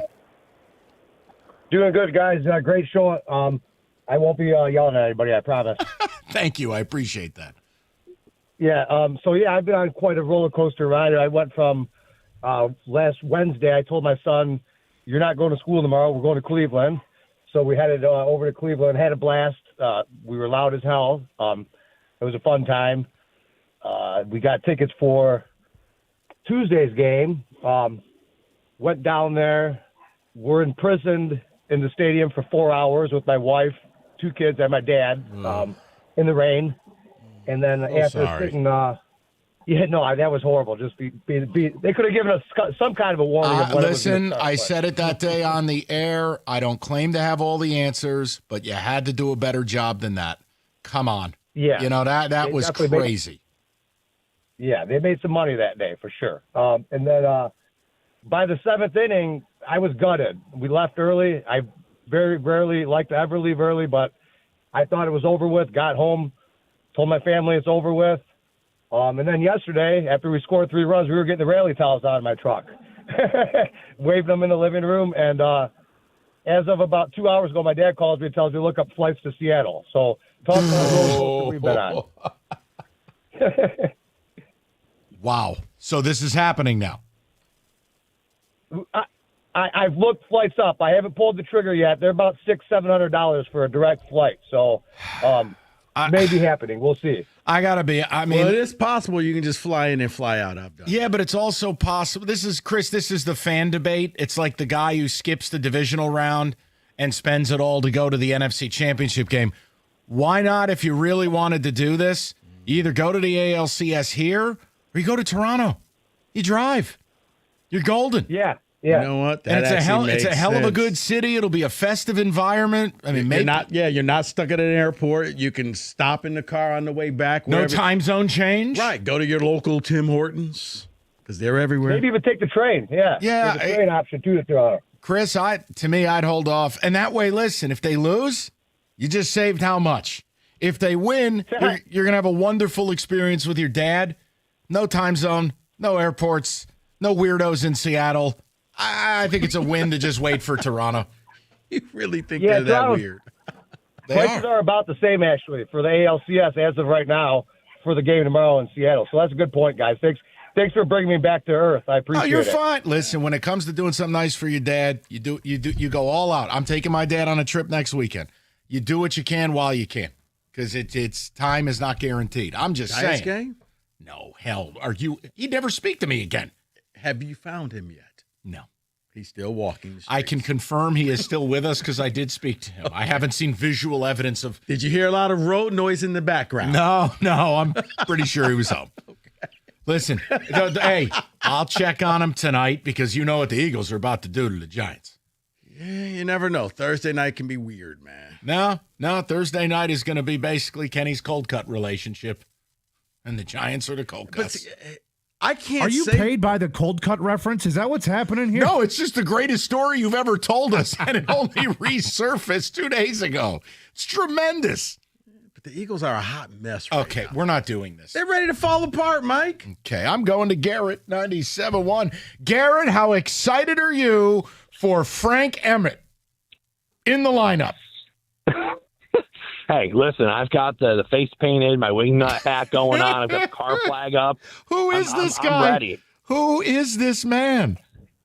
You know what? I could nerd out on it, but he's a good Canadian kid, so that's all that matters. Okay, we'll give him a shot on the first line. line. And honestly, Kenny looks like he's probably built better than he is anyways. That's the funny thing. You look at him and Kenny without a shirt off, they're probably both the same build. My. All right. I am not about to go very fast, though. That is the difference. Truth. Garrett, are they making the playoffs? They're going to get over 90-plus points, and they're not. Oh, my God. Mike, I'm being realistic on Mike. Here's the thing. I only put that though at about, it's a 50-50 split on my end, man. Like, here's the thing. I think they are a better team. I think they've improved, at least on defense. They've improved a little bit just by cutting some dead weight. You've got some young players that I think are I don't think they're going to be called their trophy level. Like I get sick of hearing the fan base saying, "Oh, this guy's going to get 70 points on the top line." Like, okay, let's temper expectations a little bit here first. Frank Emmett's not going to get like 35 points, if you will, or in the first like 10 games. That's not going to happen. But I do think that the Eastern Conference is quite stacked, and it's going to be tough for this team to be able to string wins together. Yes, they have a coaching staff there. I want to see them make the playoffs, but all I'm saying, Mike, is that if they don't make the playoffs and they get 95-plus points or 93 points or whatever it is, the fan base is going to probably be on edge anyways, even though it's still a damn good year. Like, that's what I guess that's what I'm just trying to conflict in my head is, okay, where do they go? How do we do this?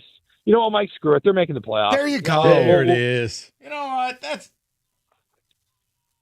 That's right. Yeah, it's just like I said, and I think the big reason why is more so going to be on the defensive side. I do think John Gibson will be a little bit better in net compared to what they've had. Garrett, you just get to a point. What you built out is arguably the worst case scenario where they're better, but they still don't make the playoffs. People are going to be furious. The Iserbots are going to be furious at the people who are furious. You've described the worst case. Right. And then the best case is all those guys, all the rookies come up.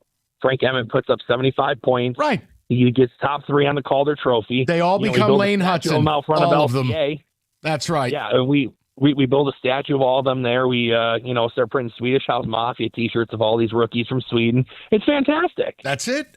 Garrett, at a certain point, it's a pass-fail thing. They've got to make the playoffs. Come on. For sure. I think this was the season that I was looking at it, Mike, and saying, look, the youth was coming up.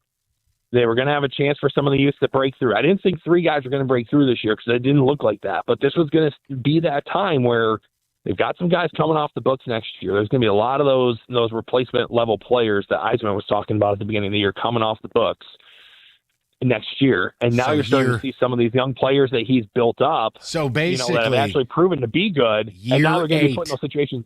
That's our year. Year 8 there it is when we finally can say, make the playoffs or you're fired. That's what Garrett is describing. Car flags are back. I can't do this. I can't exist in a world where you give a guy 8 years. Okay. Wow. David Ticket text. Holy happened. hell. What job security. Oh, my Lanta. Mike, what would happen if you had bad ratings for 8 straight years? For what? For anything to happen. I think you'd be fired within 8 months. Right. My frustration with the Yankees is this is the second longest World Series championship drought in the history of the franchise. They're making the ALCS like every other year. They've had 27 straight winning seasons. Like the Yankees are in it. They were in the World Series last year. Yeah. That's a different frustration. 8 years without making the playoffs? No, you're a Giants fan. That's frustration. You are where you are, and you were still calling for people's jobs earlier in the show. Let me help you out, buddy. It could be worse. You could be a Jets fan. And a Mets but fan. At least Aaron Glenn's in his first year. You could be a Jets and a Mets fan. Well, no, then you're a born loser. If you're a Mets and a Jets fan, your parents gave you up to social services. See, I told you, it could be worse. Absolute losers. Can you imagine walking the streets as a Met, Jet, and Net? What a loser. Child abuse. It is. Your dad raised you a Mets and a Jets fan? It's adoption. Get out. You're done. Get out of my house. Just wouldn't. You're a loser. It's statistically accurate. You will achieve less in life if you like those teams. It's just true. Data? Dude, right. Science. Okay. The opposite of the Tigers. Total data. It's amazing. David, ticket text. The Wings will make the playoffs. The kids will bring a spark and energy that has been missing, and Gibson is that upgrade over Talbot and Lyon. The problem is what they have in front of Mr. John Gibson. Did they upgrade what they put in front of him enough? They will, again, from Matt and Warren, make the playoffs. A real coaching change, real coaching staff, and this is the best they've looked out of camp in years. Third division spot is what he believes they get. Oh, my. Whoa. Yes. Whoa. Now, that would be exciting. I'll sign that paper right now. Let's go. Yet, you said they're not making it. 248-539-9797. We get more of your calls. Tigers, football. Happy Centennial, people. 97.1.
Garage Services of Southeast Michigan. The Red Wings host the Canadiens today at 7 to kick off the regular season. There are a number of debuts happening tonight, including Michael Brandsek-Nygaard, who's expected to skate in front of 9 family members tonight. Nygaard was skating on the third line at the morning skate with Kopp and Comfer. Finney, Larkin, and Raymond were on the top line today. Lucas reflects on the youngsters debuting tonight.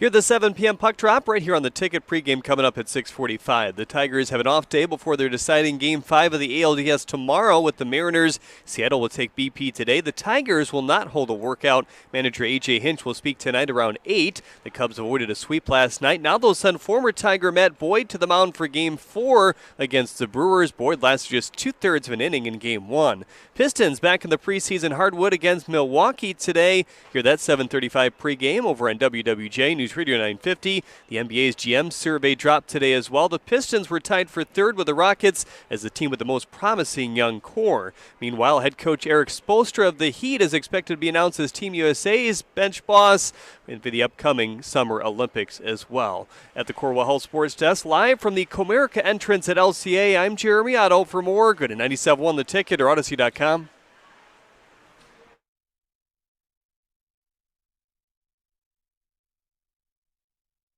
All right, let's touch table on a little football, shall we? David, music.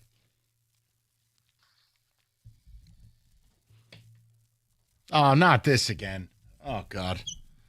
All right, let's see. This is just a point. You thought your list was disagreement? David brings up some of the happiest horse bleep on the planet. Go ahead. Actually, I think I got some decent picks this week. Let's start in the SEC, Alabama and Missouri here. I'm going to go with Missouri at plus 3.5. Hit the bell, please. Here's why. Missouri hasn't played in 2 weeks. They're coming off a bye week.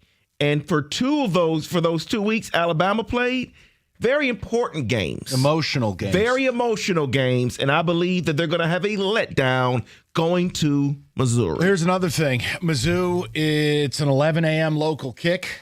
And Missouri, believe it or not, Ahmed Hardy leads the nation in rushing. He plays for Missouri. Bo Pribula's the quarterback, Penn State's dual threat backup. They pound the rock. If you're not ready to play, you're going to be in some trouble. I think Missouri plus 3.5 is the way to roll there. You know what, David? That's actually not bad because then Alabama may be looking forward to playing Tennessee next week. Even though you shouldn't look past Missouri happens. Yeah, this, you know what? It's not terrible. It's not. 11 a.m. local kick. I don't know, man. But you know what? I'm losing a lot of money betting against Alabama's. And you love Kalen DeBoer. What know. has happened to you? No, because I thought he was a dead man walking, and he's just like, yeah, watch this. David? Another game here in the SEC. Hold on, say it. Florida's coming off a huge game here, playing Texas A&M. I am going Florida plus 7.5 with this one. I treat the Florida Gators like the Detroit Tigers. Understood. I can't explain them. I can't figure them out. I never know what I'm going to get. I just stay away. If you pick them, bet them, they die. If you go against them, they go 1927 Yankees. You're right. You're exactly killed. right. Lay me out of it. Yeah, they destroy this team. I mean, Lagway went from one arm to looking like Joe Montana last week. And here's why. Dallas Wilson. It's because of their 5-star true freshman wide receiver who wasn't playing that much. What's a 5-star? Then he Regards, MSU.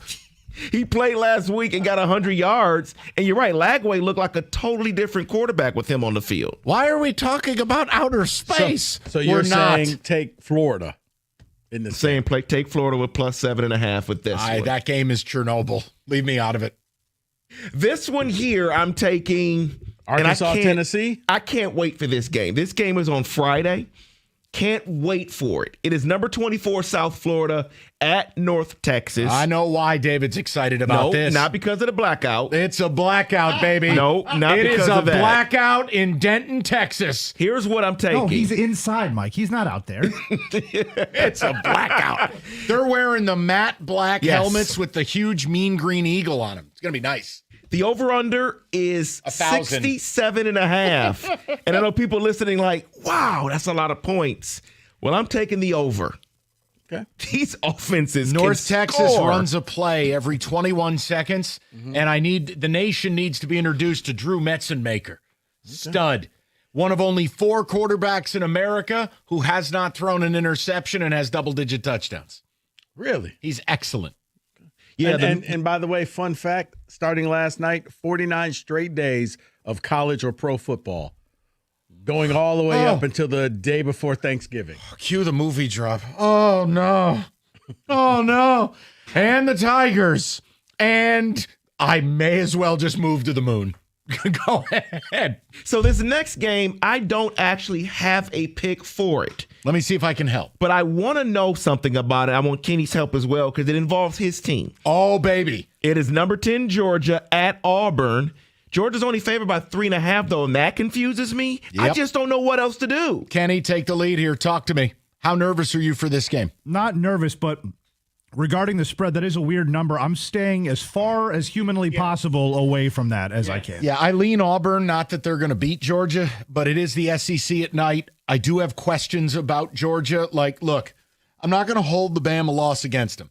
But this is the second time they've comprehensively played a terrible defensive game for 3/4 of a game. Mm-hmm. And I just wonder, look, Auburn's defense is really good. And the only thing we know about Auburn, we hold against them that they didn't win at A&M, who's top 10, and they didn't win at Auburn, who's or at Oklahoma, who's top 5. Right. The defense played really well in both games. Yeah. Can Jackson Arnold find a way to get the ball to Eric Strickland and to Cam Coleman?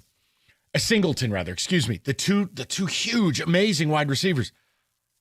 I just can't believe I'm going to bet on hospital bed and hookers, Hugh Freeze. Boats and hoes. Boats and hoes. I just feel like you got to take the 3.5. As long as they make one read and then check it down, they'll be just fine. 24-21 Georgia. Kenny's happy. Auburn plus 3.5 is happy? Question mark? Okay, I'm going to wait to see because if you were to do this one game, go ahead. Okay, what makes me uncomfortable with this game is Everything. the hook. It's the hook. If it was just 3, I would be comfortable betting Georgia. I would. The hook, man, that messes me up there. What's your game, Rico? What you thinking? Red River Shootout. I was just about to go to that game. Okay. Oh, dear. But not the line. I was going to go the under 43.5. Oh, God. It's not crazy. Look, it's priced. Is Mateer Texas, back? no, because Texas is favored. I think it's priced that John Mateer's not playing. Yes. The idea of laying points with Arch Manning is nauseating. But I think this is going to be a low-scoring game. I do think Texas's defense has a little bounce back here. And Oklahoma is so myopic with what they're doing on offense. Everything is John Mateer. Everything. I don't know, man. Is Texas ? See, that's why I'm leaning the under, because I think it's already juiced to know that Mateer's not playing, and their defense for Oklahoma is really good. Arch Manning already has shown he's not. So there's not going to be a lot of scoring in this game. That's what I think. You're probably right. Going to go very fast. No, Kenny, he's not going to go very 43.5, man. You know what? That's just bet it and forget it. Yes. Yes. Turn away, watch something else. And then before I get to the couple NFL ones, I just want to touch on this one here. Because you have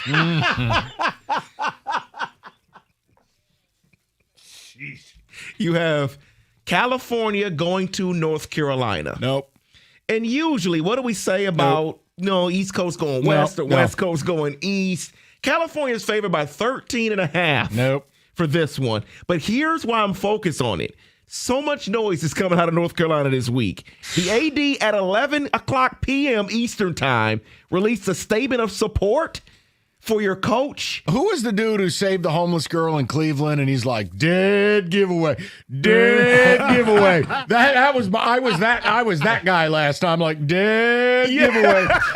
Like, if you're getting the vote of confidence at 11 o'clock from the school president in his underwear, dead giveaway. That's. Oh no, I was about to say, is that Bubba? Is he still the AD there? North Carolina. I don't know. Yeah, I believe it is. The stories I've read the last 2 days, they've talked buyout. They canceled the Hulu series. Players' parents don't want their kids returning to campus. Dead giveaway. So I want nothing to do with that. So it's wild, 13.5, but I think I got to go California. But here's the problem. As much as I like Cal's quarterback, what is it? Sabadaba, Labababadaba, whatever the hell his name is. He's very good. It's a freshman QB flying cross country on the road. Doesn't matter. Okay. Honestly, dead giveaway. Right. This program is ready to just collapse. David, I think that's the safest bet that you have. It may not be. North Carolina may win this game. Dead giveaway. You got to be able to score points, David. Can we all agree Bill Belichick is toast? Probably. Well, he said he's dialed in and focused. On this, let me give you. And Burgess Meredith said it right in Rocky. Women weaken the legs. Bill is not focused right and now. That's why I'm saying I know the whole East Coast way. Take Cal. Yeah, it's tough, man. It's tough. It'll be a stadium exit by halftime. Let me give you the one NFL game that I am focused on for this week. Dead giveaway. And it is, speaking of Bill Belichick, it is the Patriots going to the New Orleans Saints. I'm going Saints at plus 3.5. God. New England's coming off an emotional win. The Saints have actually been decent. They played the Giants. I'm not talking about that game. In their first 4 weeks of the season, the Saints had the ball late in the fourth quarter with a chance, score a touchdown against the Cardinals and the Niners, and they only trailed by just 1 score in the fourth quarter versus the Bills. I think they're decent, so I'm going plus 3.5 off the emotional of the Patriots game. It's trappy. Man, you can't put 2 words, Spencer Rattler. Those are I your know 2 you words. put that in a song. The original audio, the video of him being interviewed, that's all I thought of when I read the news White last woman night. jumping into a black man's arms. Dead giveaway.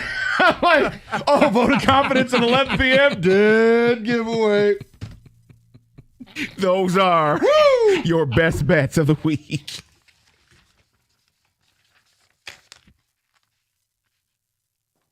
Hi, I'm Rico Beard for Things.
Let's talk about David Femininio. Every lawyer says the same thing. We got experience. Well, I'd sure as hell hope so.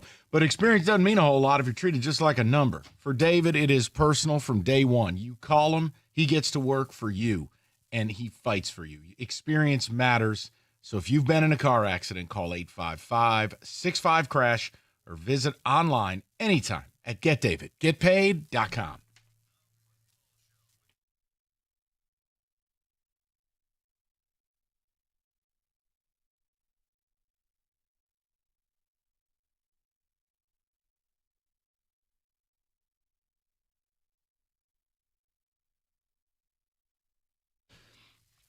All right, David, what I'm going to do is this. I'm going to bump the college football talk, I think. I think we need to get to the people. We've had people waiting very patiently.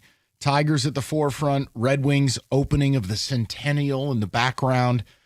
The college football thing can wait. The topic I was going to do, I got a pretty bad feeling we'll be able to do it soon enough. Right now, we'll go to Steve, 97.1. Steve, what's going on, pal? How you doing?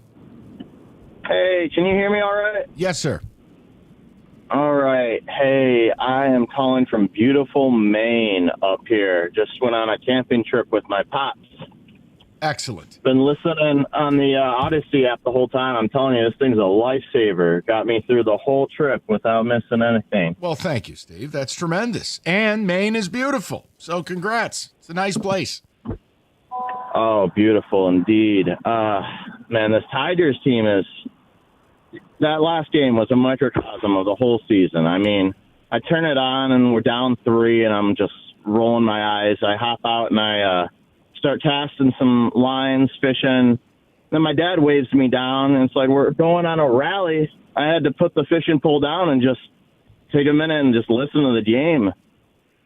So let me ask you a question. So yesterday we talked about it. I mean, Steve, obviously you're on a trip right now, but the stadium, there were tons of empty seats. You could get tickets for as cheap as $18 before the game. It was a weird vibe. It felt like a funeral. And then, boom, they turned into the 1927 Yankees. So where are you at with this team? Like, tomorrow night, are you confident? Are you nervous? What do you even do with them? I'll tell you where I'm at. We are leaving Maine a day early to get home so we can watch this game. Wow. I'm that excited. Okay. Wow. I mean, geez. Steve, you didn't do that drive. You didn't do the drive, did you? Oh, yeah, 18 hours. Oh, Maine. Oh, my God. Oh, yeah, because here's the thing. Like, I mean, obviously, Steve just experienced this. If I'm going back to New York and I'm going back for 10 days, 2 weeks, whatever, I'll drive to Saratoga. That's like half of getting to Maine. It is insane how big Maine is and how far it is. Oh, my God. Yeah, the speed limit in New York the whole way through, it's like 65. I don't know if they just think people are going to hit deer or what. Well, it's terrible, and the New York State Troopers are brutal. So, yeah, don't get squirrely on the way back, or it's going to be an expensive trip. So I got one more thing I guess for you. And Struble, I'm confident about him pitching tomorrow and everything, but is this guy really going to test free agency? Because he's going into the last year he's on contract for. I mean, knock on wood, he could blow out his arm and then blow life-changing money. Well, look, I mean, Steve, it takes two to tango, and it just feels like with Scott Boras as his agent, there's not been a lot of movement, but here's the next checkpoint, and it might be the last one, the winter meetings. If you don't have him signed out of this, I don't know why you would just run it back and lose him for nothing. But I don't want to do that right now because they're on the precipice of making the ALCS. I can't worry about it. It just is what it is. Right. But, yeah, I mean, I've never understood the idea when you're a pitcher who's had 2 catastrophic arm injuries like Skubal has. Betting on yourself is great until it isn't. And I know, look, when it comes to this, I'm a dinosaur. But, yeah, you're going to make that amount of money. This is one of those games like Friday.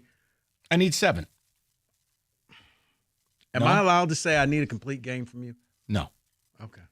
No, I love where your head is at. If I'm paying you that amount, this is one of those games that make or break the athlete that you'll always remember. 7, Finnegan in the 8th, Vest in the 9th, series over. Is that not good enough? It is, but I always get nervous because it's like a second he goes out, it's just like, okay, do we have enough runs? that we can make it these last couple of games. I'll tell you this. I think you're going to get your sportsgasm Friday night. You're going to see bunts. I think both managers, even Mr. Sprinkles, Dan Wilson, I think they both understand. Like, if you have an opportunity to score first in this game, you have to do it. If you're the Tigers, you have to do it because Seattle will play very tight. So unsanctioned bunts. Because made bunts happen. I didn't tell you I agree with it. I'm just telling you what I think will happen. Okay. But no, you can't ask for complete games in 2025. I understand, but you can ask for $50 million a year. It doesn't mean you're getting it. I'm just saying. This is one of those days where it's like, you know what? This is why I've earned. I don't need it every time. I get it throughout the season. He pitches 6 innings. But now, 7. I need to lean on you. Can we compromise at 8? No, it's all pitch count dependent. If he's in the 8th inning at 87 pitches, you don't have a problem. 7 2/3. Okay, we're done. Go to Chris, 97.1. Chris, what's up, man? Hey, Mike, Rico. I listen to you guys all the time, man. Hey, I'm out here in Chicago. Been here for most of my adult life, but definitely a Detroit sports fan through and through.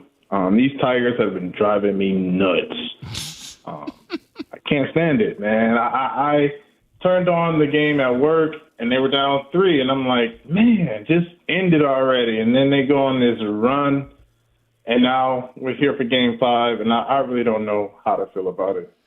Well, I think we all feel the same way. I mean, Chris, even the fans who are spiteful, who are just like, I'm exhausted, you're on the precipice of the ALCS. You gotta pitch in on it. Now, you got Skubal, but that doesn't mean you're overly confident because remember something. One side of the coin is, well, what? They're not going to beat Skubal twice in a week. The other side is they've already seen the best that Skubal has to offer. The familiarity gives you confidence. So it can go both ways. I don't know what to think of it. Chris, I can't figure the team out. I think this is the least confident I've been for a Skubal start all year. I mean, he hasn't won a game yet. I mean, the last game wasn't his fault, but we can't seem to score, you know? No. Other than yesterday. No, I know. This is just one of these deals. It's part of why it's difficult, Chris. They punish you. They go through these stretches where you go, how is this team even in the playoffs?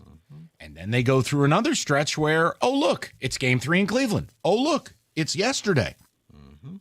Chris, I don't know what to expect tomorrow. No. I really don't. I mean, look, I don't even know if I want them to win tomorrow to get blown out by the Blue Jays in the ALCS, you know?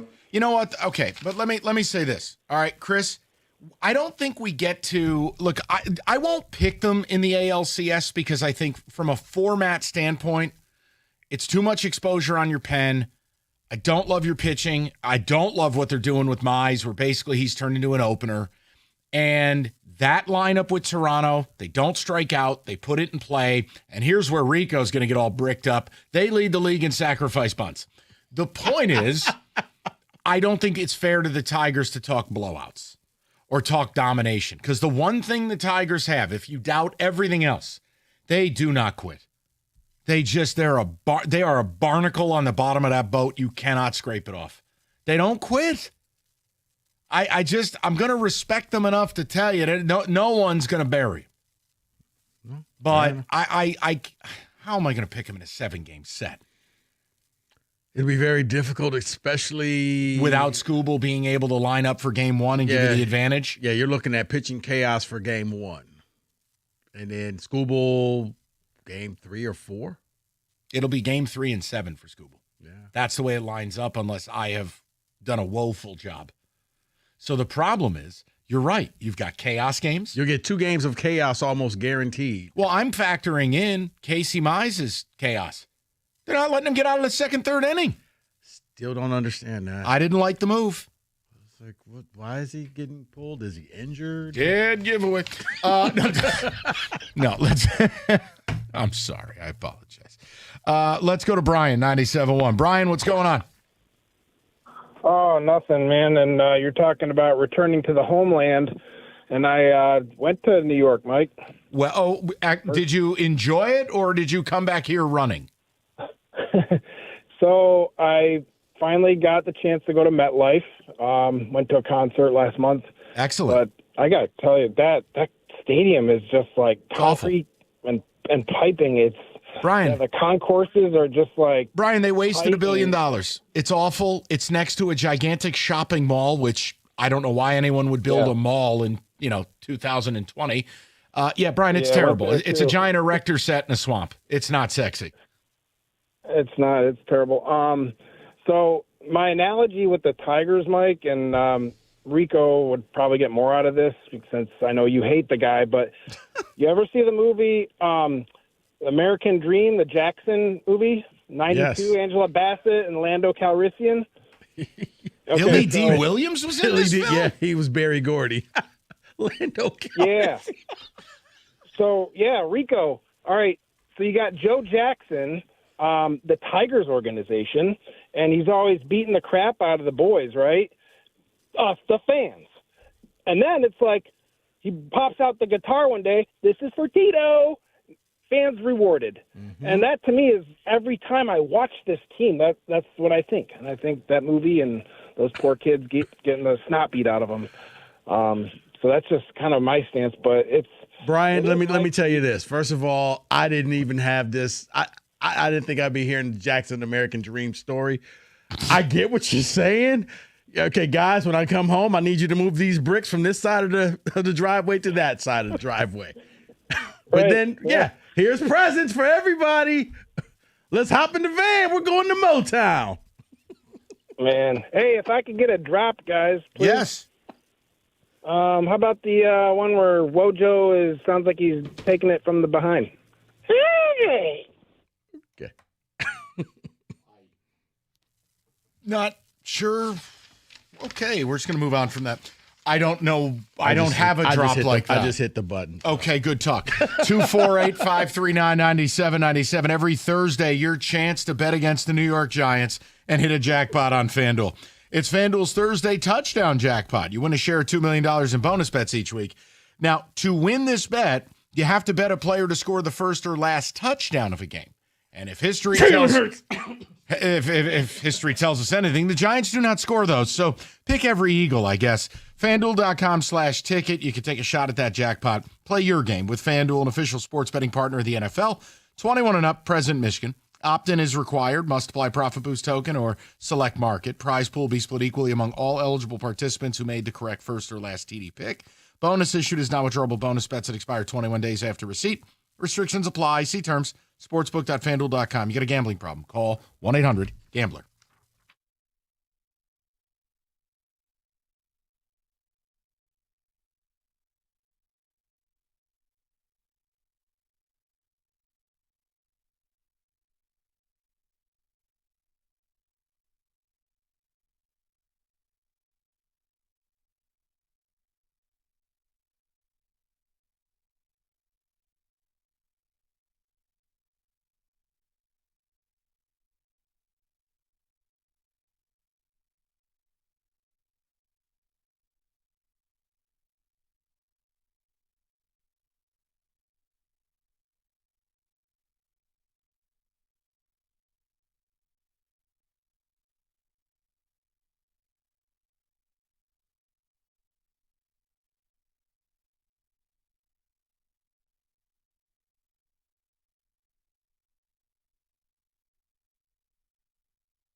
Brought to you by the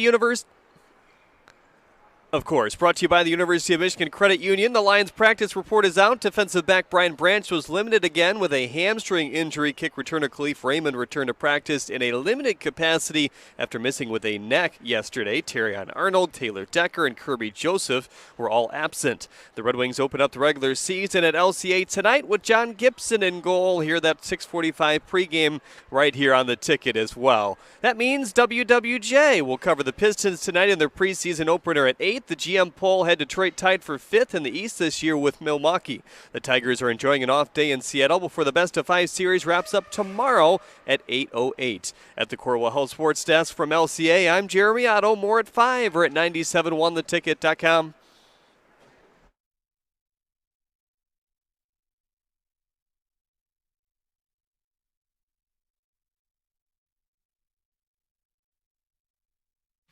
David, a few of the ticket texts. We'll get to the people. Reset everything at 5. Tigers and Red Wings in the background because Cookies just dropped a bomb on that team in the morning, and he's a season ticket holder. I mean, it's year 7. Are they making the playoffs or not? You can either believe the kids are here, they're going to propel this team, or the kids are here, it's a developmental year. I leave it to you guys. Kenny has said they're not making the playoffs. Jim has said they're not making the playoffs. At that point, I don't even know what we're doing. David, go ahead, buddy. This team is so frustrating. Last night, the Colts were hot and ready for the fans to use. They were booing and ready to barbecue Scott Harris. Then they came back. So now what? I'm going to need therapy after all of this is over. That is Hank in Belleville. I think both things can be true. Because unless there's a parade down Woodward, you're always going to hold the deadline against them. But you have to try to enjoy the fact that they're here. Mm-hmm. You're here. The Yankees aren't. You forced a game 5. My team didn't. You have to give them some respect in that they just don't go away. Now, they may look like they want to go away. They may do things to suggest they're going away. And then, hi, it's me again. It's 2-2 in the 7th. Right. Okay. They pull it all together, and, they win a game, scoring 9 runs. Javier Bays. Yeah, someone says this relationship is like eating ice cream knowing you're lactose intolerant. Yeah. You like the ice cream, but you know you're going to pay. Well, and again. And then you eat the ice cream again. It's why I had an issue in September when I'm not singling any one person or show or writer or anything. There was just an element of the media that was just eviscerating fans. How dare you not be happy? And it's like, no, fans have a right to discontent. You blew the division, you blew the bye, and you didn't have your rotation set for either series. So fans are upset about a lot, yet the team is here. Both can be true. It doesn't mean they're bad people. Like, the fan gatekeeping stuff is so stupid. Like, if teams start a loyalty program and you can redeem your Joe Bucks for gear and things, then I'll start allowing the gatekeeping. Just let people enjoy it or not enjoy it, however the hell they want. But yesterday, fans made a pretty big statement. For $18, they said, no, I'll pass. And there were tons of empty seats at that stadium. Tons. Yet, in the same town, in a building that is 20 feet from Comerica Park, fans are willing to spend $300 to stand for a regular season game. Yeah, that makes sense. This next text is for Kenny. It says, not sure if you all saw, but Paul Skeen shared a picture of a hot dog roller in his kitchen on Instagram. Yeah, no. Can you all shout out Kenny. Can you all stop tagging me in that? I've been tagged in that at least 20 times now. Yes, I've seen it. Yes, he has a stadium-sized hot dog roller in his kitchen. I mean, me and Paul Skeens, what are you going to say? What are you going to say? One of the best pitchers in baseball and me. I share something in common with that man. But it's not in his living room. Well, yours is in your living room. It is close to the kitchen. It could be. Huh? No. See? No, Definitely not. That's a stretch, you're saying? That big time. All right. Yeah. Well, at least you got one thing in common. They like hot dogs. It's true. David, I'm going to go to the people now. Let's go to Albert, 97.1. Al, what's going on, buddy? Hey, how's it going, guys? Good, Albert. What's up? So, it's actually funny. One of my friends went to the game yesterday, and as the game became 3-0 Seattle, I told him, I said, do me a favor, boo as loud as you can. I was furious. I think everybody was. It was crazy. Yeah. And he even said it himself. He said, I've never seen this many open seats at any playoff game for any sport. And, once the Tigers tied it up and eventually took the lead, I'm like, oh my God, I love this team. Like you said before, it's the roller coaster that they keep putting us on, and it's draining. Where's your mindset for tomorrow? I think Scooble's going to pitch a good game. I'm worried about the bats, regardless of what happened yesterday. I do think if they can get an early lead, if they can get a couple early runs, they should win the game. But again, that hasn't really happened at all this series. So I think if you get up early, let's say it's even 2-0, I think Seattle will begin to play tight. I think the anxiety will be palpable in that stadium. I think so too. And like you said before, with those fans, once they go down 2-0 with Scooble pitching, I think it'll start to get very quiet in that stadium. And I think that kind of takes away from their home field advantage. Yeah. But also going to the Red Wings. Yeah. I have no choice but to believe that they're going to make the playoffs. It's been 9 years. This is a hockey town. And the fact that we haven't made it in 9 years, it's like you almost have to assume that they're going to make it. Yeah, but the problem with that, Al, is Albert. I'm sorry. I'm sure I shortened your name on you. That's my bad. No, it's okay. But people in Buffalo probably feel the same way. Well, I mean, we're due. No, you're not. You're the Sabres. I think our situation obviously is different than Buffalo. I hope the young guys can come in like MBN, and I'm really excited to see ASP play. I hope those guys can come in and give the team a spark, even help the vets bring them a spark too. I don't see any fire inside of Dylan Larkin anymore like I used to. I don't see. I mean, Kane's 30 something, so you can't ask much out of him. But I just want to see these young guys come in and make an impact. You want an excitement. You want an energy. The Red Wings have felt like a very flat product for a while. Yes. They have. And I think, and I hope, a big problem, even going back to last year with goaltending and our defense, I hope John Gibson can stay healthy, because that's also been a concern for him when he was on Anaheim. He continually hurt. He got injured a lot. Yeah. And, I hope ASP can come in and be that offensive defenseman that he was, as well as bring some defensive stability, because we didn't have that at all last year. Albert, the biggest problem with a guy like Pellica, it's like Underwood syndrome. He gets so hyped and so elevated, it perverts your expectations. Like, he's going to need some time. Now, hey, if he comes in and he's Lane Hudson and he's Rookie of the Year, you go, phenomenal. But that's a 1 in 50 shot.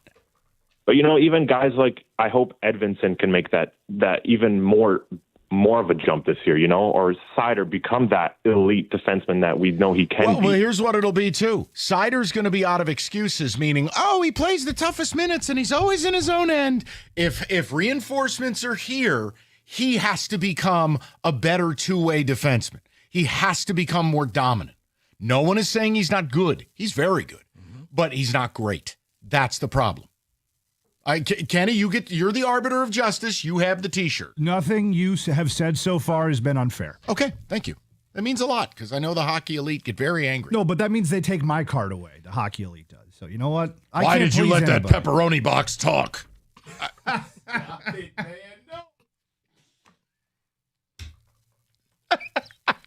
Please refrain. Mikey pizza boxes on the ones and twos. Speaking of pizza, let's talk Hungry Howie's. You got sports everywhere. Make dinner the easy part. Look, if the Tigers are going to give you agita and you're going to get all nervous watching them, at least don't stress on dinner. Hungry Howie's, the whole menu, phenomenal. But Detroit-style pizza, if you got a hankering for that for Game 5, they got you covered. $12.99, in-house made dough. Real cheese, premium ingredients, hungryhowies.com. Celebrate an unbelievable 3-4 days of Detroit sports on tap with Hungry Howie's. Go to hungryhowies.com.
That's right. Anything but Eagles and Giants is fair play. Well, it's your NFL ranking, because Lord knows we don't do the Big Ten rankings anymore. We do not. Awful segment for an awful conference. So we've upgraded. Lions number 1. And those are the rankings. David? Okay. 248. No. At number 14, the Dallas Cowboys. 2-2-1. Drug test this man, please.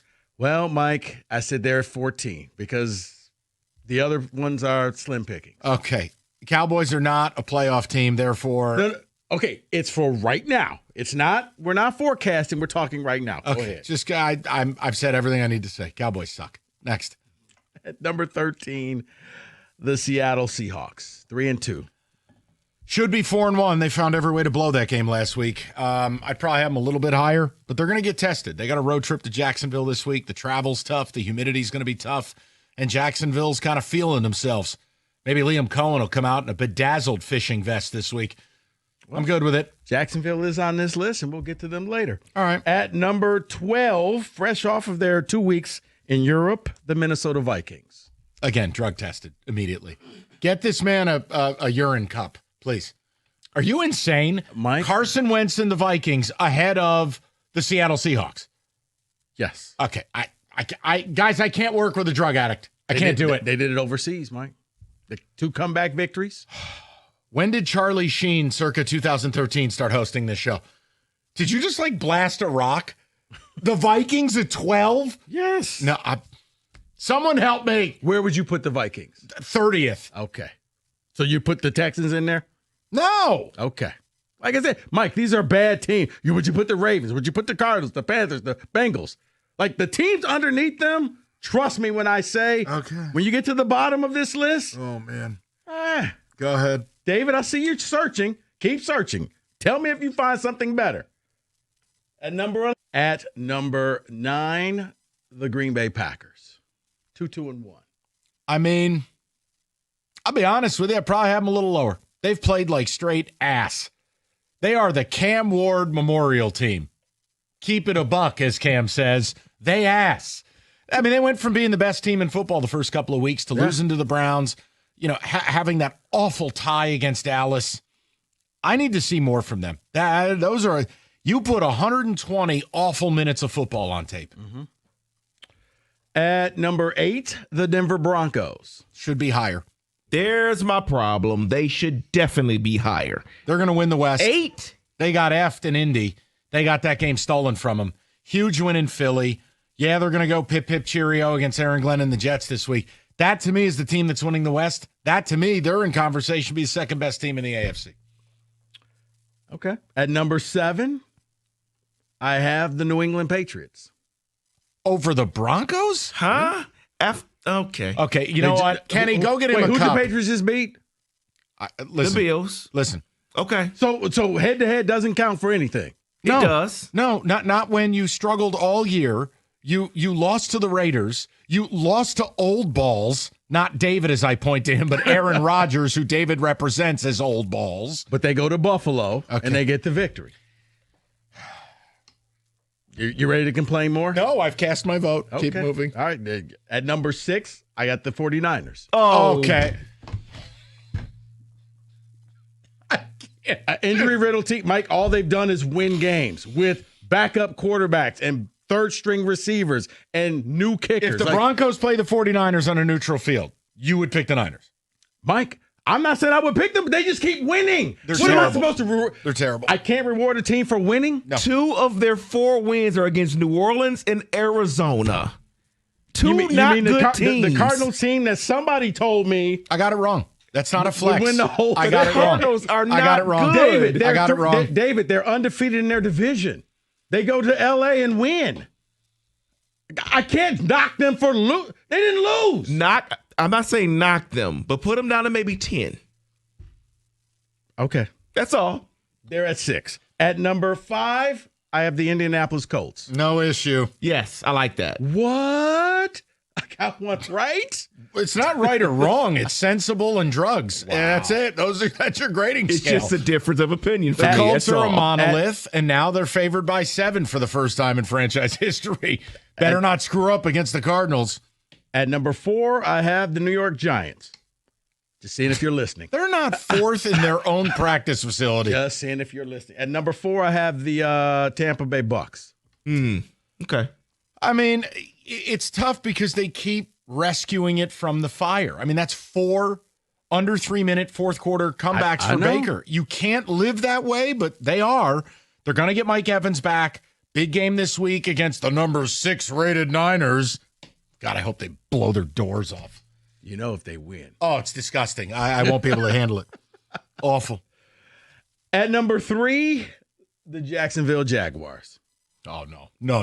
Not 3. No. Look, it's a fun story. All the Duval and fishing vest jokes. They're not this high. They're not efficient. The turnovers are still a problem, and the defense is living off of turnover creation. I love the win. Poor Costa crying into his own balls because the Chiefs lost, but they're not number 3. Not sustainable, but for right now, I got them They at beat 3. the Panthers, Texans, and Niners. Not impressed with that. Oh, the number 6 ranked Niners. That's an elite win. It is right now. Horse's ass. At A backup quarterback. They beat him. That's a quality win. Go ahead. Number 2. On the road. At number Hold on, the Chiefs aren't on this list? At number 2, the Buffalo Bills. Okay, I just want to state for the record, this man doesn't have the Kansas City Chiefs in the top 14 on this list.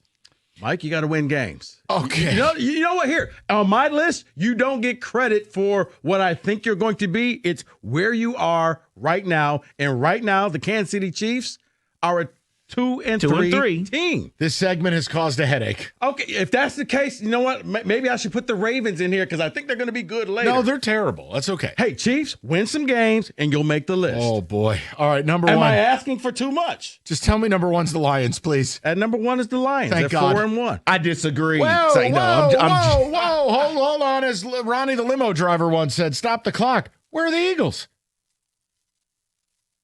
You don't have the Eagles? I do have the Eagles. Wait a minute. Where are the Eagles? Hold on. Or the Steelers. Here, do yourself a favor. Just kick San Francisco out there. Put the Eagles at 6. Or and we'll the call list good. Steelers. No. There we go. Where are the Eagles? No, I misnumbered these things. There's no team in Pennsylvania on this list. No. I mean, I hate the Eagles as much as the next guy, but they're a top 14 No, team. I had to everybody back when I had the Cowboys as the honorable mention. Eagles are coming in at 5. The Colts are 6. Niners are at 7. Okay, so Green the Bay- Cowboys didn't make the list. Yeah, they didn't. They were honorable mentions. So because you effed up, Right. you caused false anger by us. But it was fun. No, because then you cried about it, and then you made us feel bad because we were being abusive. But it was fun. All right. Well, listen, Eagles are back on the list. Eagles are at 5. That works. Yes. And the Lions are. They're the number 1 team in the league right now. Riding a 4-game winning streak. Gotten better every week. They've dropped bombs on a couple of teams. Huge test Sunday night. It's a back against the wall desperation spot for the Chiefs. You go into Arrowhead and end their season, man, oh man, that's as impressive as a regular season win as you'll get. So that is your NFL Power 14 ranking. Brought to you by Crack Rock.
Brought to you by CNL Ward. The Red Wings are getting ready to kick off the regular season at LCA tonight against Montreal. John Gibson will make his Detroit debut in between the pipes tonight.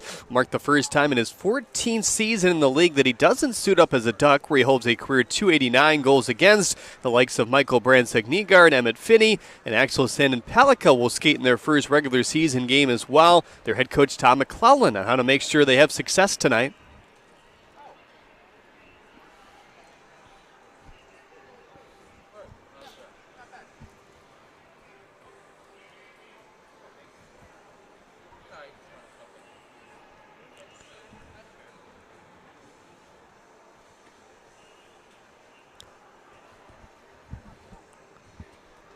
Hear the 7 p.m. puck drop right here on 97.1 The Ticket. The Tigers are back in Seattle preparing for Game 5 of the ALDS tomorrow. Detroit has chosen not to work out today. Lions offensive coordinator John Morton spoke with the media and said he was encouraged by Giuliano's play against Cincinnati, but there was a few things with communication and technique that he could have done better. Ford Field announced that the U of M marching band will perform at halftime of the Lions Monday Night Football game on October 20th.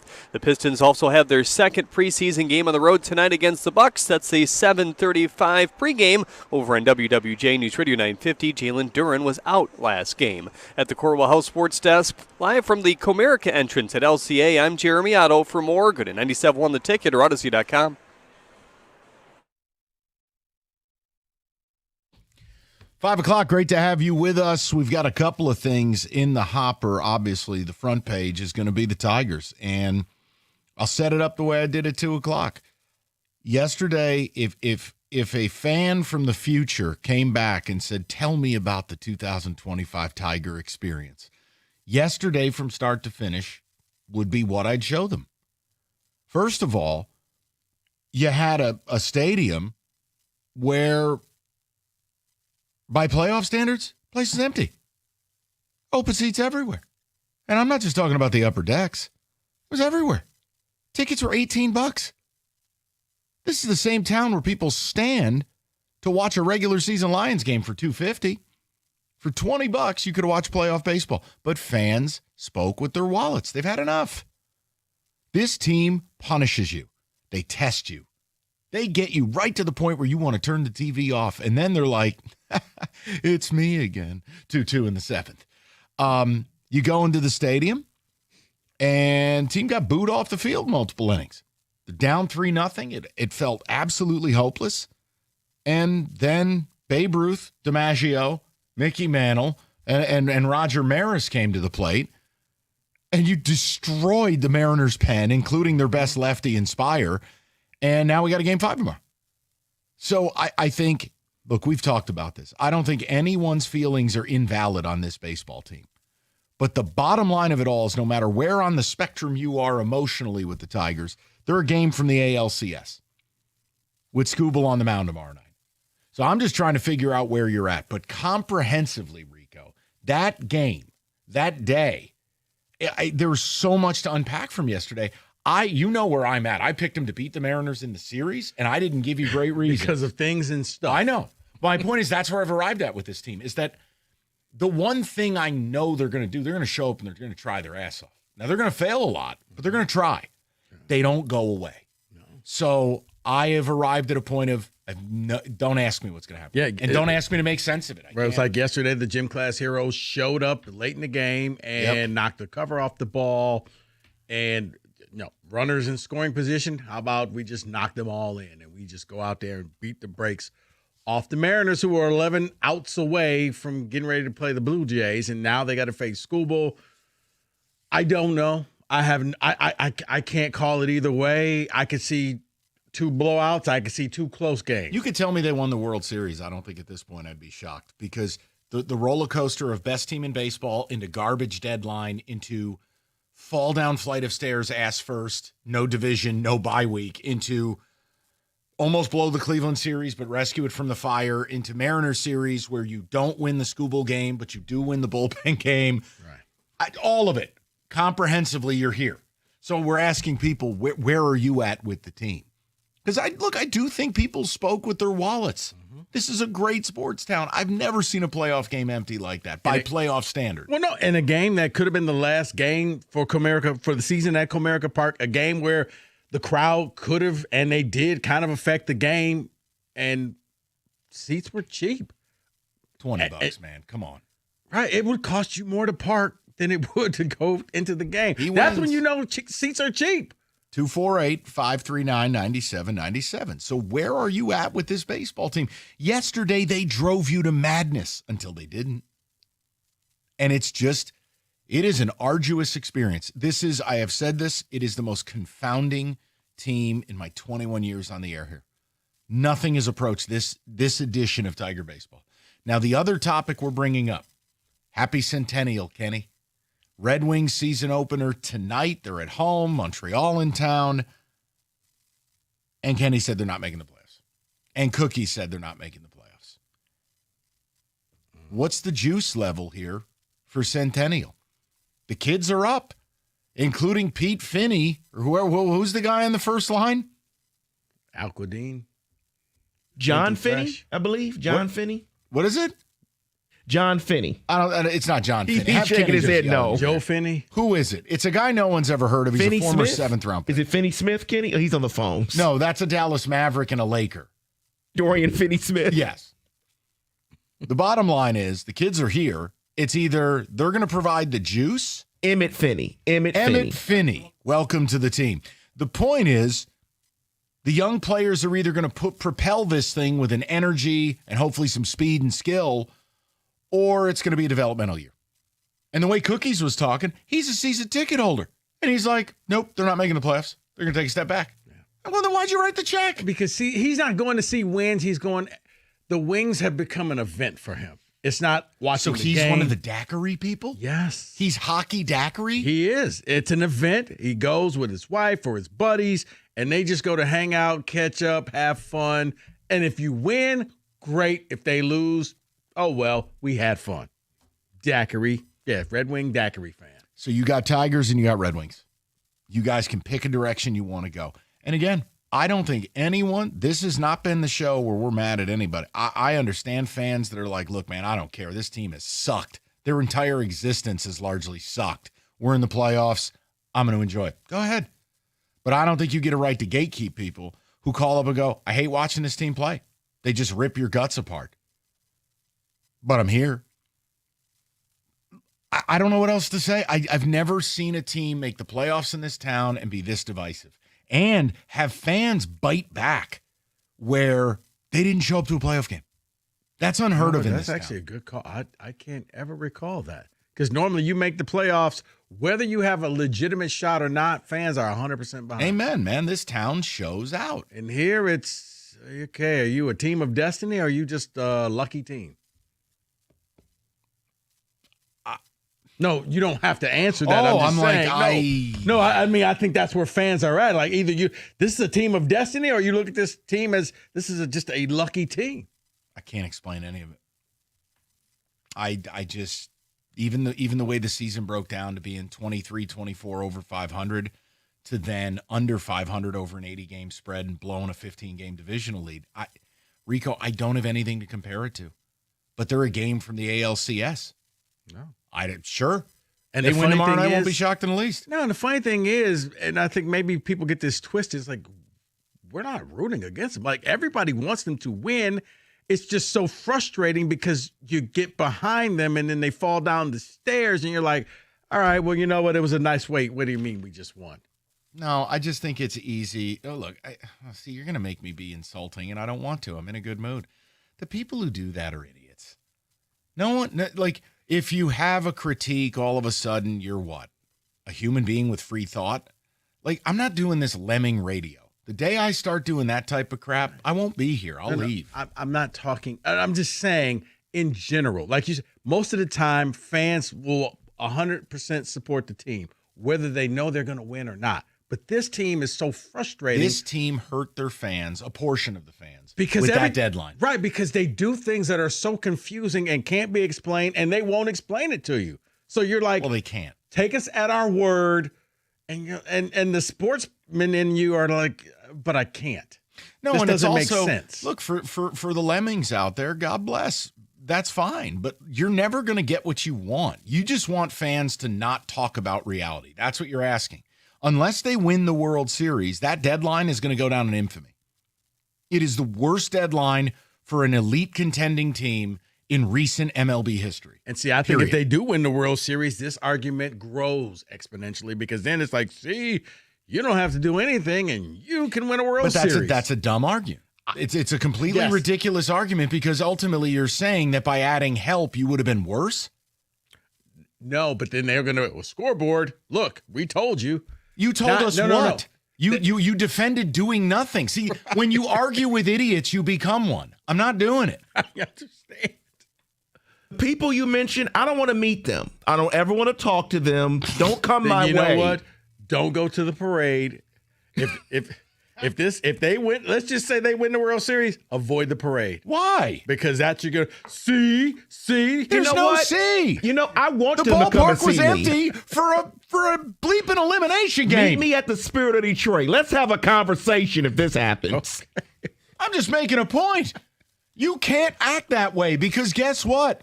It doesn't take much to fill a ballpark on a beautiful fall afternoon when tickets are $18. Now the ticket was cheaper than a beer. There is the argument that I've been having with that man over across from the glass. Like, look, there is no way that park shouldn't have been filled.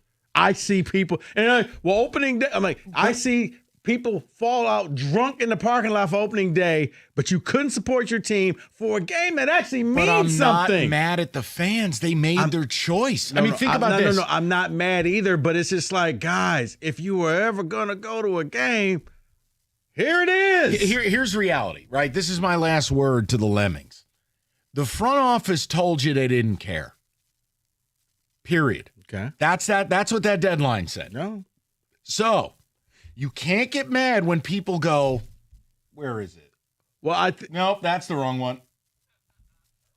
I and think decide I'm going to back away. I think the front office showed you they cared about 2028 more than right now. Yeah, which is insane. So, look, if they get it all done, fine. But it's not that they wouldn't have got it done had they done what everybody wanted. This is what we do in 2025. I try to avoid the straw man silly. It's silliness. These are silly. You are a game from the ALCS. The point I'm making is every win doesn't equate to a justification to not doing your job. That's just a false premise. Sorry, I don't know. You know what? We're involved. Happy Centennial, Kenny. 248-539. What are the odds Kenny walks away with some overpriced merch tonight, even though he says they're not making the playoffs? 100%. Gonna have a Dorian Finney-Smith jersey. Edmund Fitzgerald. He's the first line left winger in the NHL, damn it. All right, every Thursday, your chance to hit a jackpot on FanDuel by betting against the Giants because FanDuel's Thursday touchdown jackpot, we don't score those. You pick who's going to score the first or last TD of a game. You hit the bet. You're entered in a pool to win your share of $2 million in bonus bets. Play your game with FanDuel, official sports betting partner of the NFL. 21 and up, present Michigan. Opt-in is required. Must apply profit boost token on select market. Prize pool to be split equally among all eligible participants who made the correct first or last TD pick. Bonus issued. Non-withdrawable bonus bets that expire 21 days after receipt. Restrictions apply. See terms, sportsbook.fanduel.com. You got a gambling problem? Call 1-800-GAMBLER.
So, yeah, you guys saw yesterday. We're talking Tigers, the emotional roller coaster that it was. The emotional abuse.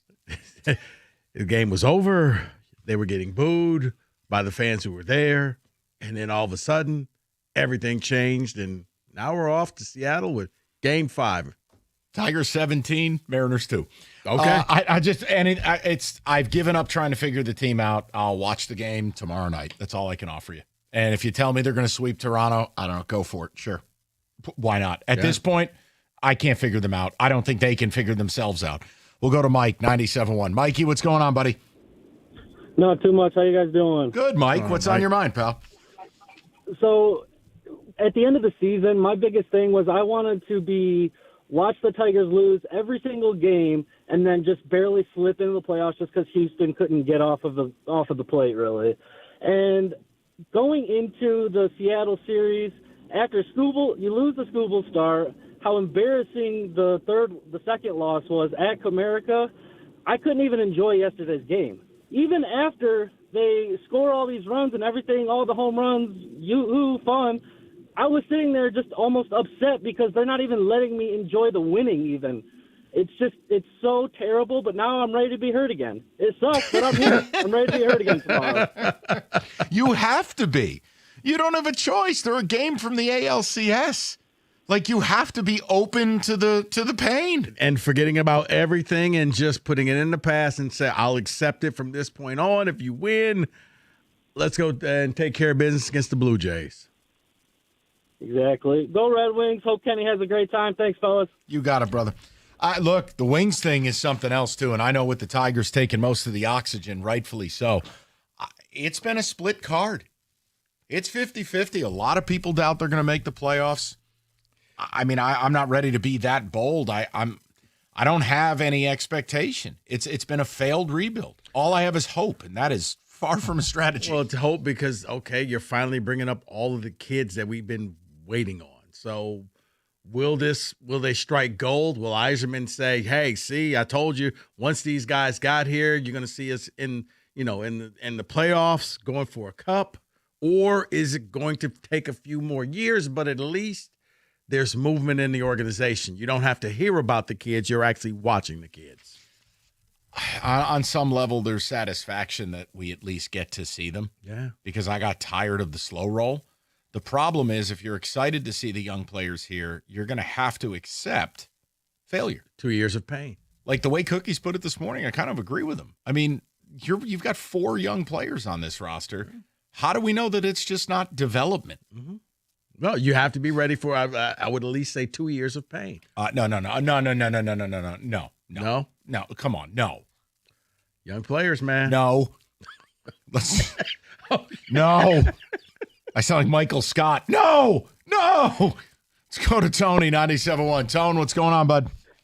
Afternoon, fellas. I've been torn on this team. Let me preference. I started the season off. I said if Maeda and Baez is on this team, I'm not investing a minute into this team. And I didn't. I didn't watch a single game all year.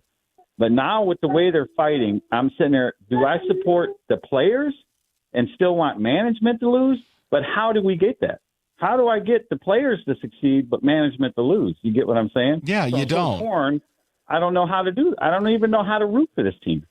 It's a personal decision. It's like music or food. It's a subjective thing. I mean, look, that's Tony. I totally understand the fans who feel that way. I mean, I was a Giants fan and I hated Eli Manning.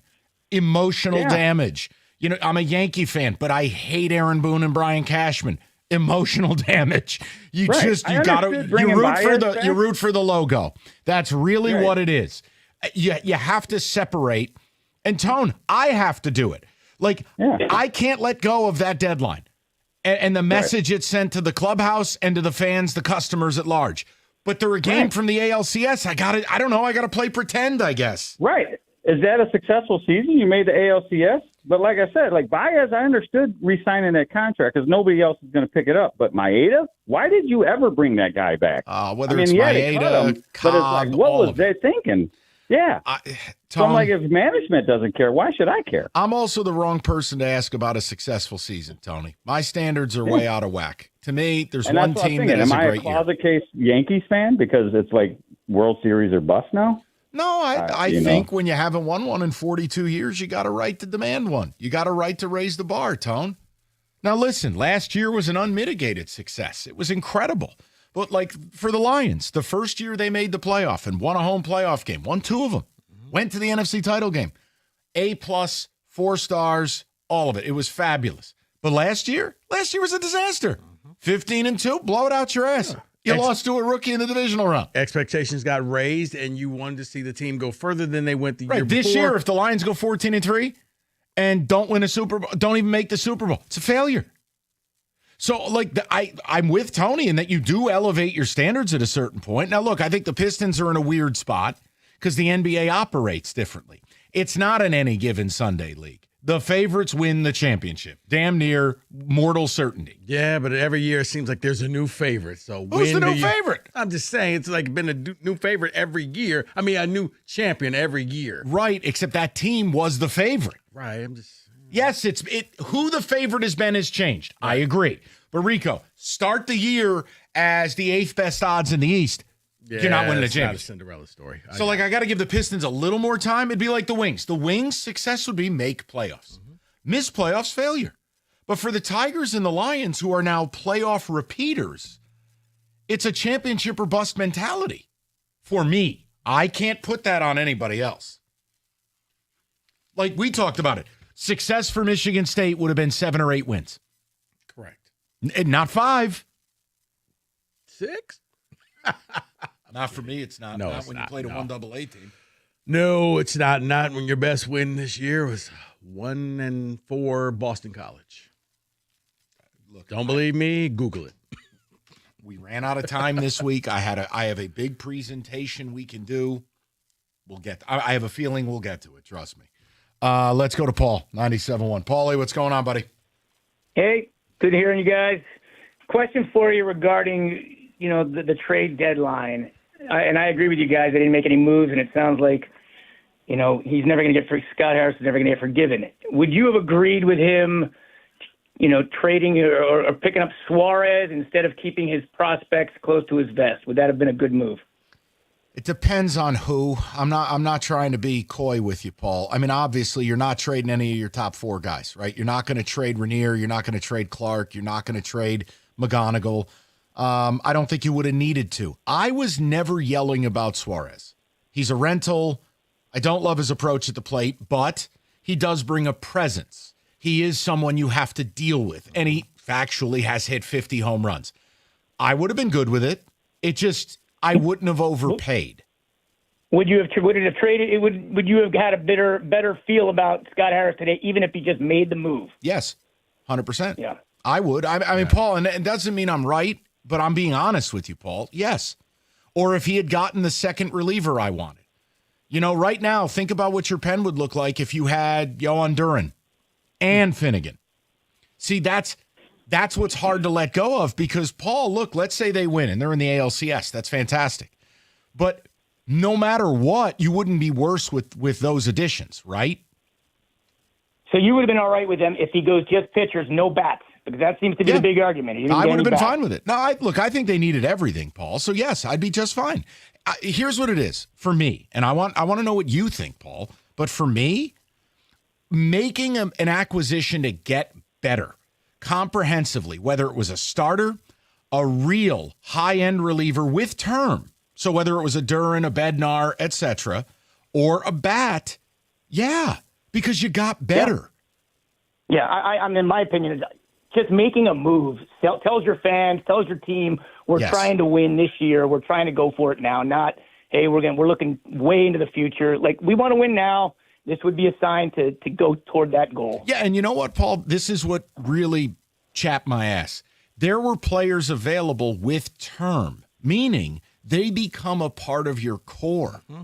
Like if you traded for a Duran, he's here for 3 years. Right. He's on your season tickets.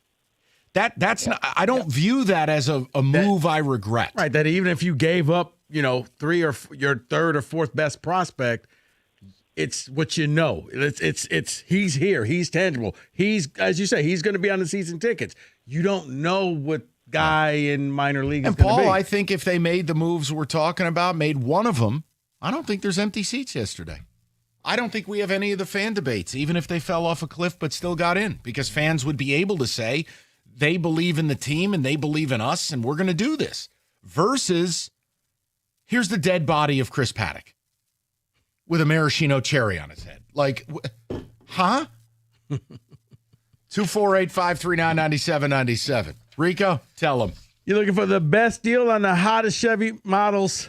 Only one place to go. Do what I recently did. Head out to Hamilton Chevrolet in Warren. Hamilton is leading the way with unbeatable prices, top-notch service, and a commitment to total satisfaction. Why? Because Andrew and his sales staff want to be your Chevy dealer. So whether you're looking for that sleek sedan, tough truck, spacious SUV, Hamilton Chevrolet has the inventory and the selection is best right now. Hamilton is stocked up and ready to get you on the road in a Chevy that'll fit your lifestyle and, more importantly, your budget, including the October Rico deal, a new 2026 Chevy Trailblazer for $289 a month for 36 months. Walk into Hamilton Chevrolet with $995 down and you'll drive off with 10,000 miles a year.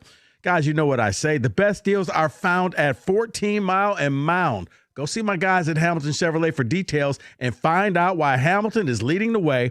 More at HamiltonChevy.com. Chevrolet together, let's drive.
Oh, not this again.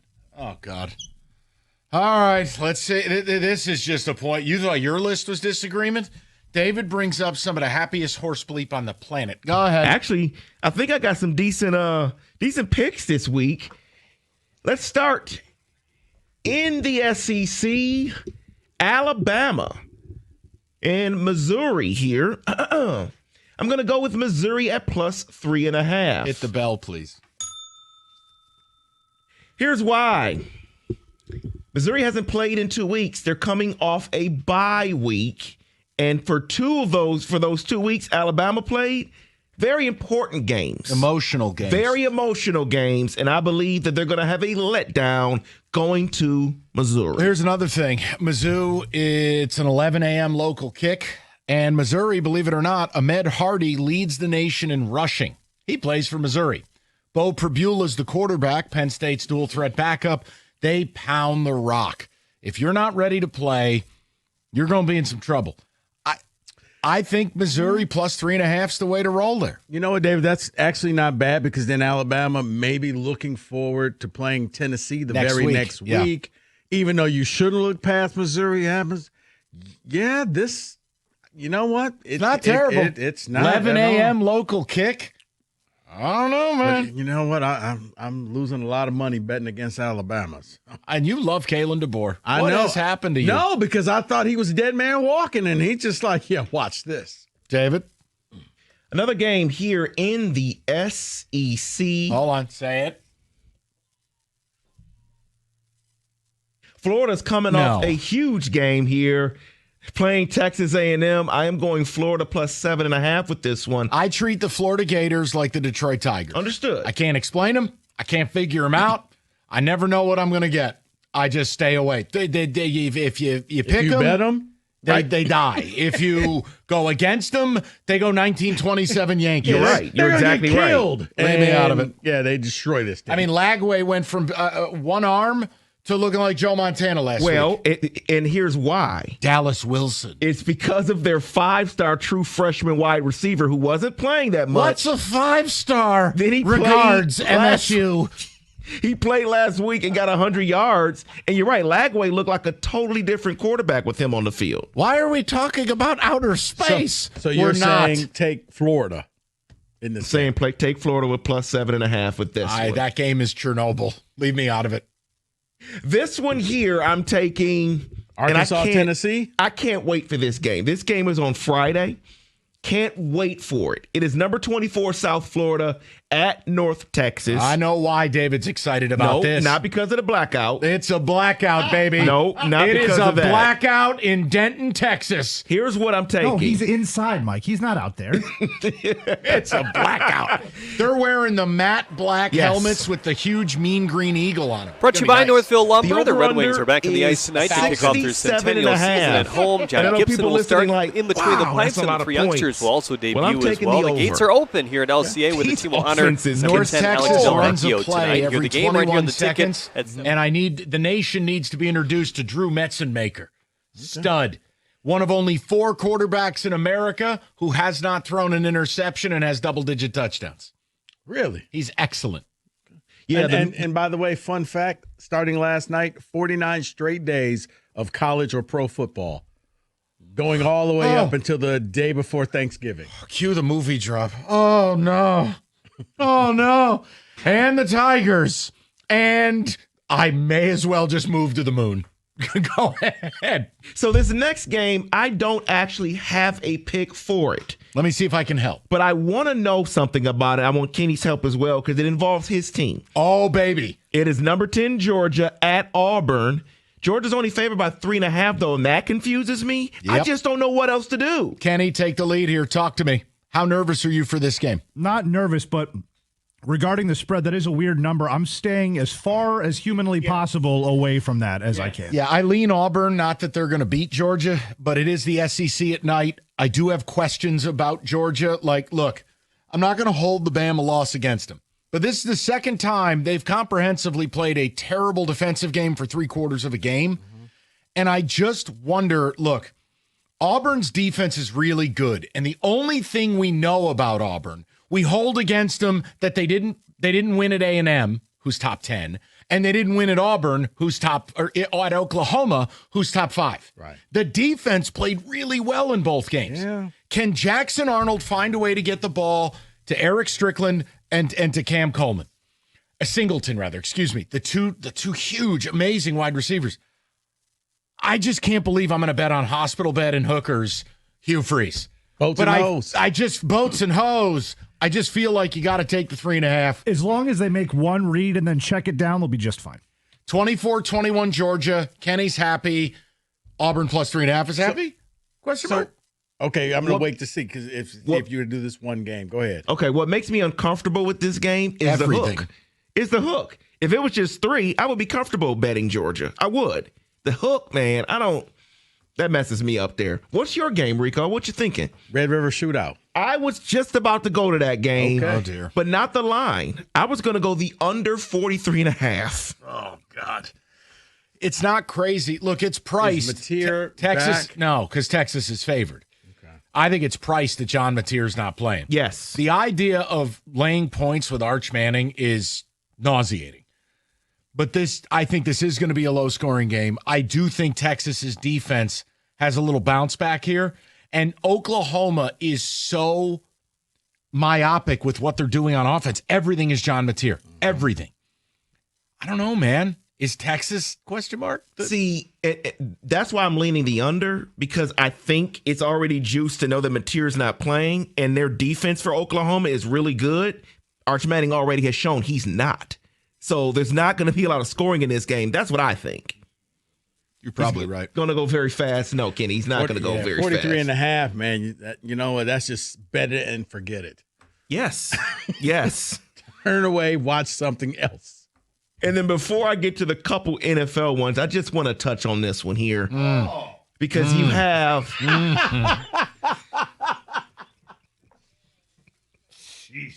You have California going to North Carolina. Nope. And usually, what do we say about East Coast going west or West Coast going east? California is favored by 13.5 for this one. But here's why I'm focused on it. So much noise is coming out of North Carolina this week. The AD at 11 o'clock p.m. Eastern time released a statement of support for your coach. Who was the dude who saved the homeless girl in Cleveland? And he's like, dead giveaway, dead giveaway. I was that guy last time. Like, dead giveaway. Like, if you're getting the vote of confidence at 11 o'clock from the school president in his underwear, dead giveaway. That's. Oh no, I was about to say, is that Bubba? Is he still the AD there? North Carolina. I don't know. Yeah, I believe it is. The stories I've read the last 2 days, they've talked buyout. They canceled the Hulu series. Players' parents don't want their kids returning to campus. Dead giveaway. So I want nothing to do with that. So it's wild, 13.5, and I think I got to go California. But here's the problem. As much as I like Cal's quarterback, what is it, Sabadaba, Labababadaba, whatever the hell his name is, he's very good. It's a freshman QB flying cross-country on the road. Doesn't matter. Okay. Honestly, dead giveaway. Right. This program is ready to just collapse. David, I think that's the safest bet that you have. It may not be. North Carolina may win this game. How? Dead giveaway. You got to be able to score points, David. Can we all agree Bill Belichick is toast? Probably. Well, he said he's dialed in and focused. On this? Let me give you And Burgess Meredith said it right in Rocky. Women weaken the legs. Bill is not focused right now. And that's why I'm saying, I know the whole East Coast way. Take Cal. It's tough, man. It's tough. It'll be a stadium exit by halftime. Let me give you the one NFL game that I am focused on for this week.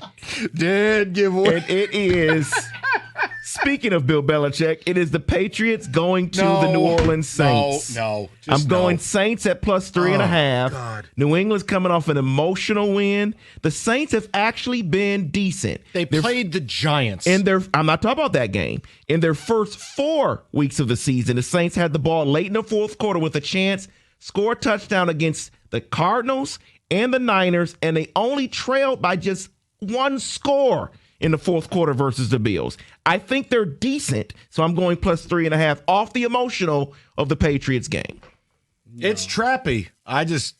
You can't put 2 words, Spencer Rattler. Those I are know 2 you words. put that in a song. The original audio, the video of him being interviewed, that's all I thought of when I read the news White last woman night. jumping into a black man's arm. Dead giveaway.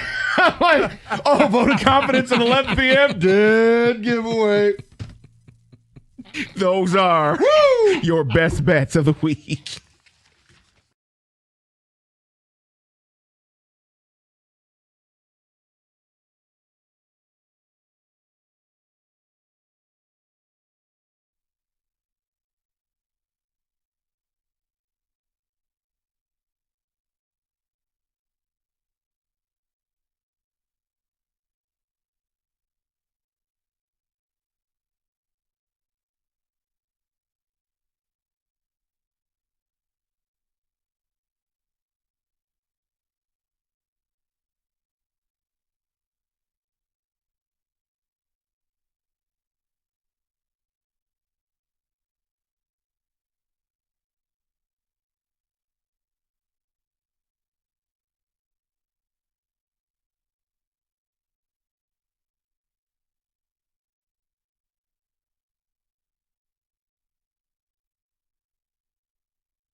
Football's back. Baseball playoffs at Sportsapalooza. Let Paulson's, your technology partner, upgrade your home theater. 98-inch Sony 4K TV, front row feel, shorter bathroom line, the LG 65-inch 4K OLED.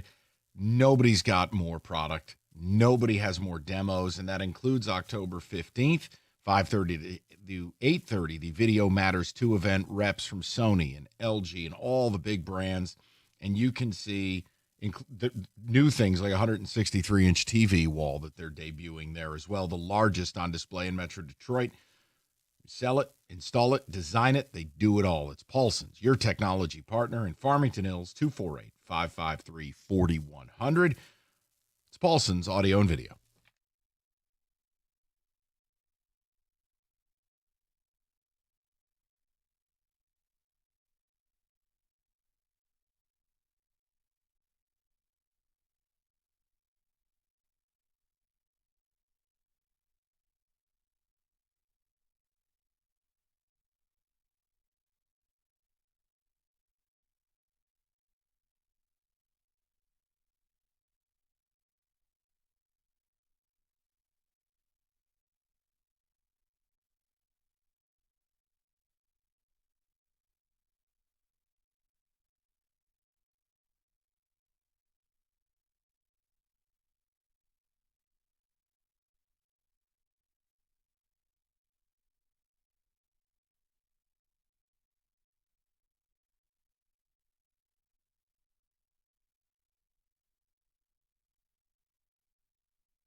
What a day. What a time to be alive. Sports. We got Rico blind firing on gray horses at Keeneland. It's a good one. He's just bet on the 6-horse Prince's Cravat at 5-1. David, do we have Rieger? I know we don't have Woj, correct? No. Woj's on his way to Seattle. I guessed it. Oh, yeah. Yeah, come on. Woj needs to go where the party is, guys. What's going on? You tell me. I mean, it's been really good conversation. I think a lot of people feel the way we feel. They're just torn. I mean, the team's one game from the ALCS, but man, do they punish you. They bring you right to the edge of, I'm turning this off. And then, boom.